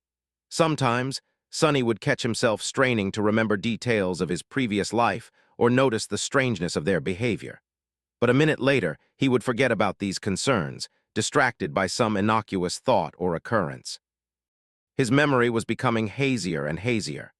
The only clear things in it were how delicious and refreshing the magical fruits were, how pleasant it was to live under the shade of the sole tree, and how magnificent it was. The tree was beautiful, benevolent, and generous. It protected them from the cursed blight of the Crimson Labyrinth, kept the monsters away, and provided nourishment both for their bodies and for their soul cores. Sunny was becoming increasingly convinced that finding the majestic soul tree was a true blessing. The thought of leaving its gifts behind and returning to the horror of the outside world seemed less and less attractive. Why leave when they were perfectly happy here? Well, at least two of them were. While Nephis was as carefree and tranquil as Sunny and Cassie in the beginning, as time went by, she grew strangely despondent and gloomy. It seemed as though she had reverted back to her old, distant, and unsociable self. Instead of chatting or relaxing with them, Changing Star ended up spending most of her time sitting on the western edge of the island alone, staring into the distance with bleak eyes. Sunny had no idea what was wrong. He was worried about her. Not even the frequent, insistent lapses of memory managed to overcome his concern about Neph. On one of the evenings, Sunny approached the western slope of the island, feeling as though his head was about to split from pain. For some reason, he kept forgetting the reason for this visit on the way here. It took all of his willpower to hold on to his intentions. He wanted to check on Nephis. Just like always, she was sitting at the ridge of the western edge, gazing into the distance. Sunny climbed onto the ridge and sat down, looking at her with hesitation. "Hey, Neph." Changing Star glanced at him. Her indifferent expression was back, making any attempt to understand her true emotions futile. However, it was clear that she was not all right. "Hey." Sunny scratched the back of his head. Was he seeing things, or was her hair a bit longer than before? "Why aren't you enjoying the vacation?" Changing Star frowned. After a while, she said, "Don't we need to keep moving west?" He raised his eyebrows, surprised. "West? What is in the west?" Neph's frown deepened, turning into a scowl. I don't remember, but I feel. She grew silent, then said quietly, "I feel like I have to do something very important." Abandon the soul tree, what a strange idea. Sunny pondered for some time, trying to understand where she got the idea that they had to move somewhere. Finally, he asked, "Why west of all directions?" Nephis turned to him. There was a strange, pained expression on her face. Gritting her teeth, she whispered, "I don't know." Sunny sighed. If she didn't know, then he, of course, had no idea either. All he knew was that he wanted to make her feel better. "But how?" Sunny frowned, trying to think of a way. He felt that there was something very obvious that he was forgetting. something that would instantly erase Neph's suffering. When the realization hit him, he froze. Of course, how could I forget? The answer was so clear. He just had to climb the soul tree and find an especially juicy fruit for her to eat. Chapter 79, Twist of Fate. It was already dark when Sunny returned to the great tree. Cassie was asleep, snuggled comfortably under her cloak. There was a peaceful smile on her face. Sweet dreams. She wasn't bothered by her terrible visions in a long time. Everything became better since they decided to stay on the tranquil island. Everything except for Neph's mood. She didn't even bother to return to camp today, staying at the western edge of the barrow. Sunny didn't like that she was so close to the black water. He sighed. I need to get some tasty fruits for her as soon as possible. She definitely would not be able to stay sad after eating the magical fruits. They were so sweet and delicious. Sunny began salivating just from thinking about them. Maybe I'll find one for myself, too. In the beginning, they took turns climbing to the lower branches of the soul tree to gather fruits. Lately, though, Nephis seemed to be distracted by her strange melancholy. As the result, the group relied on him to bring down fruits for everyone. He had already picked the lowest branches clean, choosing the ripest fruits first. Later ones were smaller and not as heavenly, although they still tasted amazing. Since each fruit was big enough to satiate a person for a long time, they rarely ate more than one in a day. The ripest fruits provided Sunny with 1 or 2 shadow fragments, while the smaller ones gave 1 or even none at all. I wonder how many shadow fragments I accumulated. Should be more than 100, right? Maybe even 110. No way. We've been here just for a few days, a week at most. He could just summon the runes and check, but somehow that thought didn't even occur to him. If it did, he would have been horrified. Forgetting all about the shadow fragments, Sunny looked up and scratched the back of his head. Initially, he was planning to climb the tree in the morning and explore higher than he had previously gone, looking for the best, most delicious fruit possible to give to Neph. But after thinking about it, he decided to not wait until the night was over. He could see perfectly in the dark, after all, and this way, he would be able to give Changing Star a delightful present much sooner. Stepping close to the trunk of the miraculous tree, Sunny began climbing. The first stretch was the most difficult since he had nothing to grab except for small cracks and bumps on the smooth, obsidian bark. Reaching the branches required a lot of effort. However, he was already accustomed to it. Moving his hands and feet almost on instinct, Sunny got higher and higher. Soon, he was already pulling himself on top of an enormous, wide branch. These first branches were as wide as roads. He sat down and rested for me time, enjoying the coolness of the night air. Sunny had never climbed the soul tree in the dark before. Without the bright sunbeams falling through the leaves, it looked strangely different. The vibrant magnificence was gone, replaced with eerie stillness. The rustling of scarlet leaves did not seem calming and tranquil anymore. In fact, it made Sunny shudder. It sounded like thousands and thousands of trapped souls, all screaming in agony. What's up with me today? How can I even think of such things? What a fool. Good thing that the great tree can't hear me, otherwise I'd be so ashamed. Please forgive me, soul tree. Shaking his head, Sunny stood up and continued climbing. He was very disappointed in himself. After all the good things that the tree had given them, he had stupidly doubted its benevolence, its greatness, its desire to devour, always ravenous, always growing starving, hungry forever. How ungrateful. Why did he even begin to think about her? What exactly was he thinking about? Sunny frowned, failing to recall his train of thought. Whatever. I'm here to find a tasty fruit for Neph, not practice my reasoning. Climbing higher and higher, he soon abandoned the area that they had explored before. The crown of the great tree was vast enough to form a maze of its own. The large branches grew chaotically in all directions, twisting and crossing each other, with thick foliage blocking lines of sight, and making any attempt of looking for the fruits difficult and time-consuming. Still, Sunny was determined to continue. He figured that if he went really high, where sunlight was denser, the fruits would be much riper. They had never tried a fruit from the higher branches. If he could find a really amazing one, Nephis would have to change her mind and abandon her strange thoughts of leaving the island. After all, these fruits were magical. Maybe she'll even smile. Encouraged, Sunny continued climbing. Time slowly passed. After a long while, Sonny finally decided that he had climbed high enough. He wasn't sure how many hours ago he had started the ascent, but judging by the soreness of his muscles and the visibly diminished width of the branches, he was somewhere in the upper part of the tree. Stepping on one of the branches, he slowly walked forward and looked from side to side. Searching for the fruits was not easy. It required good perception and patience. And a great sense of equilibrium, of course. Falling from this height would not be a great experience. In fact, it would be his last. Carefully observing the surroundings, Sonny moved further and further away from the trunk of the great tree. The branches were softly swaying under his feet. A few times, he jumped from one to another, causing a change in the melody of rustling leaves. On the way, he noticed several hanging fruits. They looked ripe and delicious, but none of them was really special, and he wanted to find the most wonderful fruit possible. Finally, Sonny got so far that the branches grew really narrow and thin. Now, they were almost the same size as those of a normal tree, barely able to support his weight.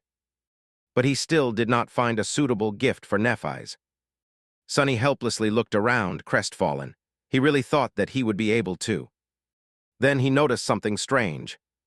Some distance away from him, the branches just above the one he was standing on were twisted downward, as though weighed down by something. However, he couldn't quite see what it was behind the almost impenetrable wall of leaves. In fact, he only noticed the anomaly because it was dark. In the light of day, the bright color of the sole tree's foliage would make the shape of the branches indiscernible. But in Sonny's night vision, all colors were muted, almost turning into various shades of gray. Interesting. Jumping, he grabbed onto a higher branch and pulled himself up. Then, careful not to fall, Sonny approached the leaf barrier and forced his way through.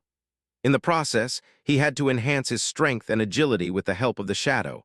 Otherwise, he would either have had to turn back or tumbled down to his death. Finally, he freed himself from the last layer of leaves and took a step forward. Then Sonny froze, his eyes opening wide with wonder. Right in front of him, hidden from the world in the secretive pocket of twisted branches, a giant, elaborate bird nest rested between the scarlet leaves. Chapter 80, Spirit of Exploration. The nest was spherical in shape, with a round hole at the center of it. Usually such a nest would be made out of grass and twigs, but this one was constructed from the branches of the great tree, each at least as thick as a man's arm. These branches were twisted and interwoven together in a chaotic pattern, creating gapless, onyx-black walls. Sonny had never seen anything like it. Birds were a rare sight in the real world, let alone giant ones. The size of the entrance into the nest was large enough for a small truck T. Pass through. The nest itself was several times bigger. Well, for a second he felt a sense of fear, afraid that the giant bird was somewhere near. But then his fears disappeared. The nest looked abandoned. It was ancient and empty, some of its parts already on the verge of collapse. It was as though thousands of years had passed since anyone had been in this hidden, secretive place. The air was filled with the feeling of lonesomeness and desolation. Makes sense. If I barely managed to pass through the leaves, how would a giant monster do it without leaving a giant hole in the barrier? Sonny hesitated, caution and curiosity wrestling against each other inside his heart. On one hand, exploring ancient nests was not the best of ideas anywhere, let alone inside the dream realm. It posed great risks. On the other hand, it also could lead to a great reward. Plus, wasn't it just too damn interesting? In the end, Sonny decided to climb inside the nest to satiate his curiosity. He had convinced himself that it was safe following an unexpected train of thought. In his warped state of mind, Sonny was convinced that the soul tree was a great and benevolent being, one that protected them from the terrible threats hiding in the outside world. If so, how could anything having to do with the great tree be unsafe? Moving closer to the entrance of the nest, he balanced on the edge of the branch and tried to look inside. However, he wasn't tall enough to see anything except for the inner side of the nest's roof. Since his position was pretty precarious, Sonny decided not to delay the inevitable and jumped, throwing himself up and over the lip of the entrance. A moment later, he landed on a soft surface. The lower part of the nest was covered in a thick cushion of white, silky spiderwebs. Time had made them brittle and pliable like sand. There was so much spiderweb around that, for a moment, Sonny thought that he had fallen into a giant white cocoon. But no, it was just a nest. And there, in the center of it, was a... Sonny blinked. At the center of the nest, there was an egg. A giant, ancient egg that was as tall as he was, gray and seemingly lifeless, as though turned to stone by the passage of time. Forgetting to breathe, Sonny looked around, making sure that there was nothing and no one else around. But no, the giant nest was empty and silent, with not even a stray shadow hiding anywhere in sight. How fascinating! Sonny felt strangely excited. The feeling of discovering something incredible, something that no one except for him had ever seen, filled him with a deep sense of wonder and satisfaction. He had never known that there was such a side to him, one full of an explorer's passion.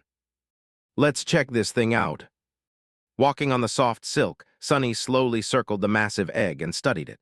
At a first glance, it seemed to be made of stone.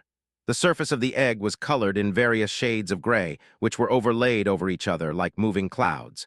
This pattern was strangely beautiful, giving the egg a mysterious aura, but overall it was just big and smooth. Sonny scratched the back of his head, then stepped closer and put his hand on the surface of the egg. Immediately, he felt a strong sense of astonishment. The egg was warm to the touch. Is it still alive? In the next second, Sonny felt a strange pull affecting his core. It was as though the egg was trying to steal his life force. He jerked his hand away and looked at the egg with dark apprehension. The damned thing was not only alive, but also capable of sucking the life out of anything that touched it. It only failed to eat his soul because of one reason. As far as Sonny knew, he was the only existence in two worlds without an actual soul core. He had the mysterious shadow core instead. That's why his life force had not been affected. Phew, that was close.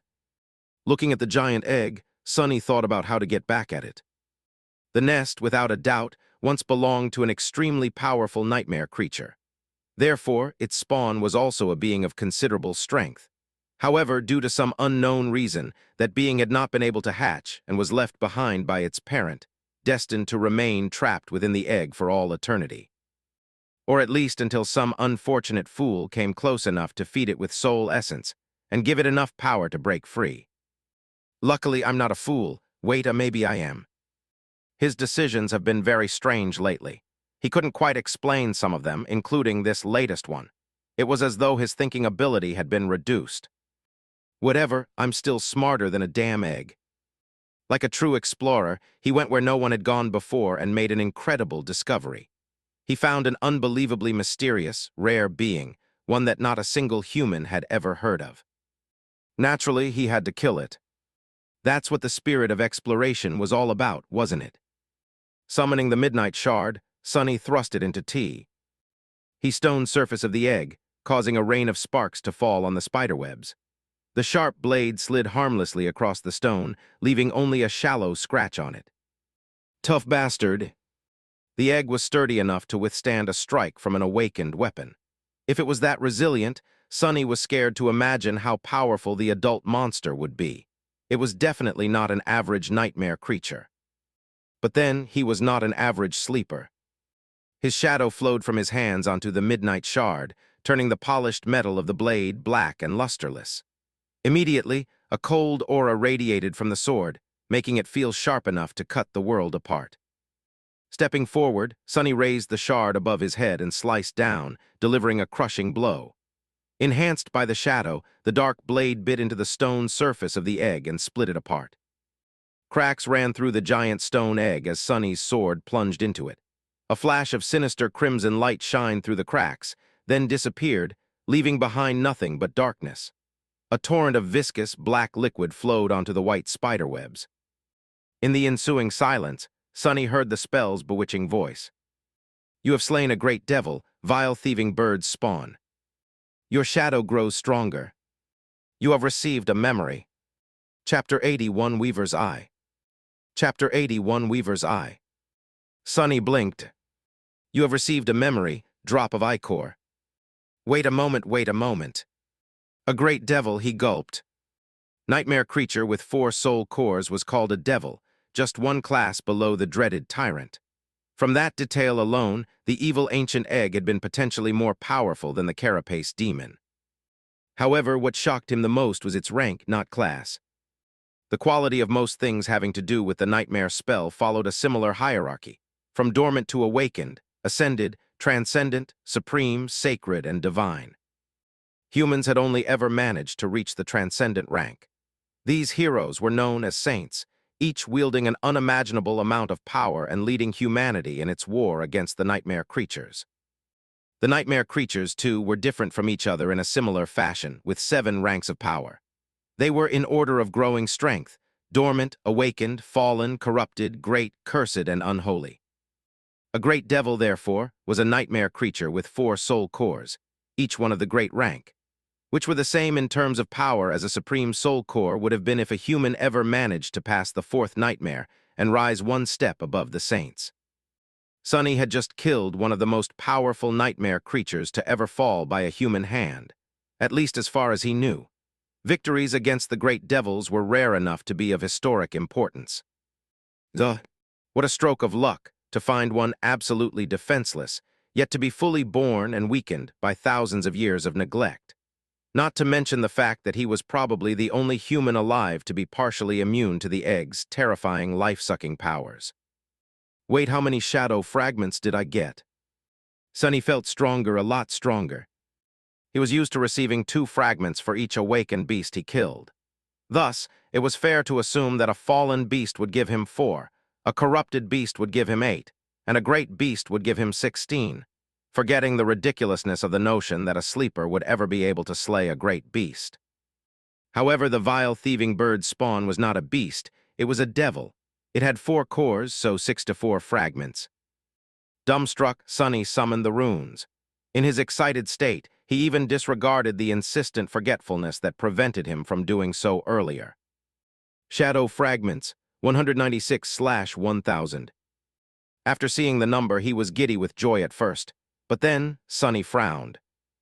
Wait, that doesn't make any sense. I had 9 to 6 fragments before coming to the Ashen Barrow. I received 6 to 4 just now, that makes it 160. Where did the additional 36 fragments come from? From the fruits. No way, we've been eating them for less than a week, 1 fruit a day. To get that much, a whole month would have to pass. But how could so much time pass without him noticing? Yes, his memory was strange lately, but... Sunny tried to concentrate on the discrepancy, but it was very hard for some reason. The more he thought about it, the less clear he became on what exactly he was thinking about. Oh, what was I trying to remember? Something about the shadow fragments? Yeah. A few minutes later, he massaged his temples and sighed in frustration. I guess I was trying to calculate how many fragments I got from killing that vile egg. It's 6 to 4. What is there to think about? That is great. He would spend more time celebrating the insane amount of shadow fragments he had received. But there was another amazing thing waiting for his attention. A memory. He had actually received a memory from a great devil. A real, actual supreme memory of the 4th tier. That was. Fantastic. Sunny summoned the runes once more and looked at his memories. Memories, Silver Bell, Puppeteer's Shroud, Midnight Shard, Drop of Ichor. Hurriedly, he concentrated on the new one. Memory, Drop of Ichor. Memory rank, unknown. Memory type, unknown. Memory description. The loathsome thieving bird was hated both by the gods and unknown. However, it only cared about shiny things. Enamored by Weaver's beautiful eyes, it stole one of them on a dark, starless night. Impatient, the vile creature looked at its bounty while still in flight. However, when it saw the reflection of unknown forever frozen in the depths of Weaver's pupil, it went mad and screamed, dropping the eye on the mortal realm below. All that was left in its greedy beak was 1 drop of pure, golden ichor. Sunny frowned. What the hell was that? He had never heard of a memory with an unknown rank and type. How was this even possible? Did the spell really not know, or was it simply refusing to let him know? Why would it do that? And the description itself, what were these words that it failed to translate? He tried to forgo the automatic translation and look at the runes themselves, but they were beyond his ability to translate. In fact, he had never seen runes of this type before. Weirdly, studying them caused him to feel dizzy and nauseated. That is very, very weird.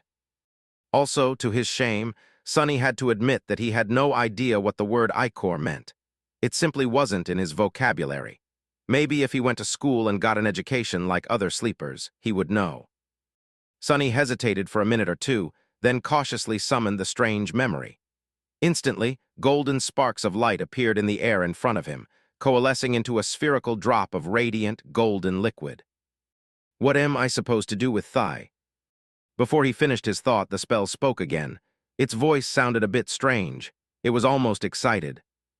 You have acquired a drop of ichor. Do you wish to consume it? Sonny blinked. Consume a memory. Things were getting weirder and weirder. He hesitated. What was going to happen if he did consume it? Memories were rewards given by the spell to the awakened. As such, they were usually useful, very rarely useless, and never harmful.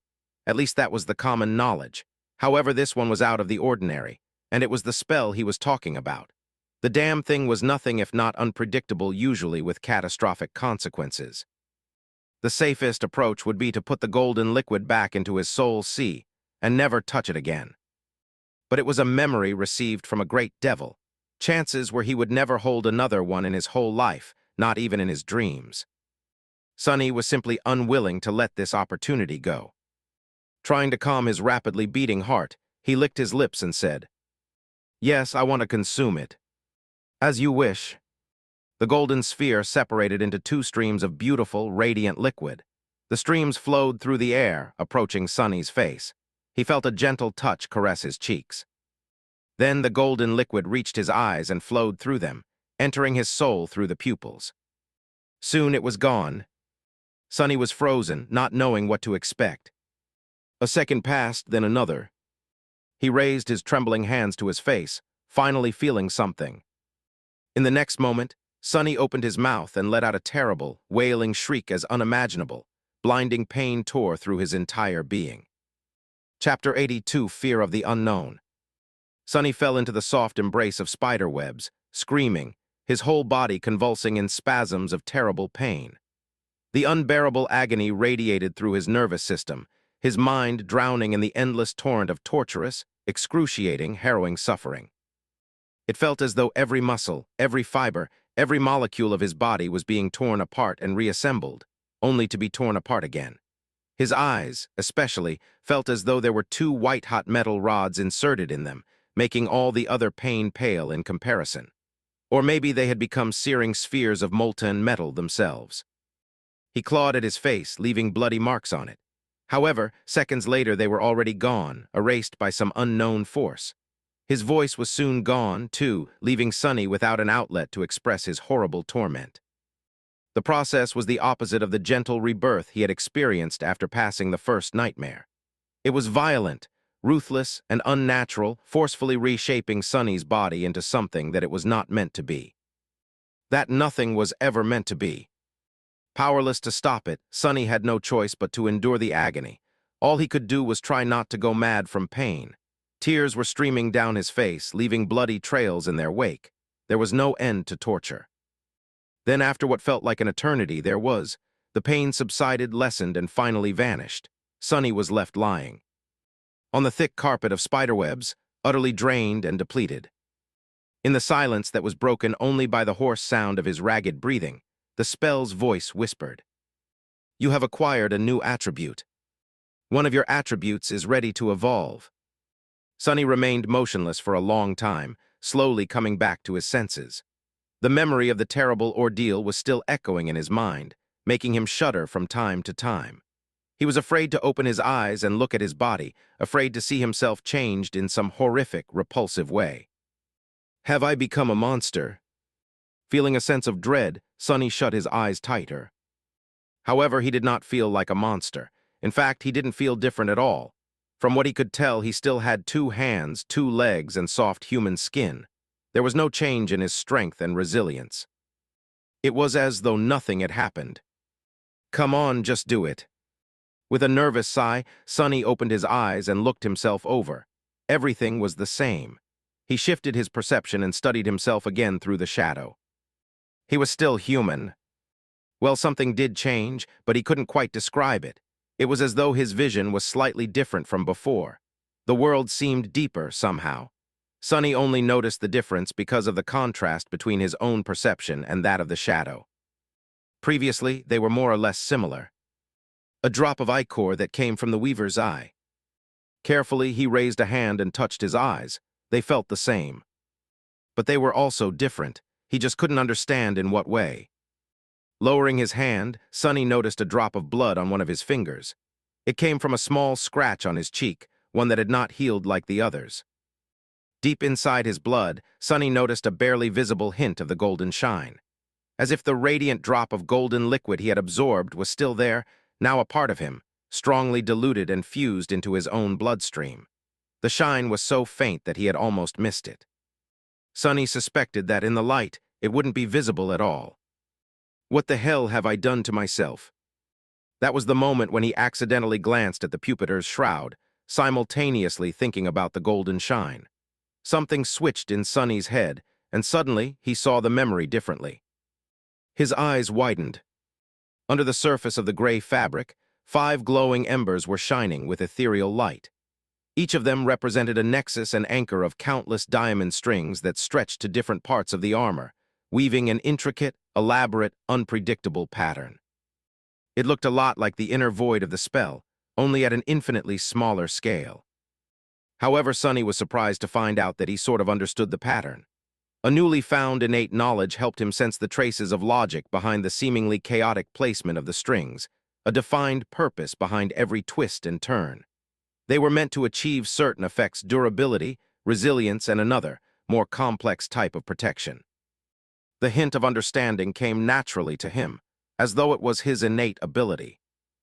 I need to study this further. Intrigued and apprehensive, he entered the Soul Sea. A familiar dark expanse of still water appeared in front of his mind's eye. There was the looming shadow core, the shining satellites of his memories, and the strange feeling that something was moving just beyond the periphery of his vision. Out of habit, Sonny turned his head to try and catch sight of that something, knowing that he would not see anything. However, this time he did.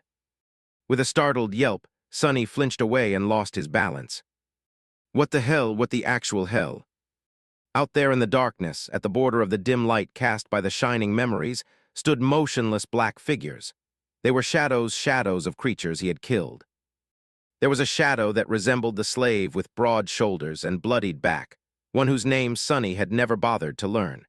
His figure was deformed and horrifying, as he had been transformed into a murderous beast after becoming the host of a mountain king's larva. That larva was then strangled by Sonny. The shadow of the Mountain King itself was towering above him, just as dreadful and abhorrent as the tyrant had been when still alive.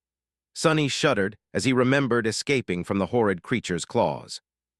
The shadow of the cruel slaver that had hit him with the whip was also there, standing beside the tyrant. This was the first, and for now the only, human whose life Sonny had ended with his own 2 hands. He even stole the boots and cloak of the dead man's body. On both sides of them there were other shadows.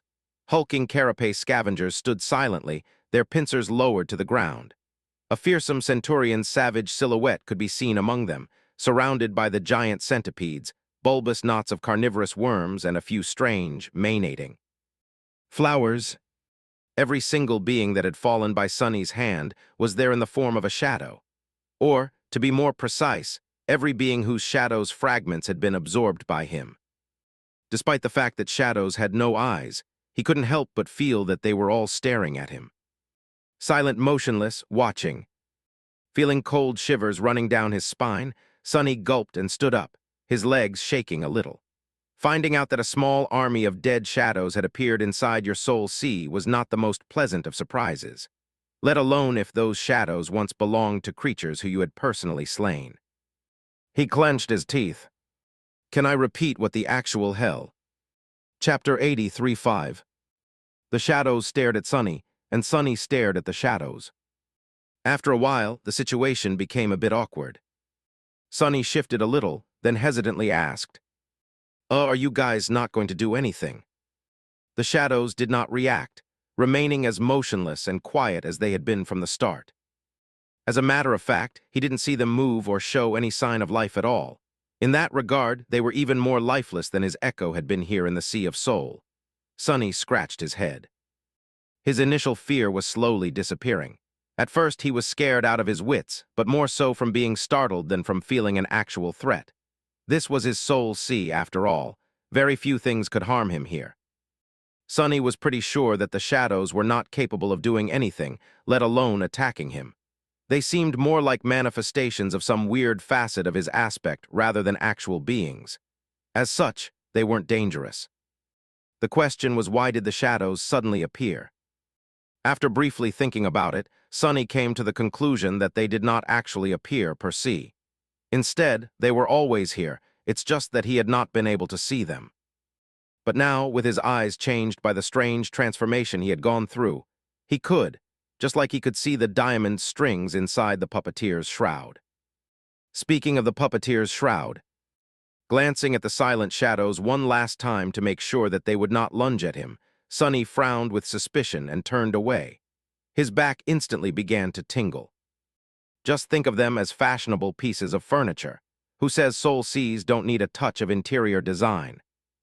Somewhat consoled, he walked closer to the shining spheres that represented memories and summoned the puppeteer's shroud. One of the spheres floated down and slowly dimmed, revealing the armor within. Just like before, Sonny could see 5 glowing nexuses and countless strings permeating the gray fabric. They resembled miniature stars assembled into a constellation. The shroud came from a tyrant, which is a class of nightmare creatures with 5 soul cores. 5 soul cores, 5th-tier memory, 5 nexuses makes sense. For some reason, the number 5 moved something in his mind. Sonny scowled, not understanding the feeling of unease that suddenly appeared out of nowhere and disrupted the flow of his thoughts. Trying to concentrate on the task at hand, he summoned the runes describing the puppeteer's shroud. The familiar description appeared in the air around the armor. Memory, puppeteer's shroud. Memory rank, awakened. Memory tier, V. Memory type, armor. Memory description, a worm of doubt. The identification of the tier was new. It seems that the spell decided to be helpful and incorporated Sonny's new understanding of the inner workings of memories into its interface. Tiers were not something that humans had learned from the spell. Instead, it was just an improvised way of differentiating memories of different power levels within the same rank. It was often unreliable and outright wrong, but it was better than nothing. But in the case of Sonny, the information was 100% true. He could confirm it with his own 2 eyes just by counting the number of core remnants inside a memory. He could even understand their purpose. That might be extremely useful. However, his attention was drawn to something else. At the very bottom of the description, a new cluster of runes appeared. Memory enchantments, enhanced durability, doubtless. Sonny smiled.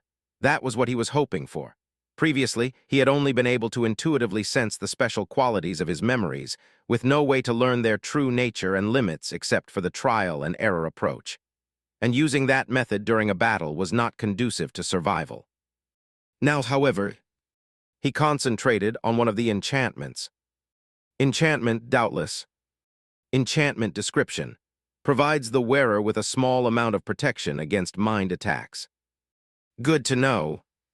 The amount was small because it was just an awakened memory.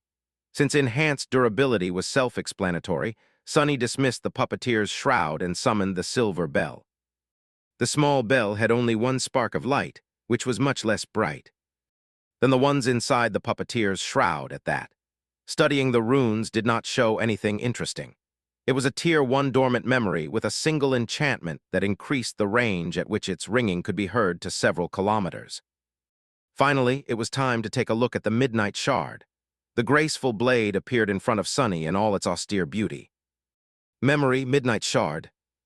Memory rank, awakened. Memory tier, III. Memory description. Forged from the shard of a fallen star, this stalwart blade is firm and unyielding. It favors those who are willing to fight to the last drop of blood and knows no surrender. Memory enchantments, unbroken. Enchantment description. This blade refuses to be broken and thus is durable beyond reason. It will greatly enhance the power of its wielder when they are close to death, however only if the wielder is unwilling to surrender. Sonny sighed, simultaneously satisfied and disappointed. Now he knew how to access the well of power that hid in the deepest parts of his heart when the midnight shard was in his hand. However, it could only be done when he was at the death's door, wounded and minutes away from perishing. It could either save him from a dire situation or create an opportunity for a very heroic last stand. Sonny did not care for heroics, so the second option did not seem appealing at all. The first one was much more useful, but only in the case of him screwing up terribly and getting himself in a lethal amount of trouble. In other words, it could only be used if he failed. In normal battles, the special qualities of the Midnight Shard were of no use at all. A pity, but an ace in your sleeve in case things really go south is not bad either. Done with his memories, Sonny was ready to learn of the new attribute he had received. Considering how much pain he had to go through to acquire the damn thing, he had pretty high expectations. Looking for the cluster of runes representing his attributes, Sonny focused his attention and carefully read their names. There were 5 attributes: Fated, Mark of Divinity, Child of Shadows, and the new one, Blood Weave. Sonny was about to summon the description of the Blood Weave, but then stopped. Something was not right. Something did not add up. The feeling of unease from before had returned, now much stronger. When did he first feel it? For some reason, his thoughts were slow and murky. He felt a strong inclination to forget all about the strange feeling and concentrate on something else. But this time he did not. It was when I was studying the puppeteer's shroud, and it was connected to the number 5. 5, what meaning was there to the number 5? With his attention beginning to wane, Sonny bit his lip, causing drops of blood to roll down. A burst of pain cleared his mind for a moment. There were 5 attributes fated: Mark of Divinity, Child of Shadows, and Blood Weave. What? There were 5 attributes. But he only counted 4. Bewildered, Sonny stared at the runes. He was sure that there was a 5th attribute, but no matter how hard he tried, he couldn't read its name and description. Every time his gaze fell on the runes corresponding to the 5th attribute, he would find himself distracted, his memory wiped clean of any mention of it. Just remembering that there were 5 attributes was incredibly hard. Clenching his teeth, Sonny tried to keep his concentration, not allowing himself to be distracted. He was not going to forget. 5, it's 5, there's 5 of them, damn it. Immediately after he said those words out loud, something changed. It was as though an invisible veil had fallen from his eyes, or rather, from his mind. Sonny froze, shock and fear permeating his heart. He was remembering. Didn't I see a dream? Yes, of course he saw Cassie standing over him with panic in her eyes, begging him to remember the number 5. No, wait. Was that a dream? At the time he believed so. But then he forgot. Just as he had forgotten what actually happened on that day. On the day when Cassie woke him up to tell him something important. Chapter 84, Black Seed. It happened on the day they killed the carapace demon. Back then, all 3 of them were utterly exhausted. After moving away from the corpse of the giant creature and finding a good hiding spot, they fell to the ground and immediately fell asleep. But they didn't stay asleep for long. An hour or 2 later, Sonny was shaken awake by Cassie, who was holding him by the shoulders. There was an expression of terror written clearly on her face. Sonny, wake up. Instantly coming back to his senses, he jumped to his feet and summoned the Midnight Shard, afraid that they were under attack. However, there was no one around except for panicked Cassie and wary Nephis, who was in a similar pose, her sword raised and ready to strike. Confused, Sonny looked at the blind girl. Cassie, what's the matter? Grabbing him by the shoulder. Dares again, she brought her face close and whispered in a begging tone. Sonny, you have to stop it, please. You are the only one who can. He frowned, failing to understand what exactly he was supposed to stop. Did she see another vision? Trying to calm her, he said in a measured tone. It's all right, Cassie. Slow down, breathe, tell us what happened. Start from the beginning. She desperately shook her head. There's no time, I will forget soon. We all will, but you have to remember. We will all forget soon. What does she mean? Not able to see Sonny's dazed expression, Cassie yelled. You have to remember, Sonny. 5, it's 5. Remember, you have to remember, it's 5. Remember 5. The blind girl was not making any sense. Sonny carefully put his arm around her, feeling how scared she was from her shaking body. "All right, Cass, I promise I'll remember. 5, right? See, it's pretty hard to forget." Nephis was looking at them with a frown, not neglecting to scan the surroundings for any signs of danger from time to time. For some reason, Cassie was only talking to Sonny, not paying her any attention. What was it that she thought Sonny could do, but Changing Star could not? Hearing his answer, the blind girl calmed down a little. However, she was still terrified. Good, good, remember it's 5, you promised." Her voice sounded quieter and quieter, as though she was not sure of what she was saying. Sonny was barely able to discern her mumbling.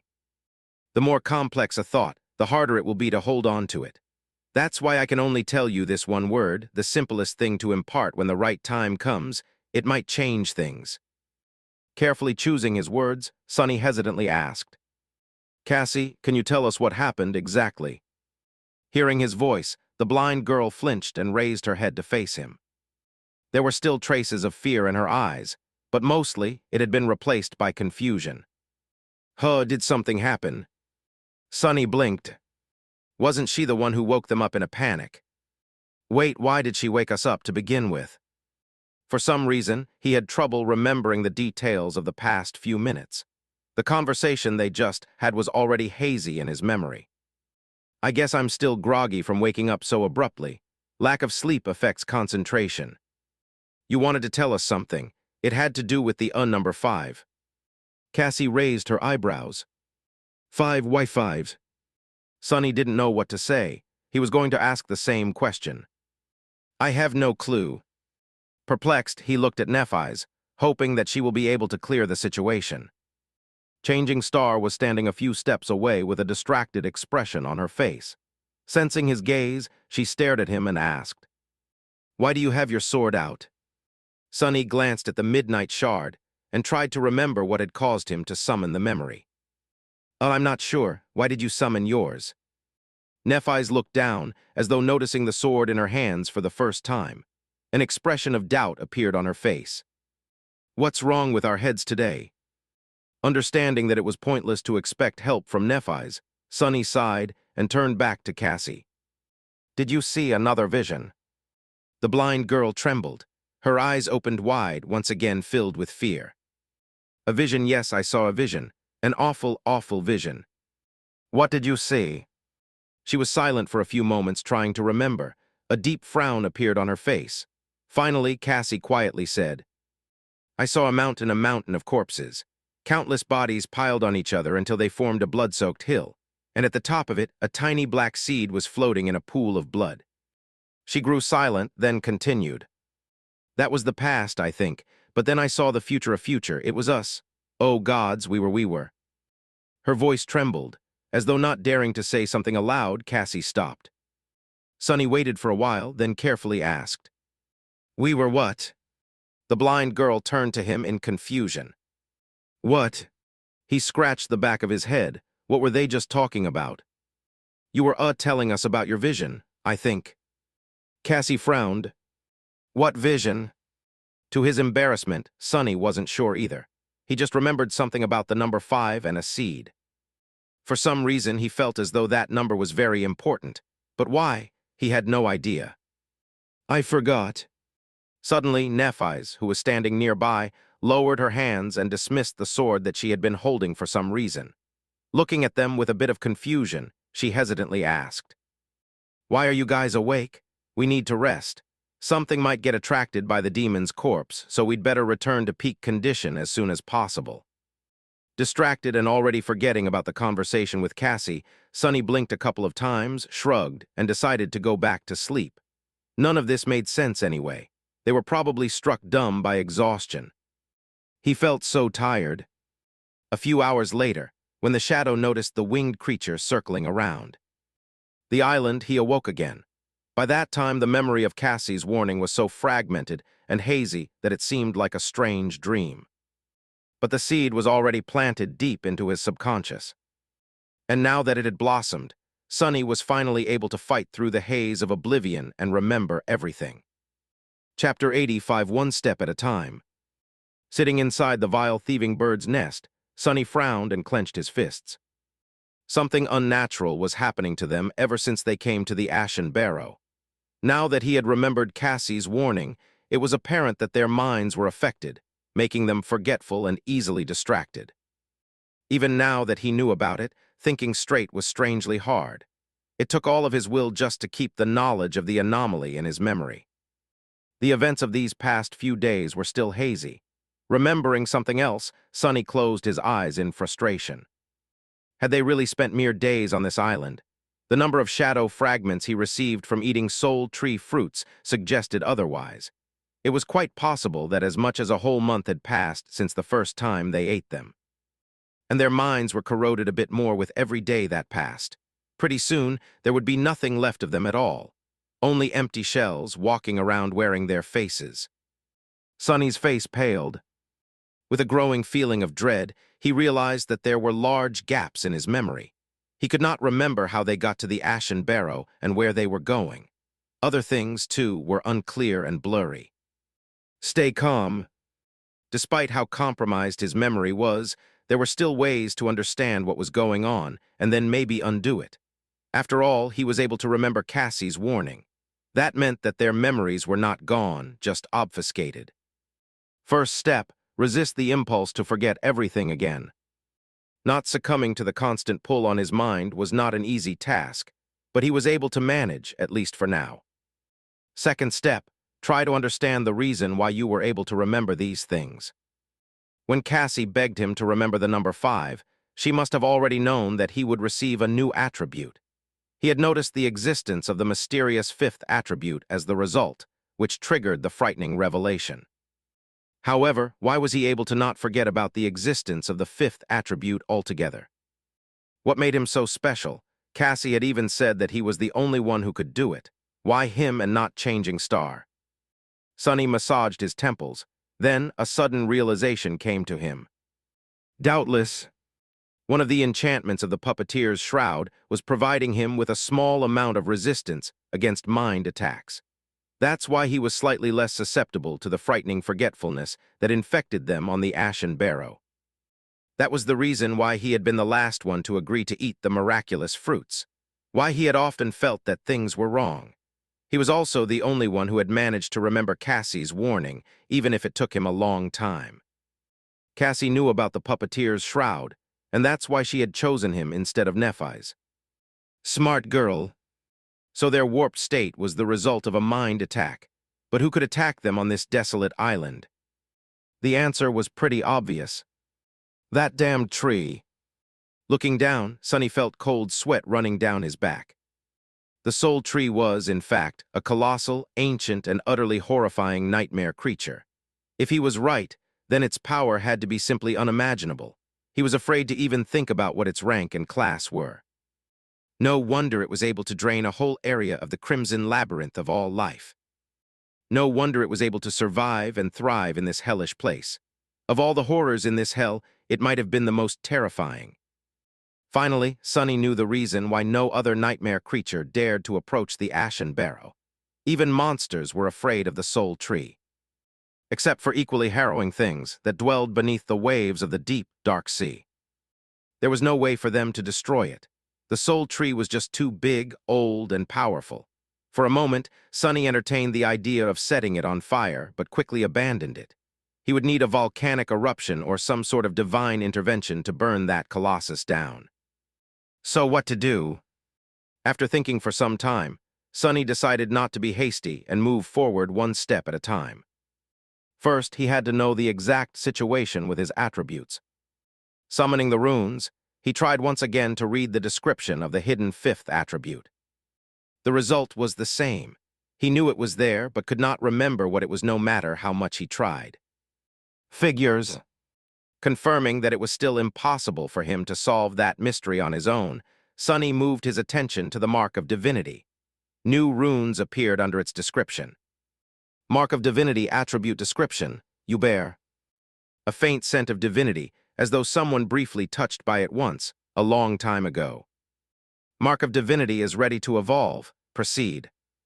Not wasting time, Sonny said yes. Immediately, the name and the description of the attribute changed. The new runes read. Attribute Spark of Divinity. Spark of Divinity attribute description. Every fire starts from a spark. Somewhere deep within your soul, a radiant spark shines with divine light. He didn't feel any changes within himself. It seemed as though the question of whether or not he wanted to proceed was just a formality, and the attribute already evolved back when he had consumed the drop of ichor. My affiliation to divinity has increased. Neat, although I'm not sure how it might be useful. Was that spark of divinity the reason why he was now able to see the inner workings of memories, as well as some other stuff like the shadows in his soul sea? If so, was it a universal trait of all awakened with high divine affiliation, or just his? For some reason, Sonny felt that it was the latter option. He had received the drop of ichor from a being called Weaver, and then became able to see the strings that were weaved through the memories, giving them their unique qualities. It wasn't hard to see the connection. If this was true, did it mean that there were different kinds of divinity, and he inherited a small amount of a very special kind of divinity? Was Weaver even a deity? Every god he had heard about was named in a similar fashion. There was Shadow God, War God, well, that's it. He had never heard the names of any other god. However, Weaver's name was different. Maybe Weaver was not a deity at all. Maybe he, she, or it was actually one of the unknown. Sonny shook his head, feeling that he had almost allowed himself to get distracted and release the hold on his memory. He could not allow himself to go on tangents now. Concentrating, he looked at his new attribute, Blood Weave. Blood Weave attribute description. You have inherited a part of Weaver's forbidden lineage. Your blood has been altered and imbued with odd tenacity.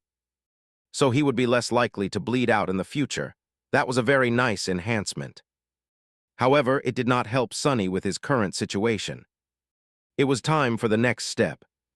It was early morning when Sonny descended from the soul tree. However, he didn't bring any fruit with him. Walking over to sleeping Cassie, he took her by the shoulders and gently shook her awake. The irony of how this situation mirrored the one where Cassie had told Sonny to remember the number 5 was not lost on him. The blind girl slowly came to her senses and turned to face him with a sleepy, confused expression. "Sonny, why are you up so early?" He hesitated, then said with a friendly smile, trying very hard to act as though everything was all right. "Actually, I didn't sleep at all this night." Cassie frowned. Luckily, she could not see the sorry state he was in, nor the dried blood on his face. "Really, why?" He shrugged. "I decided to climb the soul tree and search for some fruits. But that's not very important. Hey, your aspect ability allows you to see other people's attributes, right?" She nodded, still confused. "Yes, you know this. Why?" Sonny lingered, then said in a carefree tone, "Can you take a look at mine?" Chapter 86 Final Clue. Sonny's thought process was very simple. Honestly, in the state he was in, complex ideas that went against Soul Tree's indoctrination were almost impossible to hold on to. He was already at his limits just trying to remember what had happened in the giant nest. On his way down, Sonny had to bite himself several times, leaving bloody marks on his hands. Sharp pain cleared his mind for a few moments and gave him temporary relief from the constant pull of forgetfulness. Coincidentally, he was already noticing the effect Blood Weave was exerting on him. The bites only bled for a short while, quickly turning into scabs. The speed of coagulation of his blood was clearly enhanced. He also felt more energetic, his endurance substantially better than it had been before. Which made sense. The human body was a system where every part affected the other. A comprehensive improvement of one of these parts, especially one as important as blood, had to lead to a chain reaction of lesser improvements throughout the system. It seemed that he had severely underestimated the importance of his new attribute. Focus, idiot, no tangents. Gritting his teeth, Sonny concentrated on the task. He wanted to use Cassie's aspect ability to learn the truth of the hidden attribute. Her sight was different from his. Sonny could only see the information provided by the runes because it was a default function of the spell. He simply accessed that information with his mind. Cassie's sight, however, came from her aspect. Thus, even if their minds were compromised, it should not have affected her ability to see other people's attributes. She also had a high affinity to revel. Asians and fate. So there was a high chance that Cassie would be able to succeed where he had failed. Finally reaching the ground, Sonny woke the blind girl up and after a short conversation mentioned the attributes. Then he carefully asked, "Can you take a look at mine?" Cassie was visibly confused by this question. "Can't you do it yourself?" Sonny smiled. "I can, but I think you'll be surprised when you see them." The blind girl hesitated, then shrugged. "All right, but if it turns out that you woke me up for nothing, I'll be pretty upset. That was not very nice of you." She turned to face him and froze for a moment, as though staring into his eyes. Fated, child of shadows, spark of divinity, wait, wasn't it mark of divinity? Huh, I must have remembered wrong. Stopping for a second, Cassie shyly covered her mouth with her small hand and yawned. My memory has not been too good lately. Too much rest, I guess. Where was I? Oh, yes, blood weave, huh? Where did this come from?" Sonny forced a chuckle. "This thing from an egg. Anyway, is there something else?" Cassie blinked a couple of times. "An egg, well, if you say so." Usually an appearance of a new attribute was not something one would gloss over. But in the state she was in, Cassie's attention span was severely reduced, and her mental capacity was clouded. She just frowned for a second, then forgot all about the discrepancy. Sonny's heart, meanwhile, was beating like it was going to explode. With a fake smile frozen on his face, he waited for the blind girl's next words. They were going to decide whether or not he would be able to get to the bottom of things. And therefore, find a way to rise from that bottom. With an absent-minded smile, Cassie said, "My mom makes the best eggs. What were we talking about? Right, your attributes. The last one is enthralled. Wait, where did this?" Knowing that there was very little time, Sonny hurriedly asked, "The description, what does the description say?" A bit of tension sipped into his voice.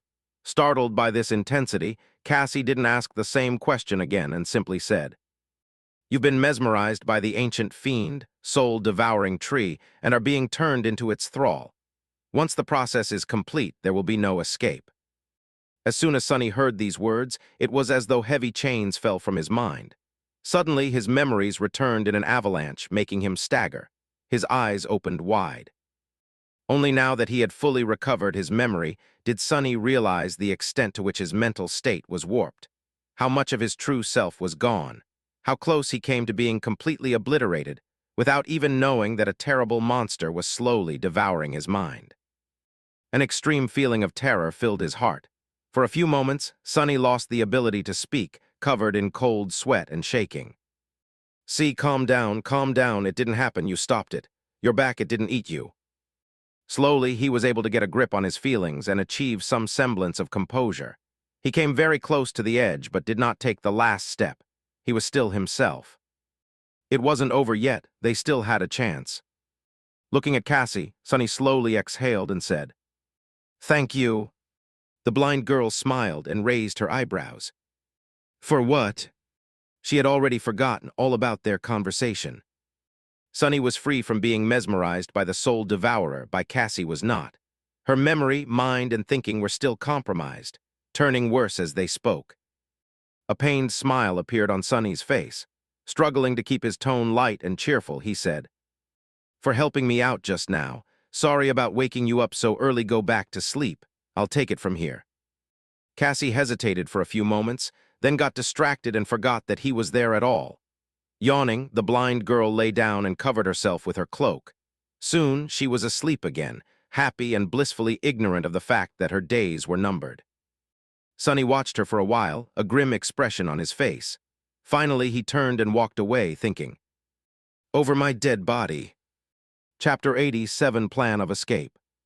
Nephis was still at the western edge of the island, gazing over the receding black waters. It seems as though she barely moved since the last time Sonny saw her. Looking at her with clear eyes, free from the most debilitating effects of being enthralled, he was able to notice things that he had not noticed before. Neph's hair was indeed longer. Back at the academy, it was short and usually parted to the side.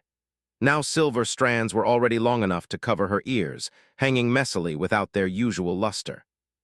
Changing Star's face seemed much thinner, with dark circles under her eyes and a bleak, dull expression. Her usual confidence and energy were gone, replaced by exhausted stillness. She looked as though some unknown illness was consuming her from inside. slowly turning the once radiant girl into a pale shadow of her former self.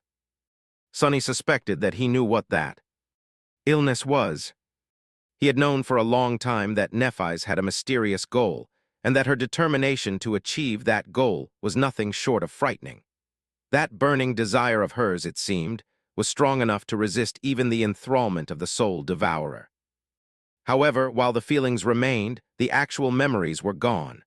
Thus, Nephis had been left longing desperately for something that she did not know, with no way to understand the nature of her emotions or satiate them. This inner conflict was the reason for her terrible state. Coming closer, Sonny sat down and looked at Neph, wishing to see her striking gray eyes shine once again with unbreakable resolve. "Hey, Neph." She turned her head to him, not saying anything. Sonny gritted his teeth, feeling dark anger blossoming in his heart. "That loathsome tree. I have something to tell you." Trying to stay calm and not miss anything, he told Nephis everything that he had found out.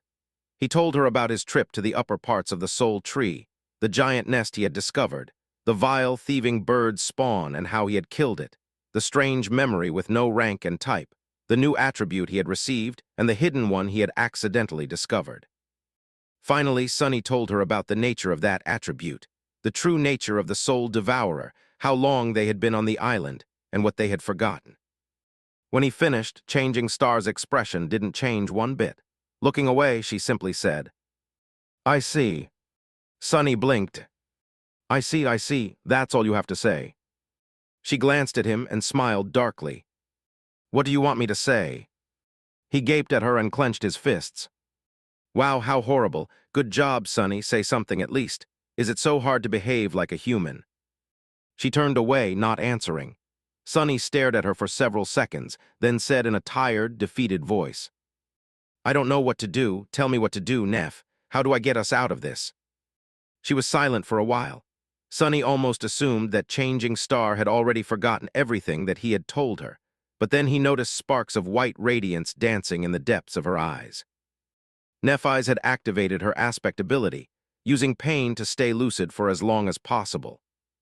Finally, she looked at the retreating dark sea and said, "We need to build a boat." Sonny blinked. "What?" Changing Star sighed and turned her face to look at him.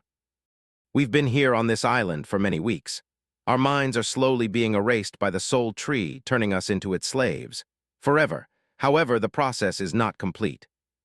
He nodded, listening. "What thoughts did the soul tree put in our heads? That it is benevolent and great, that its fruits are desirable, and that we shouldn't leave the island, staying as close to it as possible. The first two commands make perfect sense. The third, however, is not so simple." Nephis gestured at the vast expanse of black water.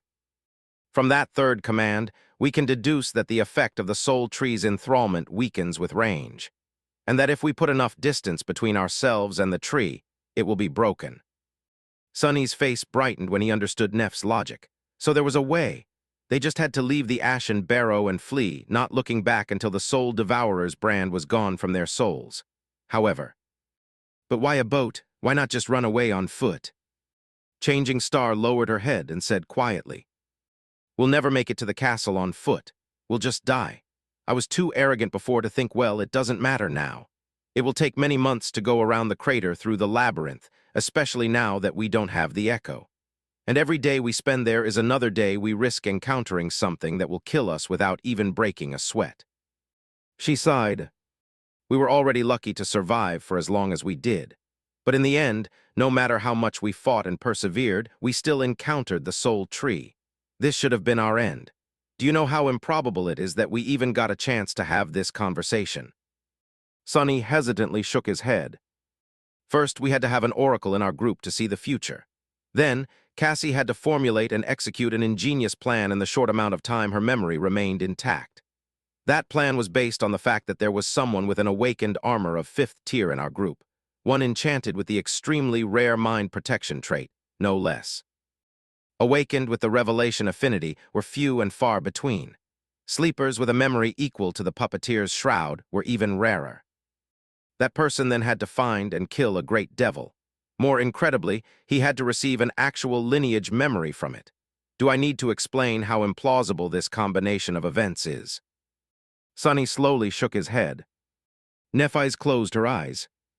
My point is, if we go into the labyrinth, we will inevitably meet the next soul tree, and even if we miraculously manage to survive that encounter, there will be the next and then the next. Sooner or later we will die. She looked west, where the last remnants of the dark sea were disappearing beyond the horizon. But if we build a boat and use Cassie's staff to fill the sail with wind, maybe we'll be eaten by the dwellers of the depths, or maybe they won't pay us any attention at all. It's a gamble either way. Either we die, which is the same as returning to the labyrinth, or not. If we survive, we'll be able to travel 100, maybe even 200 kilometers in one night. More distance than we had covered so far. Sunny froze, stunned by that number. In all the weeks preceding their battle with the carapace demon, they had traveled for no more than 100, maybe 150 kilometers from the giant knight's statue. It was a considerable amount, especially because of how hard each step through the Crimson Labyrinth had been. To travel as much, perhaps even more in a single day, that would have been incredible. But sail on the dark sea. Suddenly he felt very cold and small. Chapter 88, Boat Builders. Trying to gather his courage, Sunny looked into the distance and said in a raspy voice, "You've seen the creatures that dwell under these waves. Do you really want to swim across them?" Changing Star was silent for a few seconds, then sighed. "We are damned either way, Sunny. What do we have to lose?" She fell silent for a moment and grimaced, pale flames dancing in her eyes. Then, in a quiet voice, she added, "We will not light any fires, relying on your eyes to guide us west. We will hope that Cassie's armor will protect us. Maybe it will be enough." Sunny glanced at Neph and asked, "What's so special about Cassie's armor?" She hesitated for a moment, then answered without looking at him. "It's a Tier 6 awakened memory. One of its traits is to make the wearer less likely to draw the enemy's attention." While Sunny was digesting this information, Nephis suddenly trembled. Closing her eyes, she said through gritted teeth, "I am at my limit. My mind is fading. If you have any questions left, better ask them fast." He blinked, startled.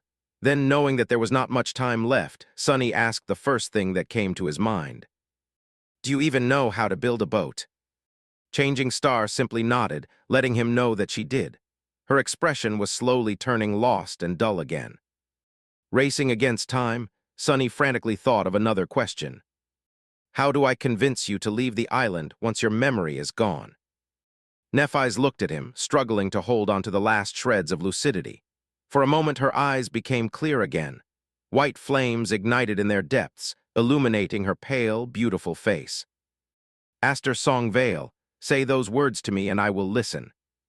Starting to lose the grip on her thoughts, she turned away and added after a short pause, her voice steady and even. "If anything happens, take Cassie and flee. Don't. Then the light in her eyes slowly dimmed, and soon, Changing Star was staring west once again, all memory of their conversation gone from her mind. Sunny sat by her side for some time, waiting. After a while, he shifted a little and said, "Hey, Neph." She turned to him, her face bleak and full of confusion. "Sunny, oh, when did you get here?" "A while ago." Then he smiled and said in a carefree tone, "Hey, can I ask you something? Do you know how to build a boat?" Nephis was very surprised by his question, but eventually agreed to help him. Sunny didn't tell her why exactly he wanted to build a boat, dodging the questions with practiced finesse. His flaw was not making things easy, but with the state Neph was in, persuading her was not very hard. Manipulating her felt a little strange, but explaining everything once again would have taken too much time, not to mention that he wasn't sure that it would work again. And there was not much time left. With every hour, their condition worsened. Even Sunny was having trouble keeping his lucidity intact. Every time he felt that his mind was beginning to slip, he had to inflict pain on himself to get a few moments of reprieve. Even so, his thoughts were slow and fragile. Keeping them together was taking a heavy toll on him. They had to flee the island as soon as possible. Sunny was determined to be ready by the time the dark sea returned. Turning away from Nephis to not let her see the pained expression on his face, Sunny bit his hand once again.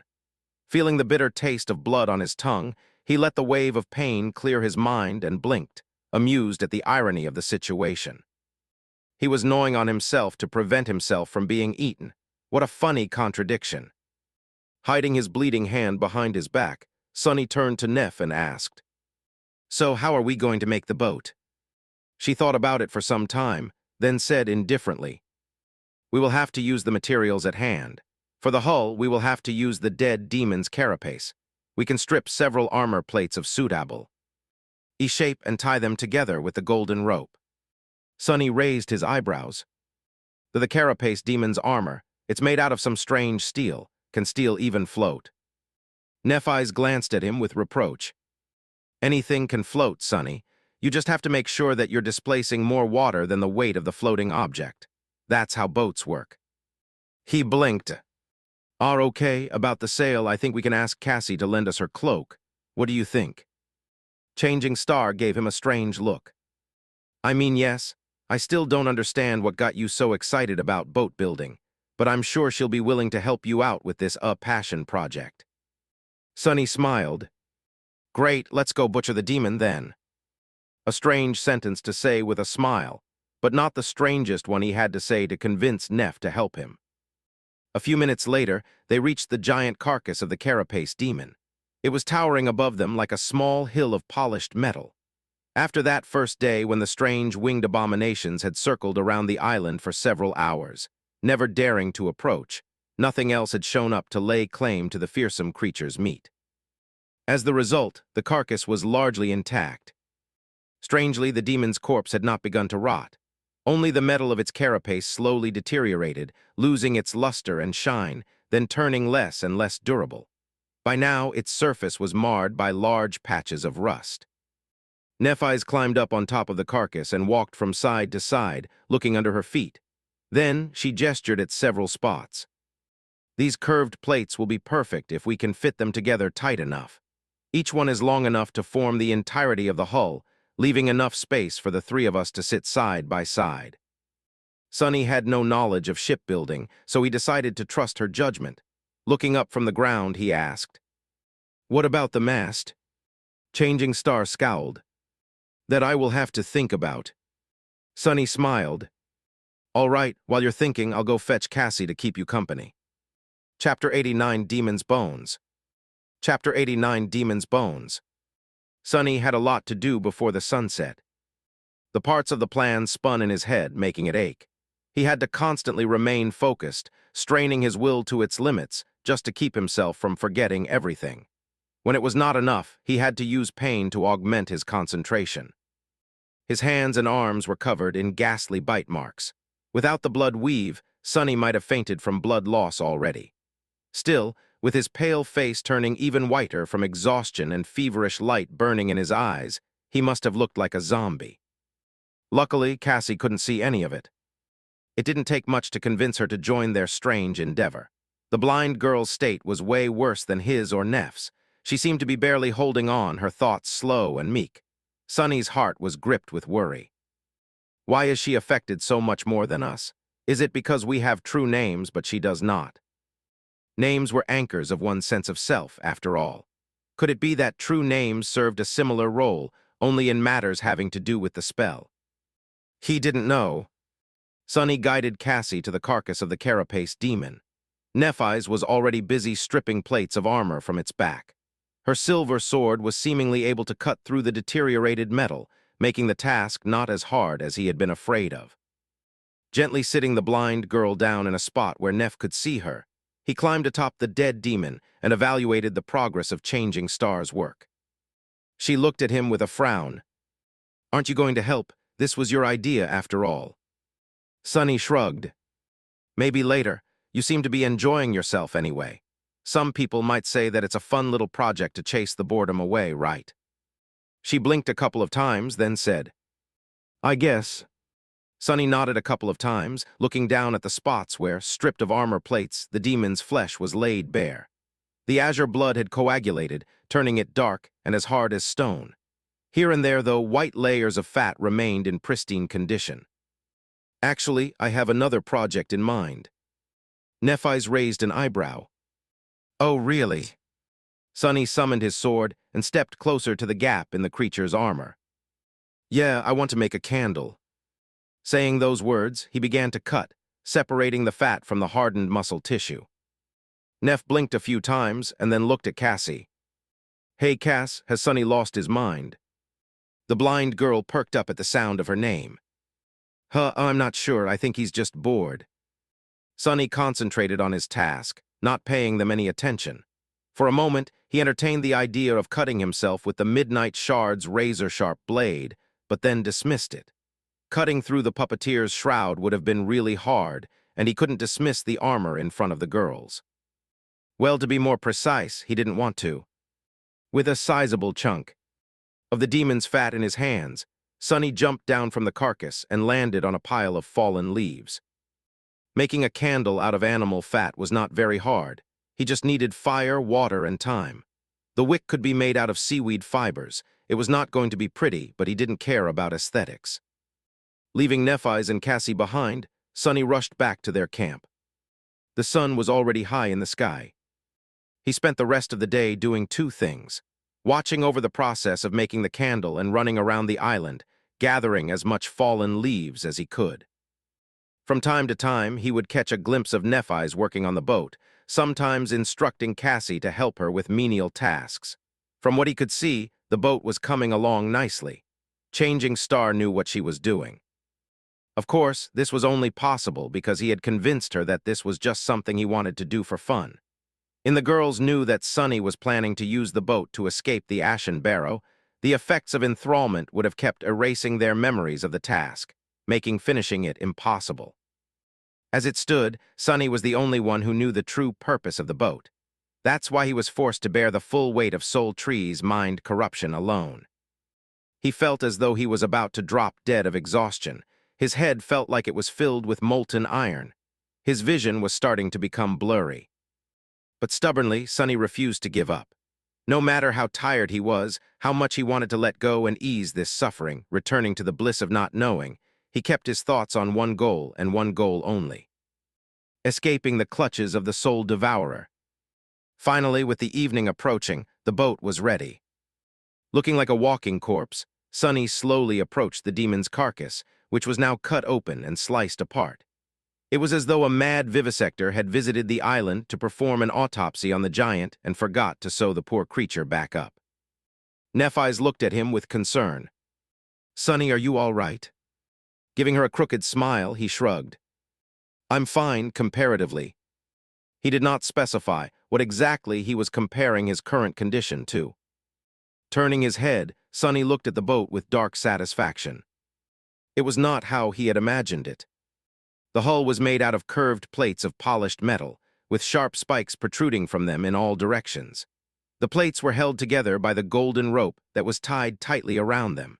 Changing Star had managed to make the gaps between the different parts of the hull so thin that no water could sip through. The mast was made out of the demon's spine and ribs, with Cassie's enchanted cloak hanged on them to serve as the sail. There was even a steering oar, fashioned out of the tip of the giant's scythe. He had expected to see a makeshift raft, but what met him was an actual vessel. Yes, it looked crude, but also strong, eerily macabre, and strangely impressive. Sailing upon the cursed sea on a boat made of demon bones sound like the beginning of a legend, he thought, temporarily mesmerized by the ghastly visage of the carapace vessel. Nephis looked at him with a hint of satisfaction. "Happy now what?" Sonny gathered his thoughts. Now, as soon as he tried to think of what they had to do next, an invisible barrier appeared in his mind, blocking any attempt to continue that thought. Now we. No matter how hard he tried, Sonny couldn't quite remember what he wanted to do. With a scowl, he raised his hand and bit down on his mangled palm, feeling drops of blood flowing into his mouth. But even that pain did not help him destroy the barrier. Sonny smiled darkly and kneeled, placing his hand on the ground. Summoning the Midnight Shard, he raised his other hand and brought the pommel of the sword down without any hesitation. As the brittle bones of his ring finger shattered from the powerful strike, a wave of agony washed over his mind, obliterating the adamantine barrier. Now we get the hell out of here. Chapter 90, Nightfall. Nephis stared at Sonny, shocked by his sudden act of self-mutilation. Hissing through gritted teeth, he dismissed the Midnight Shard and slowly rose back to his feet. Aw, crap, that really hurts. His poor finger was red and swollen, pulsating with sharp pain. It was unmistakably broken. Sonny was so full of self-pity that he wanted to cry. Why am I so unlucky? First that nightmare in the nest, now this. How come no one else is suffering, just me? He conveniently decided to forget that Changing Star had been literally torturing herself for weeks, and that due to her blindness, Cassie was always covered in bruises. Hearing his pained voice, the blind girl turned her head and asked, "Sonny, what happened?" He grimaced and tried to smile. "Ah, it's nothing serious, really. I just sort of smashed my hand a bit." Nephis opened her mouth to say something, but he hurriedly interrupted whatever she wanted to say. Anyway, Neph, can you help me drag this gruesome masterpiece of yours to the edge of the island?" At this point, one wrong question could make things very complicated. He didn't want to reveal the true purpose of his actions until the last moment. That way, he would have more leeway in how to deal with problems should any arise. Changing Star hesitated. A few seconds later, she shrugged, looking at him with a concerned frown. "Are you sure you're okay, Sonny?" He forced a smile. "I will be if you help me." Giving up, she shook her head and walked over to the front of the boat. Sonny turned to Cassie. "We're off, Cass. Wait here for a bit, all right? I'll come get you soon." She lingered, as though not quite understanding his words, then answered with an uncertain expression. Okay." Sonny raised his healthy hand to grip her shoulder, then hesitated and turned away with a dark look in his eyes. Enduring the pain, he walked toward the boat. "Hold on a little more, Cassie. It will be over soon, I promise." The night was already approaching. Sonny and Nephis dragged the boat across the island, pulling it as oxen yoked to a wagon. The ashen sand was not the most difficult of terrains, but the spikes on the strange vessel's hull were making the task harder. Thankfully, the boat was lighter than it looked. Sonny knew that the alloy of the demon's carapace was extremely light from his experience with the Midnight Shard, which was forged from the same lustrous metal. If he were to believe the sword's description, this miraculous alloy came from a shard of a fallen star. Whether this omen was good or bad, he didn't know.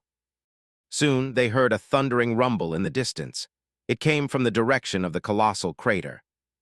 The dark sea was awakening. Gritting his teeth, Sonny grabbed onto the golden rope that was coiled around his chest and pulled harder. "Come on, faster." The sun was just about to touch the horizon when they finally reached the edge of the island. Falling to his knees, Sonny released the rope and gasped for air, his chest rising and falling frantically.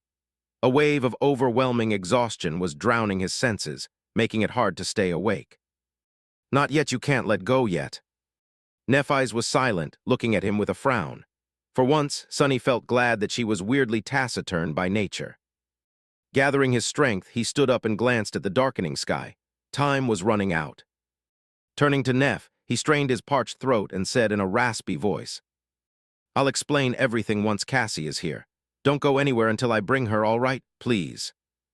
Changing Star stared at him for a few seconds, then shrugged with indifference and didn't say anything. "I'll take it as a yes." What else could he do? Cursing under his breath, Sonny turned around and hurried away. He had one last task to accomplish before returning for Cassie. Some time later, he came back to the spot where he had left Cassie. The blind girl was still there, sitting some distance away from the carapace demon's carcass and idly staring into the ground. Hearing the sound of his approaching footsteps, she smiled weakly. "Sonny." He walked over, tired to the bone, and said while trying to keep his tone casual, "Yeah, it's me." Cassie got distracted for a moment, then asked, "Do you have a fruit? I'm hungry." He flinched, then shook his head. "No, listen, we need to." "I'm hungry. Do you have a fruit?" Sonny stopped, looking at the blind girl with a forlorn expression. She sounded like a broken doll, repeating the same phrase over and over. Her condition wasn't good. He licked his lips. "Come with me, and your hunger will disappear." This was the best misdirection he could come up with within the confines of his flaw. However, this time, he failed to achieve the desired effect. Cassie smiled and said, "Really, you'll take me to the fruits?" Due to his exhaustion and the debilitating effect of the enthrallment, Sonny got distracted for a moment and failed to control the flaw. Without realizing it, he opened his mouth and said, "No." Cassie pouted and lowered her head. "That's not nice, Sonny. Why did you lie to me?" Still reeling from his mistake, Sonny missed the moment and made things even worse, turning a small oversight into a real problem. "Because I want to take you away from this cursed island." As soon as the words left his mouth, Sonny froze and opened his eyes wide, refusing to believe that he had just messed up that bad. However, the damage was already done. Cassie turned to him with a deep scowl. "Take me away, but I don't want to leave. Why would I leave the soul tree?" Sonny silently cursed and shouted, abandoning any attempt to control himself. "Because that thing is evil. It's pure goddamn nightmare. Come on, let's go." Grabbing her hand, he tried to pull the delicate girl away, but she resisted with surprising strength. "Let go of me, you jerk." Cassie managed to rip her hand away from his grip and flinched back, looking at Sonny with anger. "I said I don't want tea." "Ogo, you're acting strange, Sonny. Stop, please." Sonny froze, not knowing what to do. This island is our home. It's so nice here with the three of us together. Why do you want to leave?" He lingered, struggling to do what he knew had to be done. Finally, Sonny gritted his teeth and said, "Because it's 5, remember." "I'm sorry, Cassie." Then he lunged forward and violently grabbed the blind girl, easily suppressing her resistance. "What are you doing? Stop, help, Neph." Throwing her over his shoulder, Sonny turned around and ran toward the edge of the island. Cassie resisted desperately, using her small fists to pummel his back with a rain of punches. Despite the fact that she had never taken part in battles against the nightmare creatures of the Forgotten Shore, she still was considerably stronger than a normal person. All those soul shards Changing Star had shared with her gave Cassie enough strength to make Sonny feel every strike. It wasn't enough to seriously injure him, but more than enough to hurt like hell. "I'm sorry, I'm really sorry, Cassie." Deeply disturbed, Sonny tried to block out Cassie's desperate screams and rushed to the boat. His forehead was covered in cold sweat. As the last glimmers of light were disappearing from the sky, he finally returned to the edge of the island. The ghastly boat was silently standing on the sand, just a few meters away from the restless black water. Changing Star was resting just in front of it, raising her head to look at the source of the commotion. Neph help, Sonny had gone crazy. Nephis slowly rose to her feet, her indifferent expression radiating coldness. She slightly outstretched one hand. "Crap. Wait, it's not." Before he could finish the sentence, the silver sword appeared out of thin air, aimed at the ground for now. "Explain yourself." Changin Star's voice was even and calm, but Sonny could feel the hidden threat in it. Suddenly, he saw her in a new light, or rather, in an old one. As a potential enemy. The idea of facing off against Nephis sent chills running down his spine.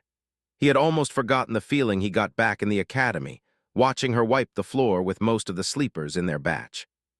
He had forgotten that she, too, was a monster. Chapter 91, Escape. Licking his lips, Sonny cautiously said, "It's not as you think, Neph. We've been caught in a trap by the soul tree. It's not benevolent, it's not protecting us. In fact, it's doing the opposite. If we don't leave this island, we'll become its slaves forever, or until it finds someone stronger and devours us." She tilted her head and looked at him with an unreadable expression. "Come on, Nephis, remember, we've talked about this already. This whole thing was your idea to begin with." For a moment, he thought that his words had awoken the stolen memories in her mind, but her response shattered those hopes into pieces. "Leave the great tree. You have really lost your mind." "Curses!" Changing Star raised her sword and said in a tone that made Sonny tremble. "Let Cassie go now."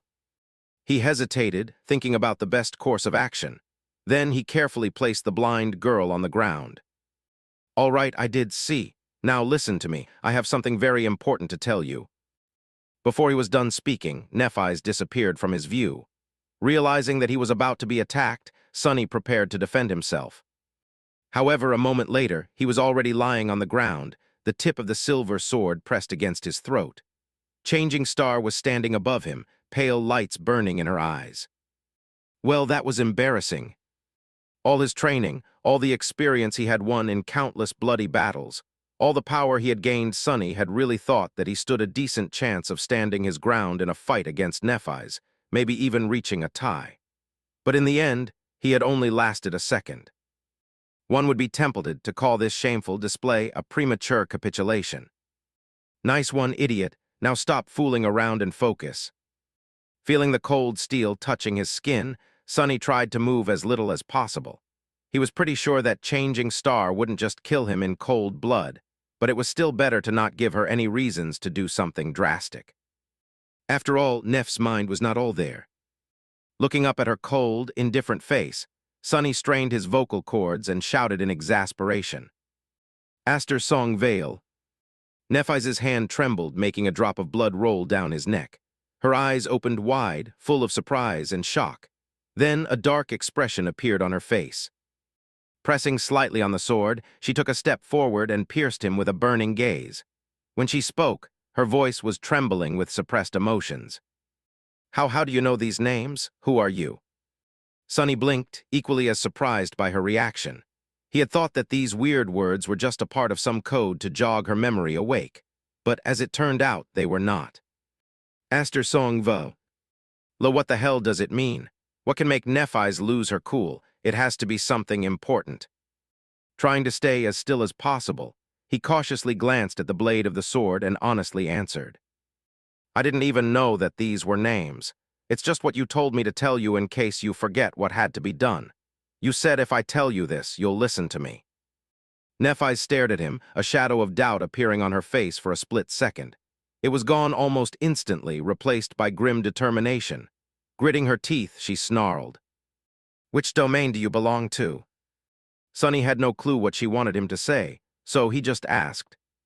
"What's a domain?" She grinned, a maniacal glimmer appearing in her eyes. This was very unlike calm, composed Nephis. If Sonny didn't know better, he would think that a completely different person was standing in front of him. A person that was much more unpredictable and dangerous. Meanwhile, Neph said, "Don't pretend to." Suddenly, she stumbled, then frowned. It seemed as though Sonny's question touched something in Changing Star's mind, causing a chain reaction. A few seconds passed, each turning her frown deeper. Slowly, the familiar poised calmness returned to her eyes. It didn't seem as though she had remembered everything, but just as Nephis had promised, it seemed enough to make her listen to what Sonny had to say. He understood it from the fact that she had finally removed the tip of the sword from this throat. She even helped him stand up. Looking at Sonny with a strange expression, she then said, "I really told you those words." Rubbing his slightly cut neck, he simply nodded. Blood Weave was already busy repairing the damage to his skin. Nephis looked down, then closed her eyes for a few moments. When she opened them again, they were full of resolve. "What do I need to do?" Sonny really wanted to ask her about the meaning of the three mysterious names, but decided against it. They had to hurry. Ask Cassie to summon her staff, then get her into the boat. Dismissing her sword, Changing Star glanced at him for the last time and walked toward her friend. Somehow, Nephis had managed to talk Cassie into following her and boarding the ghastly vessel. She probably had to lie about a lot of things, but Sonny didn't want to ask, afraid that his flaw would ruin everything. Once the girls were inside the boat, he wrapped his tired body into the shadow and put his hands on the metal hull. Every part of his body seemed to hurt in its own unique way. His mind was utterly exhausted. "Come on, Sonny, one last push." With a crooked smile, he strained his muscles and pushed the boat toward black water. As the last light of dusk disappeared, submerging the world into absolute darkness, the boat built from the bones of a demon slipped from the ashen sand into the cold embrace of the dark sea.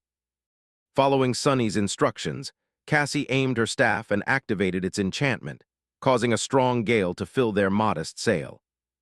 At first, the boat moved slowly, the mast creaking under pressure. But Changing Star's craftsmanship was meticulous and reliable. The demon's spine held, and little by little, the small vessel began to gain speed. Sonny sat at the stern, controlling the steering oar. In front of them, an endless expanse of black water stretched to the horizon, hiding indescribable horrors in its depths. Behind them, the terrifying soul-devouring tree was slowly growing smaller. Sonny stared at it, feeling a deep sense of regret grip his heart. He wished that he was powerful enough to destroy it.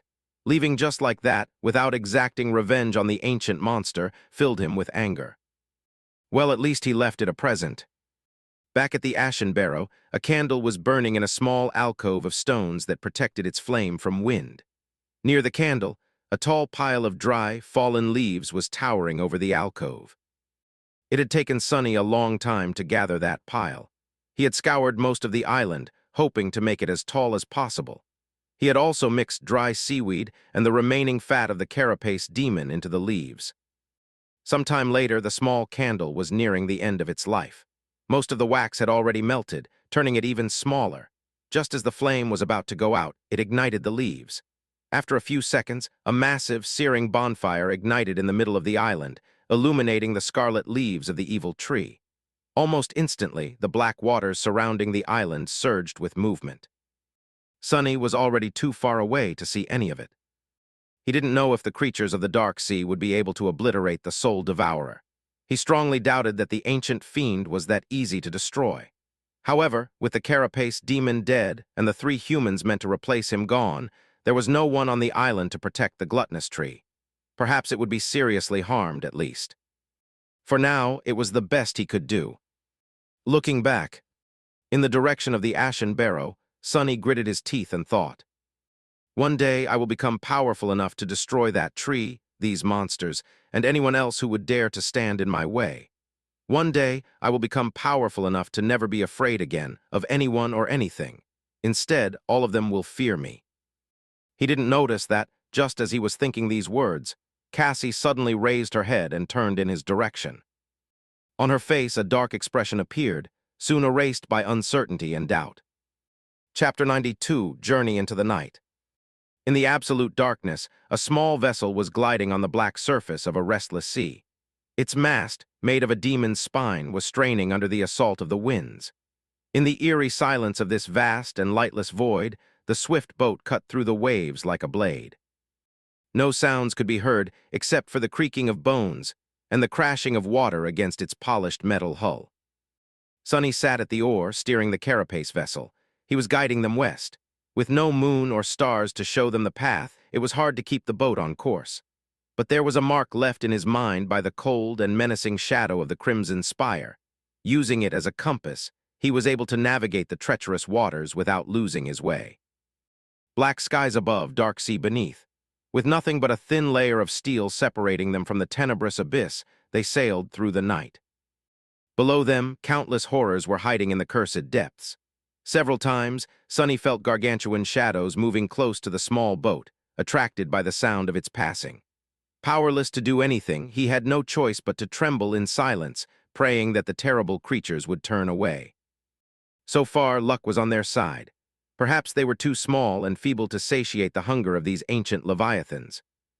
A few hours after the start of the voyage, Sonny felt that the constant pull on his mind had begun to wane. His thoughts were slowly becoming clearer, the haze of forgetfulness weakening with each minute.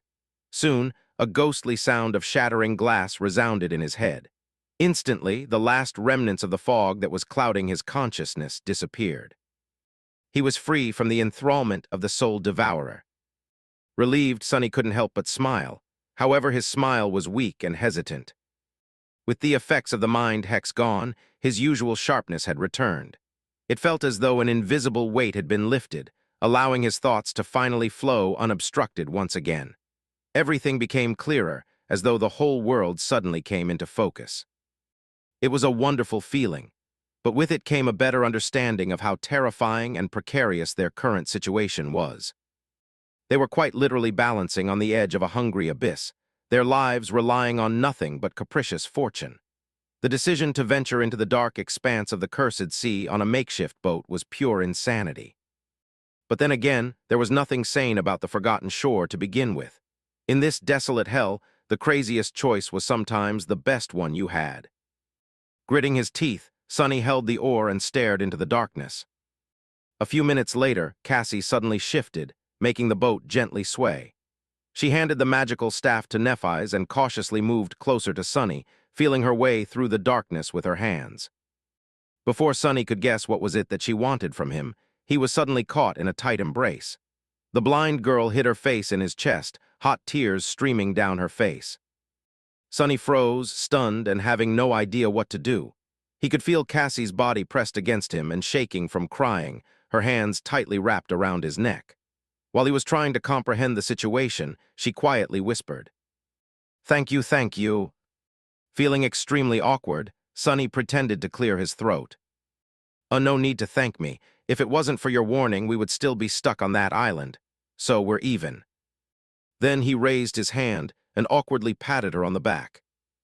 Both of them were careful to keep their voices as quiet as possible, afraid that they will attract something from the black depths. Cassie silently cried for several minutes, then finally let go of him. Wiping her face, she pulled her body away and whispered, "I'm sorry." Her voice sounded a bit strange. Confused, Sunny raised his eyebrows. "What is she apologizing for?" I'm sorry too, for grabbing you back then." She smiled and, wiping the last tear from her face, turned away to move back to the middle of the boat. Sunny was left alone once again. With nothing to do except for holding the steering oar, he let his thoughts wander. With his mind clear again, many things were worth revisiting. He had to distract himself from the eerie pressure of the endless dark emptiness somehow anyway. Despite the fact that their experience with the Soul Devourer was nothing short of harrowing, Sunny had somehow managed to end up considerably better off on the other end of it. His haul this time was truly unbelievable. He had received an amazing new weapon, no less than 100 shadow fragments and 2 new attributes. Spark of Divinity was a real improvement over its previous version. The ability to perceive the inner structure of memories alone opened a whole new horizon of possibilities. However, he was more interested in the mysterious blood weave. Somehow, Sunny felt that he had severely underestimated the uniqueness and importance of that attribute. Its origins, too, were covered in a veil of secrets. Who was that weaver whose ichor he had consumed? Who were the unknown that even the spell was reluctant to mention? What was their connection to the gods? Why were the type and rank of the initial memory he had received from the vile, thieving bird's spawn left empty?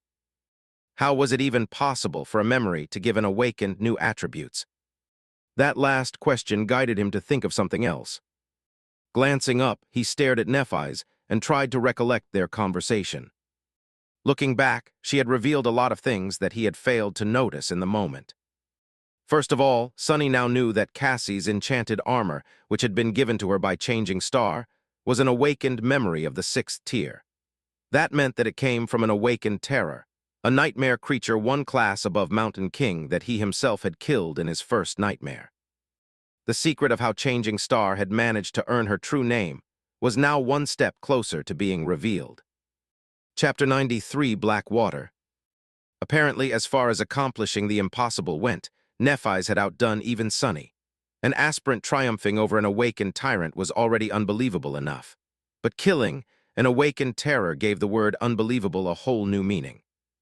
No wonder her aspect ability is so versatile. Now he was almost sure that Changing Star's aspect was of the divine rank, just like his. That would explain why she was able to both heal and destroy with her strange and formidable powers, a combination as rare as his own shadow control. What's the probability of 2 sleepers with divine aspects ending up so close to each other in the dream realm? Close to 0. It seemed like the unpredictable fated attribute had twisted the strings of fate once again. Sunny felt shivers running down his spine. His innate attribute was capable of bringing both terrible curses and incredible blessings. At first glance, their meeting with Nephis seemed like the latter. But if it was truly the result of fated manipulating destiny, it could turn out to be the worst of calamities in the end. After all, one of the possible meanings of her true name was Star of Ruin. The fear he had felt in that short moment before crossing swords with Nephis was still fresh in Sunny's mind. And there were other things that she had revealed, too. She apparently knew something about the drop of ichor, being that she had called it a lineage memory without batting an eye. That suggested that Nephis knew much more about the spell than Sunny and the rest of the public did. It seemed as though there were secrets in the upper echelons of Awakened that they didn't want anyone else to know. The 3 mysterious names she had told him might have been another of these secrets. And that last word she used, asking which domain he belonged to. What were these domains? So many questions, Sonny spent many hours pondering them, as well as going over all the information about the forgotten shore he had gathered. The carapace boat flew over the dark water, drawing closer and closer to the western horizon. Soon he felt that the night was already drawing its last breaths. The light of hope ignited in Sonny's heart. However, this was when their luck had finally run out. The disaster came unexpected, violently throwing them into a void of confusion. This time, Sonny had not felt anything approaching the boat. The danger simply appeared out of nowhere, leaving him no time to react. One second, the black waters were calm and clear. The next, they were boiling with movement, grotesque tentacles rising from them and wrapping themselves around the hull of the boat. Sonny tried to jump to his feet, but at that moment the whole vessel was violently jerked to the side. Falling, he heard the moans of metal being bent and torn apart. Then, salty water filled his mouth. Rising, he caught a glimpse of Nephis standing at the bow of the boat, her silver sword lashing out at the approaching tentacle. However, blinded by darkness, she failed to notice a different threat. Another tentacle twisted and coiled around her body. Then, without even a scream, she was gone, dragged into the dark depths with no hope to return. All that remained was a long blade stuck helplessly in the bulbous flesh of the massive tentacle. Sonny's eyes widened in disbelief. No, no, no, this can't be happening. The hull of the carapace vessel was then crushed and torn into pieces, throwing him into the cold, black water. For a moment, Sonny was stunned by the coldness. Then, wrapping the shadow around his body, he swam up, trying to reach the surface. Soon, he succeeded and spun, trying to see anything to give him hope.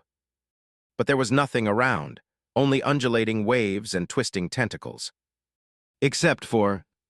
Far in the distance, Sonny noticed an unclear shape rising above the water.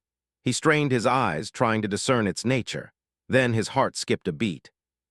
A few hundred meters away, a giant stone hand towered above the surface of the sea, its palm opened as though trying to embrace the sky. It was slender and delicate, carved by the unknown sculptor with almost inhuman skill. If Sonny didn't know better, he would have thought that the hand belonged to a living, breathing being. But all of this didn't matter right now. All that mattered was that he had a chance to survive. Straining every muscle in his body, Sonny dodged a twisting tentacle and swam toward the hand, moving as fast as he could. But then he suddenly stopped and looked back. Misshapen pieces of metal and bone, all that remained of their boat, were floating on the surface of the dark sea. He had seen Neph being pulled under the water by the tentacles of the unknown creature, but Cassie, clad in her enchanted, attention-repelling tunic, had a chance to escape. He couldn't just leave without at least trying to find her. Or can I? A dark thought appeared in Sonny's mind. After all, his own survival was the only thing that really mattered. Everything else was just a distraction. Why don't you think about yourself for a second? Are you really going to risk your precious life on the off chance that this helpless girl is still alive? He hesitated. Admit it, she is nothing but a burden. You always knew that one day she was going to drag you down. Yes, he did, but what? You're going to die, fool. Turn around and flee now. Why was he even hesitating? This was his chance to escape. His only chance, perhaps. He had to survive. Feeling an almost unbearable feeling of regret filling his chest, Sonny slowly inhaled. Then he gritted his teeth and dove down, heading back to the spot where their boat had been destroyed. What are you doing? Have you lost your mind? He couldn't see in the black water, but his shadow sense was still somewhat effective.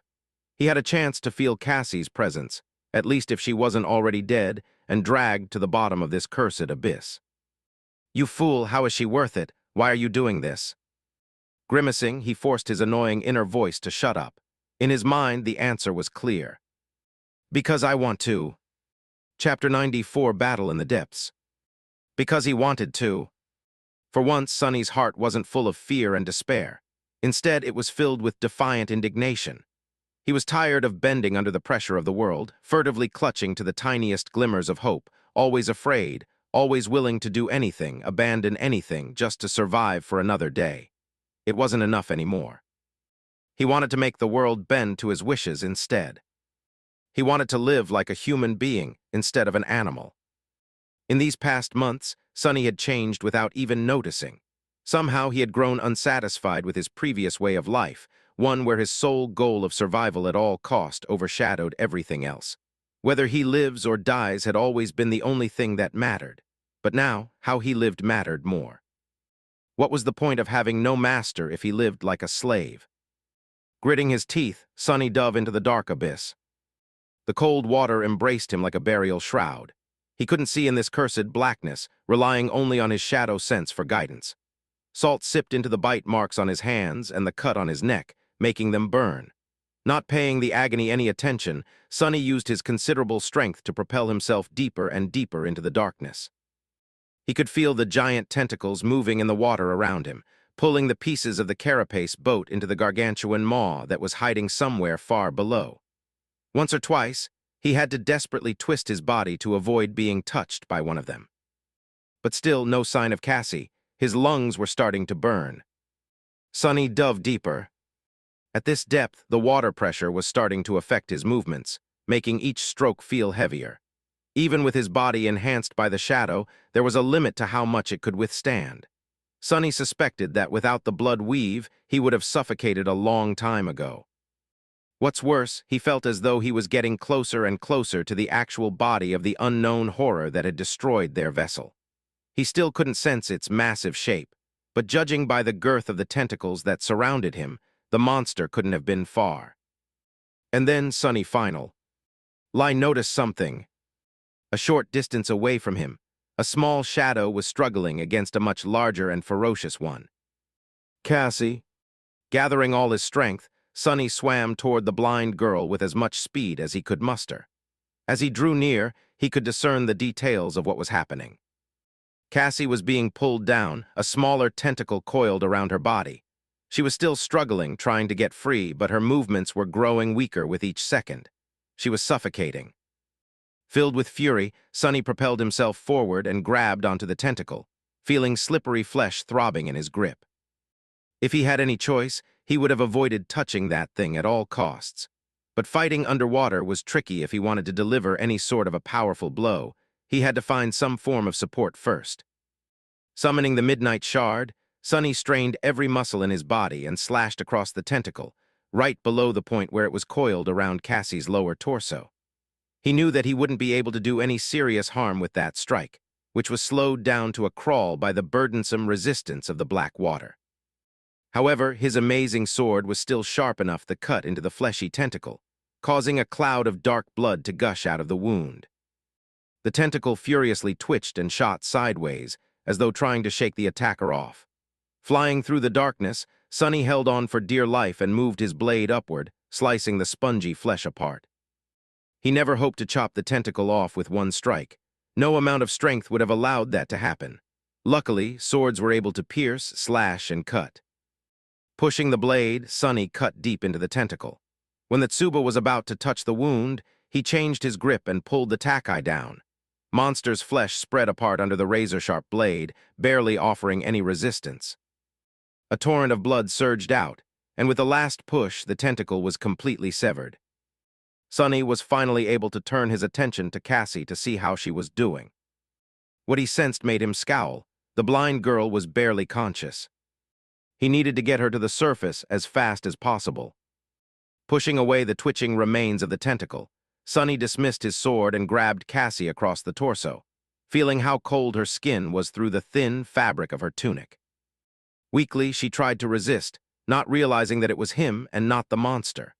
Pressing the blind girl to his chest, Sonny turned his head up and felt a wave of desperation crashing against the walls of his mind. His lungs were in agony, no air whatsoever left in them. His body was slowly losing its strength, full of terrible pain and thirsting for a breath of fresh air with maddening intensity. Even if he could see anything at this point, his vision would have begun to darken. And they were so far away from the surface. What's worse, the horror of the depths was now alerted to his location. Countless tentacles were already moving, surrounding them in an impenetrable barrier of flesh. A second or two later, they would be crushed to death in the devastating embrace of the sea monster. Sonny didn't know how to save them, but he wasn't going to give up, no matter what. Making an arduous stroke with his one free hand, he held tightly onto Cassie and swam up. The tentacles were approaching, blocking all paths of escape. Sonny gritted his teeth and, In the next moment, the water around them suddenly turned pure white. An incandescent radiance filled a vast expanse of the cursed sea, obliterating any sign of darkness. The explosion of light was so intense that it pierced through Sonny's eyelids and hurt his eyes. It was as though a miniature sun had ignited somewhere far below them, turning the endless black abyss into a pristine white void. Tidal currents of radiant water surged tumultuously, throwing the world into disarray. The gargantuan tentacles convulsed and writhed madly, as though in the throes of unbearable pain. The unbreakable barrier of flesh fell apart. Sonny wasn't about to let this chance go. Straining his suffocating body, he swam to the surface, dodging the writhing tentacles. With the furious white sun burning in the depths below, he could see their shapes clearly. Moving faster and faster, he propelled himself up with everything he had left. Sonny knew that surfacing that fast was dangerous, but there was no other choice. Both Cassie and himself did not have a lot of life left in them. They needed air. Although it seemed like an eternity, the white radiance began to dim just a few moments later. But it didn't matter. Sonny was already past the barrier of tentacles, swimming up with desperate speed. He was afraid that they wouldn't make it. His consciousness was already beginning to wane, slowly slipping into the cold clutches of empty nothingness. Even knowing that there was nothing but water around, he was still overwhelmed by the suicida. El desired to open his mouth and inhale as deeply as he could. His muscles were spasming, devoid of oxygen for too long. And then, finally, Sonny's head broke the surface. Blinded by pain, he drew in a gasping breath and coughed uncontrollably. Held tightly in his arms, Cassie was doing the same. Her chest was ruggedly moving up and down, sucking in the sweet ambrosia of air. Sonny never knew how precious it was before, not even while being slowly poisoned by the harmful, polluted air of the outskirts. They made it. Trying to compose himself, Sonny looked around. The last remnants of the white radiance were long gone, erased as if they had never existed. The world was once again consumed by absolute darkness. However, far away in the east, the first light of dawn was about to shine from beyond the horizon. Catching the glimpse of the giant stone hand, Sonny gripped Cassie's shoulders and swam in that direction. Chapter 95, Starlight. Sonny felt that he was at the end of his rope. He had put himself through too much abuse during these last few days. Now, it was hard to even remember when was the last time he had slept. A day before climbing the soul-devouring tree in search of a special fruit, perhaps. Since then, he had lived through the harrowing torture of the blood-weave transformation, spent countless hours on the verge of mental collapse to resist the effects of the enthrallment, mangled his hands to stay lucid, guided the boat through the terrors of the dark sea in absolute darkness, saw it being destroyed by the horrid dweller of the deep, and gave battle to that monster in the cold black depths, almost drowning as the result. His body and mind were on the brink of shutting off. Despite that, Sonny stubbornly continued to swim, bringing himself and Cassie closer and closer to the giant stone hand that was rising from the water, as though trying to embrace the skies. The dark sea was surging around him, still reeling from the effects of the light explosion that had rocked it some time earlier. Tall waves were threatening to drown the two sleepers, throwing them around like toys. Struggling against them was a hard task. And still he persisted. The dawn was drawing close, but for now there was still nothing but cold, darkness, and danger all around them.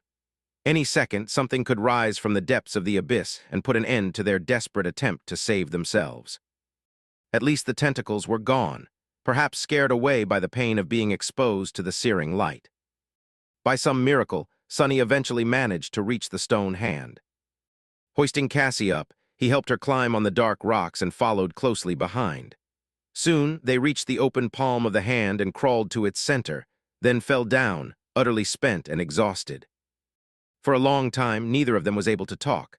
All Sonny could do was lay motionless, draw in raspy breaths, and try to stay awake. His mind was empty of thoughts. That was fine because he didn't want to think. If he did, he would be forced to remember what had happened to... Shut up. What was the point of remembering? He couldn't change anything. The sound of the black water crashing against the base of the giant hand reminded him that the night was still not over. Opening his eyes, Sonny tried to understand their current circumstances. Their shelter was slightly raised above the waves, the base of the giant thumb almost touching the surface of the dark sea. The palm was not very spacious, roughly half the size of the circular platform that had saved his life on his first day on the forgotten shore. It was angled upward, creating a slight slope. The fingers were higher above waves and wide enough to accommodate a person, but they were bent upward toward the sky, making them less suitable to serve as a refuge. We need to get further away from the water.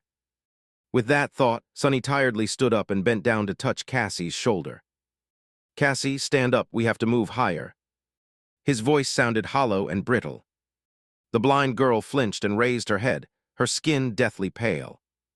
Sonny, he nodded. Yeah, it's me. She was still in shock. Sonny could see that Cassie's mind was not all there yet, so he gently pulled her to her feet. Come on, let's go. It's just a few meters. She lingered. What happened? I heard a sound and then something was pulling me down. He gritted his teeth and tried to keep his tone even. We were attacked by a sea monster. The boat was destroyed. I dove down and managed to find you, then swam to this pile of stones. It's not very high above the water, so... Cassie wavered. Where's? Sonny hurried to interrupt her, unwilling to answer the next question. Come, follow me. We can rest when we're higher. Gently guiding the blind girl, Sonny climbed to the base of the giant hand's index finger, which was the highest point they could reach without climbing the fingers themselves. Sitting down on the cold stone, he rested his back again, sent the giant phalanx, and stared at the restless surface of the dark sea. His eyes were cold and empty. Cassie was silent by his side. Her pale face was contorted, as though she simultaneously wanted to ask the question and dreaded the answer. Finally, gathering her courage, the blind girl whispered, her trembling voice barely audible. Sonny, where is Neph? He stayed silent, not willing to speak the words out loud. Stupidly, he felt that if he spoke them, they would become the truth. But if he didn't, there was still a possibility that they were a lie. I'm not answering. A few moments later, the familiar pressure appeared in his mind. The pressure grew and grew, making his head spin. I'm not. Then the piercing pain came. Sonny stubbornly endured it. He lasted for much longer than he had ever done before, keeping his mouth shut until hot tears rolled from his eyes, his whole body shaking from the terrible suffering. But eventually, he was still forced to say those bitter words. She's G. Before he could finish, a subtle sound attracted his attention. It came from below, from the edges of the restless, dark waves. Sonny's heart skipped a beat. Out there at the base of the giant thumb, where the cursed sea was almost touching its stone surface, a pale white hand appeared from the black water and grabbed onto the rocks. Then a tall figure slowly pulled itself onto the opened palm of the stone giantess. His eyes widened. Feeling that something was wrong, Cassie turned her head and asked, Sonny, what is it? He trembled and whispered, gripped with sorrow. It's Nephis. An uncertain smile appeared on the blind girl's face. Neph, she is all right. Sonny found himself unable to answer. No, Nephis was not all right. In fact, he didn't know how she was even alive. The Starlight Legion armor was shattered and torn, revealing the mutilated flesh beneath. There was a horrifying gaping wound on Changing Star's torso, looking as though almost half of her right side was missing. Sonny could see the sharp shards of broken ribs, the rivers of blood streaming down her legs, and the mangled mess of viscera spilling over the edges of the wound. He wanted to close his eyes. Another large chunk of flesh was missing from her thigh, exposing the shredded remnants of muscle and the white surface of the femur, cracked and barely holding together. Her right arm was severely damaged, too. In fact, it was almost torn off, hanging only by a narrow strip of skin and a few tendons, like that of a mistreated, broken marionette. Even her face was not spared. One of Neph's eyes was gone, its socket crushed and shattered. The skin of her cheek was shaved off as though by sandpaper, leaving behind a mangled mess of bleeding flesh and broken teeth. The sight of her was harrowing and heartbreaking. It was apparent that Changing Star was about to die. Sonny, why are you not answering? He glanced at Cassie and bit his lip, trying once again to suppress the answer that was fighting its way out. Something sharp and hot was stabbing at his heart, making his vision blurry. Meanwhile, Nephis staggered and blindly stepped forward. Her legs buckled, and she heavily fell to her knees, splattering blood all over the cold surface of the stone. A terrible moan escaped from her lips as her cracked femur finally shattered, bone piercing through muscle and skin. Sonny felt as though he was thrown into his worst nightmare. He wanted to scream, but his voice was gone. A deep, almost physical pain was tearing him from inside. He didn't want to be here. He didn't want to see this. And yet he couldn't look away. That's why he noticed instantly when two white flames ignited in Neph's eyes. The radiance grew brighter and brighter, spilling from her eyes, her mouth, the gaping wounds in her body. It was as though there was a flaming star burning in the place where her heart should have been, as though she was nothing but white flame hidden behind a thin layer of human skin. The incandescent radiance filled Changing Star's blood, turning it into streams of liquid white fire. As Sonny watched, frozen in place with his eyes opened wide, that fire began to melt and reshape her flesh. Slowly her muscles repaired herself, her organs returned to their places, her bones reassembled themselves from the shards. Where there was nothing to replace a missing part, the fire took its shape and solidified. With a terrible scream, Nephis grasped her almost severed arm and tore it away, then pressed it to the stump that was bleeding with white flame. Soon, the mangled halves melted together, becoming whole again. Shocked, he saw every terrible wound on her body heal, washed in the purifying fire. Soon, there was nothing but pristine white skin showing through the wide gaps in the shattered armor.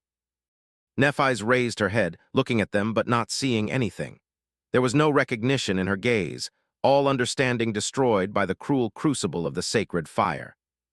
Then the last utter of the immortal Flame Clan closed her eyes and fell to the ground, losing consciousness.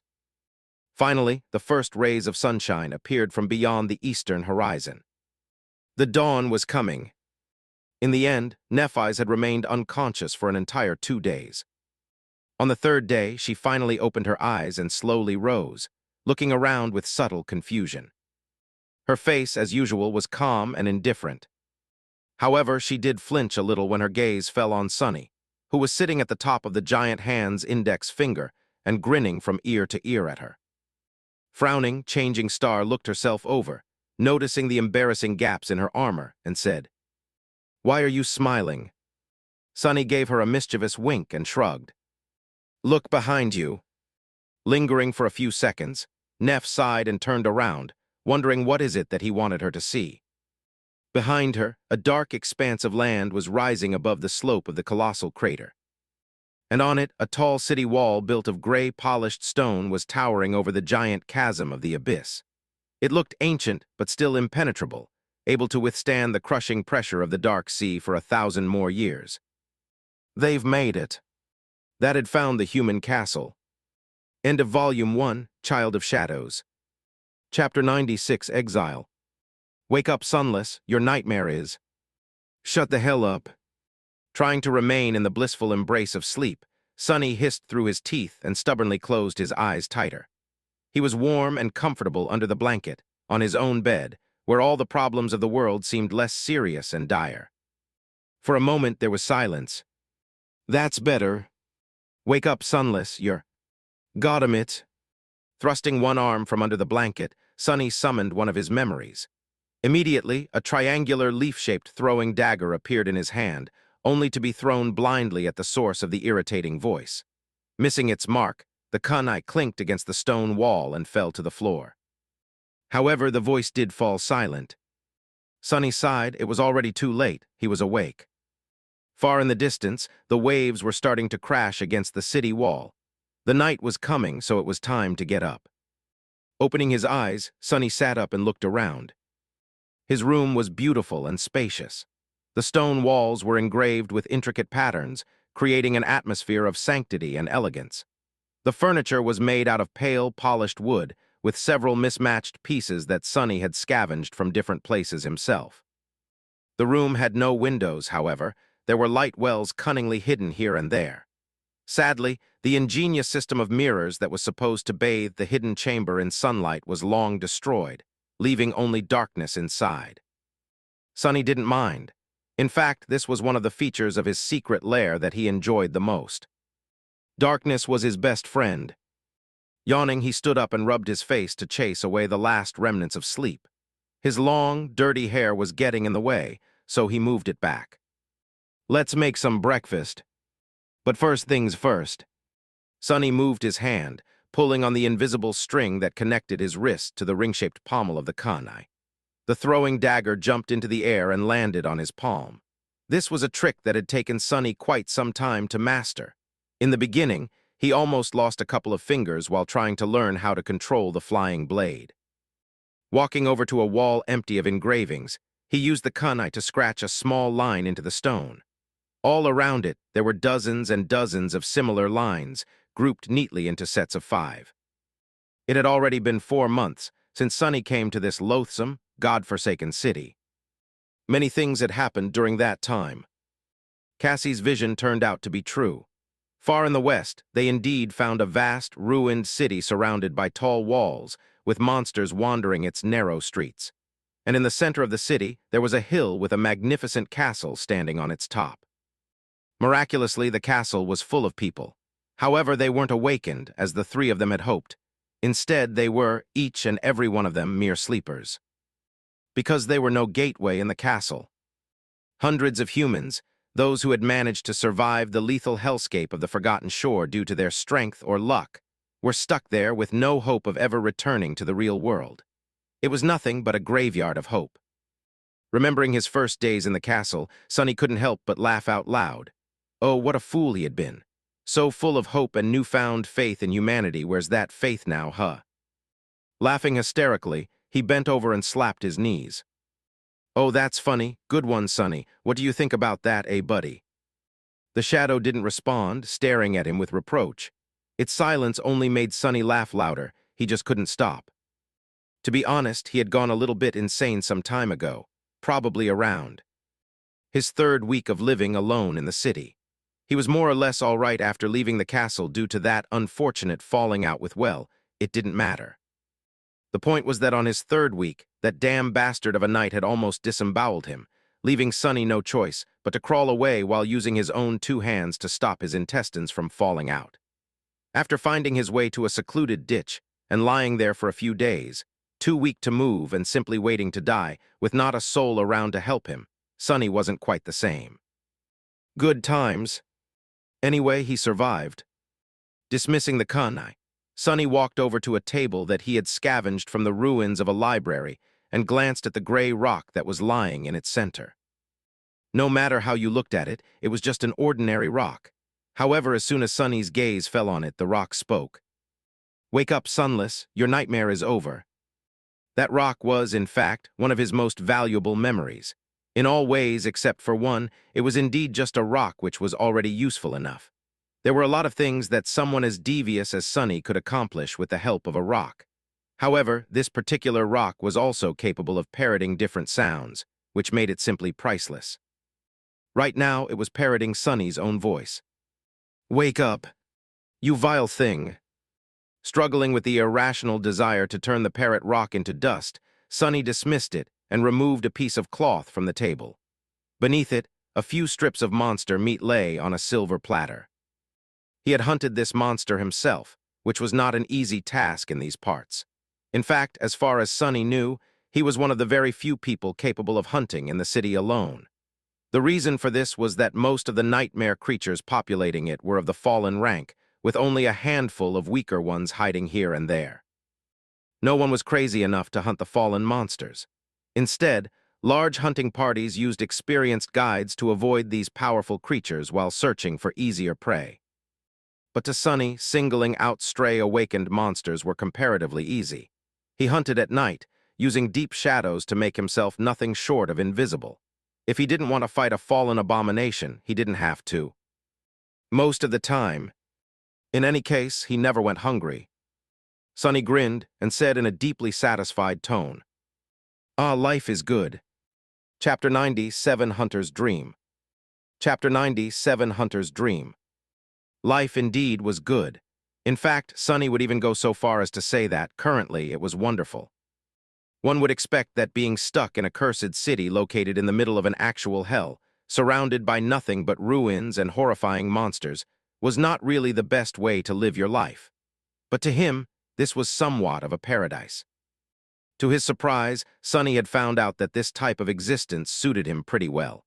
He had no obligations, no need to worry about the future, and most importantly, was not required to interact with other humans.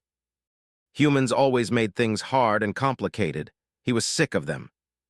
Being on your own was much better.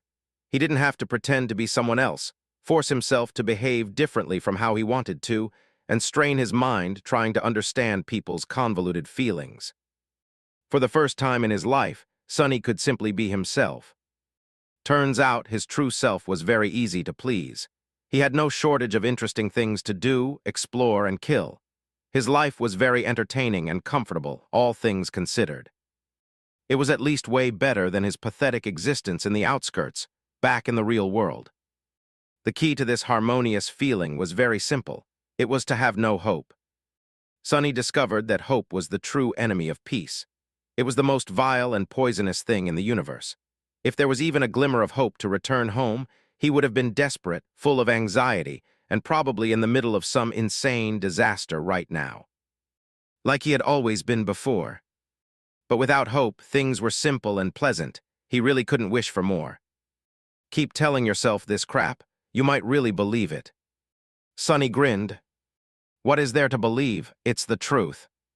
The shadow silently shook its head, long accustomed to his crazy tirades. Lately, Sonny had been talking with himself a lot, having long arguments that sometimes descended into screaming matches. It was a good way to pass the time. A bit later, he emerged from his secret chamber. Sonny's lair was situated in the upper part of a ruined cathedral, the entrance hidden behind a tall statue of some unknown goddess. There was a small balcony that allowed him to observe the grand hall of the temple over the goddess's shoulder, concealed from sight by the strands of her stone hair. The balcony was really high above the floor, making it impossible for any creature to climb on it by accident. Falling down would certainly kill a normal human. Sonny had discovered the hidden room while spying on the bastard that had gutted him. He had entered the cathedral through the hole in its roof and landed on one of the wide support beams, then walked across and accidentally noticed the small balcony. That's how he and the bastard had become neighbors. The bastard was, in fact, the guardian of this place. He patrolled the grand hall, killing anyone who dared to come inside. Sonny saw plenty of powerful nightmare creatures fall to his sword, cleaved apart without much effort. Of course, the bastard was a nightmare creature of considerable power himself. Sonny was pretty sure that he was at least a devil. Sharing the cathedral with a devil was very convenient. Sonny could sleep easy knowing that no monster would be able to reach the inner sanctum alive. Of course, he had to be careful to never be seen by his murderous roommate. On the upside, he could observe the devil as much as he wanted, waiting for a chance to exact his revenge. Sonny was hellbent on killing the damn knight eventually. The bastard had to die. But before that, Sonny had to become stronger, much, much stronger.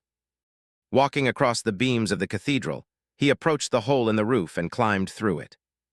Outside, the night was already reigning over the world. It was time to hunt. A skeletal, hunched figure was slowly walking along the narrow street of the cursed city. The creature had long arms that ended with vicious claws and a deformed head with a wide mouth full of razor-sharp fangs. Even with its back bent, the monster was at least 2 meters tall. It was dressed in a torn shroud that was once white, but had long ago turned brown from the dried blood. This was Sonny's prey. The creature, which was called a blood fiend, was among the weakest dwellers of the cursed city. It was merely an awakened monster, barely intelligent and comparatively easy to kill. Of course, nothing was really easy to kill here. After all, each and every human on the Forgotten Shore was just a dormant beast. Despite the fact that they shared the same rank and class, blood fiends were less formidable than carapace centurions in terms of strength and speed. However, that was only until they smelled blood, which sent them into a murderous frenzy. In that state, these fiends were a true menace. Pathetic, Sonny thought, stalking the nightmare creature from the shadows. He had killed a few of these monsters in the past and had a great time each time, well, except for this one encounter where he had accidentally scratched himself on a sharp stone. That was not fun at all. Time to die, you ugly freak. The blood fiend was just about to turn the corner when a sudden sound attracted his attention. With unnatural speed, the monster turned around and fell on all fours, his sensitive ears picking up the slightest rustle. Then, he took a few careful steps forward and stopped at a certain spot. In front of the fiend, an ordinary-looking rock was lying on the ground. A second later, the rock suddenly spoke. "Behind you," it said politely. The creature froze for a moment, then turned around with lightning-fast speed. Something whistled in the air, and the upper part of the blood fiend's body separated from the lower. Still refusing to die, the monster reached out with its long arms. Too slow. Sonny slashed with the midnight shard, severing one of the arms at the elbow. Continuing the motion, he took a quick step forward and performed another strike, this time piercing the creature's skull. The tip of the tack-eye entered through one of its eyes and exited through the back of the head. All of it took less than a second. By the time both parts of the monster fell to the ground, Sonny had already retrieved his sword. Looking up with expectation, he smiled and waited. "Come on, say it." As if answering his call, the spell whispered. "You have slain an awakened monster, blood fiend. Your shadow grows stronger." Sonny grinned. "Ah, thank you kindly, you're so sweet." The runes shimmered as they appeared in the air in front of him. Looking down, he read, "Shadow fragments, 398/1000. Just 2 fragments away from 400. These days, he was progressing at a very respectable speed. In the beginning, back when he had not known the city and the creatures that populated it, Sonny was lucky to get a few fragments in a week. He had also been much more prone to ending up bloodied and one step away from death. But now, things were slowly changing. He couldn't even remember the last time he felt compelled to say goodbye to life. "Ah, you idiot. You just had to go and think that out loud, huh?" Just as he finished that thought, a distant sound of footsteps reached his ears. Chapter 98, Uninvited Guests.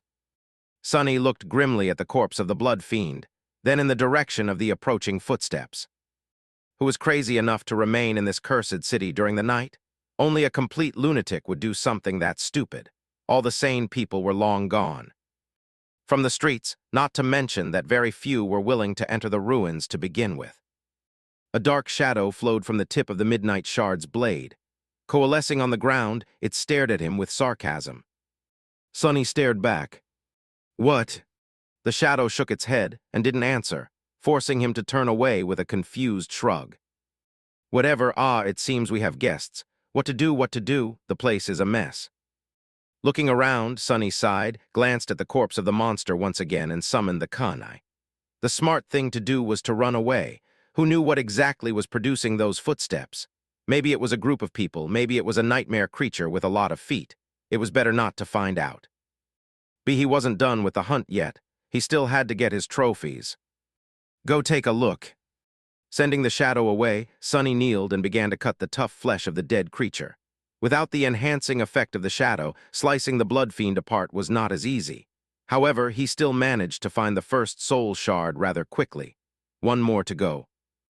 Meanwhile, the shadow had discovered the uninvited visitors. 6 humans were cautiously walking along the narrow path in the stone ruins, lighting their way with a ghostly blue lantern. They were all rugged men, wearing mismatched suits of armor and armed to the teeth.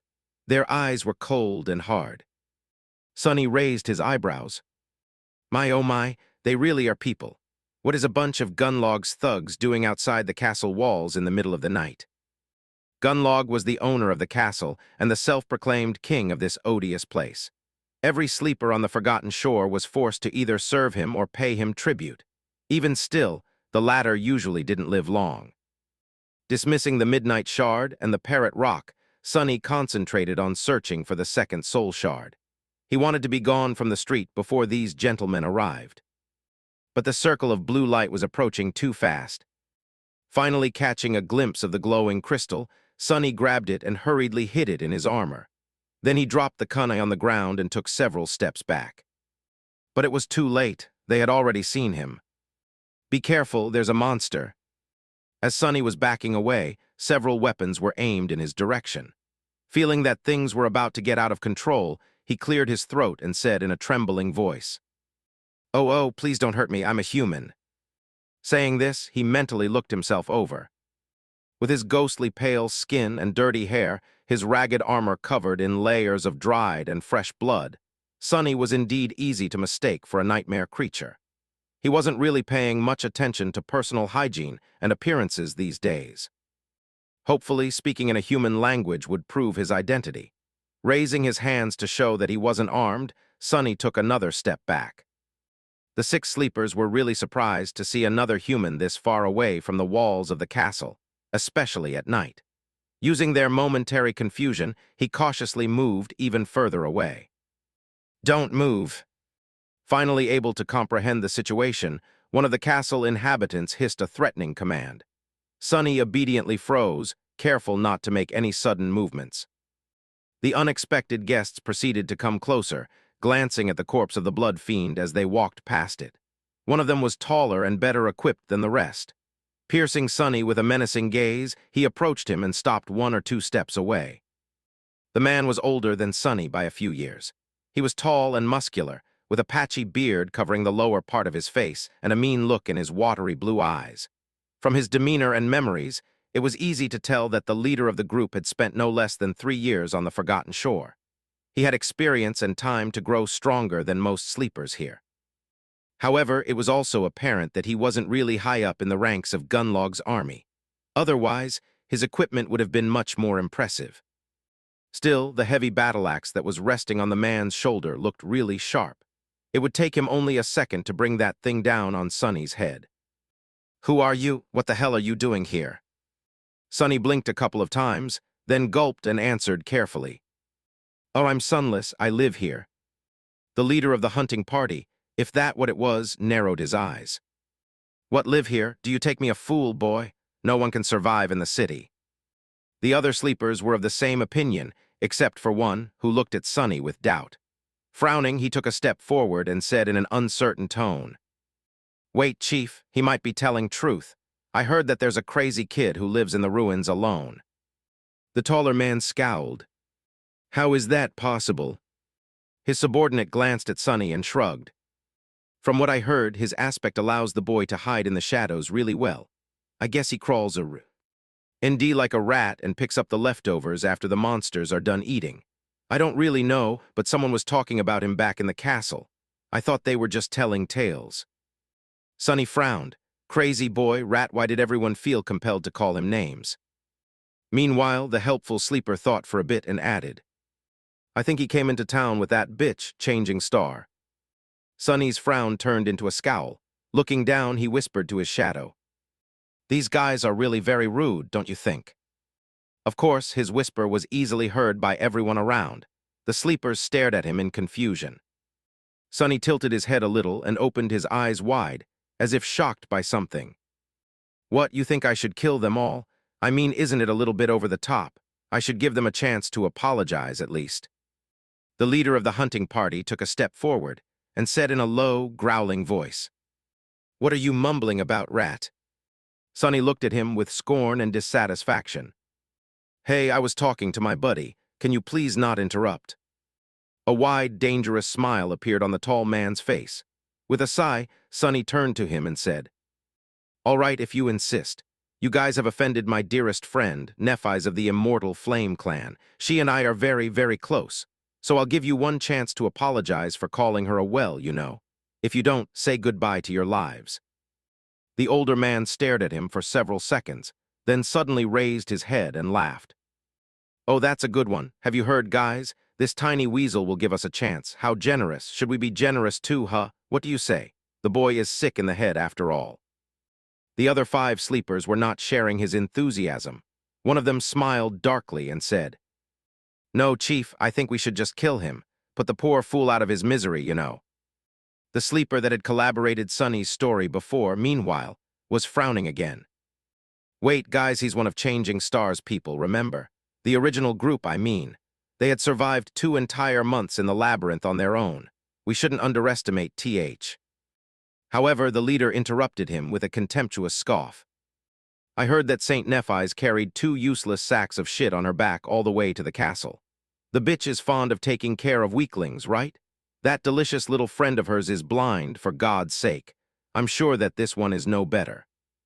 Then he turned to Sonny and grinned. I tell you what, rat, give us all your memories and we'll be generous enough to let you live. If an awakened died, their memories disappeared with them. The only way to get the memories was to make the owner transfer them of their own free will.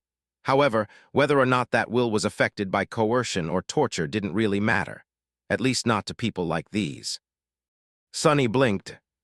So you're not going to apologize? The tall man grinned. I think not. Sonny sighed. Oh well, so you want my memories, eh? I have a few. Let me think, how about this one? Lowering one hand, he summoned the parrot rock.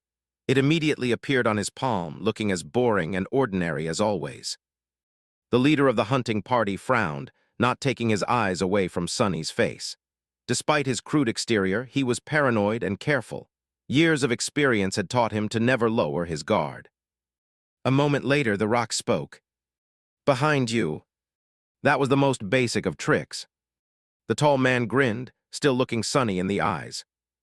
Do you really think that I would fall for? However, before he was done talking, the blade of the kunai hit him from behind, penetrating the back of the man's skull and killing him on the spot. Chapter 99 Pursuit. Sonny had dropped the throwing dagger near the monster's body in advance, and then took all those steps back to make this exact situation possible. As soon as the parrot rock spoke, he pulled on the invisible string, sending the kunai flying back in his direction.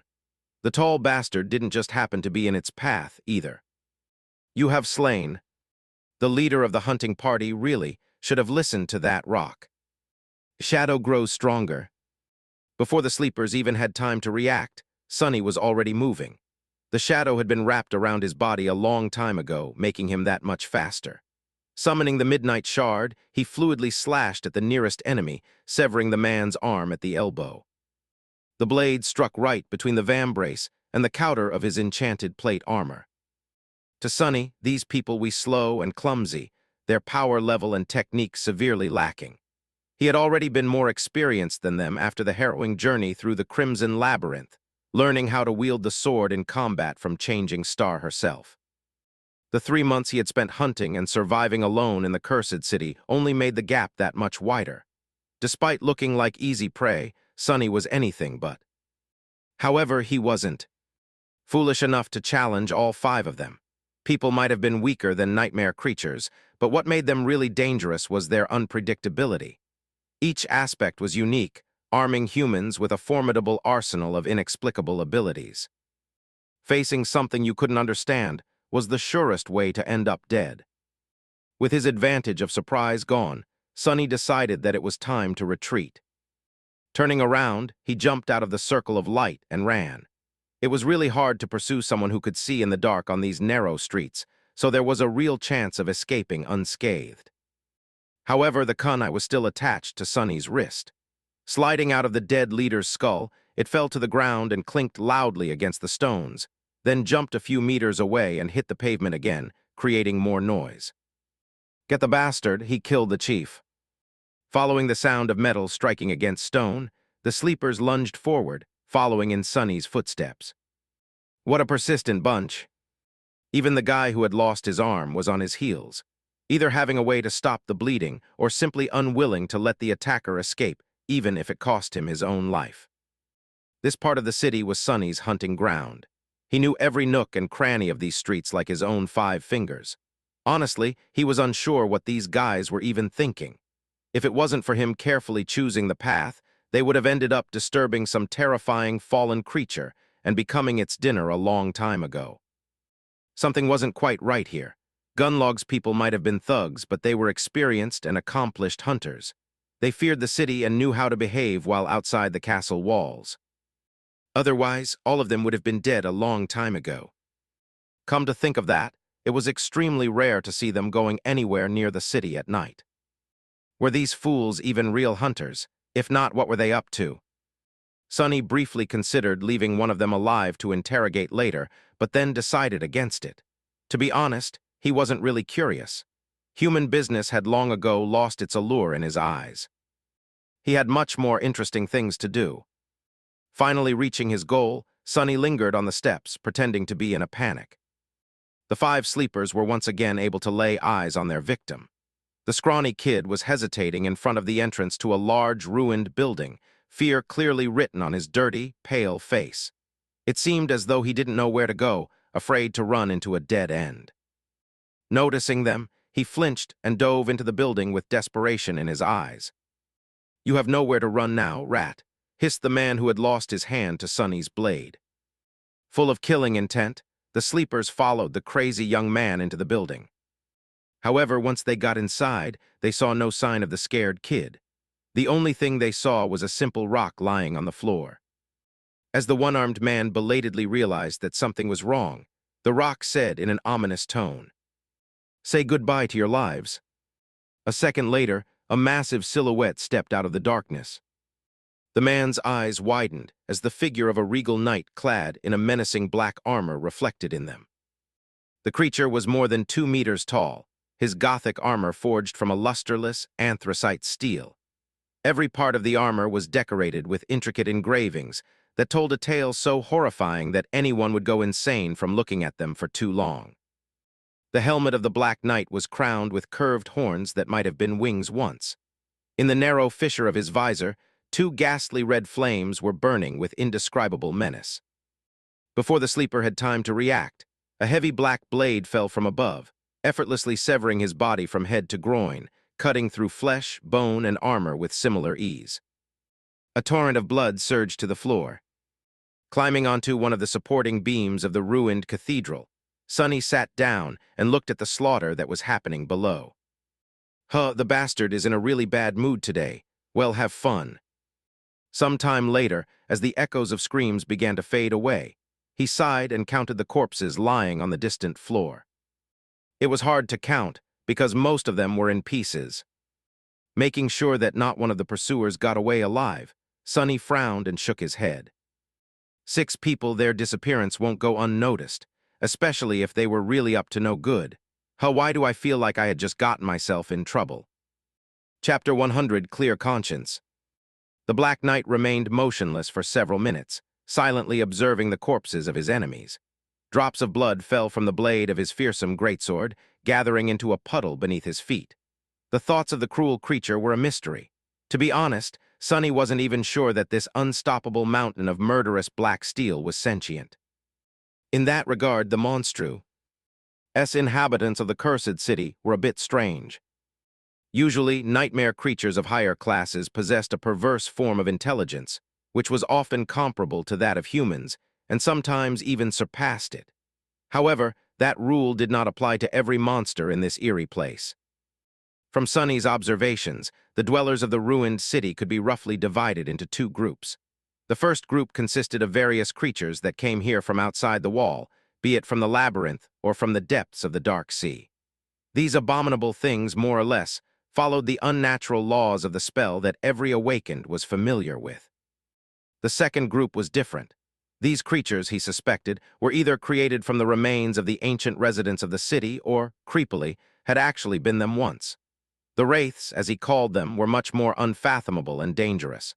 Their powers and behavior refused to abide by any sort of sense or logic. The Black Knight was one of these sinister revenants.